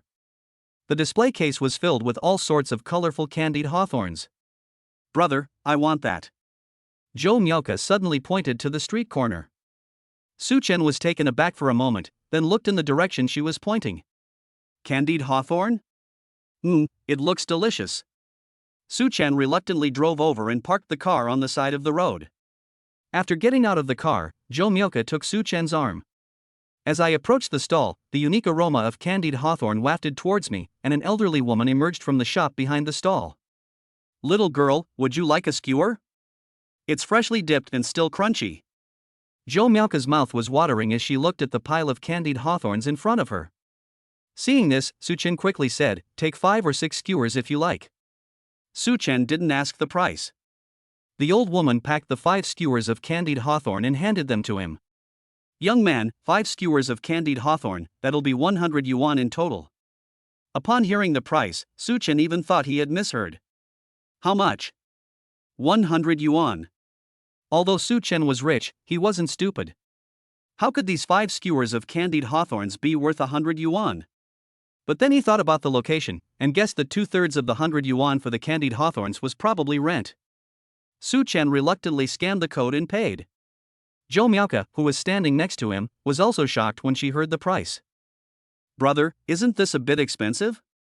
It's alright, it's not a big deal. Everyone has their struggles, so please have a taste. Jomyuka pulled out a string of classic candied hawthorn berries from the paper bag and carefully bit off the transparent sugar shell with her front teeth. Click. With a soft, crisp sound, Jomyuka immediately narrowed her eyes, her previous unhappiness vanishing in an instant. It's delicious. Then, she did something Suchin didn't expect. She bit off a hawthorn, wrapped her arms around Suchin's neck, kissed him, and fed it to him. How is it? Is it delicious? This is called imported hawthorn. It's very sweet. Suchin's gaze never left Jomyuka's rosy lips. Jomyuka smiled sweetly, her eyes curving into crescents. She took another bite while laughing, her already small face stretched out like a little hamster by the hawthorn. Look, she mumbled, pointing to the long shadows cast by the setting sun at her feet. Our shadows are eating candied hawthorns, and they seem to enjoy them even more than I am. Suchin looked down at the ground, where 2 long shadows were cast, making the candied hawthorns appear very slender. Suddenly, Jomyuka started gesturing with a candied hawthorn. What are you doing? She pointed to her shadow on the ground and said, I'll prick you with a stick. Suchin watched as the stick in her hand pierced his shadow again and again. With quick reflexes, Suchin bit into the last remaining hawthorn and, as Jomyuka pulled her hand back, he took the opportunity to bite off the hawthorn. Jomyuka glanced at the bare skewer, then at Suchin who was chewing on a hawthorn, narrowed her eyes, stood on tiptoe, wrapped her arms around Suchin's neck, and bit his mouth. Click. The sugar coating shattered, and Jomyuka bit off half of the hawthorn. You bad brother, you stole my candied hawthorn.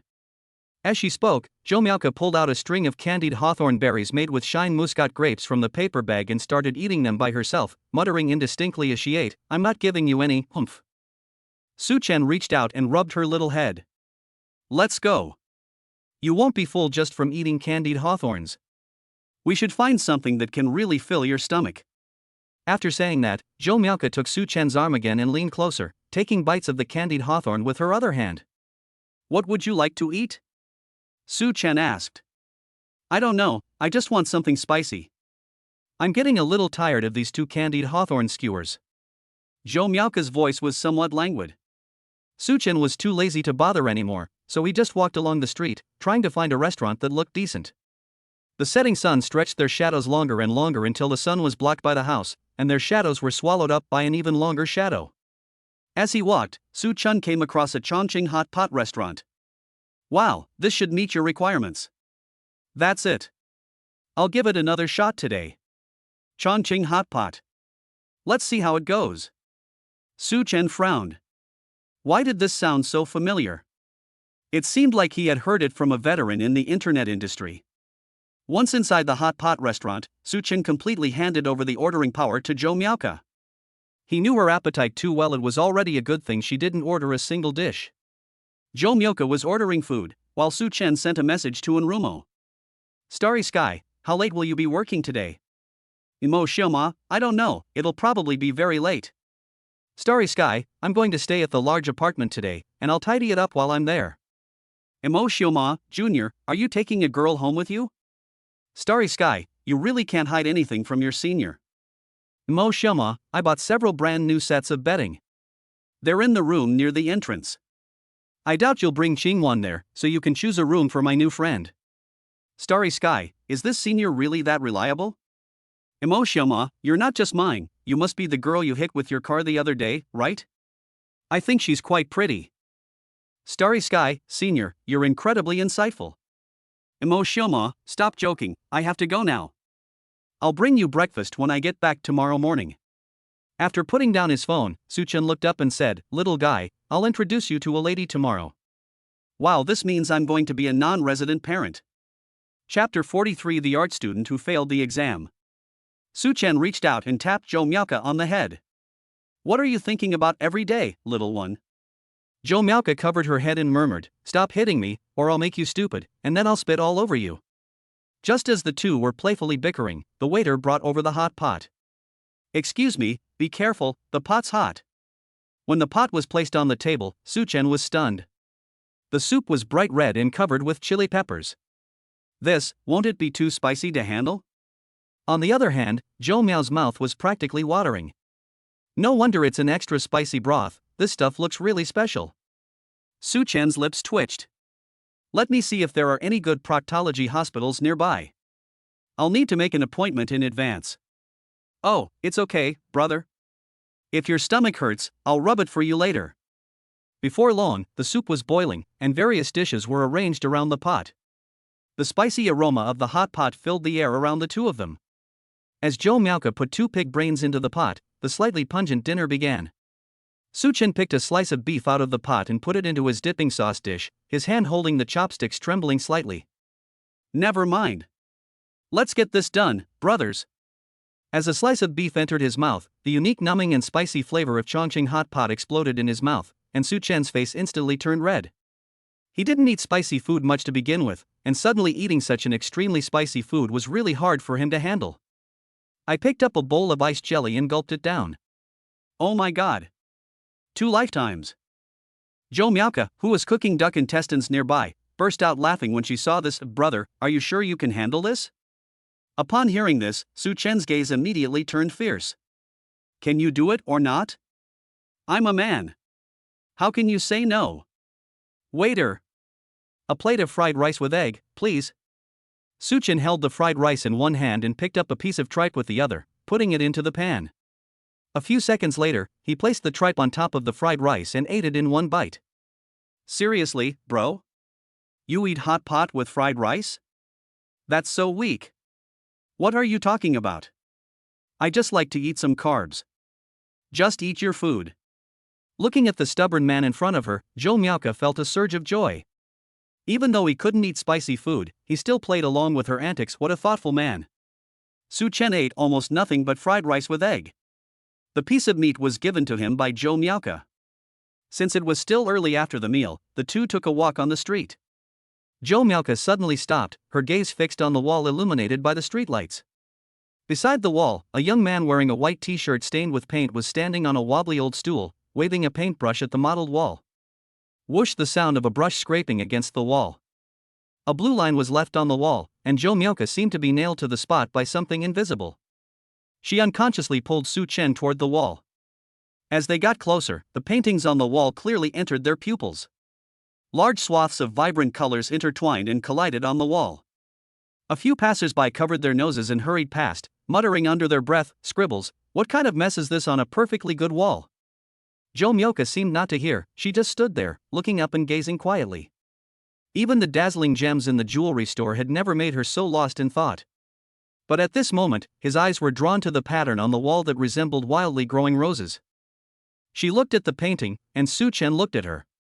He clearly caught the fleeting look of envy and affection in her eyes. You like this? Su Chen's voice wasn't loud, but it broke the silence. Zhou Miaoka snapped out of her reverie, her long eyelashes fluttering. She didn't answer directly, but instead sighed softly.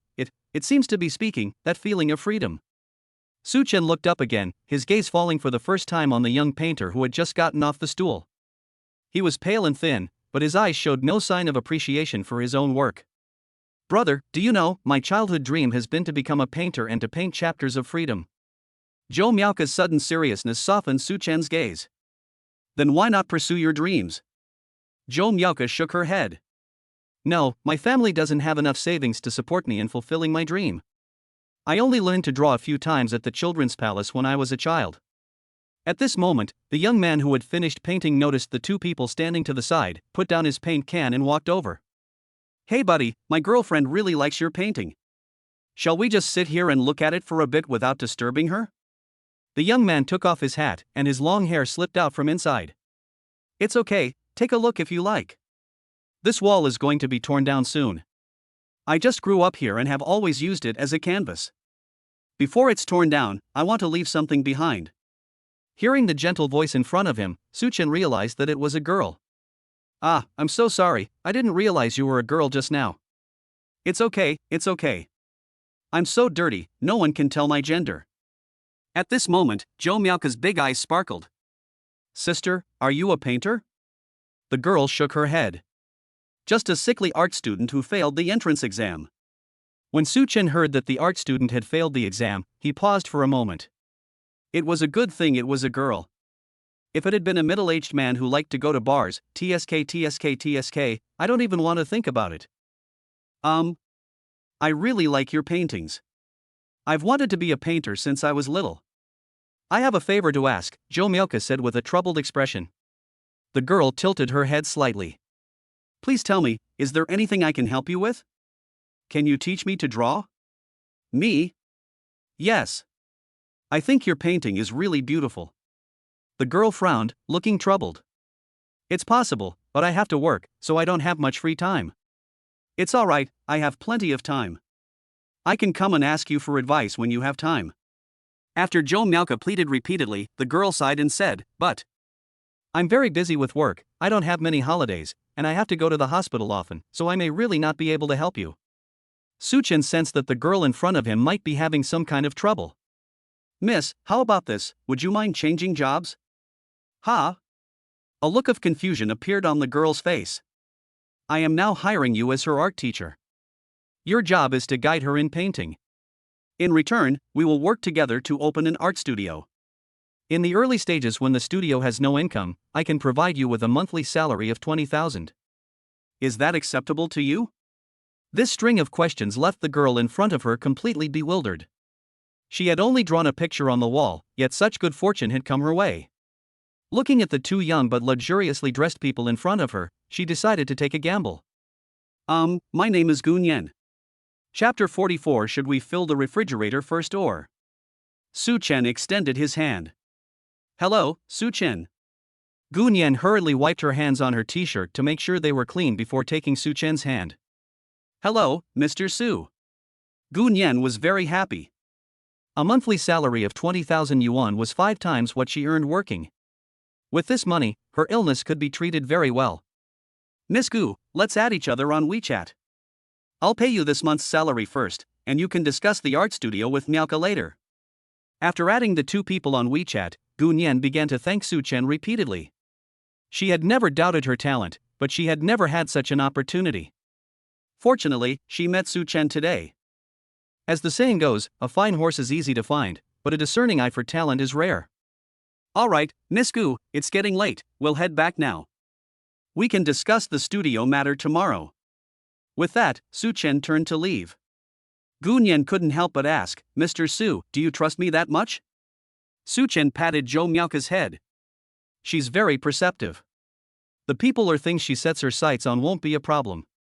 After Su Chen and his companion left, Gun Yen stood there blankly, watching them walk away.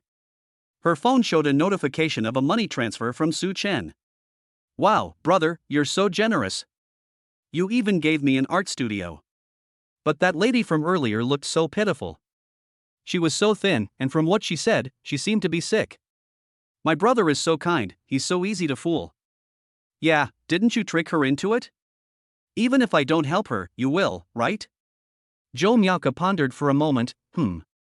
Maybe. I once saw a movie with a classic line, with great power comes great responsibility. Suchin simply patted her head and smiled slightly. Let's go home, my future great painter. You're teasing me again. The two chatted and laughed as they got into the car. As the car drove past the wall, Gunyan was still tidying up her paints at the base of the wall when she looked up and saw Suchin drive by. I'm so envious, rich people. Gunyan couldn't help but sigh. Suchin drove at high speed and soon entered the residential area. Looking out the car window at the beautiful surroundings and the clean underground parking lot, Joe Miauka thought about her own family's underground parking lot, which was dirty and messy, with cars parked crookedly and haphazardly everywhere. The places where rich people live are different from those of ordinary people. It's really great that I was able to meet Suchin. Suchin drove into the parking space with ease. After parking, Joe Miauka asked, Brother, can I stay here? I don't want to go back to the dormitory. Of course you can. What's wrong? Is someone in your dorm bullying you? Oh dear, girls' dorms are always full of little conflicts. Then you can stay here. But you have a roommate who comes back every morning. Apart from being a bit arrogant, he's a pretty nice person. After the two got out of the car, Joe Miauka had just put her arm around Suchin's arm when a pink Neo drove up and stopped next to Suchin's car. Oh. Teacher Yang, what a coincidence, you just got off work. Yang Kylie got out of the car and looked wearily toward the direction of the voice. Ah, Su Didi, yes, I just got off work, I'm exhausted. As she spoke, Yang Kylie took out a pack of cigarettes from her bag and naturally handed one to Suchin. Teacher Yang, you're really something. A Yuhua stone, such good taste. Just make do with this one. Yang Kylie said, then looked at Joe Miauka beside her. And who is this?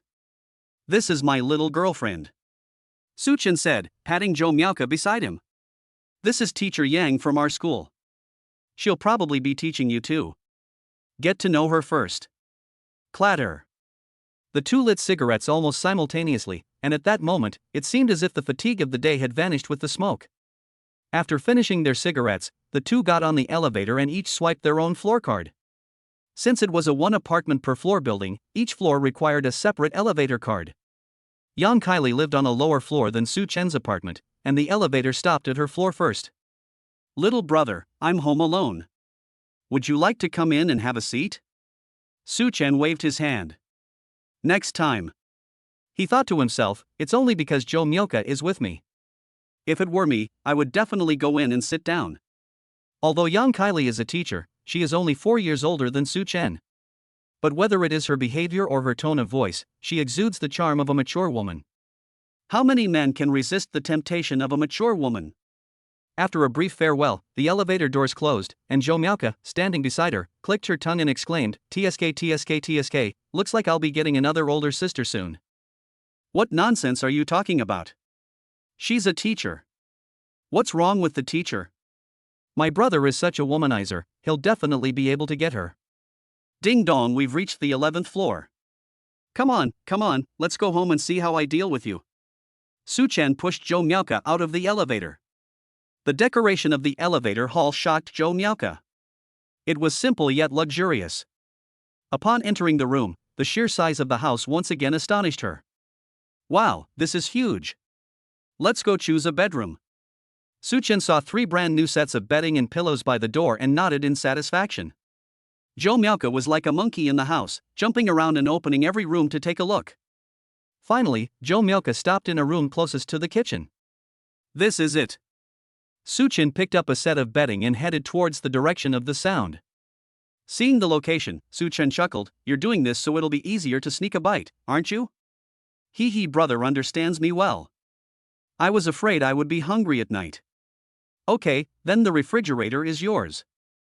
Go buy some food every day to fill it up. Joe Miauka took the bedding from Suchin's hand and replied, yes, sir. Despite her energetic and boisterous nature, she is actually quite diligent. After making the bed, she even swept the bedroom with a broom. Then she started planning what to buy each day to fill the refrigerator. Suchin watched as she kept writing down the names of various foods in her notes. That should be enough, we should be able to fill the refrigerator. Really? It doesn't seem like much. Can it be filled? Suchin gently pushed her shoulder, and Zhou Miaoke lay on the bed as if she had no bones. I don't know if the refrigerator can be filled, but right now, I'm going to fill you up. Zhou Miaoke put down her phone and lay on the bed. Her expression immediately changed, and her eyes kept teasing Su Chen. That depends on whether my brother has the ability. Su Chen looked at Zhou Miaoke, who was sleeping peacefully in his arms, and gently kissed her forehead. She didn't read anything all night, and the next morning, Rumo secretly returned, carrying 3 breakfasts. When she saw that a set of bedding was missing from the doorway, she understood what had happened. Suddenly seized by a mischievous impulse, he searched room by room for Su Chen's figure until he pushed open the door to the bedroom next to the kitchen. Chapter 45 Paid Viewing. As soon as the door opened, Su Chen was already leaning against the headboard, scrolling through short videos. Yo Jr. is awake. Rumo walked to the bedside and looked at Zhou Miaoke, who was still fast asleep. TSK, poor little guy, fallen into the hands of such a devil. After saying that, he turned to Su Chen and said, "What time did you guys stay up yesterday?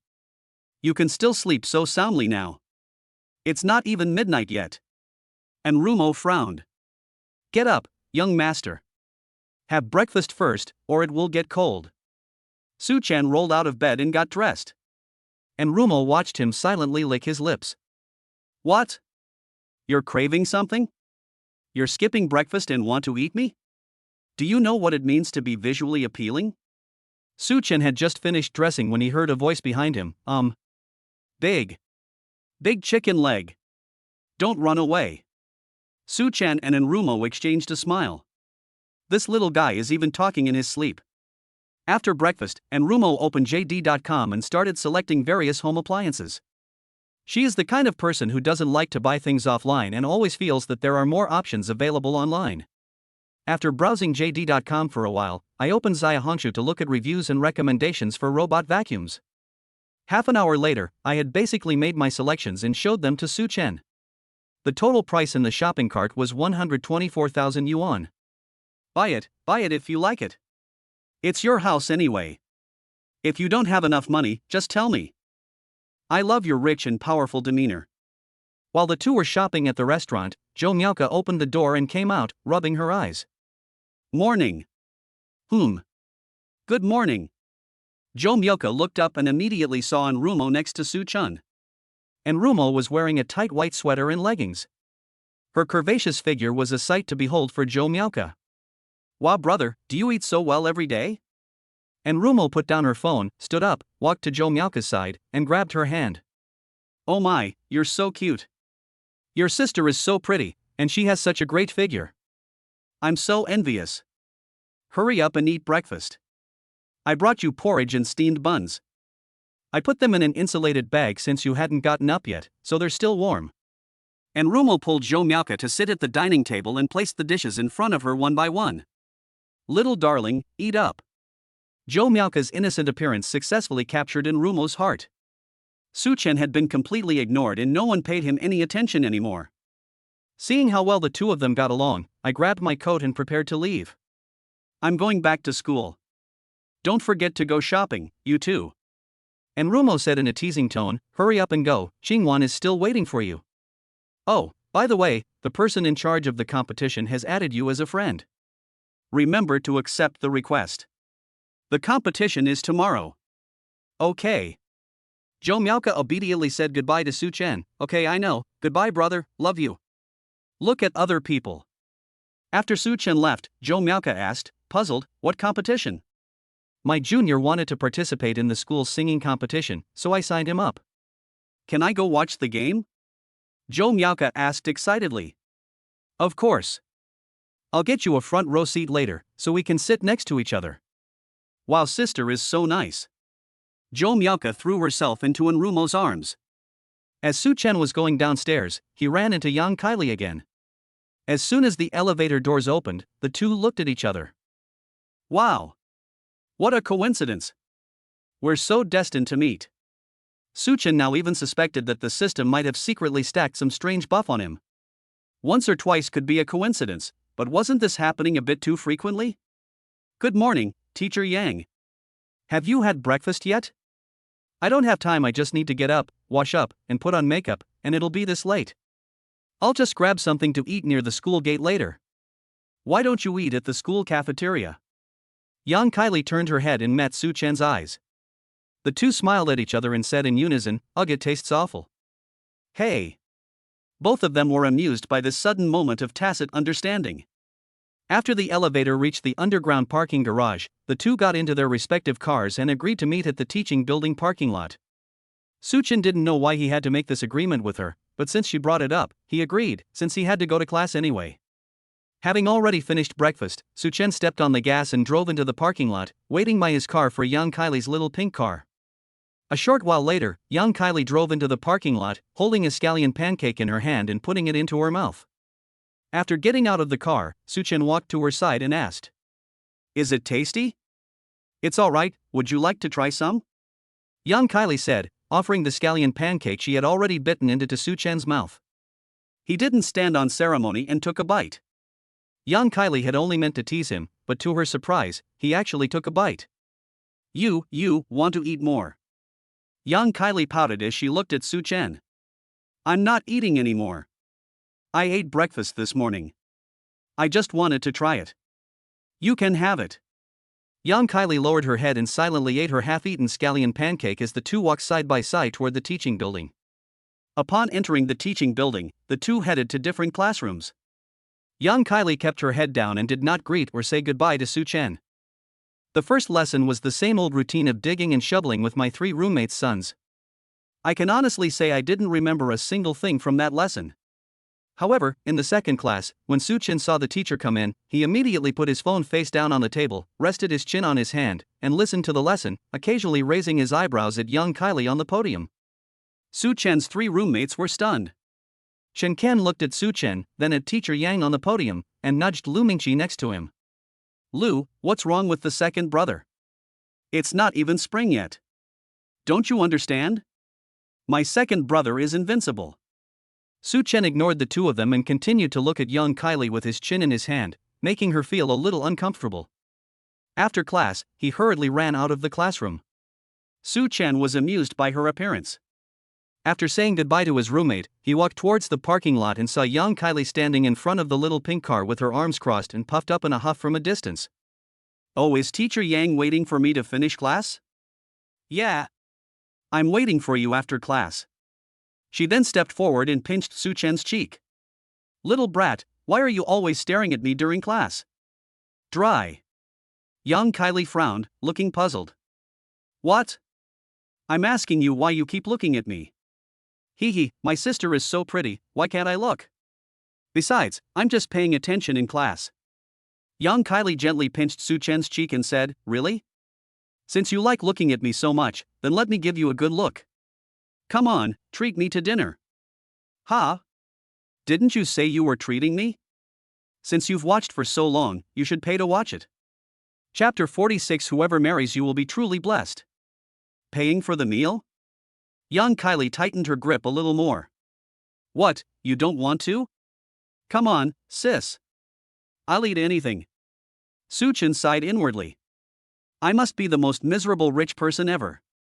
Instead of manipulating others, I was the one being manipulated, and it hurt quite a bit." "Get in the car." This was the first time in so many days that Su Chen had been manipulated by a girl. He obediently got into the car, and as soon as he got in, he smelled a very pleasant fragrance. "Sis, where did you buy this car air freshener? Send me the link, it smells really nice." Young Kylie didn't answer him. Instead, she took out a bottle of perfume from her bag, sprayed some on, and asked, "Is this the scent?" Looking at the familiar Chanel perfume bottle in her hand, he realized he had seen it before when he bought a gift yesterday. "Wow, sister, you're really something, using Chanel as car air freshener. How dare you say that to me? Look at your outfit, it must have cost tens of thousands. The cheapest thing you've probably worn is that bracelet on your wrist." She was very observant. She even noticed the barely visible bracelet on Su Chen's wrist.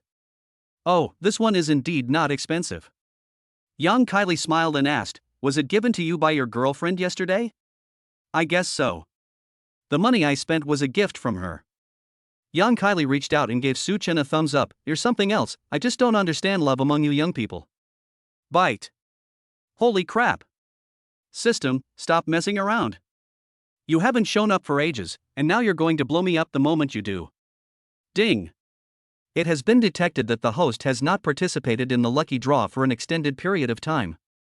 The quality of the prizes has been upgraded, and the minimum spend per spin is 2 million. Holy crap, that scared me to death. I thought this stupid system was going to make me, with the teacher. Hey, stop spacing out, little brother. Young Kylie waved her hand in front of Su Chen's eyes when she saw him staring blankly. Oh, I was a little sleepy just now, what's wrong, sis? I asked, is there anything you'd like to eat? You have the steering wheel in your hands. Just take me wherever you want to eat. I'm fine with anything. How is Chongqing hot pot? No way. I'll die if I eat anymore. I ate extra spicy hot pot yesterday, and my stomach is still not feeling very comfortable. Young Kylie was amused by his reaction. Okay then, let's go get something light to eat. After a 20-minute drive, we stopped in front of a congee hot pot restaurant. Let's eat this and have some congee to soothe our stomachs. Sure, just like you said, it's definitely time to take care of your stomach. After parking the car, the two went into the store. The store was designed in a very elegant style, and the air was filled with the aroma of cooked grains. The waiter led the two of them to a relatively quiet booth. Young Kylie picked up the menu, barely glanced at it, and skillfully ordered the hot pot base and a few side dishes. Su Chen, just like in class, rested his chin on his hand and studied the girl in front of him who was slightly older than him, with a smile on his lips that he could hardly suppress. Young Kylie got up and touched Su Chen's forehead, then sat back down and looked at him with her clear eyes. You don't have a fever. What's wrong? Why are you acting so silly today? Su Chen did not answer, but simply smiled slightly. At this moment, the waiter brought over a pot of congee hot pot. It was a transparent pot of rice soup, and the rice grains had almost completely dissolved into the pot. Young Kylie picked up a small bowl next to her, scooped up a spoonful of porridge with rice oil, and gently blew on it. This congee hot pot is very good for the stomach, especially this layer of rice oil. She gently placed the bowl of warm congee in front of Su Chen. Try it. The transparent bowl contained crystal clear porridge, and steam rose up, carrying a pure aroma of rice that filled Su Chen's nostrils. Sister, how can you be so gentle and kind? You've already called me sister, how could I not treat you well? Hurry up and drink. Su Chen picked up the bowl of porridge. It wasn't too hot, just right. He lowered his head and took a sip. The porridge was smooth and warm, and it warmed him up in his stomach. The slight discomfort he had felt earlier vanished instantly. That feels great. Is it delicious? Have some more fish and vegetables. While Su Chen was drinking his porridge, young Kylie had already added the side dishes to it. Su Chen joked, whoever marries you will be very lucky. Of course. I wonder who will be so lucky. Doesn't your sister have a boyfriend? No, there's nothing that I like. So, what do you think of me, sister? Young Kylie glared at him and said, you little brat, don't you have a girlfriend? Why are you still talking so much?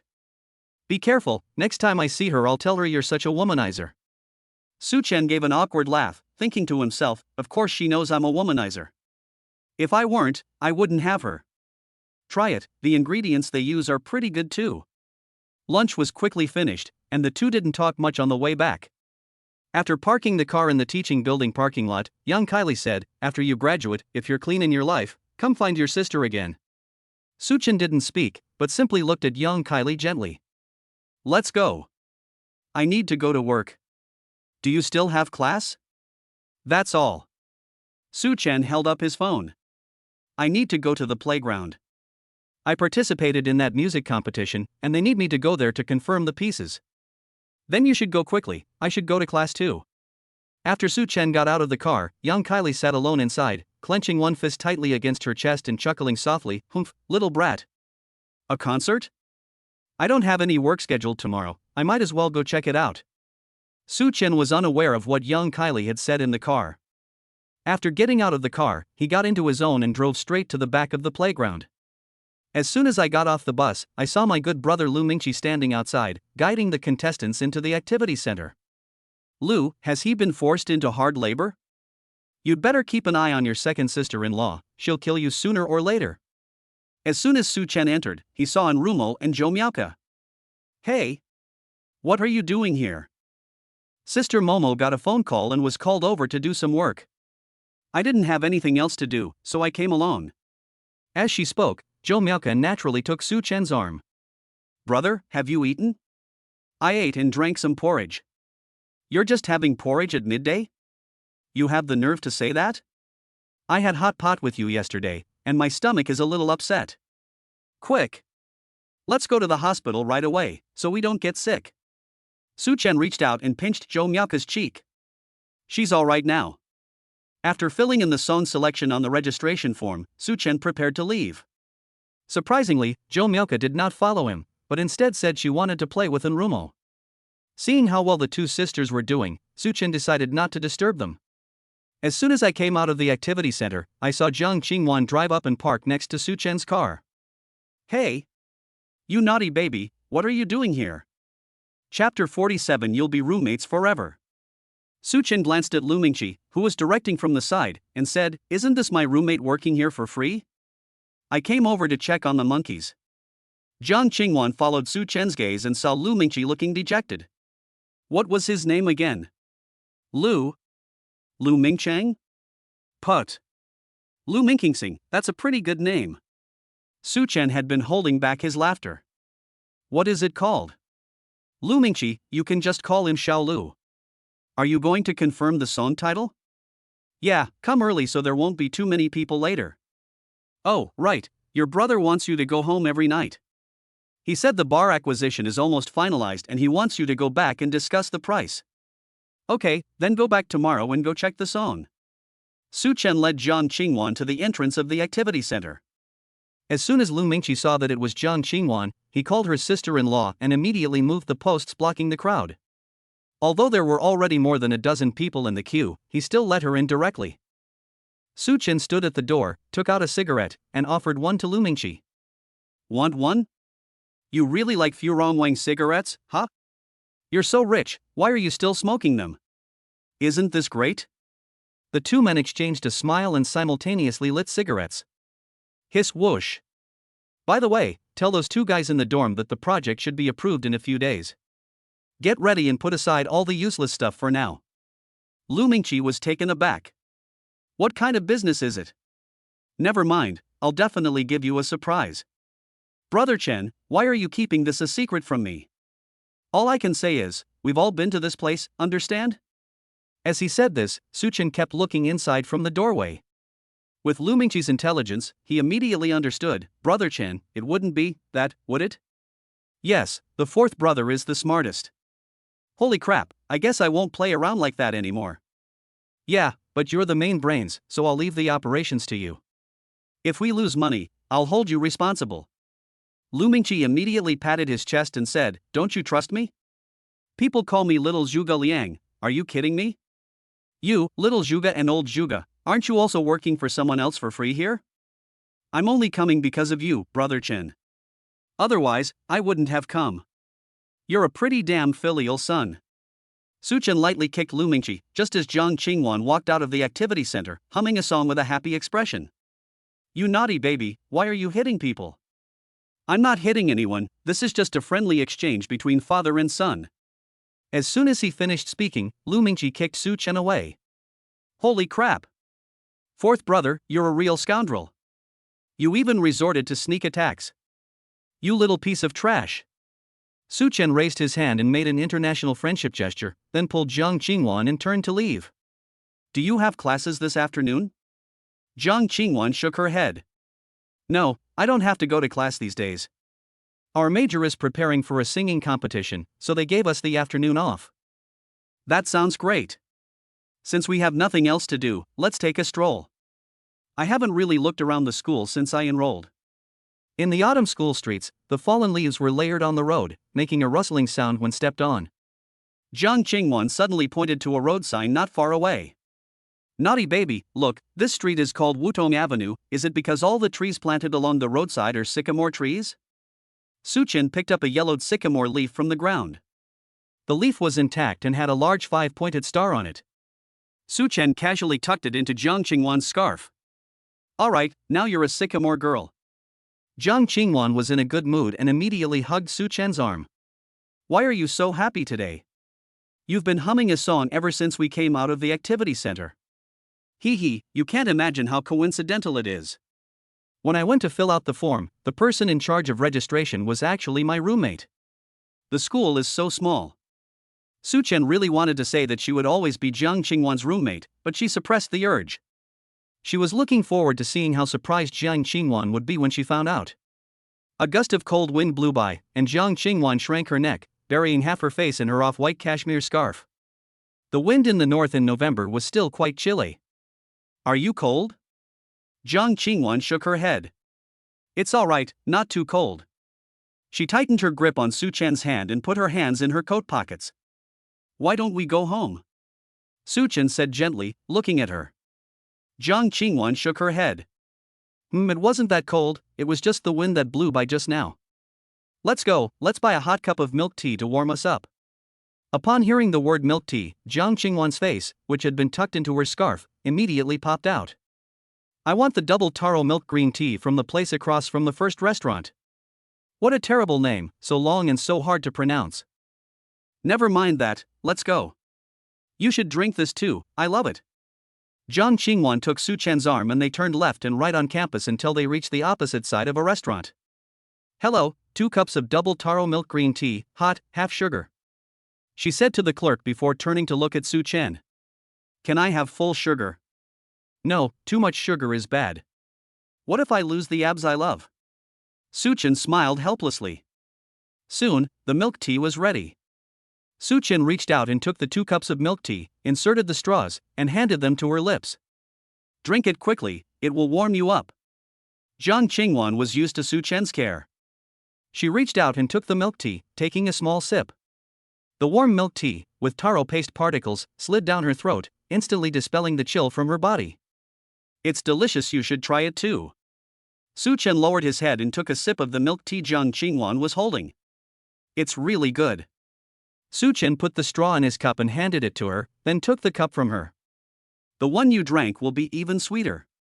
The shop assistant's expression gradually twisted as he looked at the couple flaunting their affection. Sir, you haven't paid yet. Su-chen turned around and looked at the shop assistant who was holding a barcode scanner, who was looking at them with a satisfied expression. After paying, the two walked back into the quiet campus. Jiang Qingwan took sips of milk tea every now and then, her face flushed. Every time a breeze blew, Su-chen would pull her into his arms. Looking at the man beside her who cared for her so much, she felt sweeter than the milk tea in her mouth. How's the song preparation going? I heard from Xiaolu that he's going to write 3 or 4 songs, Su-chen asked casually.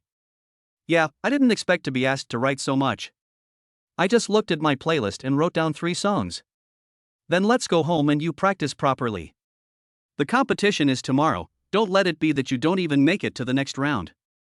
Upon hearing this, Jiang Qingwan immediately became unhappy, pouting and staring at Su-chen. Can't you at least give me your blessings? Good, good, good. Wanwan will definitely get good grades. Why not first place? Because Su-chen is also participating in this competition. Chapter 48 Jiang Qingwan splits. The two strolled along the road, bickering as they went. Occasionally, they could see other couples walking hand in hand on campus, just like them. Suddenly, a strong wind arose, swirling up fallen leaves from the ground, and a rain of yellow leaves began to fall from the sky. Wow, so beautiful. Jiang Qingwan's pupils reflected the countless sycamore leaves in the sky. Let's go home. The wind is getting stronger. It won't be good if you catch a cold. Su-chen reached out and rubbed the top of her head. The two walked to the back of the playground and found that there were still more than a dozen people in line. Lu Mingqi's hair was disheveled by the wind and his teeth were chattering rhythmically from the cold. You should get in the car and go home first. I'll go and bring him some clothes, otherwise I think he might die tomorrow. Jiang Qingwan smiled slightly and said with a smile, Go on, I'm going home now. Su-chen gentlemanly opened the car door, and Jiang Qingwan got in. After starting the car, Su-chen stood by the street and waved to her. After she drove away, Su-chen walked to Lu Mingqi's side. Brother, you seem a bit dead. Su-chen handed Lu Mingqi a cigarette, then gave him his coat. Lu Mingqi, with a cigarette dangling from his mouth, quickly draped the coat over himself. So filial. Get out. After cursing, Su-chen walked into the activity center. And Rumo was still working frantically, while Jo Myoka was already playing on her phone and yawning. Are you tired? Why aren't you going home? Upon hearing that familiar voice, Jo Myoka's drowsiness vanished instantly, and she leaped onto Su Chen, wrapping her arms around his neck. Brother's back, let me tell you, about half an hour ago, I saw that sister. She's so pretty. And that playboy brother is eating too well. While busy with her work, and Rumo said, Your brother? TSK, TSK, TSK, what a scumbag. He's not a jerk. He's very good to me, and he's also good to you, sister. She's good, but she's a bit too flirtatious. Jo Myoka jumped down from under Su Chen. That's not being fickle, it's being loving. And Rumo paused for a moment, her pen still in her hand. Isn't this the same thing? The students who were still registering looked at the strange and ambiguous relationship between the three of them with strange expressions on their faces. Alright, you two stay here. The weather is getting colder and colder. If you don't have anything to do later, you two go and look at cars. The distance between home and school is neither close nor far. Having a car will be convenient. Yay! We can drive now. Jo Myoka jumped up and down happily. Su Chen looked at Rumo very seriously and said, Listen carefully, you must remember what I'm about to say. WH. What? You absolutely must not let her touch the car. Su Chen still vividly remembered the scene at the go-kart track. This little guy was driving too recklessly. And Rumo asked, looking completely bewildered, Why? Don't worry about why. I'll tell you later. For safety's sake, don't let her touch anything with wheels. Oh my god. Su Chen was still talking when Jo Myoka hit him in the stomach with a headbutt. You jerk! How dare you slander my driving skills? Using the momentum from the collision, Su Chen dashed out of the activity center, shouting as he ran, Don't let her touch the car. He got into his car as soon as he stepped out the door, sped off, and the classmate who had been registering inside saw him drive away in a Mercedes sports car and was relieved. It's normal for a rich person like him to have a few ambiguous relationships. After Su Chen got home, he lazily sprawled on the sofa in the living room. For some reason, Cake especially liked Su Chen. Whenever he was on the sofa, Cake would always lie on top of him. The two, a person and a cat, were enjoying the sunlight streaming in through the floor-to-ceiling windows. Just as they were petting the cat, Jiang Qingwan walked over carrying a guitar. Wow! When did you buy that guitar? I didn't buy it. It's my brother's. He gave it to me because he liked it. Big brother, you're really multi-talented. Can you play? Yes, I did learn it properly when I was a kid, so I can handle the simple stuff. But I haven't played it for many years, so I need to practice first. Jiang Qingwan then started playing the guitar. At first, some of the notes were not very accurate, but as time went by, she gradually found her footing. Jiang Qingwan found a decent guitar score online and started playing and singing alone. Su Chen, holding the cat, watched Jiang Qingwan sitting in the sunlight playing the guitar. Sunlight pierced through the few unruly strands of hair, making her seem to radiate golden light. She played and sang at the same time, and Su Chen closed his eyes as he listened. Her gentle singing voice echoed in the large living room, and even Su Chen's patting of the cat became rhythmic. Oh whoa! Su Chen accidentally patted the cake's bottom. As the saying goes, you can't touch a tiger's bottom, and you can't touch a kitten's bottom either.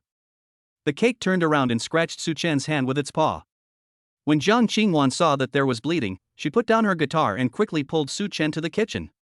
She started rinsing the wound with running water, found some iodine, and did some emergency treatment before urging him to get in the car. On the way, Jiang Qingwan was still saying, That naughty cat, Cake, why is it scratching people? It was so docile before. Su Chen said awkwardly, I accidentally patted it but just now, so it's not its fault. Well, there's no other way. How about this, after this competition is over, we take it to get spayed or neutered. It became docile after being spayed-neutered. Poor little cat, it scratched me and I'm going to become a eunuch. And it doesn't even have a girlfriend yet. Then you find one for it? Su Chen smiled but didn't say anything. Soon the car drove into the hospital. Once inside, Jiang Qingwan kept running around while Su Chen waited to get his injection. After getting a tetanus shot and rabies vaccination, Su Chen left the hospital and bought dinner on the way home. As soon as he entered the house, the culprit came running over, rubbing against Su Chen's feet with its big, fluffy tail standing upright. Jiang Qingwan was furious at the sight of the cake. It had scratched her boyfriend, and now it was trying to steal him away. You little brat. Su Chen bent down and hugged the cake to his chest. What does a little kitten know? It just knows it made a mistake and came over to beg for forgiveness. You can spoil it all you want, I need to get back to practicing my singing. While Jiang Qingwan was singing, she couldn't help but steal glances at Su Chen. She was still holding the cake, and although she had been scratched, she didn't seem to care. Jiang Qingwan calmed herself down and focused her attention back on the lyrics and melody. As she sang the chorus, she gradually became more emotional, and her voice became much more stable. However, just as he reached the high note of the chorus, his breath was suddenly disrupted by the meowing of the cake, and his voice unexpectedly split, turning into a very strange tone. Puff. Chapter 49 Top Streamer. This is what a top streamer is. Su Chen couldn't help but laugh when he heard the strange tone. Jiang Qingwan's singing stopped abruptly, her cheeks instantly turning bright red. You naughty baby. Su Chen, sitting opposite him, was already laughing so hard he could barely breathe. He said with a smile, sorry, I couldn't help it. Your variation is quite unique. Don't laugh. Jiang Qingwan put down her guitar, walked a few steps to Su Chen, straddled him, and started punching his chest with her little fists. How annoying. How dare you make fun of me? You're so mean. Su Chen hugged Jiang Qingwan tightly. Okay, I won't laugh anymore. He said, suppressing his smile, but the smile in his eyes hadn't completely disappeared. My big star, you keep singing, I promise I won't laugh anymore, I'll be a good listener. His embrace was always so warm, and Jiang Qingwan's little temper was instantly soothed. She leaned against him, picked up her guitar again, and muttered, listen carefully and give me some advice, but don't laugh at me. Su Chen nodded seriously. Jiang Qingwan took a deep breath, and this time, her breathing was more steady. She began singing from the chorus where she had just done the splits. When she got to the emotional part of the song, she involuntarily closed her eyes, completely immersed in her own musical world, while Su Chen next to her also closed his eyes and listened carefully. As the song ended, its lingering notes slowly faded away in the living room. Jiang Qingwan opened her eyes nervously, turned to look at him, and asked, how is it? Su Chen didn't answer immediately, but pondered for a few seconds. In the second part of the chorus, the second measure, it's a little rushed. Also, when ending the last sentence, you can hold your breath a little longer, it feels like it will sound even better. Jiang Qingwan was taken aback. She herself had realized the problem, but she did not expect Su Chen to evaluate her from such a professional perspective. Wow, Teacher Su, you're so professional. When did you become so knowledgeable? Jiang Qingwan couldn't understand him anymore, she felt like he knew a lot of things. Of course, what don't I understand? I'm your boyfriend. Can just anyone be your boyfriend? Su Chen raised his hand and pinched her cheek. Are there any other songs to practice? I'd like to listen to them all. Yes, there is also a song about someone who never looks back. The one who never turns back? The one who hits the wall? Right. So Jiang Qingwan started playing the zither again. She sang, I'm so reluctant to part with it, even breathing feels bitter. Jiang Qingwan's voice is particularly suited to singing this type of song when it is lowered, and she can sing it with a touch of desolation. After singing the song 3 times, Jiang Qingwan felt her fingertips were a little sore and her throat was a little dry, so she finally stopped, satisfied. Are you tired? Mum. She put down her guitar and leaned against Su Chen in a coquettish manner, using no effort at all and pressing all her weight onto him. Su Chen picked up the bottled water he had prepared and held it to her lips. Have some water. Your throat feels like it's on fire. Jiang Qingwan didn't reach for the mineral water, instead, she slightly opened her mouth a crack. Seeing this, Su Chen carefully raised the bottle. What a lazy cat. Jiang Qingwan felt much better after drinking a couple of sips of water. Leaning on his shoulder, she slowly asked, Bad baby, do you think I'll be able to compete tomorrow? Yes, he answered without hesitation. How can you be so sure? Su Chen reached out and gently rubbed her head. Because, when you sing, there's a light in your eyes. Su Chen had only seen that kind of light when she sang, and it always made her incredibly dazzling. Jiang Qingwan felt as if something had gently touched her heart, her nose and eyes stung with tears. She buried her head in Su Chen's arms and said, Thank you, Chen. Thank you for listening, thank you for your encouragement, thank you for your recognition, thank you for loving me. It's so good to have met you. Ding. Jiang Qingwan's favorability has increased. Current favorability is 85. Holy crap! Brother Tong, you're still alive? I thought the affinity system was broken. After reaching 80 points, is it really that hard to improve? It's been so long, and I've only improved by 5 points. Su Chen put his hand on her shoulder and chuckled softly. You really have to thank me? Well, you'd better take the competition seriously. If you win a prize, remember to treat me to double the amount of taro milk tea with the prize money.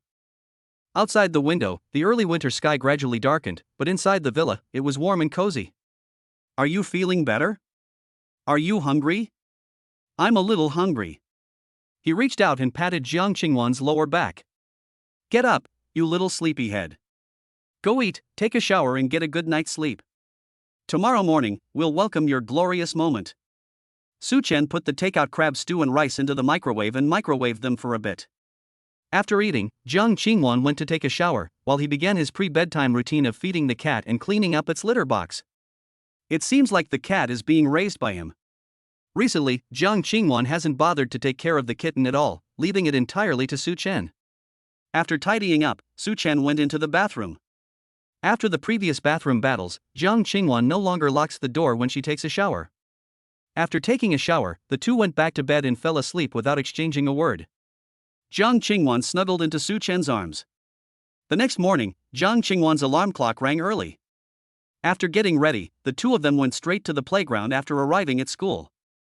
After getting out of the car, Jiang Qingwan asked in confusion, "Aren't you going to class today?"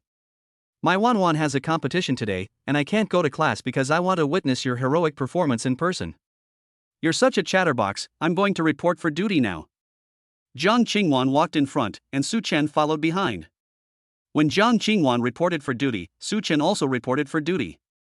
Jiang Qingwan went backstage to draw lots, and Su Chen followed suit. Only then did she realize something was wrong. "You naughty baby, you won't do it too. Congratulations, you got it right. I've also signed up to compete with you." Jiang Qingwan was deeply moved. She had never heard Su Chen sing before and thought he couldn't sing at all. She believed that someone who couldn't sing would be ridiculed by the audience if he participated in a singing competition. He's not even afraid of being laughed at anymore, so why is he being so good to me? She never imagined that Su Chen, that old rascal, possessed top-tier singing talent given to him by the system. Winning first place in this kind of competition would be a piece of cake. After drawing lots, the two waited backstage. Jiang Qingwan drew a lot before Su Chen and went on stage first. As soon as she stepped onto the stage, a loud cheer and applause erupted from the audience. After all, Jiang Qingwan was the school beauty of this year, and too many people knew her. After singing decent on stage, she went off stage and went backstage to share her experience with Su Chen on how to not be nervous. When Su Chen went on stage, the audience was completely silent. After nodding to the audio teacher next to him, some accompaniment started playing from the huge speakers. As soon as Su Chen uttered the first line of lyrics, the audience erupted in cheers. Chapter 50. Who doesn't like a mature, sophisticated woman? The most shocked person was Jiang Qingwan, who was backstage. Upon hearing Su Chen's voice, she immediately ran out and stood below the stage, her pupils trembling as she looked at him. Su Chen sang very well, even exceptionally well, and her singing skills completely surpassed all the previous contestants. Her emotional control throughout the song was even better than the original singers. "Ah Chen, how many secrets do you have that I don't know?" As the song ended, the audience applauded enthusiastically. The entertainment company that partnered with the competition immediately went on stage and shook hands with Su Chen. The judges in the audience were moved to tears by the atmosphere of the song. After the cheers subsided, the audience spontaneously chanted, "One more song! One more song!" Hearing the cheers from below the stage, Su Chen looked helplessly at the judges' panel. The judge stood up, took the microphone, turned around, and said, "Students, you're all so enthusiastic. Everyone, tell me. Did Su Chen sing well?" The students below the stage shouted in unison, "Bravo! How about we have Su Chen sing another song?" "Good." The judges turned to the stage and said, "Su Chen, since everyone is so enthusiastic, we'll trouble you to sing another song." Su Chen also got excited and raised the microphone, saying, "Since everyone is so enthusiastic, I'll sing another song." He turned around and walked to the audio teacher, telling the teacher the song title. The audio teacher looked at Su Chen with surprise. "Are you sure, classmate? Okay, let's go." Okay, give me a hand signal once you're ready on stage. Su Chen returned to the stage, closed his eyes, took a deep breath, and turned to give the audio teacher an OK sign. As the rhythmic accompaniment began, the narration within the music read, January 1st, 2110 AD. With 3,650 days remaining before Earth's energy is completely depleted, to solve the energy crisis humanity created. Su Chen raised the microphone and shouted, "Classmates! Are you ready to join me in the search for endless energy?" Wow! A thunderous cheer erupted from the audience. One student even exclaimed with tears in their eyes, "I remember now. I'm not some senior go, nor junior wa, I'm little Sair." Su Chen is now not only a great singer, but also possesses human attributes and top-notch singing talent bestowed by the system, allowing him to demonstrate stage presence that rivals that of a star. As the accompaniment reached the starting point, Su Chen began to sing with perfect timing. We travel through the universe possessing the most invincible spirits. Almost all the students in the audience stood up and sang and danced along with Su Chen. This included Enrumo and Zhou Miaoka, who were very happy in the front row. Zhou Miaoka even rushed over to give Su Chen a bottle of water. In a corner of the front row, young Kylie was recording Su Chen on her phone. She never expected that her little brother could sing so well. At this moment, Su Chen was a big star in the eyes of the women. As the song ended, Su Chen stepped off the stage amidst cheers. Jiang Qingwan was waiting for him at the bottom of the stairs. As soon as he came down, Jiang Qingwan rushed into his arms. "You naughty baby, you kept this from me for so long. So, what's your opinion? How did I sing?" Jiang Qingwan said excitedly, "You wouldn't happen to come from a musical family, would you? You're more professional than the professionals." No, I don't come from a musical family, but our future children will be born into a musical family." These words made Jiang Qingwan blush deeply. "What are you saying? What do you mean by children?" The two walked hand in hand into the backstage area, and almost all the contestants started clapping the moment they saw Su Chen. "You sang so well, bro. Our school is about to produce a superstar." The backstage area was peaceful, but in the audience, towards the back center, a girl gripped her phone tightly, her voice trembling as she whispered, "Su Chen, when did you become so amazing?" The boy next to her said, "Hey? Why does that person look so familiar? I feel like I've seen him somewhere before." The girl didn't answer the boy, but silently got up to leave, saying, "I'm tired, I'm going back to my dorm." The boy stared blankly as the girl left. It's only morning, and she's already tired? Girls are really weak. Su Chen. Su. Holy crap. Her ex-boyfriend. Holy crap. This is unacceptable. We have to get someone to deal with him. Su Chen had no idea that singing a song could incite hatred. He was celebrating backstage with Jiang Qingwan. Jiang Qingwan's performance was quite stable, and as for him, needless to say, the judges wanted to pre-select him as the winner after hearing him sing just one song. As noon approached, since it was a fairly large competition and the results would be sent to the competition group in the afternoon, Su Chen and Jiang Qingwan decided to leave first.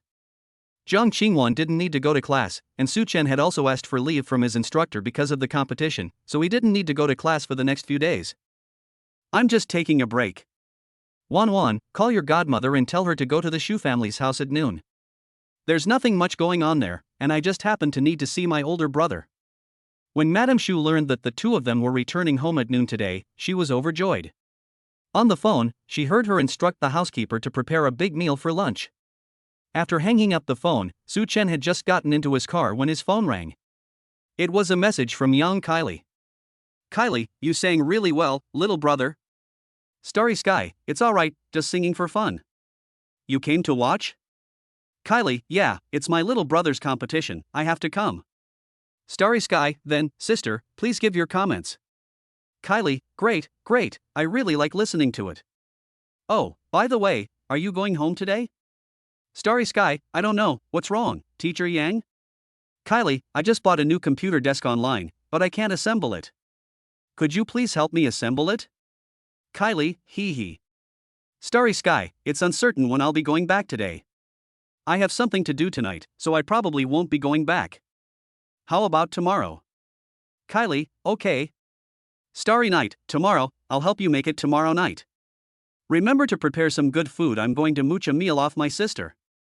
Kylie, "No problem. I'm a great cook, and I'll make sure you're full.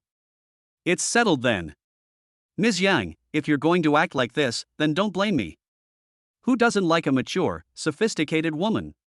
After putting down their phones, they started their cars and drove out of the school one after the other towards the Shu family's house.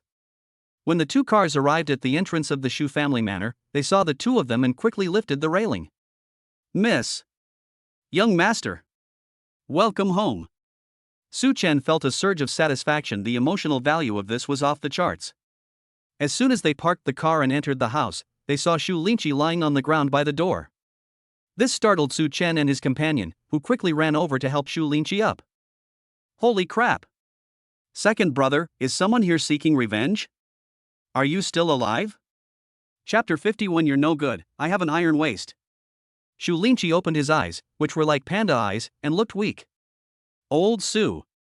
I feel so dizzy and tired. Holy crap! Where were you going? How did you get yourself into this state? I stayed with my 11 new girlfriends for 2 days, and I collapsed on the floor as soon as I got home.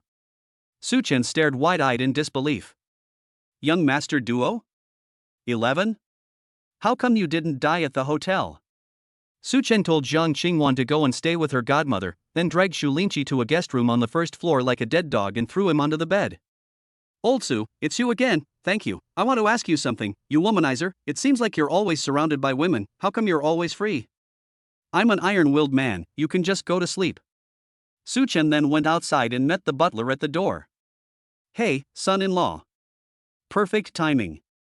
Look at your second young master. He's probably been out partying too much. See if you can get him some medicine to help him recover. He looks like he's about to die. Upon hearing this, the housekeeper hurriedly went into the room, while Su Chen headed towards the living room. Only Madame Shu and Jiang Qingwan were chatting hand in hand in the living room. Mr. Shu and Shu Yan were nowhere to be seen. Godmother. Su Chen sat down on the sofa and poured himself a cup of tea. Hey, I heard from Wanwan that you went to participate in the singing competition today too. Wanwan praised you a lot, saying that you sang better than the stars. Su Chen laughed and said, No, don't listen to Wanwan's nonsense, she just sang randomly. Xiao Su is so modest. Wanwan showed me the short videos your school posted. Your singing video has over 100,000 likes now. Ha! Su Chen's expression changed from a broad smile to shock in just 1 second. Really? Jiang Qingwan raised an eyebrow and said, Go look at the school's official account yourself. You've become a big star. Several entertainment companies want to sign you in the comments section. Forget it, being a celebrity is too much trouble. I'd rather just be an ordinary person. Su Chen glanced at the school's official account on his phone. The video had really gone viral. Should I ask the school for some appearance fee? By the way, godmother, where are godfather and older brother? Your godfather and Yenner went out. It seems they went to the company to check the accounts. They should be back around dinner time. Su Chen responded and then leaned back on the sofa to play on his phone, sending a message to Enrumo. Starry Sky, is the competition over? If you're free, go look at cars with Miaoka and buy one today. This afternoon, accompany Miaoka to talk business with a painter. Mo Xioma, okay, let's go check out the car market now. Mo Xioma, what kind of business is it? Starry Sky, I'm planning to open an art studio. Miaoka knows the details. Just let me know when you've finished discussing it this afternoon. Mo Xioma, okay, are you going home tonight? Starry Sky, no, I have something to do. Su Chen put down his phone and saw Jiang Qingwan clinging to Madame Shu's arm, acting coquettishly. Godmother, what's for lunch? I'm hungry. The old lady patted Jiang Qingwan's hand. Old Li, is lunch ready? The old lady's voice was not loud, but it was very penetrating. Soon, the housekeeper, Old Li, came running over. Everything is ready. Would you like to eat now? Let's eat, young lady, you're hungry. Yes, madam. I'll go to the kitchen and tell the chef now. Please come to the dining room first. Jiang Qingwan helped the old lady walk towards the restaurant, while Su Chen went to check on Shu Lingqi in the first floor guest room. The guy was fast asleep, hugging his blanket. Su Chen went over and kicked the bed, and Shu Lingqi jumped up from the bed. Holy crap! You scared me to death. Su Chen stood by the bed and laughed loudly. Second brother, time to eat. Get out of here, I'm not hungry, I want to sleep. Inside the restaurant. 1, try this. With a smile, Madame Shu used serving chopsticks to place a small piece of golden brown, crispy fried food onto Jiang Qingwan's plate. This is really good stuff.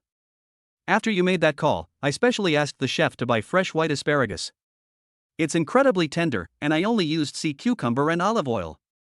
The chef standing nearby echoed this sentiment. Yes, this was specially prepared for me by the old lady.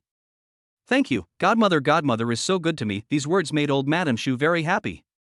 She quickly took off the icy jade bracelet she was wearing and put it on Jiang Qingwan's wrist. Godmother, what's this for? It looks very valuable. Wear it. Your godmother gave it to you, so just take it. Your godmother has plenty of jewelry, so she won't miss out on this one bracelet. Jiang Qingwan, looking like a well-behaved girl, said, Thank you, godmother. Come on, let's eat. Xiao Su, don't just stand there, start eating. Su Chen smiled and nodded in response. Looking at the exquisite dishes on the table in front of him and the servants standing nearby, he couldn't help but sigh in his heart, I'm still not rich enough. Xiao Su.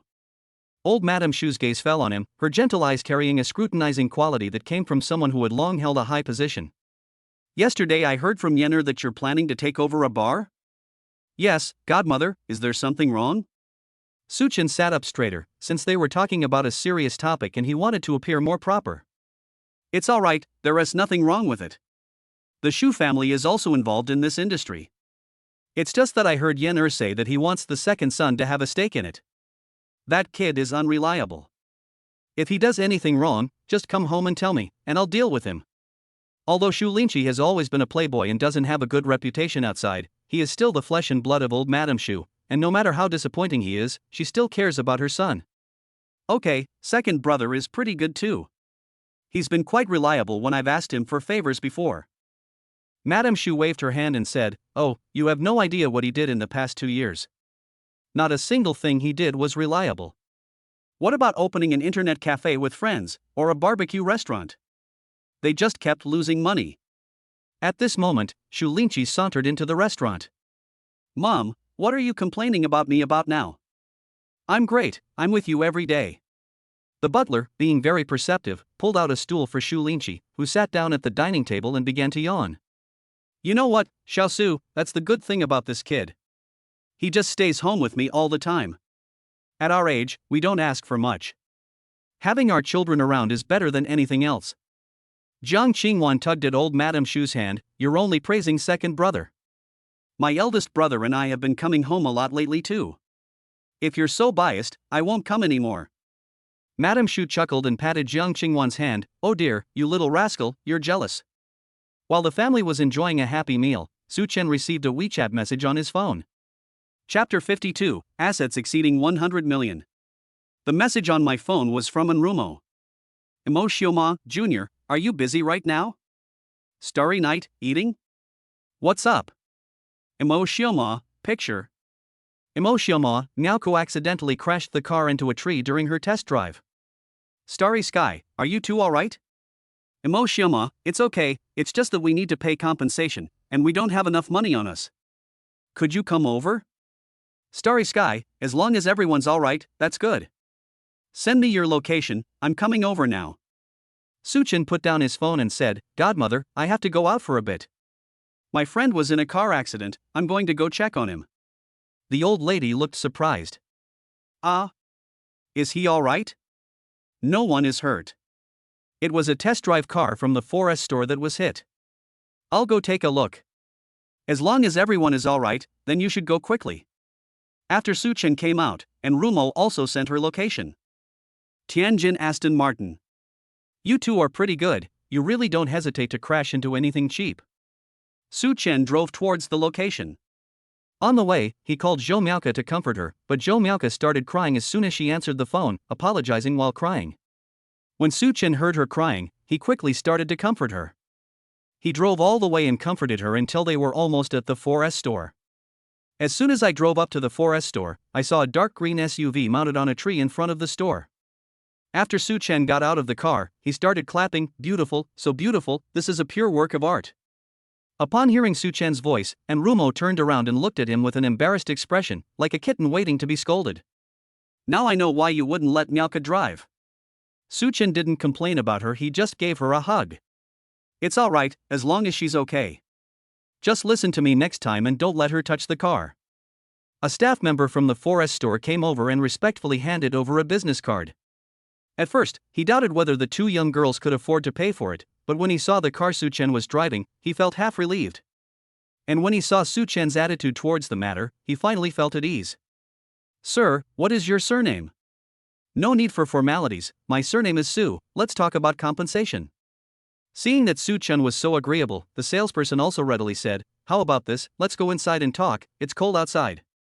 Su Chen nodded, then looked at Enrumo beside him and asked, where's Myoka? The child was terrified in the restroom inside. I was really scared. I called her and cried the whole way. As soon as Su Chen entered the lounge, he saw Jo Myoka with her head down and tears streaming down her face. She was surrounded by saleswomen from the 4S store trying to comfort her, offering her snacks and drinks. As soon as Jo Myoka saw Su Chen enter the room, she rushed over and cried pitifully in his arms, brother, you scared me to death. I thought I would never see you again. Su Chen ruffled her hair. Silly girl, are you still driving? Jo Myoka shook her head in Su Chen's arms, I won't open it anymore, I'll never open it again. At this moment, the salesperson came over with an appraisal sheet. Mr. Su, there are two options, one is that you compensate according to the depreciated value, and the other is that you buy this car at the normal used car price. Without hesitation, Su Chen said, pay me money. This thing is so badly damaged, it's useless to me even if I buy it back. The car was badly damaged, all the airbags deployed, and the hood was blown off. The salesperson smiled and said, then you will need to pay approximately 1.13 million in repair costs. Okay, but no rush. Since we're already here, and your service is so good, I'll take a look at the car too. The salesman immediately stood up and gestured for him to come this way, saying, Mr. Su, this way please. Su Chen came out and looked at the dark green SUV in the showroom. Is this the one that got into the crash? Yes, Mr. Su, this is our Aston Martin DBX, and it's the only SUV we have on sale.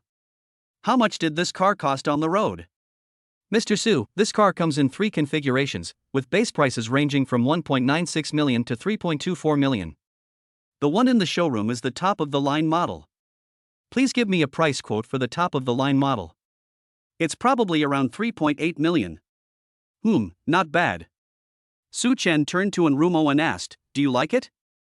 Enrumo knew Su Chen's strength very well, so she nodded and gave a soft Su Chen smiled gently. Do you have a car in stock? Mr. Su, it's like this, the only car we have in stock right now is this display car.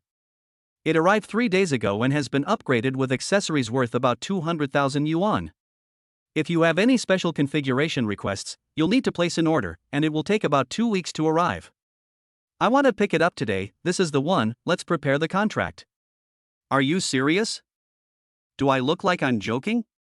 Su Chen glanced at a very cool sports car out of the corner of his eye while talking to the salesperson. Huh? What's that car? The salesperson followed Su Chen's gaze and said, that's our Vanquish, which was launched last year. It's a supercar that emphasizes luxury and performance, equipped with a 5.2 V12 engine with a maximum output of 835 horsepower. Can I drive this car away today? Mr. Su, this car has been on display for almost a year. If you don't mind its age, you can drive it away. How long does it take to book a car? Also 2 weeks. Then I'll trouble you to prepare 2 contracts and order one of these cars for me. This car has many customized options available. Please take a look. As the salesperson pulled out an iPad from somewhere, Su Chen was instantly filled with admiration for the salesperson's professionalism. After half an hour of selecting the options, Su Chen confirmed the configuration list. Looking at the lime green picture on the iPad, Enrumo said, from now on, this car will be called Little Green. Why not Xiaoqing? No, calling her Xiaoqing would infringe on copyright. Jo Myoka looked at the sports car on the screen and exclaimed, wow, this is so beautiful. I want one too. Su Chen reached out and patted her head. You really don't learn your lesson. Here, do you dare to drive it? I won't open it, I'll watch it every day. Okay, I'll park it in the underground garage later, and you can check on it every time you go out with Momo. The salesperson quickly drafted the contract, and Su Chen signed and paid in one go, spending over 10 million in an instant. Su Chen finally heard the long-lost system announcement again. Ever since Su Chen's assets exceeded 50 million, the system had become lazy and stopped announcing cashback for amounts under 10 million. At first, Su Chen thought the system was broken, but the money was indeed deposited into his card. Ding! Host's extravagant spending of 11,380,000 has been detected, triggering a 7x cashback of plus 79,660,000 yuan. Within a minute, Su Chen received that familiar text message. ICBC, Tomato Payment Technology Company, Limited completed a payment transaction of 79,660,000.00 on your account ending in 7086 at 1351 on November 21st, leaving a balance of 119,660,000. Over 100 million. Now we can hold the lottery with peace of mind. Chapter 53A: A Failed Man. The car paperwork was completed quickly, and the temporary license plate was issued.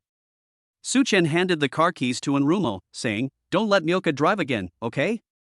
Milka was clinging to Su Chen's waist and acting coquettishly, but when she heard him say such cold words, she threw Su Chen away and turned to hug Enrumo. Like a child who had made a mistake, Milka buried her head in the deep valley of Milka's chest, saying, "I'm not going to be friends with that stinky brother anymore, I'll only like my sister from now on."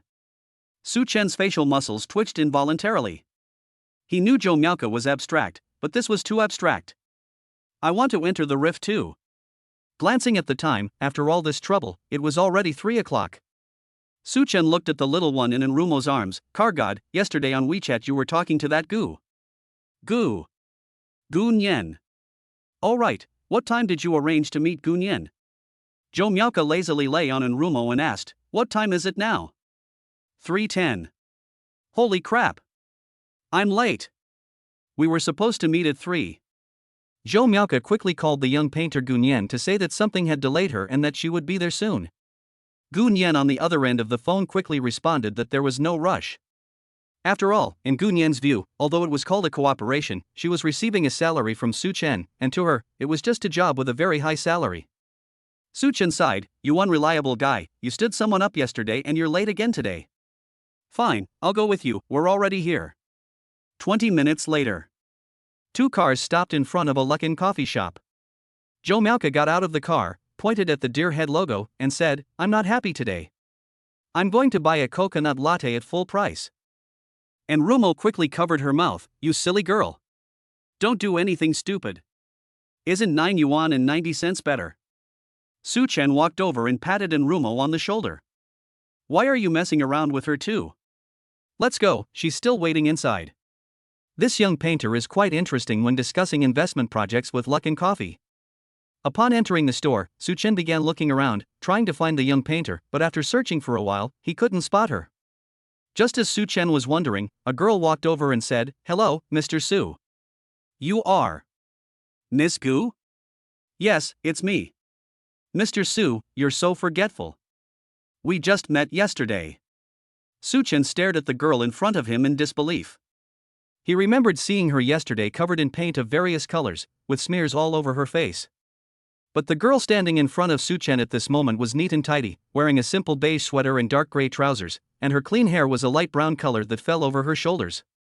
Her light makeup made her look exceptionally beautiful against her pale skin. "Miss Gu, I'm so sorry, you look so different that I didn't recognize you just now." It's okay. Maybe I wasn't paying attention to my appearance yesterday. Let's get to know each other again. My name is Gu Nian, and this is what I look like." Su Chen smiled gently and walked to the table, pulling out a chair. Then, "Miss Gu, please have a seat." And Rumo and Miaoka stood behind, watching silently. "This guy, he's at it again." After Gu Nian sat down, Su Chen sat opposite her, while Enrumo and the other 2 sat to the side, sucking on straws and watching him flirt with girls. Gu Nian, however, was not keen to give her a chance. She took out a slightly worn sketchbook from the canvas bag beside her. Inside, there were drawings made with pen and watercolor. "Mr. Su, thank you very much for trusting me and for coming to discuss this in person today. This is a schematic diagram I drew yesterday. I want to find a spacious place with good lighting. The upper floor will serve as my personal studio and classroom, while the lower floor can be open to art lovers and can occasionally host a small exhibition." She spoke extremely fast, and Su Chen became more and more confused as he listened. Wait a minute, let me have my secretary talk to you about this."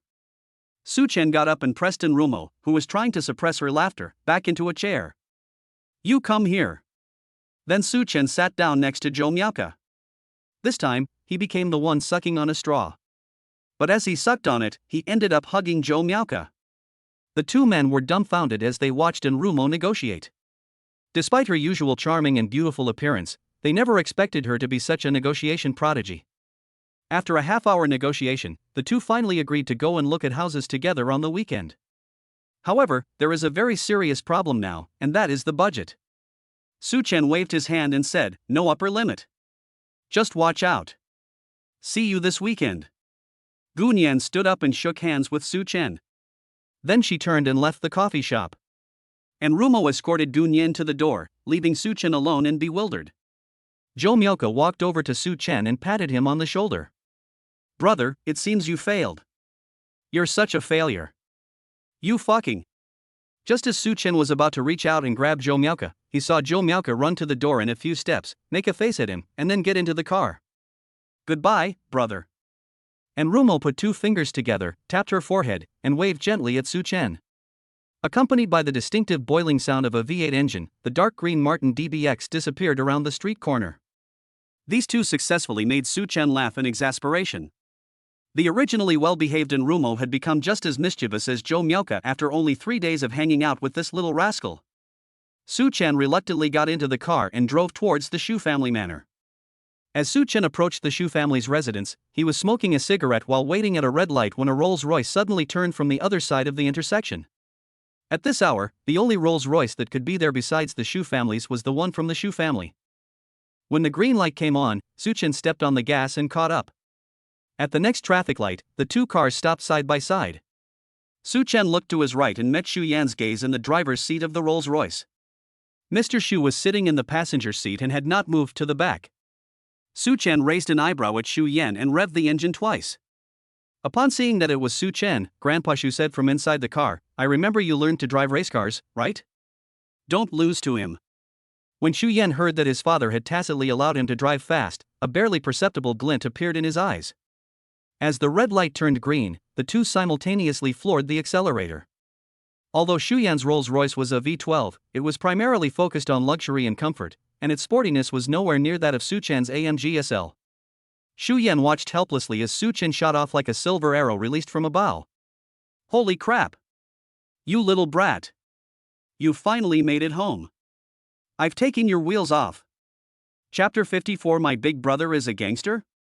A few minutes later, the two cars drove into the Shu family manor one after the other.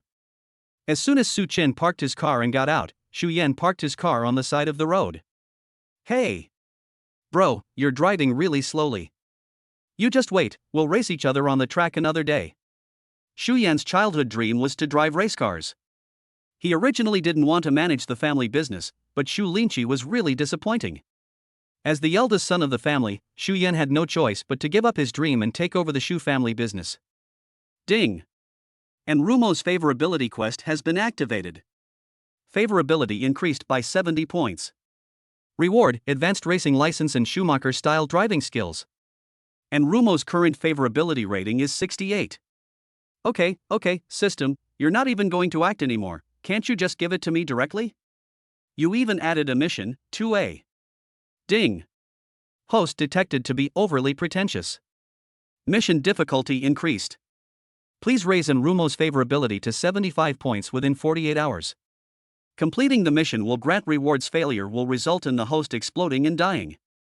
No! I work from 8 a.m. Don't mess with me. Countdown begins 47 hours 59 minutes and 59 seconds. 666.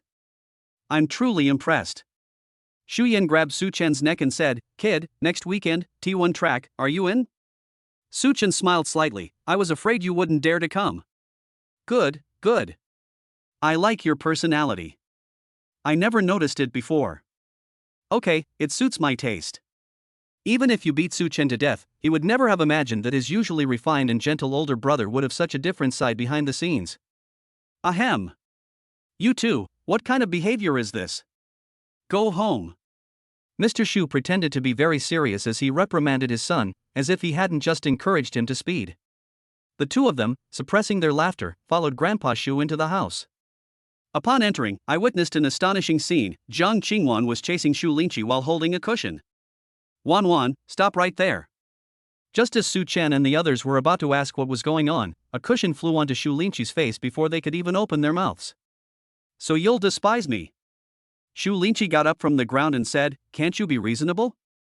With your skills, even bots would shake their heads in disbelief. Jiang Qingwan grabbed the cushion from the sofa, carried it, and rushed towards Shu Linqi. Upon seeing this, Shu Linqi took off running and began to circle around the pillar like a Qin king.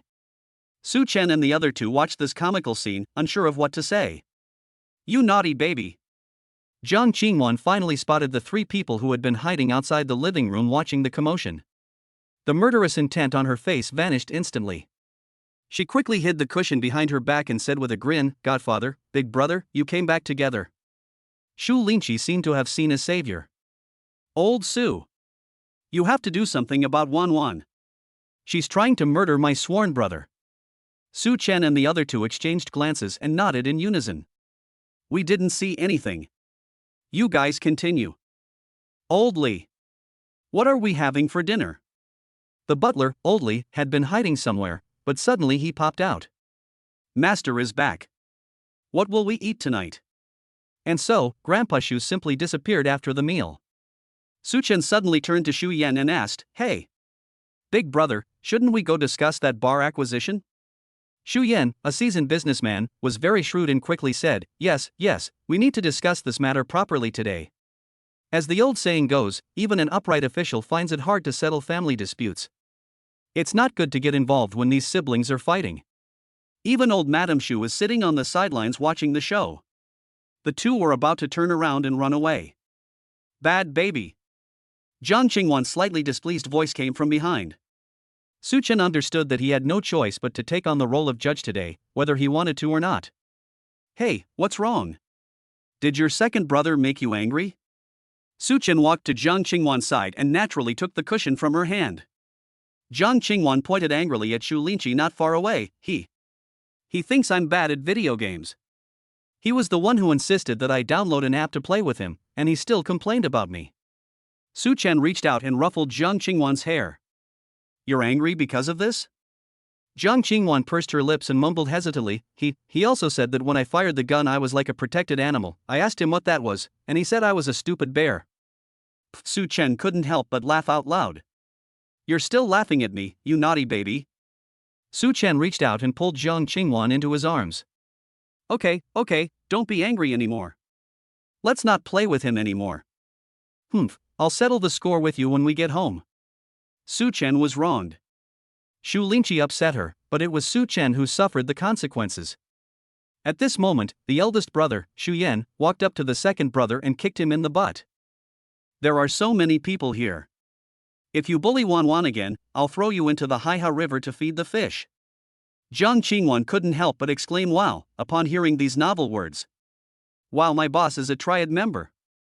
I've only ever heard this line in Hong Kong movies. Little sister, your big brother has stood up for you. Don't be angry anymore. Come on, let's go eat. Jiang Qingwan sensibly hugged Madame Shu's arm. Godmother, it's time to eat. Don't laugh at others. Hey, I didn't expect you to be so capable, little girl, secretly being bullied by the second brother. Jiang Qingwan rested her head on Madame Shu's shoulder. Oh dear, Godmother, please stop teasing me. The group walked towards the restaurant amidst laughter and chatter, while Shu Linqi followed behind, looking sullen. This is a huge loss. Not only did I lose the game, but I also lost my sister's affection for me. Not only did I lose her affection, but I even got kicked in the butt. After the meal, Su Chen went into the study with his elder brother to discuss the acquisition. This was not an easy matter. Max Bar was doing very well, and Shu Linqi used a lot of connections to force the bar's operators to agree to the sale. However, he also asked for an exorbitant price of 50 million. Upon hearing the price, Su Chen rested his head on his arm on the table, feigning a conflicted expression. Brother-in-law, actually, given the current environment, this is not worthwhile. Based on his current business situation, it will take at least 2 to 3 years to break even on that 50 million, and it might even take longer. Su Chen appeared to be very conflicted, but inside he was overjoyed. 50 million. How much money would he get back? Brother, I'm still young, I can endure it. Great. That's impressive. How about this, see which day you have time recently, let's go to the bar and meet with the boss, and we'll probably sign the contract soon.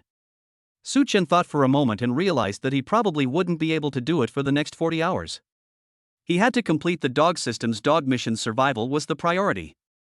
The day after tomorrow, I have to go to competitions tomorrow and the day after, and my afternoons are also full. You're so young, yet you're busier than me. Su Chen chuckled but didn't reply. He couldn't very well tell him, I, Su Chen, am busy chasing girls every day, right? Chapter 55. 3 people together? After discussing the acquisition, the two had some tea and then stayed at the Shu family's house for the night. As soon as they entered the room, Jiang Qingwan pinned Su Chen against the wall, saying, "You naughty baby, how dare you make fun of me?" Su Chen was quite shocked by her current performance. Wow, she's turning against the heavenly gang. I told you, I'll settle the score with you when we get home. Su Chen laughed and said, "You haven't gone home yet." "My home is my home too," Jiang Qingwan said, and then took the initiative to kiss him. The next morning, the two got up early because they had to participate in a competition that day. The two of them advanced to the second round as the champion and runner-up of the first round. Su Chen looked at the rankings on his phone and fell into deep thought. Jiang Qingwan is indeed a great singer. Without the top-notch singing talent bestowed upon me by the system, I really couldn't beat her. After getting ready, the two ate a quick breakfast and prepared to leave. Bad boy, how about we go in one car? Su Chen looked troubled and said, I have things to do after the competition. Jiang Qingwan looked at him suspiciously, are you going to be a womanizer again? No, this is a huge deal, it concerns my life and death. The latter glanced at him with disdain and said, do you think I believe that? Really, you believe me? Alright, I'll reluctantly believe you then. But you better watch out, don't bring back a baby next year. After saying that, Jiang Qingwan got into the car. Hurry up, or we'll miss the report. Su Chen is very safety conscious. He's a huge consumer of balloons now, and his food delivery app is almost entirely filled with balloon orders. Su Chen responded and turned to get into the car. As soon as he arrived at the school playground, a large group of fans rushed up and surrounded him. Handsome, rich, and talented, he is the object of many women's dreams. Naturally, many girls held up love letters and flowers to try to attract Su Chen's attention, a scene that made Jiang Qingwan furious. Su Chen also noticed Jiang Qingwan beside him, his expression gradually twisting. He pulled Jiang Qingwan into his arms, and Jiang Qingwan, who was pouting, was pulled into his arms. His face was full of surprise. Jiang Qingwan understood how significant a hug and the phrase "I have a girlfriend" were in this situation. It was simply announcing to the world that she, Jiang Qingwan, was his girlfriend. Ladies, I'm so sorry, I have a girlfriend. Surprisingly, Su Chen thought that after doing this, the girls would leave one after another, but unexpectedly, they started to seduce each other on the spot. Wow, they're such a perfect match, a handsome man and a beautiful woman. Yes, they look like a couple. Their clothes aren't cheap either. Of course, look at what kind of cars they drive. A murmur of discussion arose around the two, but a few left angrily, including Su Chen's ex-girlfriend, Wen Shuyan. When Wen Shuyan saw Su Chen embracing the school beauty Jiang Qingwan, she was stunned. The more she thought about it, the angrier she became. How could Su Chen, a man she had already used, be so rich and talented now? And even win the favor of the school beauty? No one can suddenly become rich. I've known him for almost 10 years, and he's always been a poor guy. Why should he suddenly become successful as soon as I left him? Fish will follow fish, shrimp will follow shrimp, and turtles will only follow turtles. Wen Shuyan and her current boyfriend are a perfect match, and both of them seem to have developed a bit of hatred for Su Chen. But Su Chen had no idea that he was singing foolishly on stage. These two are plotting a huge conspiracy. The number of people in the audience today far exceeded that of yesterday. Even the fence around the playground was packed with people, all just to listen to this top-notch singing talent. Su Chen stood on the stage, his eyes searching for something in the front row. After a moment of hesitation, his gaze settled on Enrumo. The moment their eyes met, Su Chen raised the microphone. Next, I'll sing this song for the one I love most, I'm only fascinated by you. Enrumo already had a deep affection for Su Chen, and from her perspective, this song was dedicated to her. Jiang Qingwan, who was backstage, had just gone through the public announcement incident, so she naturally assumed that the song was sung for her. Ding! And Rumo's favorability has increased. Current favorability is 70. Ding. Jiang Qingwan's favorability has increased. Current favorability is 86. Holy crap? Double? What kind of operation is this? After the song ended, Su Chen said on stage, "Today's competition will be my last. Regardless of the result, I will withdraw from the next competition. Thank you everyone." The audience was filled with voices of regret. With Su Chen's strength, winning the championship would have been a piece of cake. Actually, Su Chen also felt it was pointless.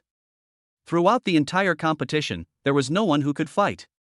The only one who could fight, if he lost, he would lose. If he won, he would have to coax her. Giving up the competition was the best outcome, so he would just give Jiang Qingwan first place. After stepping down from the stage, Jiang Qingwan was the first to rush over. "Bad baby, why did you withdraw from the competition?" Su Chen reached out and ruffled her hair, saying, "Of course, it's so I can be a spectator and watch my big star win first place from the audience.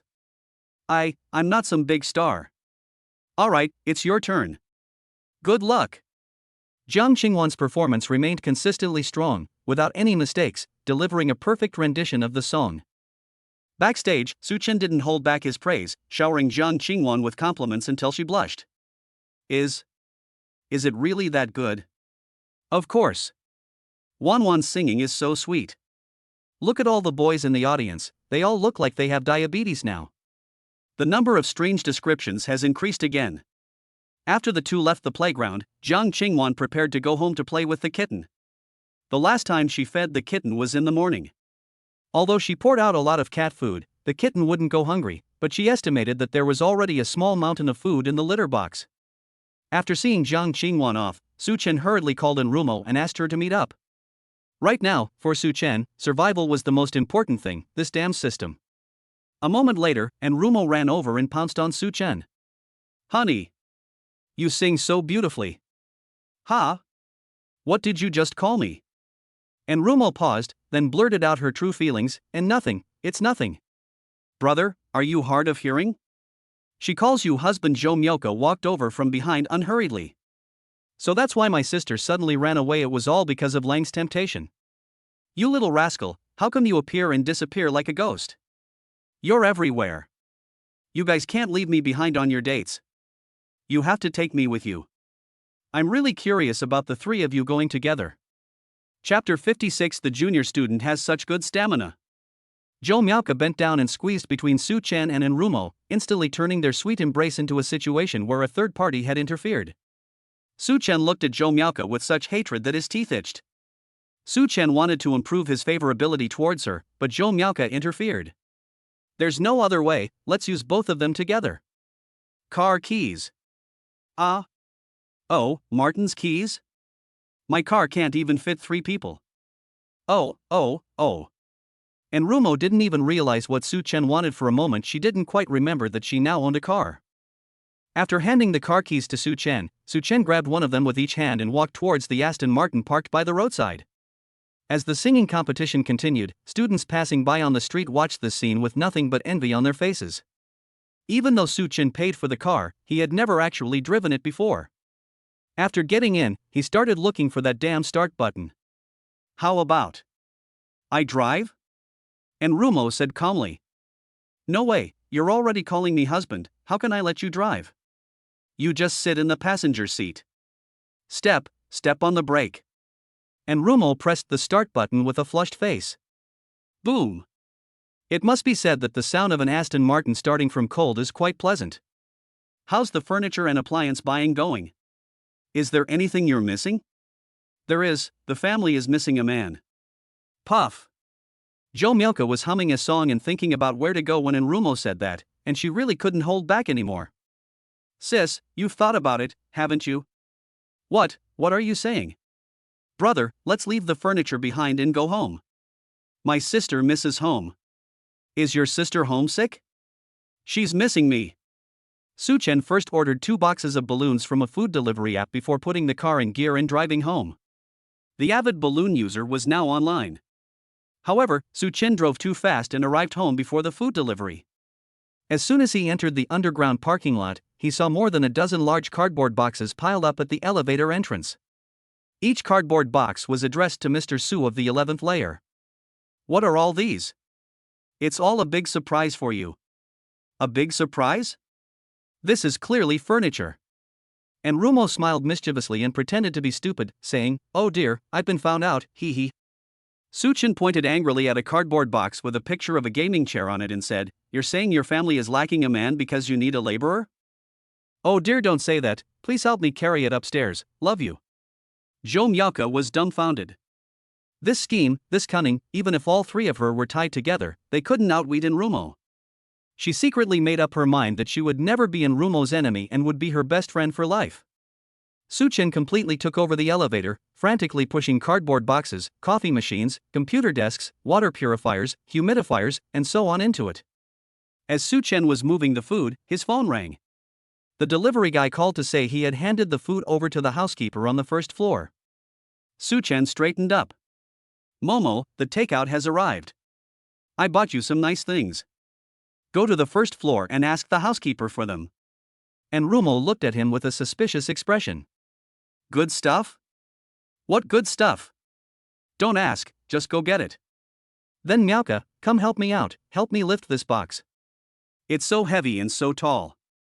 Smart double-door refrigerator." Suchin stared at the words on the box, lost in thought. "Momo, what I'm saying is, next time we shop online, can we choose JD.com? They can handle the shipping for us. Why can't they treat me like a laborer?" And Rumo's expression seemed to say, "You fell for it, didn't you? I'm so smart. You're really strong, Junior. I'll let you carry things again next time." After saying that, he disappeared into the emergency stairwell. "I'm going to get my takeout, good luck, Junior." "Move it, what are you going to do with it?" Suchin was utterly exasperated. He was already a tycoon with assets of over 100 million, so why did he have to act as a laborer? Didn't all the tycoons in TV dramas hire people to do their work? Zhou Miaoke skipped over to help Suchin with the suitcase. Fortunately, his body had been enhanced by the system, so he was still very strong. In no time, he filled the elevator completely, leaving only room for Zhou Miaoke's petite body. Suchin was completely blocked outside. "Wow, this elevator is really small. Why don't you go up first and unload everything inside?" Suchin was about to say, "You go up and unload the things, then I'll take the elevator up," but then he thought again, with Zhou Miaoke's strength, let alone the refrigerator, even the coffee machine would be a struggle. "You go up, just make sure the elevator is on time, I can climb the stairs very quickly." "Okay, go for it, brother." As the elevator doors slowly closed, Suchin challenged himself to see who could reach the 11th floor first. Halfway up, just on the 3rd floor, he ran into Rumo, who was also climbing the stairs. And Rumo's eyes were already glazed over. "Oh? What a coincidence, you're climbing stairs too." And Rumo, supporting her back, gasped for breath, her breasts heaving. I shouldn't have listened to you, I'm exhausted, I thought there was some nice gift, and this is it." And Rumo pulled out 2 boxes of ultra-thin 001 from her coat pocket and stared at him intently. "Do you like it?" She hadn't expected Suchin to ask her that, and was momentarily speechless. You're a complete scoundrel." Suchin walked up to him and squatted down. "Come on, I'll carry you up. There are still several floors to go. You should go to the gym to work out sometime and improve your stamina." And Rumo didn't refuse and immediately climbed onto Suchin's back. "No way. I think I'm fine as I am. Working out is too tiring, and I don't know anyone here. It's so embarrassing. I'll stay with you." "That's not good, you seem to be busy every day." "It's okay, spending time with my wife is more important." And Rumo, lying on Suchin's back, blushed and said, "Don't talk about this, it sounds so strange." Ding. And Rumo's favorability has increased, current favorability is 71. Calling someone a wife gets you promoted? Wife, wife, wife. Suchin's mouth and legs gradually started to beat together as he climbed the stairs, calling out after each step. And Rumo was so embarrassed that she buried her head in Suchin's neck. "Junior, you're so annoying." While the two were being affectionate, Zhou Miaoke had been standing by the elevator door for 3 minutes, looking at her phone and then at the stairwell door. "I hope this guy doesn't fall down the stairs." 5 minutes later, the door was pushed open, and Suchin appeared in front of Zhou Miaoke carrying Rumo on his back. When their eyes met, Rumo blushed and jumped off Suchin's back, running into the room in a flash. "Brother, so? You climbed for so long because you and sister had a romance on the stairs? Not so fast. I've fallen in love, but love will have to wait. Chapter 57 in Rumo's User Manual. Hey rascal brother, hurry up and move. You can't keep hogging the elevator. After the move, the tense and exciting installation process began. But it was alright. Although the two of them didn't have much energy to work, they were incredibly helpful, bringing water and wiping away sweat. It took a full 2.5 hours to put all the things she bought into their proper places. Su Chen was really curious as to why she had to buy a refrigerator for the living room. A refrigerator, of course, is convenient. Nyauka likes to eat snacks and fruits, so if we buy a refrigerator and put it in the living room, we won't have to go to the kitchen to get them. Su Chen nodded helplessly upon hearing this explanation, then pointed to the road bike and trainer on the ground, puzzled, and asked, "Okay, you've explained the refrigerator clearly, but what about this bike?" "It's a road bike." "You don't understand, do you? Road bikes are easy to ride, and you don't have to worry about getting a tan when you ride them at home. It's a win-win situation." Su Chen rubbed his forehead and said, "Then guess why it's called a road bike? Doesn't he have to ride it on the road? Then I'll buy you another one, and you can come with me for a ride." Su Chen was about to refuse, but seeing in Rumo's expectant expression, and considering he needed to improve her favorability, he said, "Buy it. I'll accompany you." Zhou Miaoka then joined in the fun, saying, "I want one too. I want the same one as my sister." This car was originally designed for couples, and when Zhou Miaoka insisted on having one, she simply ordered two. Guh. "Sister, I'm hungry." Zhou Miaoka's stomach always rumbles precisely at mealtimes, even more punctual than an alarm clock. And Rumo rubbed her head. "Are you hungry? Then I'll show you my skills today. I bought so many delicious things yesterday. I'll show you a couple of skills. I can cook too, let us cook together. I'm afraid you won't be able to feed her." After saying that, Su Chen and Rumo went into the kitchen. As they cooked, the two of them hugged each other intimately. The kitchen was open plan, and Zhou Miaoka sat at the dining table, propping her chin up as she watched the two of them flirting in the kitchen. Then she quietly took out her phone and ordered a Burger King. The takeout arrived shortly after. Zhou Miaoka went out to pick it up and neither of them noticed until they returned and started eating, at which point Rumo realized she had ordered takeout. "Miaoko, why did you order takeout?" With a chicken strip dangling from her lips, Zhou Miaoka mumbled, "I see you guys are pretty busy, so I'll eat something first. I feel like I won't be able to eat for at least 2 hours." "How could that be?" "It will take at most an hour." She took another bite of her hamburger and said, "I see you haven't even cooked the rice yet. You guys take your time. I'll have some to eat first, so I don't starve." Upon hearing this, Rumo looked at the rice cooker beside her in surprise. "Wow! I forgot. I'll make it now, don't rush me." Soon, with the help of the two of them, a table full of various dishes was served. Zhou Miaoka looked at the food on the table, her mouth practically watering. "Wow, it looks and smells amazing. Why don't you two open a restaurant? Your cooking skills are just too good. Right? I also think Momo is a great cook, beautiful, and efficient. She's also a delicious cook. She's perfect." Su Chen seized the opportunity to shower her with compliments. And Rumo covered her blushing face. "Oh dear Junior, please stop talking, you're making me shy." Ding! And Rumo's favorability has increased to 72. Su Chen sighed inwardly, wondering why he hadn't noticed earlier that this woman loved him so much, her affection for him growing even faster than Jiang Qingwan's. There were a lot of dishes and a lot of rice cooked, but Zhou Miaoka still finished them all and even drank a large glass of iced cola at the end. Hiccup. And Rumo suddenly understood why Su Chen always coaxed her. This week, Miaoka was so interesting every day, like raising a little pet. Ding! And Rumo's favorability towards Zhou Miaoka has increased to 80%. No. That can't be right. What the heck? My girlfriend fell in love with my girlfriend? How could they have a crush on each other? And a higher one than mine. Without a doubt, Rumo is bisexual. After the meal, Su Chen kept looking at Rumo, thinking he had to find a way to improve her favorability, or he would die. Zhou Miaoka noticed that he was staring at Rumo and seemed to realize something. She wisely got up, yawned, and went back to her room. As she closed the door, she gave Su Chen a determined look. At this moment, Enrumo was arranging several newly bought potted plants on the balcony, spraying water on a beautifully blooming Phalaenopsis orchid with a small spray bottle. The mist, refracted by the sunlight, painted a magnificent rainbow from her hand. Sunlight filtered through her loose hair, making her already pretty face appear even more defined. Su-chen walked up behind her and wrapped his arms around her slender waist.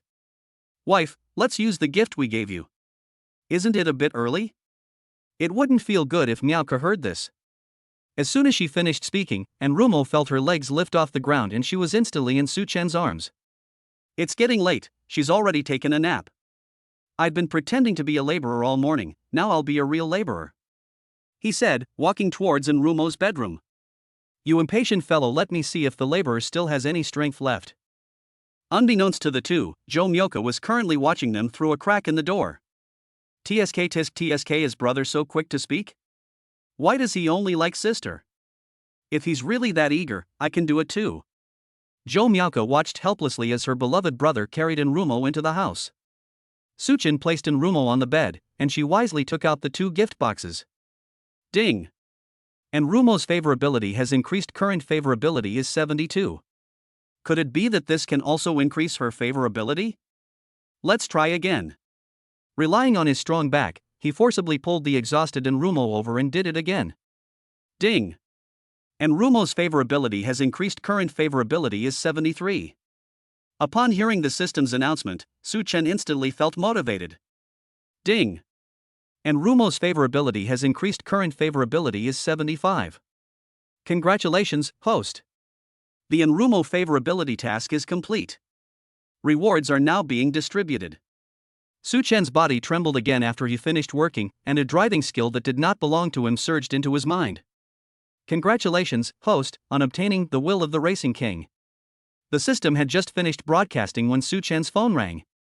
He answered, and the voice on the other end spoke clearly. "Hello, is this Mr. Su-chen? That one? Hello Mr. Su, this is Jincher T1 Circuit. Your international racing license has been delivered. When would be a convenient time for you to come and pick it up? Little Shu Yen, I'll scare you to death." Chapter 58 As expected of a mature and sophisticated woman. Achoo! At the Shu family manor, Shu Yen was brewing tea when he suddenly sneezed. "Thinking about me, cursing me, and catching a cold. It must be someone who's thinking about me." After the final confrontation, Enrumo was completely exhausted and fell asleep on the bed. At that moment, the door was quietly pushed open a crack. Joe Myoka poked her head in and, seeing the mess in the room, couldn't help but exclaim, "Wow! Brother, has sister fainted?" Su-chen squinted at her and said, "You rascal, weren't you supposed to be sleeping? You two are making too much noise, I can't sleep." "Then you go to sleep now, I'm going to take a shower." Joe Myoka walked over to Su-chen and took his hand. "Brother, I bought new shower gel. Let's go to my room and shower." Damn it! If it weren't for his good physique, just based on these two guys, Su-chen would be the next Shu Linchi. Since Joe Myoka had already acted so coquettishly, Su-chen naturally had no reason to refuse. After putting Joe Myoka to sleep, it was already 6:30 in the evening. At that moment, a message popped up on Su-chen's phone. "Kylie, little brother, are you home yet? Kylie, can you help your sister set up that table sometime? Starry Sky, okay, I'll be there in half an hour." Kylie, okay. Su-chen got out of bed and took another shower. He changed into the clothes that Enrumo had prepared in advance and tidied himself up in front of the mirror. The image of a sunny, cheerful young man is vividly portrayed. Not bad, I really am getting more and more handsome. The narcissistic Su-chen even sprayed a little perfume inside his coat lining before leaving the house, already imagining young Kylie snuggling into his arms and smelling the fragrance. After taking the elevator to young Kylie's floor, Su-chen sent her a message from the entrance hall, but 5 minutes passed without her opening the door or replying. What's going on with this guy? Did he stand me up? Su-chen was getting impatient and was about to call her to ask, but his hand slipped and a video call request was sent instead. Su-chen didn't think much of it. What difference did it make? What? Inside the room, young Kylie was taking a shower, her phone playing music nearby. The sudden ringing caught her off guard. Before she could even dry her hands, she instinctively reached to answer, only to realize it was a video call when her finger hovered over the screen. Just as she was about to reject the call, a drop of water from her finger fell onto the green answer button. The call was answered instantly. Seeing the connection, Suchin held up the phone and began, "Sis, I've arrived." On the screen, young Kylie's fair skin came into view. Wow. Young Kylie quickly hung up the phone and sent another message, asking Suchin to wait for her at the door for a while. After hanging up the phone, Suchin was still a little unsatisfied. He could see from the video that young Kylie had maintained her figure very well, neither too fat nor too thin, truly befitting her status as a mature and sophisticated woman. About 15 minutes later, young Kylie opened the door. Her face was flushed, and her eyes kept darting away, not daring to look Suchin in the eye. Come in." Before opening the door, young Kylie was struggling with her own thoughts. Had he seen me or not? Should I still let him in? But I was the one who invited him over. Damn cell phone. What if he sees it? He must have seen it. Ugh, so annoying. She hesitated for a full 5 minutes before finally opening the door to her room. After Suchin entered, he asked, "Do you need to change your shoes?" No. No need, please come in. Teacher Yang, what's wrong? Are you sick? Suchin knew perfectly well what it was about, but he still wanted to tease her. It was rare to see a mature woman being shy. After saying that, Suchin reached out and touched young Kylie's forehead. Why does it feel a little hot? Could it be that you have a fever? No, I just took a shower, I might be a little hot. Suchin looked at her still damp hair, then at the hairdryer next to her, and pulled young Kylie towards the hairdryer. Hey! Little brother, why are you holding my hand? Suchin pulled up a stool, pressed down on young Kylie's shoulder, and with a gentle push, she obediently sat down on the stool. You'll catch a cold if you don't dry your hair. Then he picked up a hairdryer and started drying young Kylie's hair. Young Kylie was confused. She had been confused ever since the video call ended. She didn't dislike Suchin. In fact, she had a slightly strange feeling towards him, though she, a lifelong single, didn't understand what that meant. When Suchin reached out to touch her hair, he deliberately ran his fingers lightly behind her ear. Young Kylie's body trembled slightly for a moment, and that strange feeling reached a new level. Little brother. Suchin responded while drying her hair. Did you just see something? What do you see? A vast expanse of white? Or towering mountains? You, shut up. Young Kylie lowered her head, her whole face flushed red. Young Kylie had long hair and had it permed into big waves. It took her almost half an hour to dry it. During the process, young Kylie didn't say a word, and her face was sometimes rosy and sometimes pale. Suchin found it quite interesting. Okay, you go cook, I'll go set up the table for you. Young Kylie was confused. Isn't this my house? Why are you being so familiar with me? Didn't you promise to cook me something delicious? Alright, I've bought quite a lot of ingredients. What would you like to eat? Then it depends on how much I mean to you. You decide what to do. Young Kylie smiled faintly and said, then you can have a pack of instant noodles. No problem, I like to eat whatever you make, sister. Oh, little brother, you have such a sweet tongue.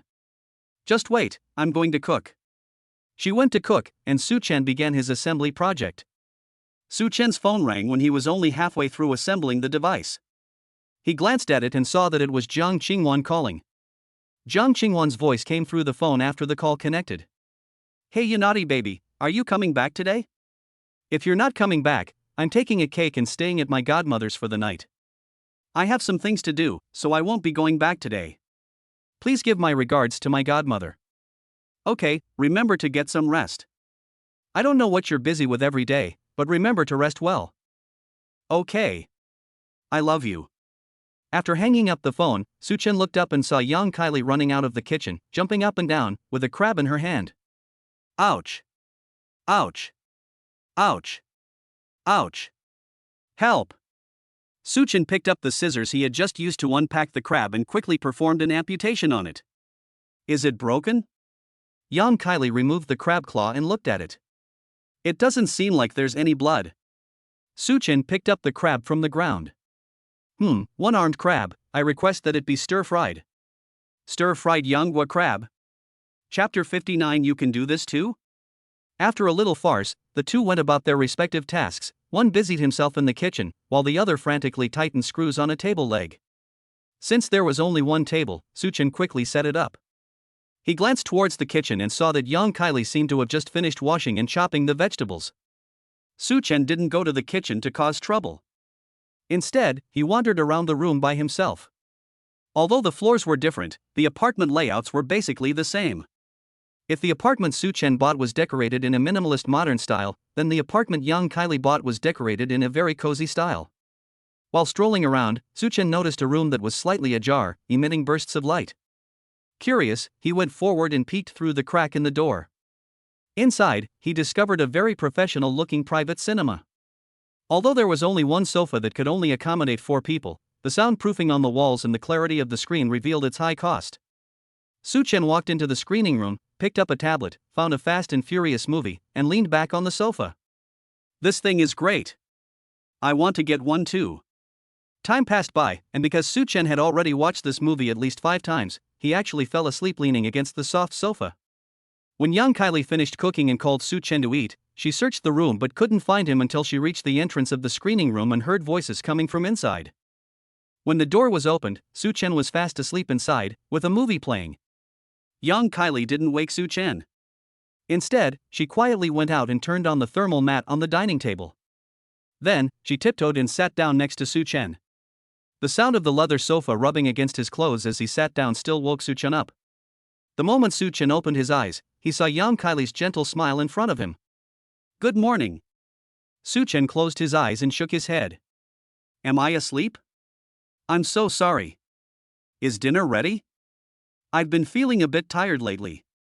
Unexpectedly, young Kylie reached out and touched Su Chen's head, saying, then sleep a little longer. The food is on the heating pad, it won't get cold. After saying that, young Kylie seemed to have thought of something. Wait for me a moment. I have a way to relieve your mental fatigue.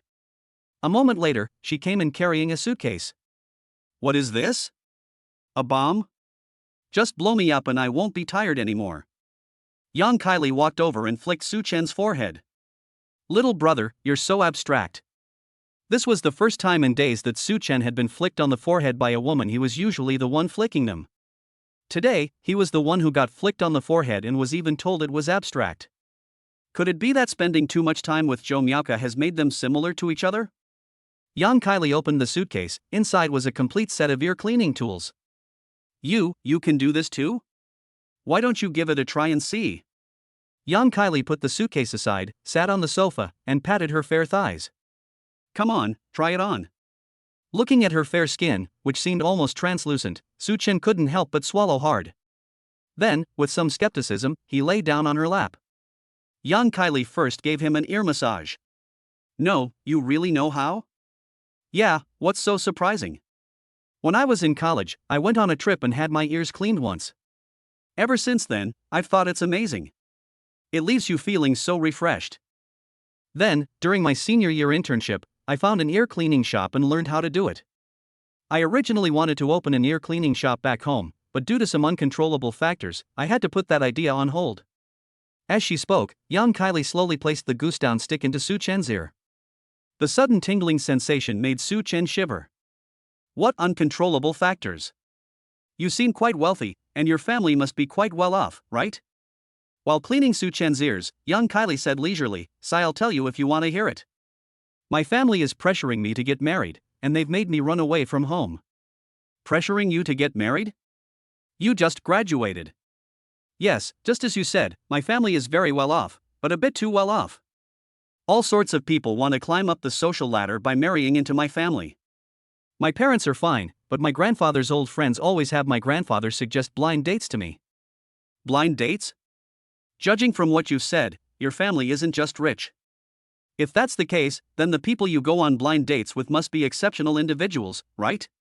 Yes, many of them are junior directors of various groups, as well as some young people in high positions. They are all very outstanding, but I don't like any of them. Sister, you have really high standards. Are they all ugly? Young Kylie reached out and pinched Su Chen's nose. That's right, they're all quite handsome, almost like you. So you still don't like it? What kind of person do you like? Young Kylie paused for a moment while cleaning Su Chen's ear, then took out the quill stick and whispered in his ear, I just love people like you who listen to me like this. After saying that, she gave Su Chen a light kiss on the ear. Alright, the ear cleaning is over. Do you feel much more relaxed now? It's definitely much easier now, but is that last step also part of ear cleaning? Everyone does it, right? Kelly Yang smiled gently. Only you have it. Suchin suddenly moved very close to young Kylie. So? Is this a confession? Young Kylie shook her head. No, although I've never been in a relationship, I know that you must be very popular with girls right now. I think it's too early for you to be in this state. Wait until you're tired of playing around and stop being a womanizer, then come back and confess to me using what I said tonight. I'll cover for you.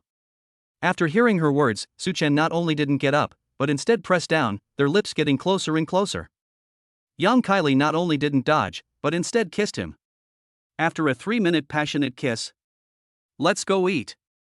The food won't get cold, but it won't taste good if it sits for too long. I'm already full, my sister is so sweet. Stop being so cheeky, I'm hungry. Upon arriving at the dining table, Suchen was stunned by the abundance of dishes laid out on it. There were a total of 16 dishes, 2/3 of which looked like pre-made dishes. Sis, you can't be trying to fool me with takeout while I'm sleeping, can you? How could that be? I personally unpacked and fried and steamed all of these. Look at those seafood, they're all fresh. Suchen turned his head and looked at the crab claw on the ground. Indeed, the seafood is fresh. That's right. What's that old saying again? Borrowing money to eat seafood doesn't mean you're not good at managing money. Suchen reluctantly sat down, picked up a piece of braised pork rib, took a bite, and found that the taste was not bad. Ha! This pre-cooked food doesn't taste like pre-cooked food at all. You don't understand, do you? This is high-end pre-cooked food. What's the name of that restaurant again? I think it's called something like Belle? After dinner, Suchen raised an eyebrow and suggested, Sister, let's go watch a movie in the screening room. Chapter 60 My sister's legs aren't legs. Young Kylie was clearing the dishes when she heard Suchen's words. She picked up a chopstick and tapped Suchen on the head, saying, You naughty little brother, you're so bad. You're trying to take advantage of your older sister again. Let me put these in the dishwasher first, you go pick out a good movie. After Suchen entered the house, he put on a Zootopia movie, the first one. Just as it started playing, young Kylie opened the door and walked in. Oh my, little rascal, you like watching animated movies? Don't you like it? Don't you like it? How about I change it? Young Kylie sat down next to Suchen and said leisurely, How could I not like it? I've watched this movie several times. Suchen pressed the play button on the tablet, and the lights in the room slowly went out. Accompanied by the opening sound effects, Suchen started to get restless and moved closer to young Kylie. Sister. What's wrong, you brat? Suchen was about to go up when she was pushed back down. Little brat, that's enough for now, don't push your luck. Also, I don't want anyone else to know what happened today, understand? He leaned back on the sofa, his previously smug expression fading, replaced by a knowing smile. Still going to have a secret relationship? How exciting. Young Kylie frowned. I haven't been in a relationship yet. That means there is love between them. As the saying goes, lovers will eventually be united. Stop talking nonsense and let's watch a movie. After being scolded by his older sister, the naughty younger brother obediently leaned against young Kylie. She realized that she had been a bit harsh just now, and that her job as a teacher had made her increasingly irritable. Young Kylie leaned close to Suchen and slowly rested her head on his shoulder, as a way of making it up to him. Suchen didn't really care, but feeling the warmth on his shoulder, he instantly became dramatic and actually made a wrong sound. Z is so fierce. This completely baffled young Kylie. She had imagined her future boyfriend to be a tall, handsome man or a decisive CEO, but she never thought he would be a whiny girl. No, why are you still upset? I know I was wrong, I won't yell at you anymore. Seeing that his scheme had succeeded, Suchen immediately changed his tune. You fell for it. So that's what young Kylie was afraid of. TSK. Then zit, I also want a lap pillow. Young Kylie sighed helplessly, Sigh, you're such a pushover, come on. Suchen lay on young Kylie's lap, looking out at the movie. It was very quiet, and Suchen liked this peace and quiet. Being next to young Kylie always gave him a sense of relaxation, probably because she was a few years older and didn't have any of her demands. After the movie ended, Suchen was a little sleepy, but when he looked up, he saw young Kylie had already fallen asleep on the sofa. Su-Chen simply lay down on her lap and, taking advantage of his drowsiness, slowly fell asleep. Young Kylie, who had just woken up, stretched and yawned, and her hand accidentally slapped Su-Chen's face as she lowered it. Smack! Holy crap! Who attacked me? Young Kylie was startled by this and immediately gave a French military salute. Oh dear! I'm so sorry, I forgot you were resting your head on my lap. Does it hurt? Su-Chen grabbed her left hand and examined it from both sides. There are no nails on your hand, so why does it hurt so much when you hit someone? Young Kylie looked embarrassed and said, sorry. No, taking a step back will only make me angrier. Suddenly, the spot where I had just been hit felt something soft. Does it still hurt? My older sister is different, she never makes a fuss, only showers me with endless gentleness. To quote a line from a domineering CEO novel, you're playing with fire, woman. As he spoke, Su-Chen pressed her down onto the sofa. What are you going to do? Young Kylie looked at him coldly. Su-Chen recently revealed a mischievous smile. What do you think? Not yet. Young Kylie's voice was cold and clear, as if time itself had frozen. I know you have the favor of many girls. But like I said, once you're no longer surrounded by so many women, I'll be there to support you. At this moment, Su-Chen seemed to realize that young Kylie was not joking. According to young Kylie, her family must be very powerful, and she could get any kind of man she wanted. Su-Chen, on the other hand, was just a rich college student who was as naive as could be. Su-Chen slowly leaned down and gently kissed young Kylie. I was being presumptuous. Just as he was about to get up, young Kylie grabbed Su-Chen's collar and kissed him. She had intended to wait a little longer, until Su-Chen matured a bit more, since the world of the wealthy could quickly mold an immature man. But when she saw Su-Chen's disappointed expression, the last bit of resolve in her heart crumbled instantly. The two were being affectionate on the sofa, but young Kylie was still very principled. Kissing and hugging were fine, but the next step was not yet possible. Don't leave tonight. There's a spare bedroom available. Get some rest here. Ding! Hidden quest triggered, the perfect haven. Please transform the second bedroom into a joyful utopia within 2 days. The system will conduct a rating process and distribute random rewards in 2 days. The higher the rating, the richer the reward. What? You want me to become a civil engineer? Besides, what reward could I possibly get from this? Ding! Host dissatisfaction detected. Part of the highest rated prize pool is now being displayed. AK-47 assault rifle plus 5,000 rounds of ammunition. Barrett heavy sniper rifle plus 500 rounds of ammunition. Nuclear-powered aircraft carrier X-1. No? What? An aircraft carrier? Su-Chen was dumbfounded when he saw the aircraft carrier. Even if he were given one, he wouldn't be able to drive it away. Su-Chen was increasingly delighted as he read on. If he could collect all of the system's top-tier rewards, dominating the Blue Star would be a dream come true. He would become a superpower. When he scrolled to the bottom, he saw something that countless kings longed for. Eternal life. Su-Chen asked the system repeatedly in disbelief, is this the immortality I understand? Or is it something like having children forever? The voice echoing in his mind confirmed Su-Chen's certainty that this was the immortality he was looking for. Immortality, drawing this reward grants you the immortality flower. Crush it to gain eternal life. Note, this can be used by any carbon-based life form. In other words, if he could obtain a lot of these immortal flowers, not only would Su-Chen be able to live forever, but he could even grant immortality to anyone. He quickly asked, besides the quest, is there anywhere else I can get this immortal flower? Notification: the host can participate in the system's lucky draw. The probability of winning the eternal flower is 0.001. I have 120 million. If I use 2 million each time, that would be 60 times? Damn! This is outrageous. Chapter 61 now, you are my lover. Hey! Little brother? What's wrong with you? Young Kylie shook Su-Chen, who was sitting blankly on the sofa. Oh no, has this child gone stupid? You're the silly one, I'm just a little sleepy. Young Kylie gave Su-Chen a light kiss on the forehead. Then I'll go make your bed. You go wash up first. There's a whole set of brand new toiletries in the second bedroom's bathroom. They were originally meant for my future boyfriend, but I didn't expect you to get them. Su Chen raised an eyebrow and said, "Aren't I your boyfriend?" "What? You're my brother. Did anyone give their younger brother a kiss?" "Then, consider it a backup plan." "Yes. It's a backup plan." Su Chen frowned. "Then who is the legitimate heir?" She hesitated for a moment, then said, I haven't decided yet. I'll let you know when I do." Young Kylie was about to get up and run away after she finished speaking when he grabbed her and pulled her into his arms. "Notify me?" "Yeah, just letting you know, hee now you're my lover." Young Kylie leaned on Su Chen's neck and planted a hickey on his collarbone.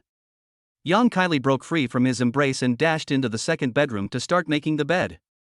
Su Chen followed her at a leisurely pace, and was immediately shocked by the room's striking pink and girly decor as soon as he entered. Stay here?" Young Kylie nodded. "Yes, this is where I live. This is way too pink. By the way, sis, since you said you'd give me this room, can I do some simple renovations myself?" "Sure, this room is yours forever. Come with me tomorrow morning to register your fingerprint on the door lock so you can come back even when I'm not home." Su Chen was surprised. "You trust me that much?" Young Kylie sneered, "Humph. I trusted you too much. I shouldn't have let you in. You took advantage of me so much." Su Chen said with a mocking smile, "You let me take advantage of that first thing, even video chatting with me while I was showering. TSK. Young Kylie's face turned bright red as soon as this was mentioned. "The bed is made, wash up and go to bed early." After saying that, young Kylie walked straight towards the door. Su Chen did not stop her. He could tell that this older sister, who was 4 years older than him, was shy. Su Chen washed up and went to bed early, only to see a message from Joe Mielka on his phone. "Champion of all night stay up late, where did my brother go hanging out? Starry Sky, sometimes I really want to punch you. What do you mean by hanging out? The ultimate all-nighter, I know you can't bring yourself to do it. Stars, 666. I read it 3 times before I understood it. Champion of all night stay up late, I told you to stop going out partying all the time, you're not thinking straight anymore. Starry Sky, what the hell? I'm here to help teacher Yang downstairs set up her desk. Champion of all night stay up late, what kind of table can hold 5 hours of sleep? I'd never guess. My brother is in great shape. Champion of staying up late, we're locking up now, good night, bro. Starry Sky, see you tomorrow." Su Chen put down his phone, his eyelids started to droop, and he fell asleep in no time. Although he was asleep, young Kylie next door was tossing and turning in bed, her mind filled with thoughts of Su Chen from tonight. More than 10 minutes later. "Looks like we need to get a new one." The next morning, the two were woken up by their respective alarm clocks.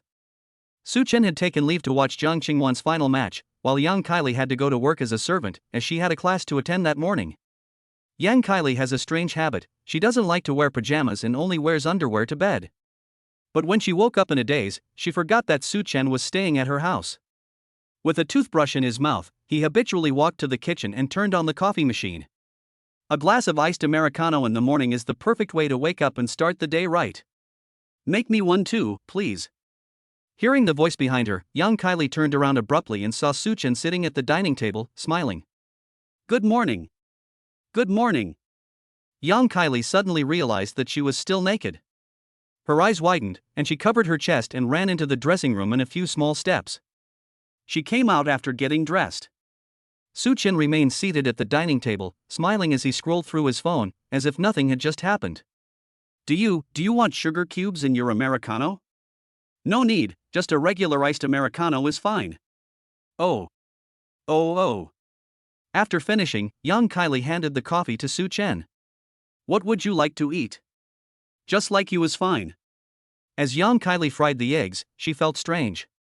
Why was Su Chen so calm this morning, even calmer than her, when he was so childish yesterday?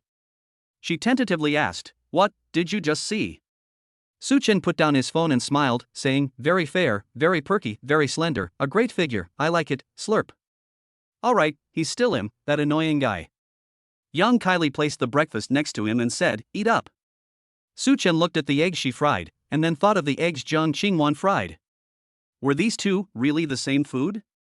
Breakfast was simple, 2 fried eggs, 2 slices of bacon, and a slice of whole wheat bread. Is this what you normally eat for breakfast? Yes, that's great. It has both protein and carbohydrates. What about dietary fiber? What about plant-based fiber? Whole wheat bread is so high in dietary fiber. I don't like vegetarian food, and I'm too lazy to make it, it's too much trouble. After dinner, young Kylie was quite puzzled as she went out. Didn't you take the day off? Why are you coming downstairs too? I'm going to watch the school's competition. It's the final today. I can watch even if I don't participate. I really envy students' lives. I'm just a beast of burden, I still have to go to work. Su Chen got into the car with her. Hey! Where's your car? How did you get back? Su Chen pointed to the Martin in another parking space. Look, it's newly bought. Damn! How much money do you have, kid? Maybe a small goal? Stolen money. How can a student like you have so much money? We can't do anything illegal, I need to bail you out. This statement contained a lot of information. After a rough analysis, Su Chen realized that even if he made money illegally, she could still get him released on bail. Su Chen became increasingly interested in her background. Don't worry, it's all compliant income, and all of it is paid out. That's fine then. Guided by Su Chen, young Kylie parked her car next to Su Chen's car. Okay, I'm leaving now. Wait a minute. Young Kylie used a wet wipe to wipe the little bit of sauce that had gotten on Su Chen's mouth from eating breakfast, and then adjusted the position of his hair. Yeah, that looks much better. Go ahead. As Su Chen got out of the car, a boy happened to be walking towards the playground while cursing. He turned around and saw Su Chen getting out of a Neo, but the windshield was tinted and reflected the sunlight, so he could only vaguely see that it was a woman. He took out his phone and took more than a dozen photos. Heh, you little rascal, I've got you now, just you wait. Chapter 62. I'm not pretending anymore, I'm coming clean, I'm a billionaire. Su Chen didn't notice that someone was secretly filming him. After saying goodbye to young Kylie, he walked towards the playground. He had only taken a few steps when he heard a roaring sound coming from afar. I turned around and saw that dark green Aston Martin. After the car stopped by the roadside, two girls ran over and grabbed Su Chen's arms on either side. The boy who had just taken the photos was stunned when he saw this scene. He recognized the car had cost at least 4 million. Would even a woman driving such a luxury car be willing to submit to him? Witnessing him walk onto the playground with two women on his left and right, I took a few more photos in a fit of anger. Looking at the clear photos on her phone, she thought, with these, I refuse to believe I can't make Wen Shuyan give up. With these photos of you flirting with other women, Jiang, the school beauty, will definitely see your true colors. After Su Chen parted ways with the two of them, he went backstage and saw Jiang Qingwan pacing back and forth as soon as he entered. What's wrong? Are you nervous? Upon seeing that it was Su Chen, she quickly ran over and hugged him. You naughty baby. What if I don't sing well?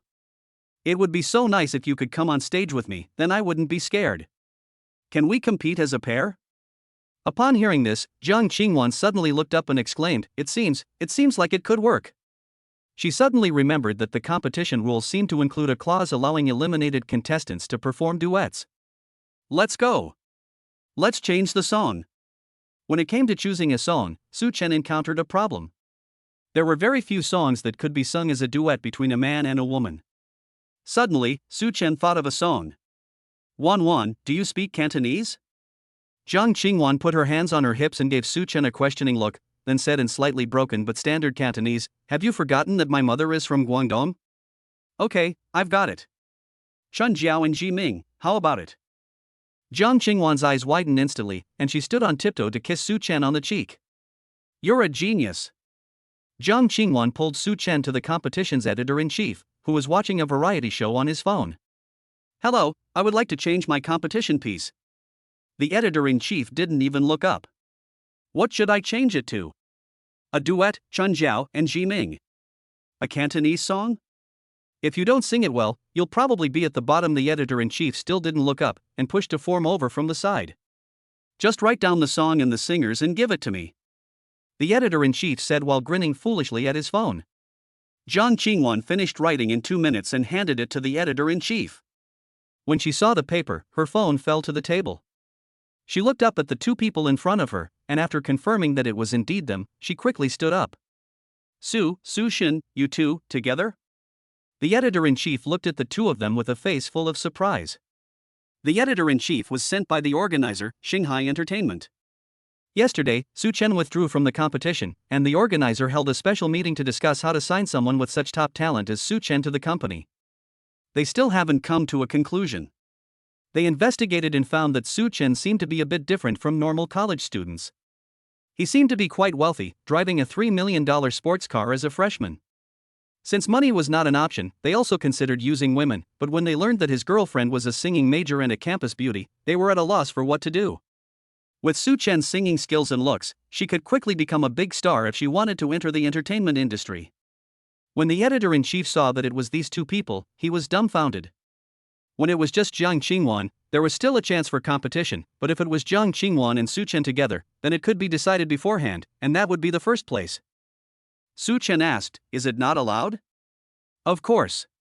The editor-in-chief signed the form, then had the two of them sign it, before handing the form to his assistant. "Come, Su Chen, please have a seat." The editor-in-chief was very polite. After all, the young man in front of her was very likely to be a top star in the music industry. Getting his face known now would only be beneficial. Since the match hadn't started yet, Su Chen became interested in the middle-aged woman in front of him. "Why are you being so polite to me? And why are you calling me God Su? Here's the thing, to be honest, Shanghai Entertainment wants to sign you. Do you have any interest in debuting? Sign me? Make me a star?" Su Chen was very surprised. "Yes, your singing skills are top-notch in the industry." Jiang Qingwan, who was standing to the side, was stunned when she heard these words. "Wow! You naughty boy! Say yes to him. Shanghai Entertainment. It's a top entertainment company in China." The editor-in-chief smiled slightly upon hearing this. "Ms. Jiang, right? If I may be so bold as to ask, what is the relationship between the two of you?" Su Chen grabbed Jiang Qingwan's hand and intertwined their fingers. "This is my girlfriend. What a perfect match. Here's the thing, Shanghai has come with sincerity. If you sign with us, we can split the revenue at a 2-to-8 ratio, with you receiving 8%. Su Chen didn't understand the income in the entertainment industry. How much money can someone make in a year? That's right. If all goes well, with concerts, variety shows, album releases, and so on, the annual income can be around 100 million yuan. Su Chen frowned. "That's all? This is so little?" The editor-in-chief was dumbfounded. A revenue of over 100 million seemed insufficient for him. Su Chen was initially somewhat interested, but upon hearing about the income, he instantly lost all interest. In less than half a month, he had already made over 100 million yuan. A celebrity works himself to the bone for a year and only earns 100 million yuan. He refused without even thinking about it. "Right now, I just want to enjoy my university life and date. Aren't you celebrities not allowed to use your relationship status? I don't think I'm suitable for that." Jiang Qingwan was surprised, feeling that Su Chen had rejected a tremendous opportunity. She didn't know how much money Su Chen had, since he was currently renting. She had inquired and learned that his current house cost tens of millions or even hundreds of millions. If Su Chen was really that rich, why didn't he just buy it? "Baby, think about it again." Su Chen didn't say anything, but silently opened his mobile banking app and handed it to Jiang Qingwan. Jiang Qingwan took the phone blankly, glanced at it, and was stunned. Ones, tens, hundreds, thousands, tens of thousands. When Jiang Qingwan counted to 100 million, her hands were trembling. You naughty baby, you're a billionaire?" Su Chen smiled and ruffled her hair. "Go for it and become a big star. I'll be your strong support." The most shocked person was the editor-in-chief in front of him, a freshman in college, who had 100 million yuan in cash. What does that mean? Even Wang Xikong wasn't this wealthy when he was in college, right? Su Chen, are you really not going to reconsider?" the editor-in-chief asked tentatively. "No, I don't need your money. Chapter 63. Let me have your child."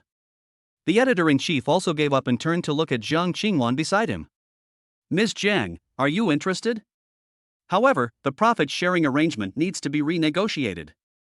The editor-in-chief thought to himself, "I sponsored this school for a competition, so I need to find some good talents, otherwise I won't be able to explain it to the company." Although Jiang Qingwan is not as talented as Su Chen, with a little training, she can still be developed into a good artist. Jiang Qingwan hesitated, looking at Su Chen.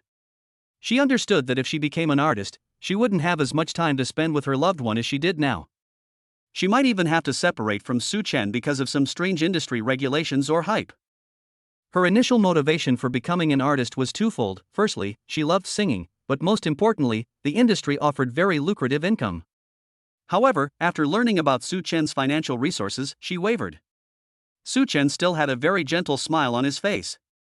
Just think it over, and I'll fully support you. Jiang Qingwan took a deep breath. I don't know. Let's have the competition first, and I'll think about it, okay? The editor-in-chief smiled slightly and said, okay, then please consider it.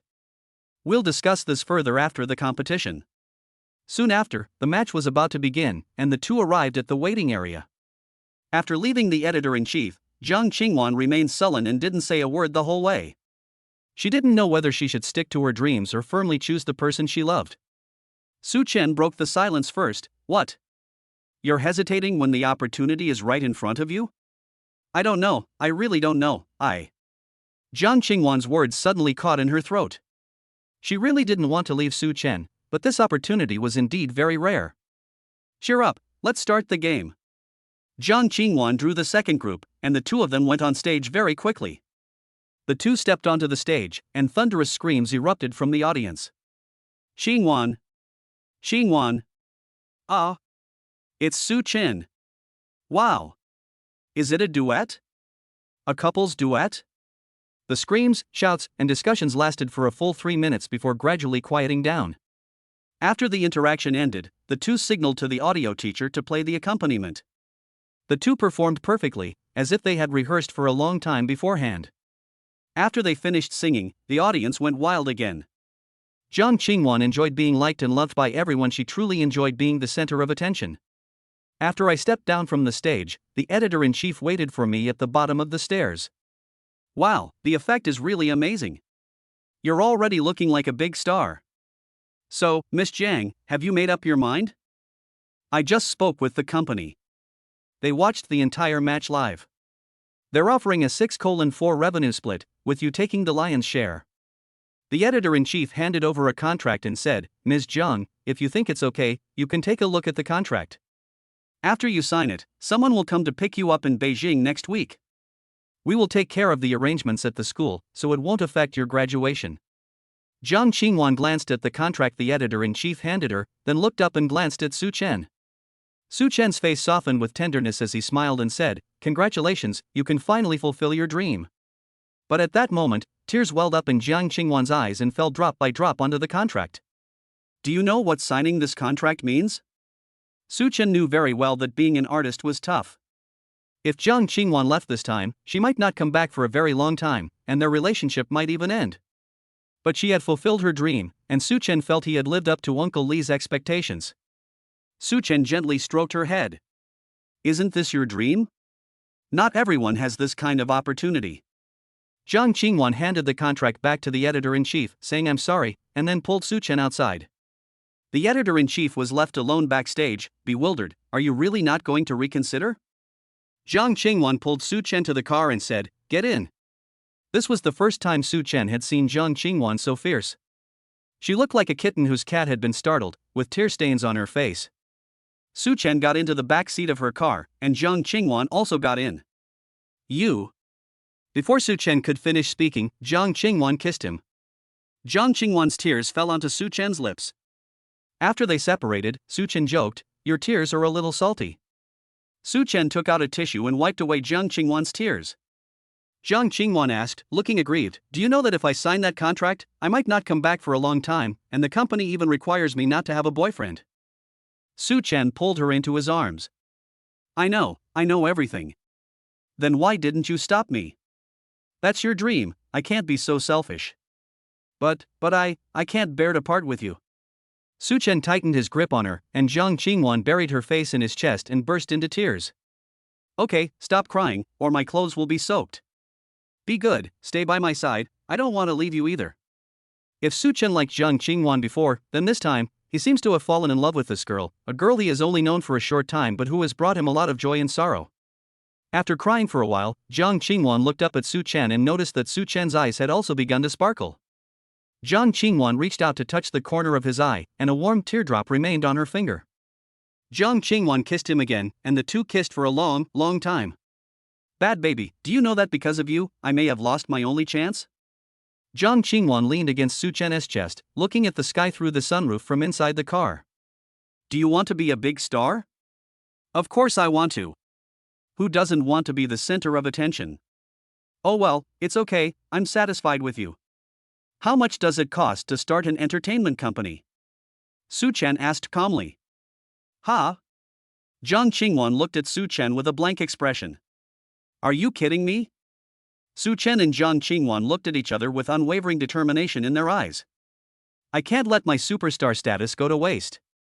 As he spoke, Su Chen took out his phone and transferred 10 million yuan to Jiang Qingwan's bank account. I may not have time to do all this, but as I said, I am your strongest support. Jiang Qingwan looked at the money notification on her phone, her hands trembling. She knew very well that money was hard to earn. Since high school, she had been working during holidays, earning only 100 yuan a day on weekends, but having to work all day. But ever since I met Su Chen, money seems to have really just become a string of numbers. Let's go. Home. Huh? Su Chen looked puzzled. Why are we going home? Aren't we going to wait until the competition is over to collect the prize? No, let's go home. You've been so good to me, let me have your child. Chapter 64. I didn't even see you, and you were already chatting and laughing with another woman. Su Chen raised his hand and flicked Jiang Qingwan's forehead hard. What are you thinking in your little head? Let's talk about it after the award ceremony. It'll have to wait until tonight. Should we go watch the game? Let's go have lunch after receiving the award. It's been a long time since we went out to eat together. Su Chen really couldn't stand Jiang Qingwan's pleading eyes. The huge speakers on the playground were still blasting music that reverberated throughout half the campus. After Su Chen sang the anime theme song, these contestants had learned from him. Someone is currently singing the theme song Fly Again from the TV series Star Journey. It has to be said that these college students really love listening to music that evokes childhood memories. The playground was bustling with people, and many were singing along. Then the two of them joined in singing along, turning what should have been a singing competition into a nostalgic reminiscence of childhood. Undoubtedly, Jiang Qingwan achieved first place. When the organizers presented the award, they even added Jiang Qingwan's contact information and said that she was welcome to come to Shanghai anytime if she wanted to. After the award ceremony, Jiang Qingwan held her trophy, unable to calm down for a long time. Just as she was lost in thought, a boy walked past her, bumped her shoulder, and put a piece of paper into her trophy. Jiang Qingwan was about to call out to the boy when she turned around and he had already disappeared into the crowd. He took out a slip of paper from the trophy, which read, "Want to see what kind of person Su Chen really is? Tomorrow at noon, by the artificial lake on campus, I'll be waiting for you wearing a red hoodie." Jiang Qingwan frowned as she looked at the note, then silently put it into her pocket. At this moment, Su Chen walked out from the crowd and said, "Congratulations, you're in first place." Jiang Qingwan put away her suspicion, smiled, looked up, and said, "Hee, impressive, right? What are you treating me to for lunch?" "Whatever you say, we'll eat whatever you want today. Let's go all out." Jiang Qingwan considered for a moment. "I haven't eaten any fancy meals yet, just those Western dishes and stuff." "Sure, there's a new Michelin-starred restaurant that just opened down the city center. The online reviews say it serves authentic French cuisine. Shall we give it a try? Michelin? I've only ever seen it on my phone." "Let's go, I'll drive you." French meals always involve drinking, and if I call a chauffeur, there'll be nowhere for us to sit. "We'll have to sit on the roof." Jiang Qingwan chuckled softly. "Then you can sit on the roof, I'm afraid of the cold." Jiang Qingwan tossed the Audi keys to Su Chen, saying, "You drive it. I'm the champion today." "Alright, Miss Champion, let's go." On the way, Su Chen drove, and Jiang Qingwan hummed along to the music in the car, her mind preoccupied with the note the boy had given her earlier. He seemed to know some secret about Su Chen, and her intuition told her that it couldn't be a good secret. "Bad baby." Su Chen responded and asked, "What's wrong? Is there any secret you haven't told me? There's a lot more to it than I can tell you everything, just like I never said you were a silly little cat." Jiang Qingwan pinched Su Chen's hand on her leg hard. "You're the stupid one." As they drove, Su Chen noticed the fuel gauge light was on. Wan Wan, don't you usually fill up your tank? Jiang Qingwan stared at Su Chen with a bewildered expression. I added gas a few days ago, and it's out of gas again? How much did you add? 100 yuan. That oil is so expensive. 95 octane is 7 yuan and 48 cents a liter. My god, that's too extravagant. Su Chen sighed helplessly. Remember to fill it up next time, we're not short of money. Fortunately, there were quite a few service stations on the highway. After entering the service area, Jiang Qingwan started nagging to go to the restroom. Su Chen parked the car and leaned against it, smoking and waiting for Jiang Qingwan. At this moment, a Panamera with a Beijing license plate stopped next to Su Chen's car. A woman who looked very cool got out of the car, holding up her phone and complaining frantically, I'm almost there, don't rush me.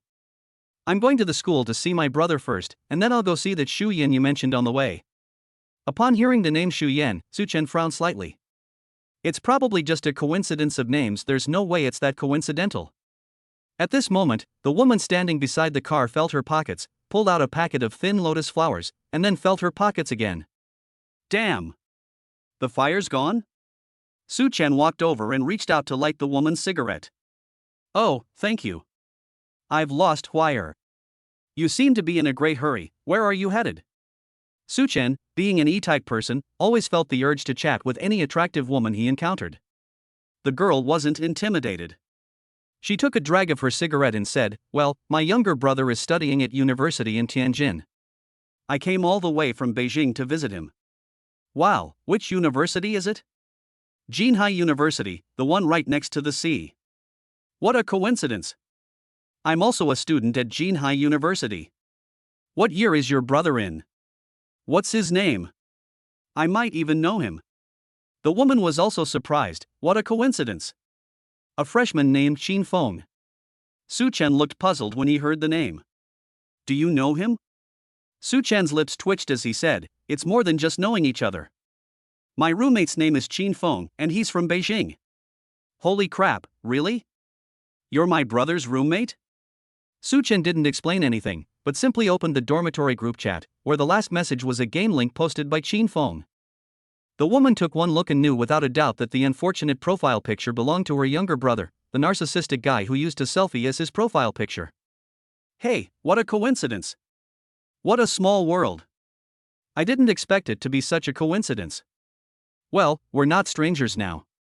Let me introduce myself. My name is Su Chen. I haven't asked how to address you yet, sister. Qin Shui, just call me Sister Shui. After exchanging a few pleasantries, Su Chen made a video call to Qin Feng. The call was answered almost instantly, and Qin Feng was seen lying on the bed in the video. What's wrong? Missing your dad? Su Chen didn't retaliate. Instead, he held his phone away, bringing himself and Qin Shui into the frame. Qin Feng was stunned to see him with his sister. Big sister. Run. Get away from this slut. Holy crap? What kind of talk is that? What do you mean by flirtatious? Su Chen said, quite annoyed. Why are you grouped with my older sister? We met on the server. Your sister didn't have a lighter, so she borrowed one. After chatting, it turned out she was your sister. At this moment, Qin Shui spoke up, Big head, I'm almost at your school. Su Chen was taken aback. Big head? Yes, that's my brother's nickname. Su Chen couldn't help but burst out laughing. Huh, big head, indeed his head is quite big. At this moment, Jiang Qingwan also came out. When she saw Su Chen chatting and laughing with a strange woman, she immediately became angry. Su Chen! I'm just going to the restroom. You're flirting with girls again. Chapter 65, whether it works or not, why don't you try it and see? Su Chen quickly covered Jiang Qingwan's mouth, saying, don't talk nonsense, she's my roommate's older sister. Su Chen turned his head and introduced, Sis, this is my girlfriend, Jiang Qingwan. Wow! Your girlfriend is so beautiful. She looks like a celebrity. As she spoke, Qin Shui grabbed Jiang Qingwan's hand. Su Chen stared blankly at the scene. Was this older sister really that outgoing? Where are you planning to go for fun? Let's go eat at that newly opened Michelin-starred restaurant in the city. Qin Shui hesitated for a moment, Room AK? I remember there should only be one in Jeanshire, right? Yes, that's it. Have you made a reservation? I remember that restaurant requires reservations half a month in advance. Su Chen was taken aback. Do we need to make a reservation for dinner? Of course, that's a Michelin-starred restaurant, you need to make a reservation in advance. How about this, I know their manager, I'll call him and ask if they can make room for me. Jiang Qingwan hugged Qin Shui's arm tightly. Wow! Thank you so much, sister. She was very good at using her charm, and Qin Shui completely got her under her thumb. Being good-looking gives you advantages everywhere. Whether you're a man or a woman, who doesn't like a beautiful woman? Qin Shui took out her phone, walked aside, and made a call to an acquaintance. 3 minutes later, she returned and gave an OK sign. Just tell me your name when you get there. Sister, I'm so sorry about that. My boyfriend just likes to flirt with other women. I thought he was having another episode. It's nothing. Now that you mention it, I just remembered. My brother said he has a roommate who suddenly became very rich and a womanizer. He said he has a girlfriend but is still involved with other girls. Is that you? Qin Shui raised an eyebrow and looked at him with a mischievous smile. Sis. I was wrong. Here, take the lighter, we're in a hurry. Qin Shui smiled slightly, and after exchanging contact information with Jiang Qingwan, she said, Little sister, if my brother tells me any secrets in the future, I will tell you. Sis. Please get in the car. Su Chen pulled open the door of the Panamera.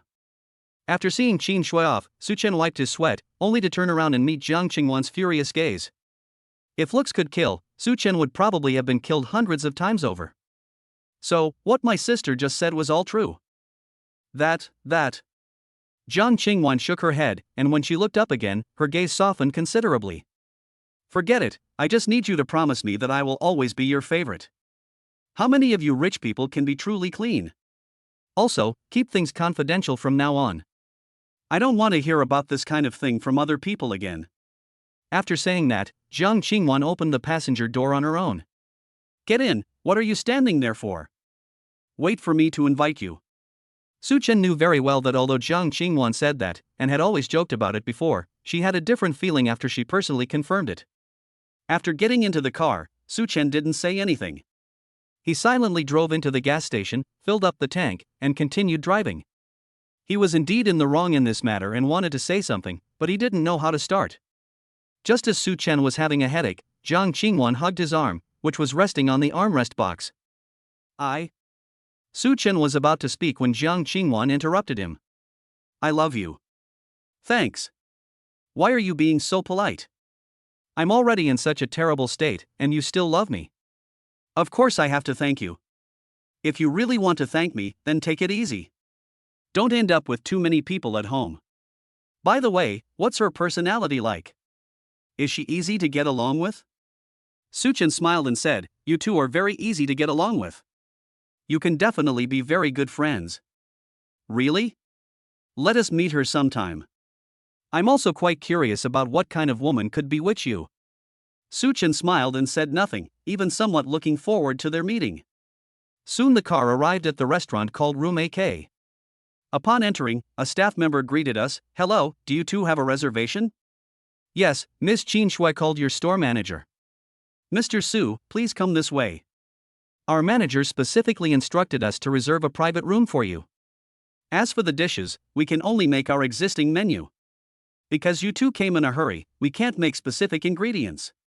Please forgive us. Next time, you can make a reservation with us in advance for the special dishes you want to eat. Su Chen also expressed his understanding, after all, he hadn't known the rules beforehand. He was rich, not crazy. If he hadn't met Qin Shui, he probably would have made a wasted trip. After they were seated, the waiter brought out today's menu and began to introduce it to Su Chen. Mr. Su, today's menu includes Italian baguette, rye baguette, and purple sweet potato roll for bread, and king salmon, 10-year-old Kaluga caviar, and kelp vinaigrette for appetizers. The appetizers are divided into hot and cold appetizers. The cold appetizer is drunken shrimp made with Australian lobster.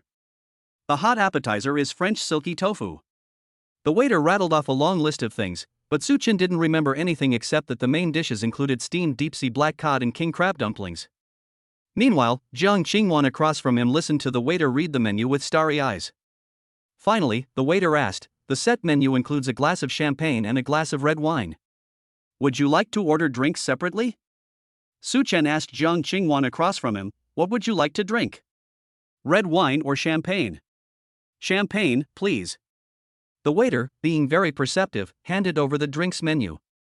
Su Chen glanced at it briefly and said, "This one will do, Princess Louis Crystal 2015. Jiang Qingwan enjoyed the meal very much, and she took a picture of each dish as soon as it was served. The only downside is that the portions are really small, but it's just right for the two of them. If Su Chen had brought Zhou Myoke instead, it probably wouldn't have been enough to even fill their teeth. Both of them were slightly tipsy, so they called a designated driver to go home. In the car, the two sat in the back seat, with Jiang Qingwan nestled in Su Chen's arms, as obedient as a kitten. Before long, Jiang Qingwan fell asleep. Su Chen habitually put his hand on her waist. Just as he did, the corner of the note peeking out from her pocket touched Su Chen's wrist. He suspiciously pulled out the note, and after reading its contents, he smiled slightly. Interesting. Someone is trying to stir up trouble. How could I, as the person involved, not be present in such a situation? He then put the note back into Jiang Qingwan's pocket. Soon the car entered the villa area, and Su Chen gave the driver an extra 100 yuan tip. After the designated driver left, Su Chen patted Jiang Qingwan on the shoulder and said, "Little lazy cat, we're home." Jiang Qingwan snuggled against Su Chen's chest. "Might all want to move, carry me upstairs." "Should I hug you? Then we can just go straight to bed. After drinking so much, are you still capable? Whether it works or not, you'll find out by trying." Chapter 66, $1 Million Evacuation.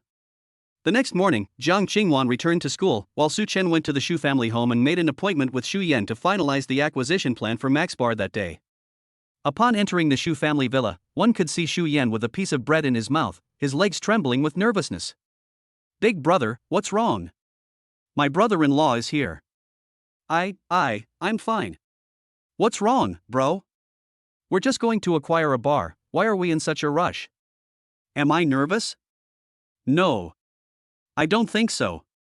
Su Chen sat down opposite Xu Yan with a suspicious look on his face. Something was wrong.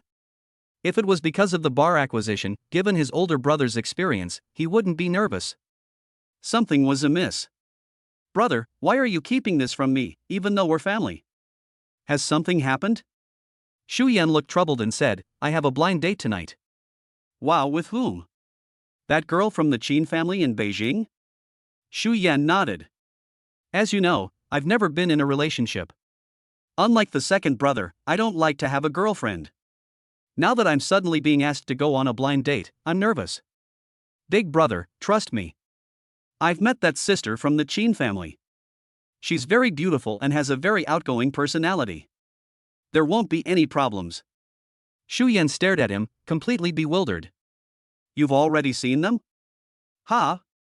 Su Chen then told him what had happened yesterday. "Wow, what a coincidence. So don't panic. If it really comes down to it, I'll go with you tonight. After all, we're acquaintances." Xu Yan's eyes lit up instantly as she grabbed Su Chen's hand. "Really? That's wonderful." Su Chen looked disgusted and said, "Get lost. Don't pull this stunt, you grown men. Let's work on the acquisition first," Xu Yan said seriously, releasing Su Chen's hand. This workaholic can become serious instantly when it comes to work-related matters. What's there to study? In the past, we just paid money and signed contracts, and that was it. It's not that simple. There are many things involved, including whether the personnel are changed, the supplier channels, and so on. There are a lot of things to consider. Su Chen felt a headache coming on as soon as he heard about these things. "Brother-in-law, what do you think we should do with these?" Xu Yan pondered for a moment and said, "I think that in the short term, we can't change the personnel or suppliers. We can make changes after our people understand Max's entire operating logic. I know some suppliers, so that's easy to handle. It's the management staff who are the difficult ones to deal with." "Okay, then I'll do as you say and take over the whole thing." Xu Yan stood up and patted Su Chen on the shoulder. "Let's go, let's talk on the way." Upon reaching the entrance, Xu Yan didn't see Su Chen's car. "Where's your car?" "I drove Wan Wan back to school yesterday. You two should ride in the same car." It's not good to be too conspicuous in the business world if you're always the same two people driving two separate cars. Su Chen also thought what he said made sense, and nodded, yes, indeed. Xu Yan instructed the driver to bring the Rolls-Royce that was usually used at home, and they headed out in the direction of Mac's bar. Do you have anyone you can trust in terms of personnel? Xu Yan asked. Yes, I do, but I don't have much experience. That's easy. Let them spend 10 days or half a month on the project, and they'll have experience. Here's what we'll do. Call them over now, and we'll meet in front of Max's. Since you trust them, there are some things they need to know. Su Chen nodded and dialed Lu Mingqi's number. After a few rings, the call was answered, and Lu Mingqi's groggy voice came from the other end. Hey! Brother Chen, why are you calling so early? Don't fucking sleep, I'll send you my location. Get over here as fast as you can and call those two bastards. What's wrong? Why are you in such a hurry? Great news. It's a fantastic opportunity that could earn you millions a year. Upon hearing that he could earn $1 million a year, Lu Mingqi instantly woke up from his sleepiness. Okay, I'm heading out now. On the other end of the phone, Lu Mingqi yelled, you two idiots. Stop sleeping. It's like gold bricks are falling from the sky, and you're still sleeping. Hey, Brother Chen, everyone's awake. Let's head over there. After hanging up the phone, Lu Mingqi looked at the location Su Chen had sent on his phone. It was the Max bar that Su Chen had taken him to a few days ago after their breakup. Damn, he's really going to buy this thing? How much will it cost? After being woken up by Lu Mingqi, Qin Feng sat on the bed with his eyes closed and said, Old Lu, you better be busy. I just got back from running with Wang Yan and fell asleep when you woke me up. On the other side, Chen Ken cursed, damn it, what are you yelling about so early in the morning? If you have nothing better to do, I'm going to beat you up. Lu Mingqi sneered, heh, I'm afraid I'll scare you to death if I tell you. Upon hearing this, Chen Ken jumped off the bed and said, damn it, you're still keeping me in suspense. Come on, let me beat you up first. Hey. Brother Chen. This is great news. Su Chen bought Max bar and wants us to go there now, saying it can make us $1 million a year. Holy crap. Is this for real? I'm always playing games and getting $1 million payout, and now I'm actually going to win a real million this time? Max bar, why does that sound so familiar? Is it the bar Xiaofeng took us to last time? Yeah, that's the one. They want us to go there right now, it seems pretty urgent. Let's go. We can't afford to mess with money. Chen Ken, the eldest brother, was usually the poorest in the dormitory, so he was the most excited when he heard about this good thing. Although Qin Feng's family is very powerful, they don't have much living expenses. His family only gives him tens of thousands of yuan a month for living expenses, which he spends almost every month. Now he urgently needs a way to increase his income. Xiao Lu, needless to say, didn't care about money, he just wanted to work with Su Chen to build a career. After figuring things out, the three of them didn't waste a minute, got dressed, and took a taxi straight to Mac's bar. When the three of them arrived at the bar, Su Chen and the other two had already been drinking tea in the car. As soon as they saw Su Chen get out of the Rolls-Royce, they immediately came over and said, damn.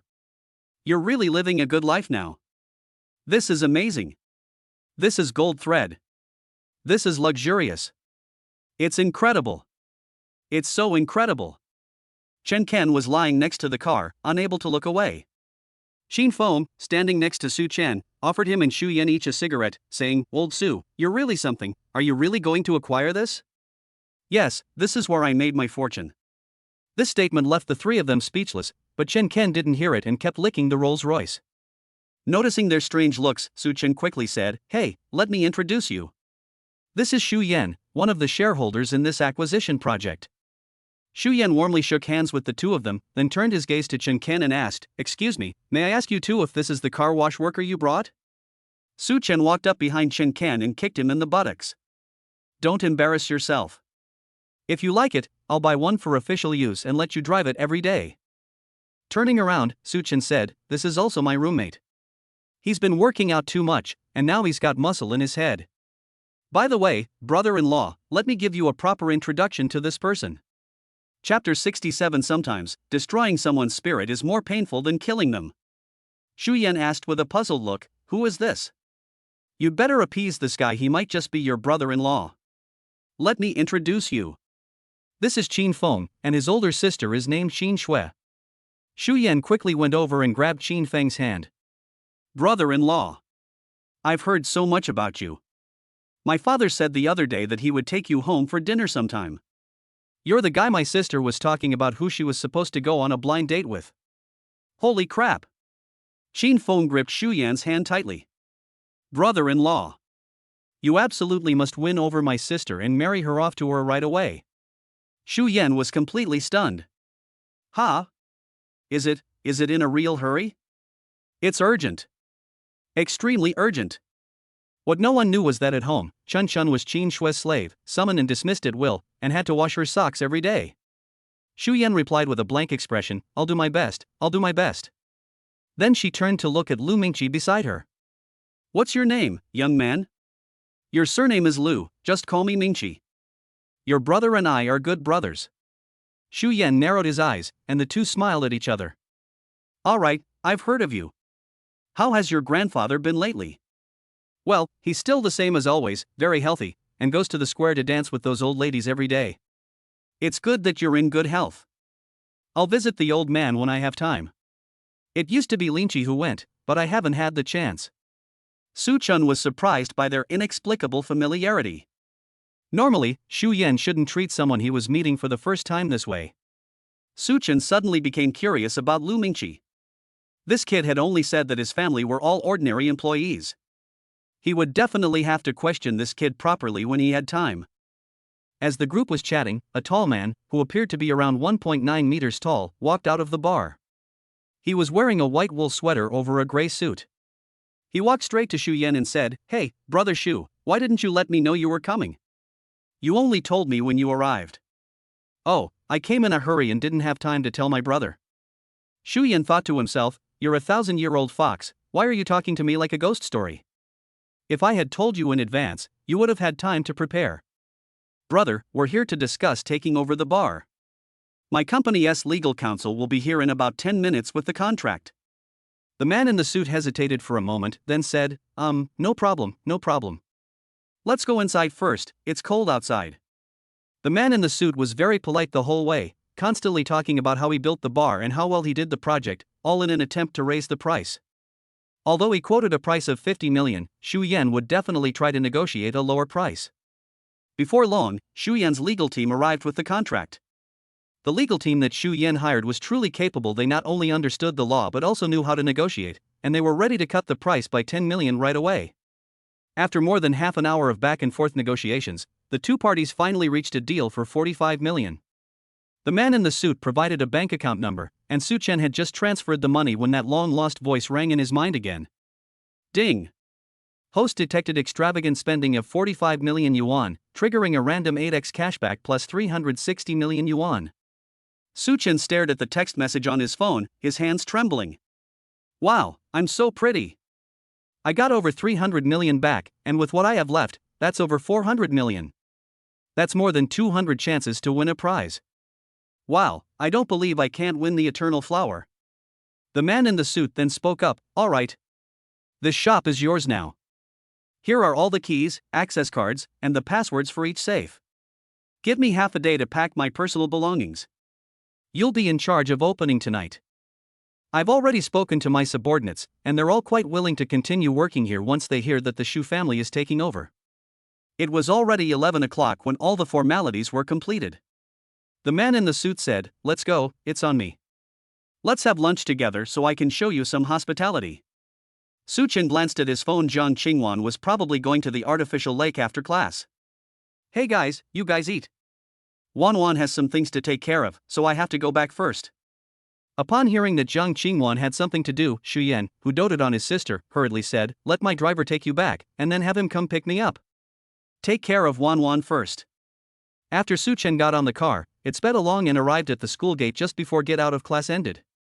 Their school was quite big. It took 5 minutes to ride a bike from the school gate to the artificial lake.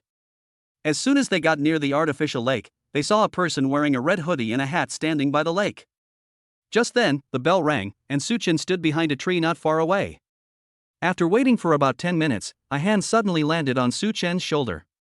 You naughty baby, how come you got here before me? Su Chen was startled by Jiang Qingwan's sudden appearance. Wow, how did you know I'd come? I deliberately showed you that note yesterday. Let's go and hear what this guy has to tell me. It has to be said that the two were quite tactful. Jiang Qingwan walked in front, while Su Chen, wearing a mask, walked from the rear in another direction and sat down on a bench by the lake. The distance was just right so that he could hear their conversation clearly. The man in red snorted coldly when he saw Jiang Qingwan. I knew you would come. Yes, I'm here.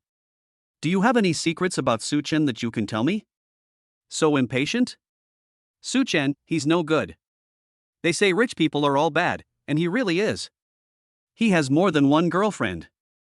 Seeing that Jiang Qingwan remained unmoved, the man in red took out his phone and opened the photos he had secretly taken the day before. After zooming in, Jiang Qingwan was shocked when she saw the person in the photos. How could it be her? Jiang Qingwan had considered who Su Chen's other women might be, but she never imagined it would be her roommate in Rumo. Su Chen, who was standing to the side, breathed a sigh of relief when he heard that it was his secret. He had thought that his possession of the godly rich system had been discovered. If too many people knew about it, wouldn't he be dissected and studied? After Su Chen stood up, he stretched his neck, walked to Jiang Qingwan's side, and lightly kissed her cheek. Hello, still taking pictures of me secretly? Jiang Qingwan smiled and handed the man in red's phone to Su Chen, who threw it into the lake without saying a word. The man in red was about to explode in anger when Su Chen's words froze him in place. You're Wen Shuyan's current boyfriend, right? Did she make you do this? No. Su Chen didn't say anything, but with a mischievous grin, he took out his phone, unblocked the number he had called countless times, dialed it, and put it on speakerphone. After the call connected, an excited female voice came from the other end. Aiken. You finally called. I knew it, you still can't let me go. Chapter 68. Who wouldn't ask such a question if they weren't seriously ill? After hanging up the phone, Su Chen held up his phone and looked at the man in red in front of him. Look, this is your goddess, the woman who made you twist your heart and charge forward for love. Upon hearing the voice on the phone, the man seemed to lose all his strength, and his legs gave way, causing him to collapse to the ground. Su Chen threw his phone at him. Dude, she's not a good person. You'd better watch yourself. After saying that, Jiang Qingwan straddled Su Chen's arm, and just as the two were about to turn and leave, the man in red asked in confusion, Jiang, the school beauty, don't you mind your boyfriend doing this? Jiang Qingwan stopped and turned around, saying calmly, I love him as a person. As long as he can have me in his heart, I'm satisfied. Holy crap, how did he manage to turn a school beauty into this? That's incredible. Then Su Chen led Jiang Qingwan toward the restaurant. It's been a long time since I've had the expensive and terrible food at school. Let's try it. On the way, Jiang Qingwan nudged Su Chen and said, I see you're living a pretty good life. I wait for you at home every day, and you can have women on both sides outside. So what? It's because I have a good wife. Jiang Qingwan blushed and said, Who is your wife? Go tell those two wives, humph. But do you know who Rumo is? Your roommate. Jiang Qingwan said in great surprise, Wow. You knew. So I was the only one kept in the dark? No, you're covered by the blanket. Oh, by the way, who's that short girl? Her name is Zhou Miaoka. You should have met her before. The little girl next to Rumo when you went to the activity center to fill out the song form the other day is Zhou Miaoka. Jiang Qingwan pondered, it's her. No wonder she was leaning on the table watching me back then. I wonder if that girl is easy to get along with. Don't worry, she's the carefree type, very easy to get along with. That's good. It would be troublesome if they were difficult to get along with. As they were chatting, Su Chen's phone beeped with a message notification. He glanced at it and saw it was from Rumo. Mo Xioma, the bicycle arrived. Do you have time to come back today to assemble it? I don't understand how. He then sent a photo of a car covered in parts. Starry sky, just leave it aside for now, I'm probably out of luck today, I have things to do tonight. Jiang Qingwan looked at Su Chen's reply and asked, anything going on tonight? Where are you going? Your cheap older brother is going on a blind date, and I have to go with him. Wow, big brother's on a blind date? Is it that girl from the Qin family in Beijing? Yes, the one I ran into at the service area last time. Jiang Qingwan immediately became interested and insisted on going too. Su Chen didn't care, let's go, he knew everyone there anyway.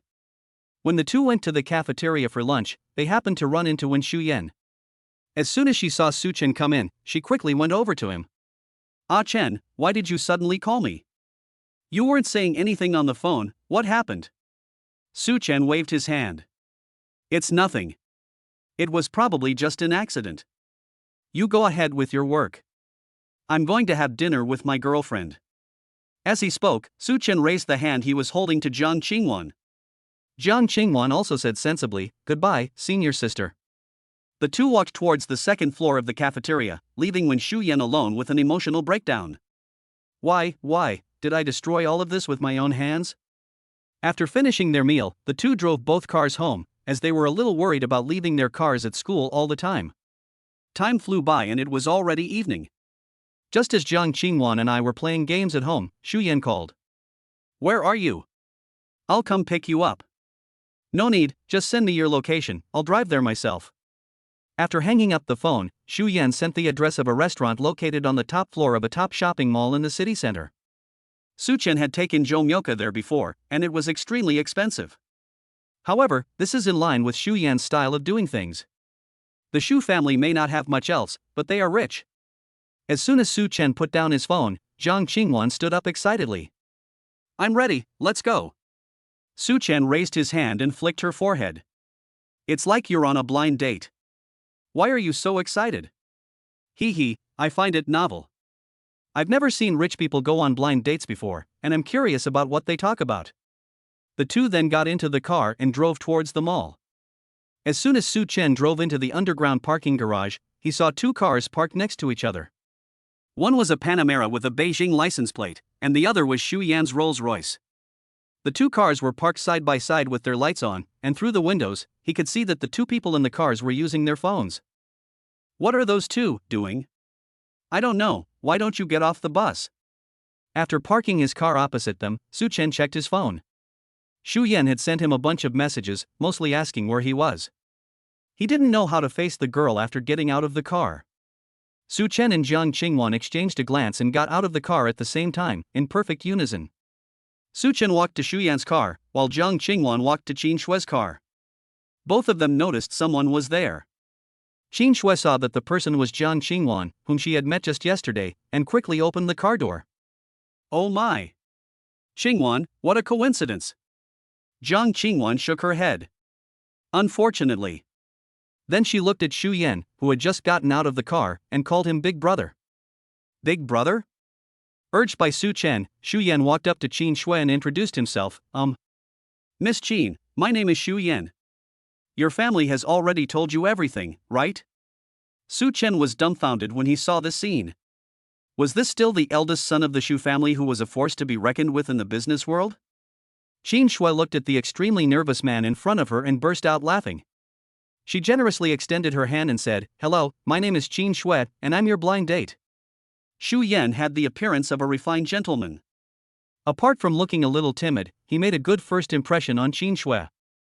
Jiang Qingwan was so anxious that she wanted to set her older brother up on blind dates he was just too useless. Qin Shui turned to look at Jiang Qingwan beside her and asked, "What are you two doing here?" "I just heard you call him Big Brother?" "His mother is my godmother, so he's my older brother. To be precise, we're family." "My goodness, isn't this too much of a coincidence? Is Jinshe really that small?" Qin Shui and Jiang Qingwan held hands and chatted. When two women get together, it's easy to find all sorts of common topics. Fortunately, he brought Jiang Qingwan with him. If Su Chen had come alone, he wouldn't have known how to handle this situation. Su Chen nudged Shu Yan beside him. "Big Brother, give it a try." Shu Yan stammered, "Do you smoke?" Chapter 69. Even the cats don't like you anymore. Su Chen never expected him to pull such a stunt. What kind of good person would offer a cigarette as their first words to a girl? Qin Shui smiled and accepted the cigarette Shu Yan offered her, saying, "Thank you." "Hey, bro, didn't you make a reservation at the restaurant upstairs? Let's go eat. Miss Qin must be hungry too." "Ah, yes, the restaurant we went to today was pretty good, the food was top-notch." Looking at the nervous man in front of her, Qin Shui found him somewhat adorable. When her family asked her to meet Shu Yan, she was a little reluctant. In her mind, businessmen were all cunning and scheming. But upon meeting Shu Yan, her stereotypes about businessmen eased considerably. This man is quite interesting. At the dinner table, as the two chatted, Xu Yan gradually relaxed. They talked about everything from personal hobbies to the current state of society, but they didn't discuss anything about family background or assets. Jiang Qingwan and Su Chen sat to the side. Jiang Qingwan nudged Su Chen's arm and said, "You naughty boy, are all blind dates for rich people this abstract? When I see people on blind dates online, the first thing they ask is if I own a house and a car. I just can't understand what they're talking about." "It's okay, I don't understand it either, but it looks like it should go smoothly." As the meal ended, Su Chen said, "Well, brother, we have something to do. Weren't you planning to take Miss Qin to see a movie? We won't bother you any longer." "Huh? What movie?" "That one, Zootopia 2. With that, Su Chen sent the ticket code to Xu Yan. "Didn't you ask me to buy tickets for you back then?" Xu Yan's intelligence instantly surged once again. Yes. He turned to Qin Shui and said, "Miss Qin, would you do me the honor of watching a movie?" Qin Shui knew exactly what was going on. She gave Su Chen a knowing look and then nodded, saying, "Sure, I don't have anything else to do anyway." The movie theater was right across from the restaurant. Su Chen sent Xu Yan a cheering emoji on his phone and then left with Jiang Qingwan. "Since you're already here, is there anything you need?" Jiang Qingwan thought for a moment and said, "How about we buy some face masks?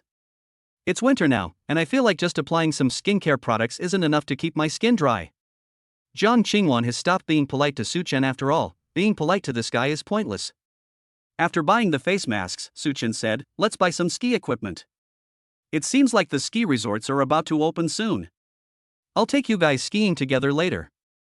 "Sure, I've never skied before." Since we had already bought Balenciaga gear for Enrumo, in order not to treat her differently, we also bought Jiang Qingwan a full set of Balenciaga ski equipment, aiming to treat her equally. "Hey! Do they have any ski equipment? Why don't we buy them some too?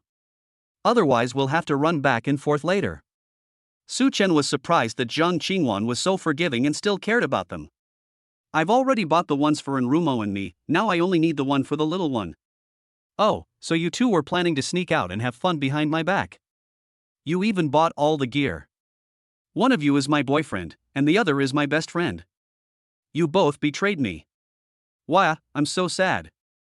Su Chen quickly covered her mouth, afraid that if she continued talking, she might reveal some shocking secret. "Why would I do this behind your back? I brought you here to buy it." "Humph, then let's get one for the little one. What size does she wear?" "I don't know." "Then ask away, what are you waiting for?" Just as Su Chen was about to make a voice call to her, Jiang Qingwan snatched the phone away and pressed the video call button. As soon as the call connected, Zhou Miaoke asked with great surprise, "Brother, did you miss me?" "Hello, sister." Jiang Qingwan smiled gently, hello, you must be Xiao Miaoke. You're so cute.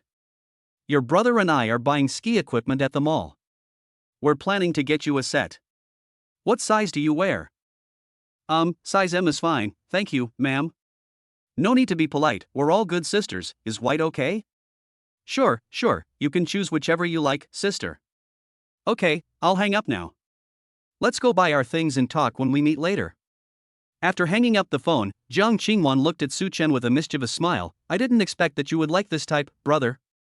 This question made Su Chen blush with embarrassment, while Jiang Qingwan said to the sales assistant, "Get another set of the full set of ski equipment, white, size M." The sales assistant happily went to get the goods. After all, only a minority of people buy this kind of thing. Who would buy outdoor products in a luxury store? They are all high-priced items. If you buy them outside or online, you can probably spend less than a third of the price for almost the same thing. These kinds of customers are sometimes referred to by salespeople as foolish, rich, and resentful. After buying all these things, Su Chen and his companion realized they couldn't possibly carry them all, there were just too many. However, the sales assistant was very kind and called over a few people to help them carry the items into the car. "Let's go home. Aren't you going to send it to them?" "Let's leave it at home for now." That's true. If they were to keep all this stuff in their dorm rooms, it would take up so much space. Su Chainan thought to herself, "Tomorrow I'll have Xiaolu find the owner of the villa and buy it. Otherwise, if she finds out that I bought a house for Enrumo but she has nothing, she'll be furious." The two drove home, and when they passed the Shu family's residence, Jiang Qingwan had Su Chen turn into the Shu family manor. Why do you suddenly want to go to your godmother's? Come pick up the cat, the cake is still with your godmother. As soon as the two entered the house, they saw two cats lying next to Madame Shu, purring softly and dozing off. Godmother. As soon as Madame Shu looked up, she saw the two of them. Hey! Why are you back so late? Oh, I just finished accompanying my brother on a blind date, that's why I'm bothering you so late. But it's so late, why aren't you asleep yet? That's why, the eldest brother went on a blind date. I was thinking that I should find out how it went later. Su-chen then spoke up, don't worry about it. I think the two of them are doing well. Just wait to hold your grandson. Really? That's great. After chatting for a few minutes, Jiang Qingwan reached for the cake, and the two prepared to go home. However, when they reached the door with the cake in their arms, the kitten suddenly jumped to the ground and ran back to Madame Shu's side in a flash. It kept rubbing against old Madame Shu with its big tail sticking up. Seeing this, the old lady quickly picked up the cat and asked as if coaxing a child, "Are you reluctant to leave Grandma? Then stay a few more days, okay?" Meow. All right, Madame Shu looked up and said, "You two go back. This kitten doesn't want to suffer with you. You're both so busy every day and don't have time to spend with us. Let me take care of it." With just a few words, old Madame Shu sent them packing. Well, your kitten betrayed you, but it's fine this way. At night, I won't be disturbed and can take off in peace. Jiang Qingwan glared at Su-chen, annoyed. Are you trying to make one plane run on 3 runways at the same time? Chapter 70. Brother, you're the oldest. Su-chen smiled but didn't say anything. The two drove home, and he started carrying ski equipment into the house one trip after another. As soon as they finished moving, Jiang Qingwan pulled them into the room. Let me rest and catch my breath. No, I can't wait any longer. The next morning, just as Su-chen was about to leave, Jiang Qingwan stopped him and asked, Are you going to Enrumo's place? Yes, let's assemble the bicycle. I want to go too. Seeing Jiang Qingwan's mischievous smile, Su-chen roughly knew what she wanted to do to assert her dominance. He shook his head helplessly and had no choice but to take Jiang Qingwan with him. While waiting for Jiang Qingwan to come downstairs in the living room, he made a point of notifying Enrumo. Enrumo didn't really care, but Zhou Miaoka was the most nervous, feeling like the person in question had come knocking on her door. On the way, Jiang Qingwan was quite expectant. Where do they live? Aren't they supposed to live at school? She noticed that Su-chen was driving in the direction of the back of the school, not the school gate. No, it's the residential area behind the school. Wow, they're keeping a mistress in a golden house. When I arrived at the underground parking lot, I ran into young Kylie, who was on her way to work, as soon as I got out of the car. Hey! Little brother, don't you have classes today? I seem to remember having your class today. Getting caught skipping class by the teacher is incredibly embarrassing, but if the teacher is someone you're close to, then it's a different story. Su-chen said with a smile in his eyes, No, it's my dear sister's class. Even if I don't go, I can't fail, right? Young Kylie reached out and slapped Su-chen. You little brat, alright, I know you're busy, I'm going now, I'm a bit late for work. As she was leaving, she noticed Jiang Qingwan, who had just gotten off the bus. She frowned slightly at her but didn't say anything, quickly got back into the bus, and rushed off to work. Who is this? Jiang Qingwan asked as she walked up to Su-chen. One of our tutors happens to live in the same building. Jiang Qingwan gave a faint smile. Do you like it? I like it. Su-chen didn't hide it and admitted it directly. There was nothing to hide. Jiang Qingwan already knew what kind of person he was. You womanizer, let's go, let me give Sister Momo a surprise. I'm afraid it's just a fright. After all, Su-chen hasn't replied to the message he sent to Enrumo yet, so she's probably still asleep. Ding, we've reached the 11th floor. As she guessed, the two were still fast asleep when she entered the room. They were both in Enrumo's room, and they were even sleeping in each other's arms. After seeing this, Jiang Qingwan silently closed the door. Bad baby, do you know that we always thought that Sister Momo didn't like men and only liked women? So? Zhou Miaoka was attacked?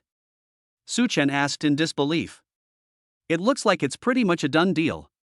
666, why does it feel like there's something green on my head? The sound of the two talking at the door woke Enrumo, who was sleeping soundly. Upon hearing the very familiar voice outside, she quickly nudged Zhou Miaoka beside her. Wake up! Wake up! Don't sleep. A thief has broken into the house. Upon hearing this, Joe Miauka quickly got up and asked, should we call Uncle Hat?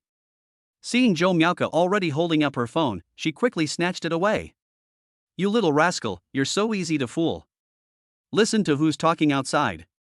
Joe Miauka listened carefully and realized it was Su Chen's voice, along with a girl's voice. They say the older brother is back, so is the other one, that older sister? Congratulations, you got it right. Get up now. And Rumo wasn't shy at all. The two were roommates to begin with, and now they were roommates forever. As soon as the door opened, the two girls looked at each other. Wan, are you surprised? What a surprise! My roommate stole my boyfriend away. Then it can't be that your boyfriend flirted with me first. Jiang Qingwan nodded. That makes sense. He's capable of doing that. Then the two exchanged a smile. Zhou Miaoka, meanwhile, was crouching by the door, only peeking out with her head, looking at Jiang Qingwan. Jiang Qingwan noticed her too, and walked up to her in a few steps. You're so much cuter than in the video. Jiang Qingwan reached out and started to rub Zhou Miaoka's face. Jiang Qingwan pulled the two of them, saying, come on, it's my treat, let's go eat together. Su Chen pointed to his nose. And what about me? You? Didn't you come to load up your bicycle? Load up your bicycle, I'll bring it back to you later. Just as she was about to leave, Jiang Qingwan froze, because she had arrived in Su Chen's car that morning, which couldn't fit 3 people. Damn it, I knew I shouldn't have let him drive that piece of junk. There wasn't even enough room for the 3 of us. Let's drive this one. And Rumo took the car keys out of the drawer by the door. You guys have a car? That's great. You don't have to drive Ah Chen's beat-up car anymore. A sports car worth 3 million is considered a piece of junk, and Rumo is unlikely to crash it. It's the dream car of so many people. The 3 of them then went out for breakfast, leaving Su Chen alone in the messy room. They spend my money, live in my house, drive my car, and then they all look down on me? Is that right? Isolated, Su Chen could only silently begin assembling a bicycle. This was very simple for Su Chen, as he had been very good at hands-on work since he was a child. Not to mention bicycles, he had even replaced the screen and battery of his old cell phone. As soon as Jiang Qingwan came downstairs, the moment Rumo pressed the unlock button on the car key and the Aston Martin's headlights lit up, Jiang Qingwan fell in love with the car. Wow! What kind of car is this? It's pretty cool, like a beast slowly opening its eyes. It looks more stable than my car. And Rumo asked, puzzled, what kind of car did your junior buy for you? That one, what's it called again? A 5L, I think. It looks cool. Hey, tell him to get you a new car, a more expensive one. Jiang Qingwan shook her head.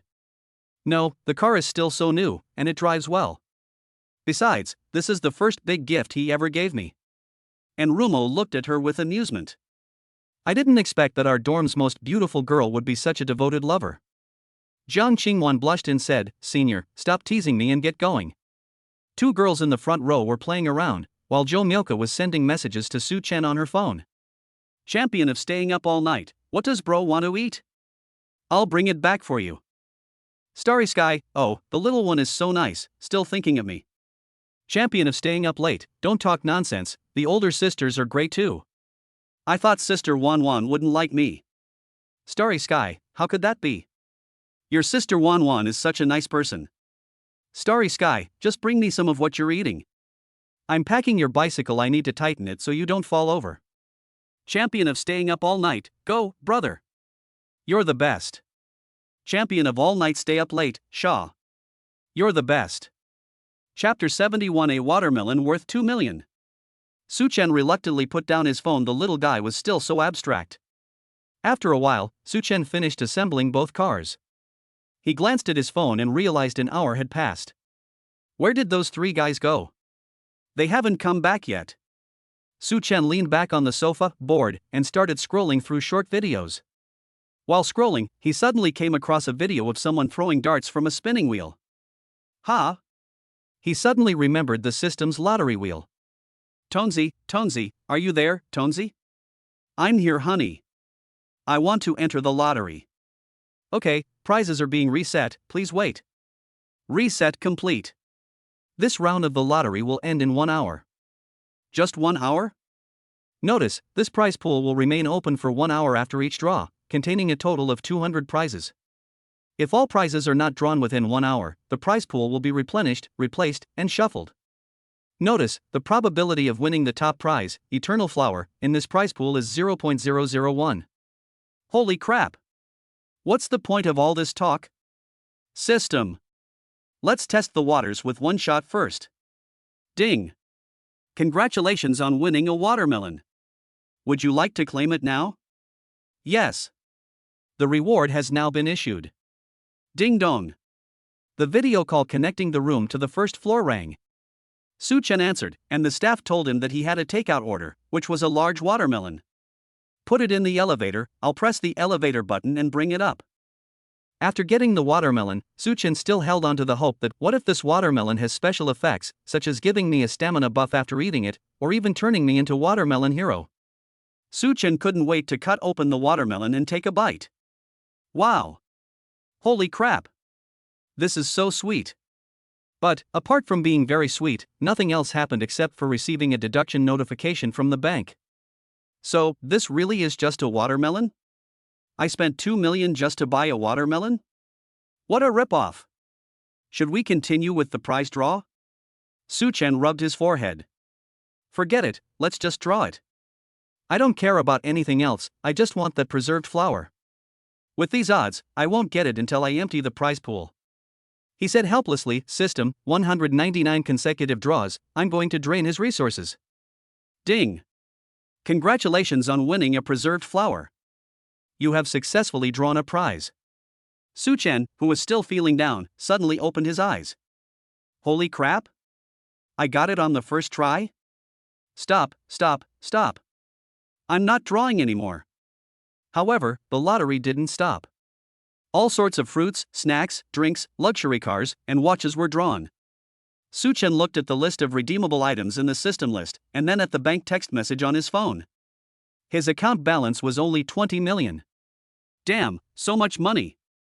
I could have done so many things with it, but I bought a ton of food and drinks. Su Chen flipped through the list with great frustration, and when he got to the bottom, his eyes suddenly widened. 2 consecutive rewards. Desert Eagle pistol, 100 rounds of ammunition. Space ring. Holy crap! They have food and weapons? And even space? Is there any way to get this prize directly to me? There are so many things, how long will it take? Notice, system rewards can appear out of thin air in front of the host. Then why did you make me pick up the takeout in the first place? Note, this makes it appear more realistic. I don't need any sense of realism, just give it to me directly from now on. Can. Su Chen thought for a moment and realized that he still needed to get the spatial ring first, otherwise there would be no room to store so many things in the house. Master, I want to collect my spatial ring. Ding! Reward has been issued. A white light point suddenly appeared in front of Su Chen, rapidly condensing into a ring before falling down. Su Chen put on the ring and with a thought, a flat ground appeared in his mind. Wow, that's awesome, I can carry a warehouse with me. Tonzi, collect all the rewards into your space. Partial rewards have been distributed. Please click to claim your remaining rewards at the designated location. Su Chen opened the catalog and glanced at it. There were still 2 cars and the Desert Eagle pistol that hadn't been claimed. After checking, Su Chen found that the 2 cars were at McLaren 4S stores and BMW 4S stores respectively. Su Chen was stunned when he saw the handgun. The instructions told him to go to a gun experience center to pick it up. What, should I just rob someone of their guns at the experience center? Notice, the system will issue rewards after the host completes the specified training to prevent the host from overworking themselves. 666, you're actually a pretty nice person. Su Chen took out the immortal flower from the ring and held it in his hand. It was a deep blue flower that emitted a white light. How do you use this thing? Note, simply break off the stem of the preserved flower to use it. Following the system's instructions, Su Chen broke off the flower stem, and the entire flower instantly transformed into a pale blue gas that enveloped Su Chen. Holy crap! Is this some kind of fantasy? As the gas slowly seeped into Su Chen's body, he felt a change in his overall condition. Even his eyesight seemed to have improved. System, is this thing really that awesome? Products from our system are guaranteed to be of high quality, and we treat everyone fairly. 666. Just as Su Chen was having a friendly conversation with the system, the door lock made a sound. Su Chen turned his head and saw Zhou Myoka skipping over, carrying an insulated bag. "Brother, I brought you shrimp dumplings, they're really delicious." Su Chen smiled and took the 2 boxes of shrimp dumplings that Zhou Myoka took out of the bag, then pointed to the watermelon on the table. "Try it quickly, this watermelon cost 2 million. "How much?" 2 million. Zhou Myoka hurriedly reached out and touched Su Chen's forehead. "He doesn't even have a fever, how could he do such a foolish thing?" Just as Zhou Myoka was in a daze, Jiang Qingwan and Enruma walked in, chatting and laughing. "Bad baby, you don't know, as soon as the car was parked, Myoka rushed into the elevator to bring you food.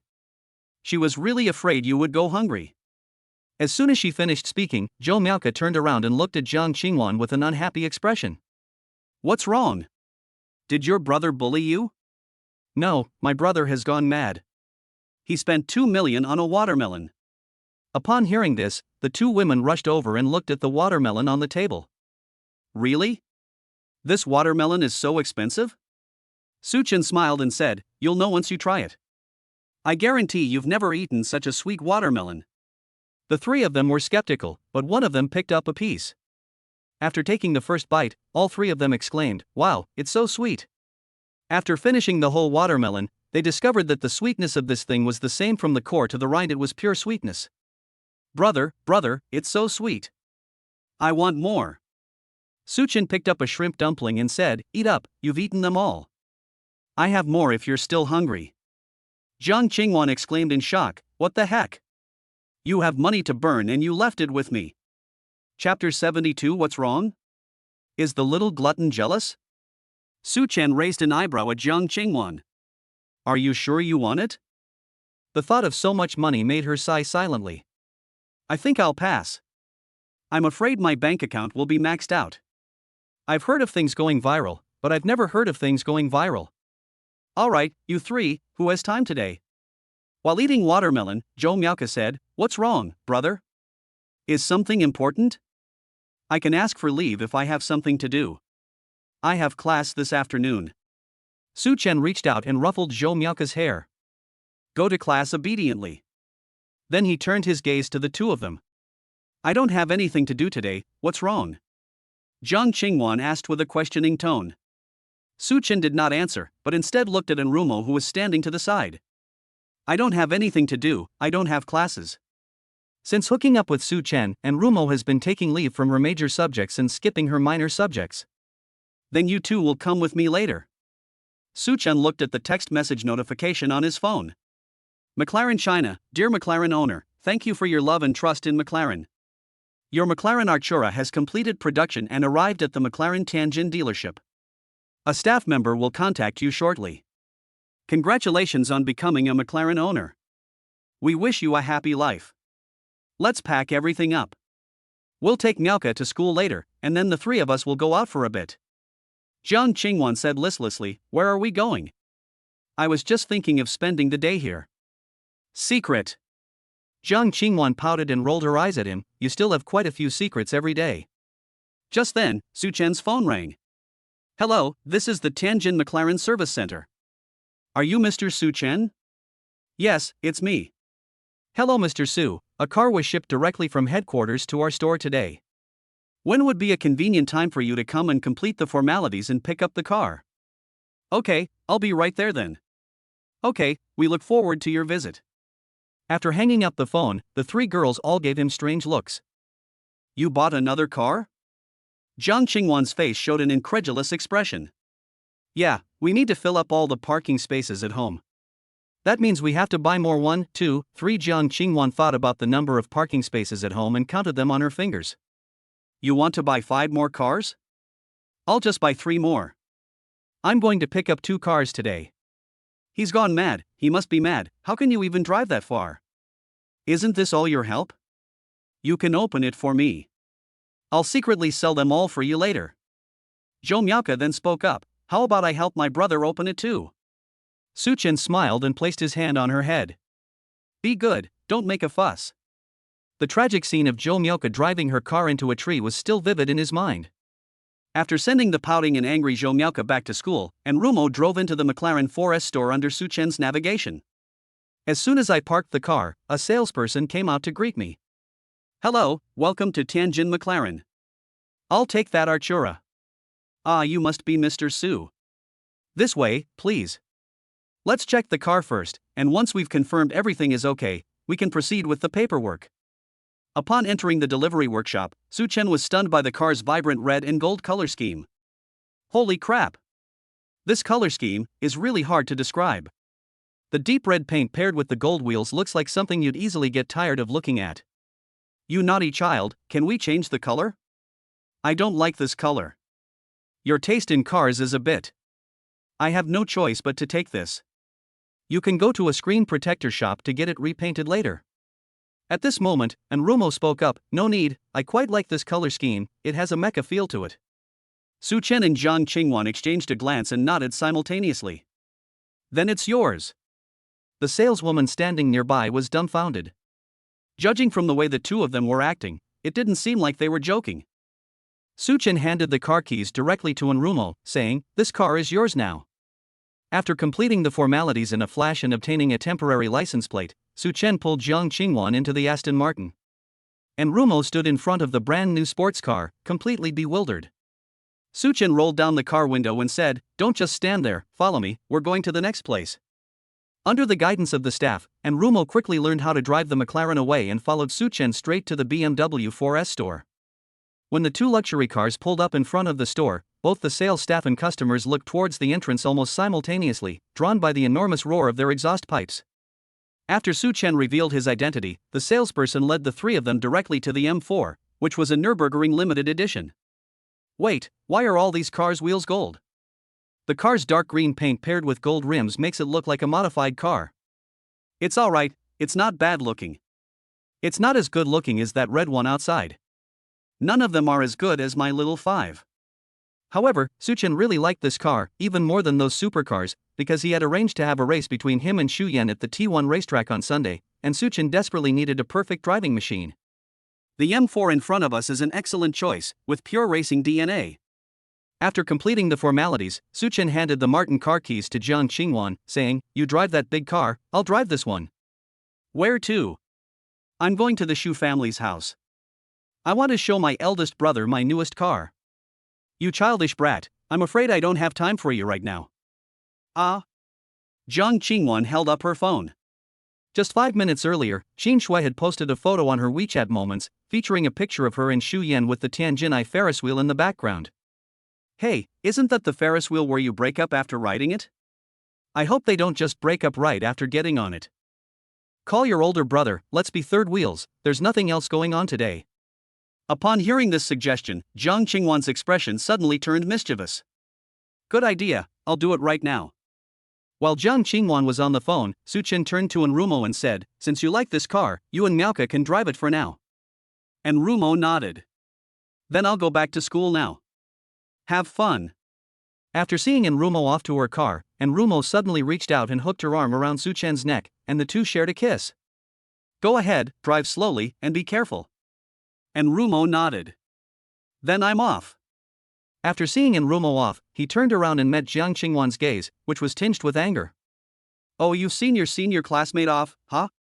Looks like you're a little sad to see her go." Su Chen approached and pinned Jiang Qingwan against the car. "What's wrong? Is your little glutton jealous?" Chapter 73 The Generous Sister-in-Law. Jiang Qingwan blushed and murmured, bad baby, still outside." Su Chen looked at the adorable Jiang Qingwan and kissed her. The staff who were preparing Su Chen's new car collectively exclaimed wow when they saw this. Startled by the commotion, Jiang Qingwan opened the back door and jumped in, saying, Get in the car, it's not good outside." Because of the front seats and privacy glass, and because Su Chen had draped his jacket over the two headrests, no one outside could see what was happening inside the car. Jiang Qingwan couldn't hold back any longer. As soon as Su Chen finished putting on his clothes, she wrapped her arms around his neck and kissed him. "Bad baby. You little jealous pot. If I don't want to share you with anyone else, at least you can't act like that in front of me anymore." "Good." Su Chen held Jiang Qingwan in the car and comforted her for half an hour before she finally returned to normal. Jiang Qingwan got out of the car with a slight blush on her face and quickly slipped into the driver's seat. The M4 was ready, with the temporary license plate already affixed to the windshield. After thanking the staff, Suchen started the beast. Boom! The roar of the engine echoed throughout the entire car delivery hall. After driving the car next to Jiang Qingwan's car, he said, "Let's go home first. Leave your car at home, and then we'll go find my brother." Jiang Qingwan gave an okay sign and then drove after Su Chen. They drove into the villa area one after the other. When the security guard stopped them at the gate, he saw that it was Su Chen and his companion and said, "Hey, Su, you bought a new car again?" "Yeah, I might as well buy a couple of cars to play with.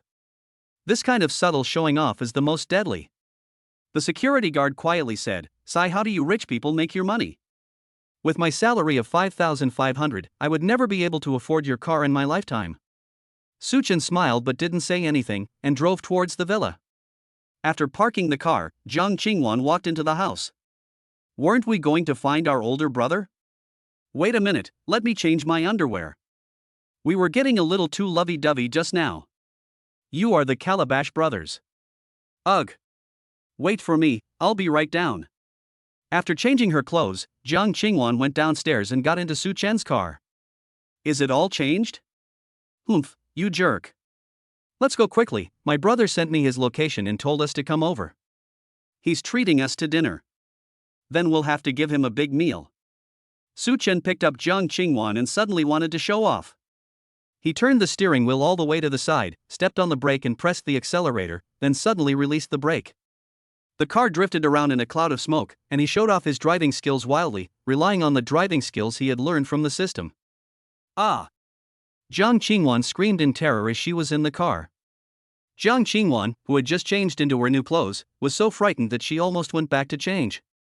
After the car stabilized, Jiang Qingwan frantically pounded Su Chen's arm. "You scared me to death." Seeing Jiang Qingwan's cute appearance, Su Chen burst into laughter. "Trust me, my driving skills are amazing." "I don't believe you. It's too dangerous. I'm going to the racetrack with my older brother on Sunday." "Jiang Qingwan? Racing? Yeah, do you want to go?" "Sure, I've never seen a race car before."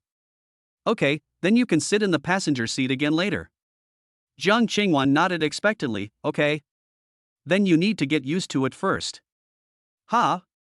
What do you mean by adapting?" Su Chen didn't say anything, but a slight smile appeared on his face. He suddenly stepped on the gas pedal, and the car drove off with cigarette smoke in its wake. Jiang Qingwan's screams never stopped along the way. Su Chen relied on the fact that the car only had temporary license plates, and that even if he was caught, with the power of the Shu family, he, as the son-in-law of the Shu family, would probably be fine. Soon Su Chen arrived at the location Shu Yan had marked, entered the restaurant's courtyard, and even drifted. At this moment, Shu Yan was standing in the courtyard with Qin Shui, smoking. Shu Yan watched this scene and dropped the cigarette in his hand to the ground. After parking the car, the tires were still smoking. Su Chen got out of the car and said, "Damn it, this brand new car, I'm going to ruin the tires." As soon as Jiang Qingwan got out of the car, she ran to the flower bed and started gagging. Qin Shui saw this and quickly went over to pat Jiang Qingwan on the back. "What's wrong? Are you carsick or pregnant?" Jiang Qingwan vomited for a while, then straightened up, tears welling in her eyes. She immediately buried her face in Qin Shui's arms. "Sister-in-law. Look at him.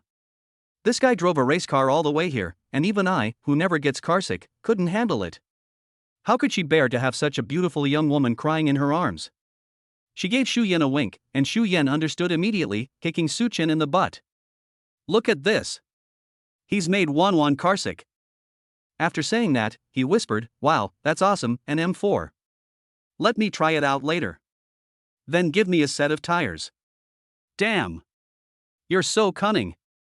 Shu Yan waved his hand again. "Fine, I'll give it to you." "Thank you, brother."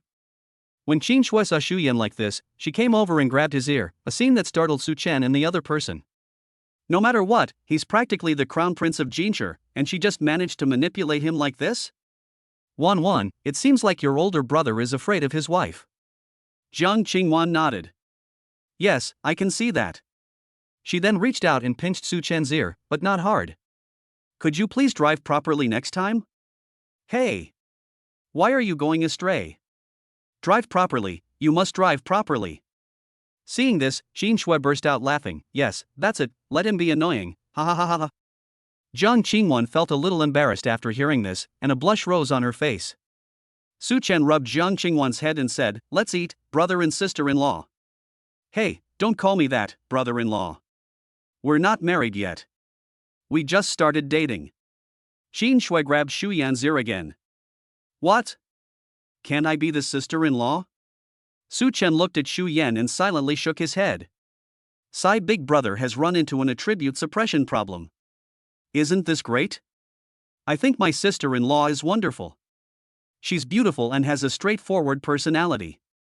He is indeed quite straightforward, but he lacks the gentleness of my Wan Wan. Upon hearing this, Jiang Qingwan's already slightly flushed cheeks turned even redder, like an apple.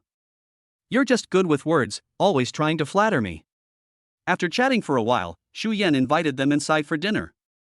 This restaurant specializes in hot pot, and in the winter in northern China, eating hot pot with mutton is incredibly warm and comforting. Fresh lamb dipped in a secret sauce, a truly satisfying bite. The meal ended in a very joyful atmosphere. As soon as Su Chen stepped outside after finishing his meal, he discovered a big surprise.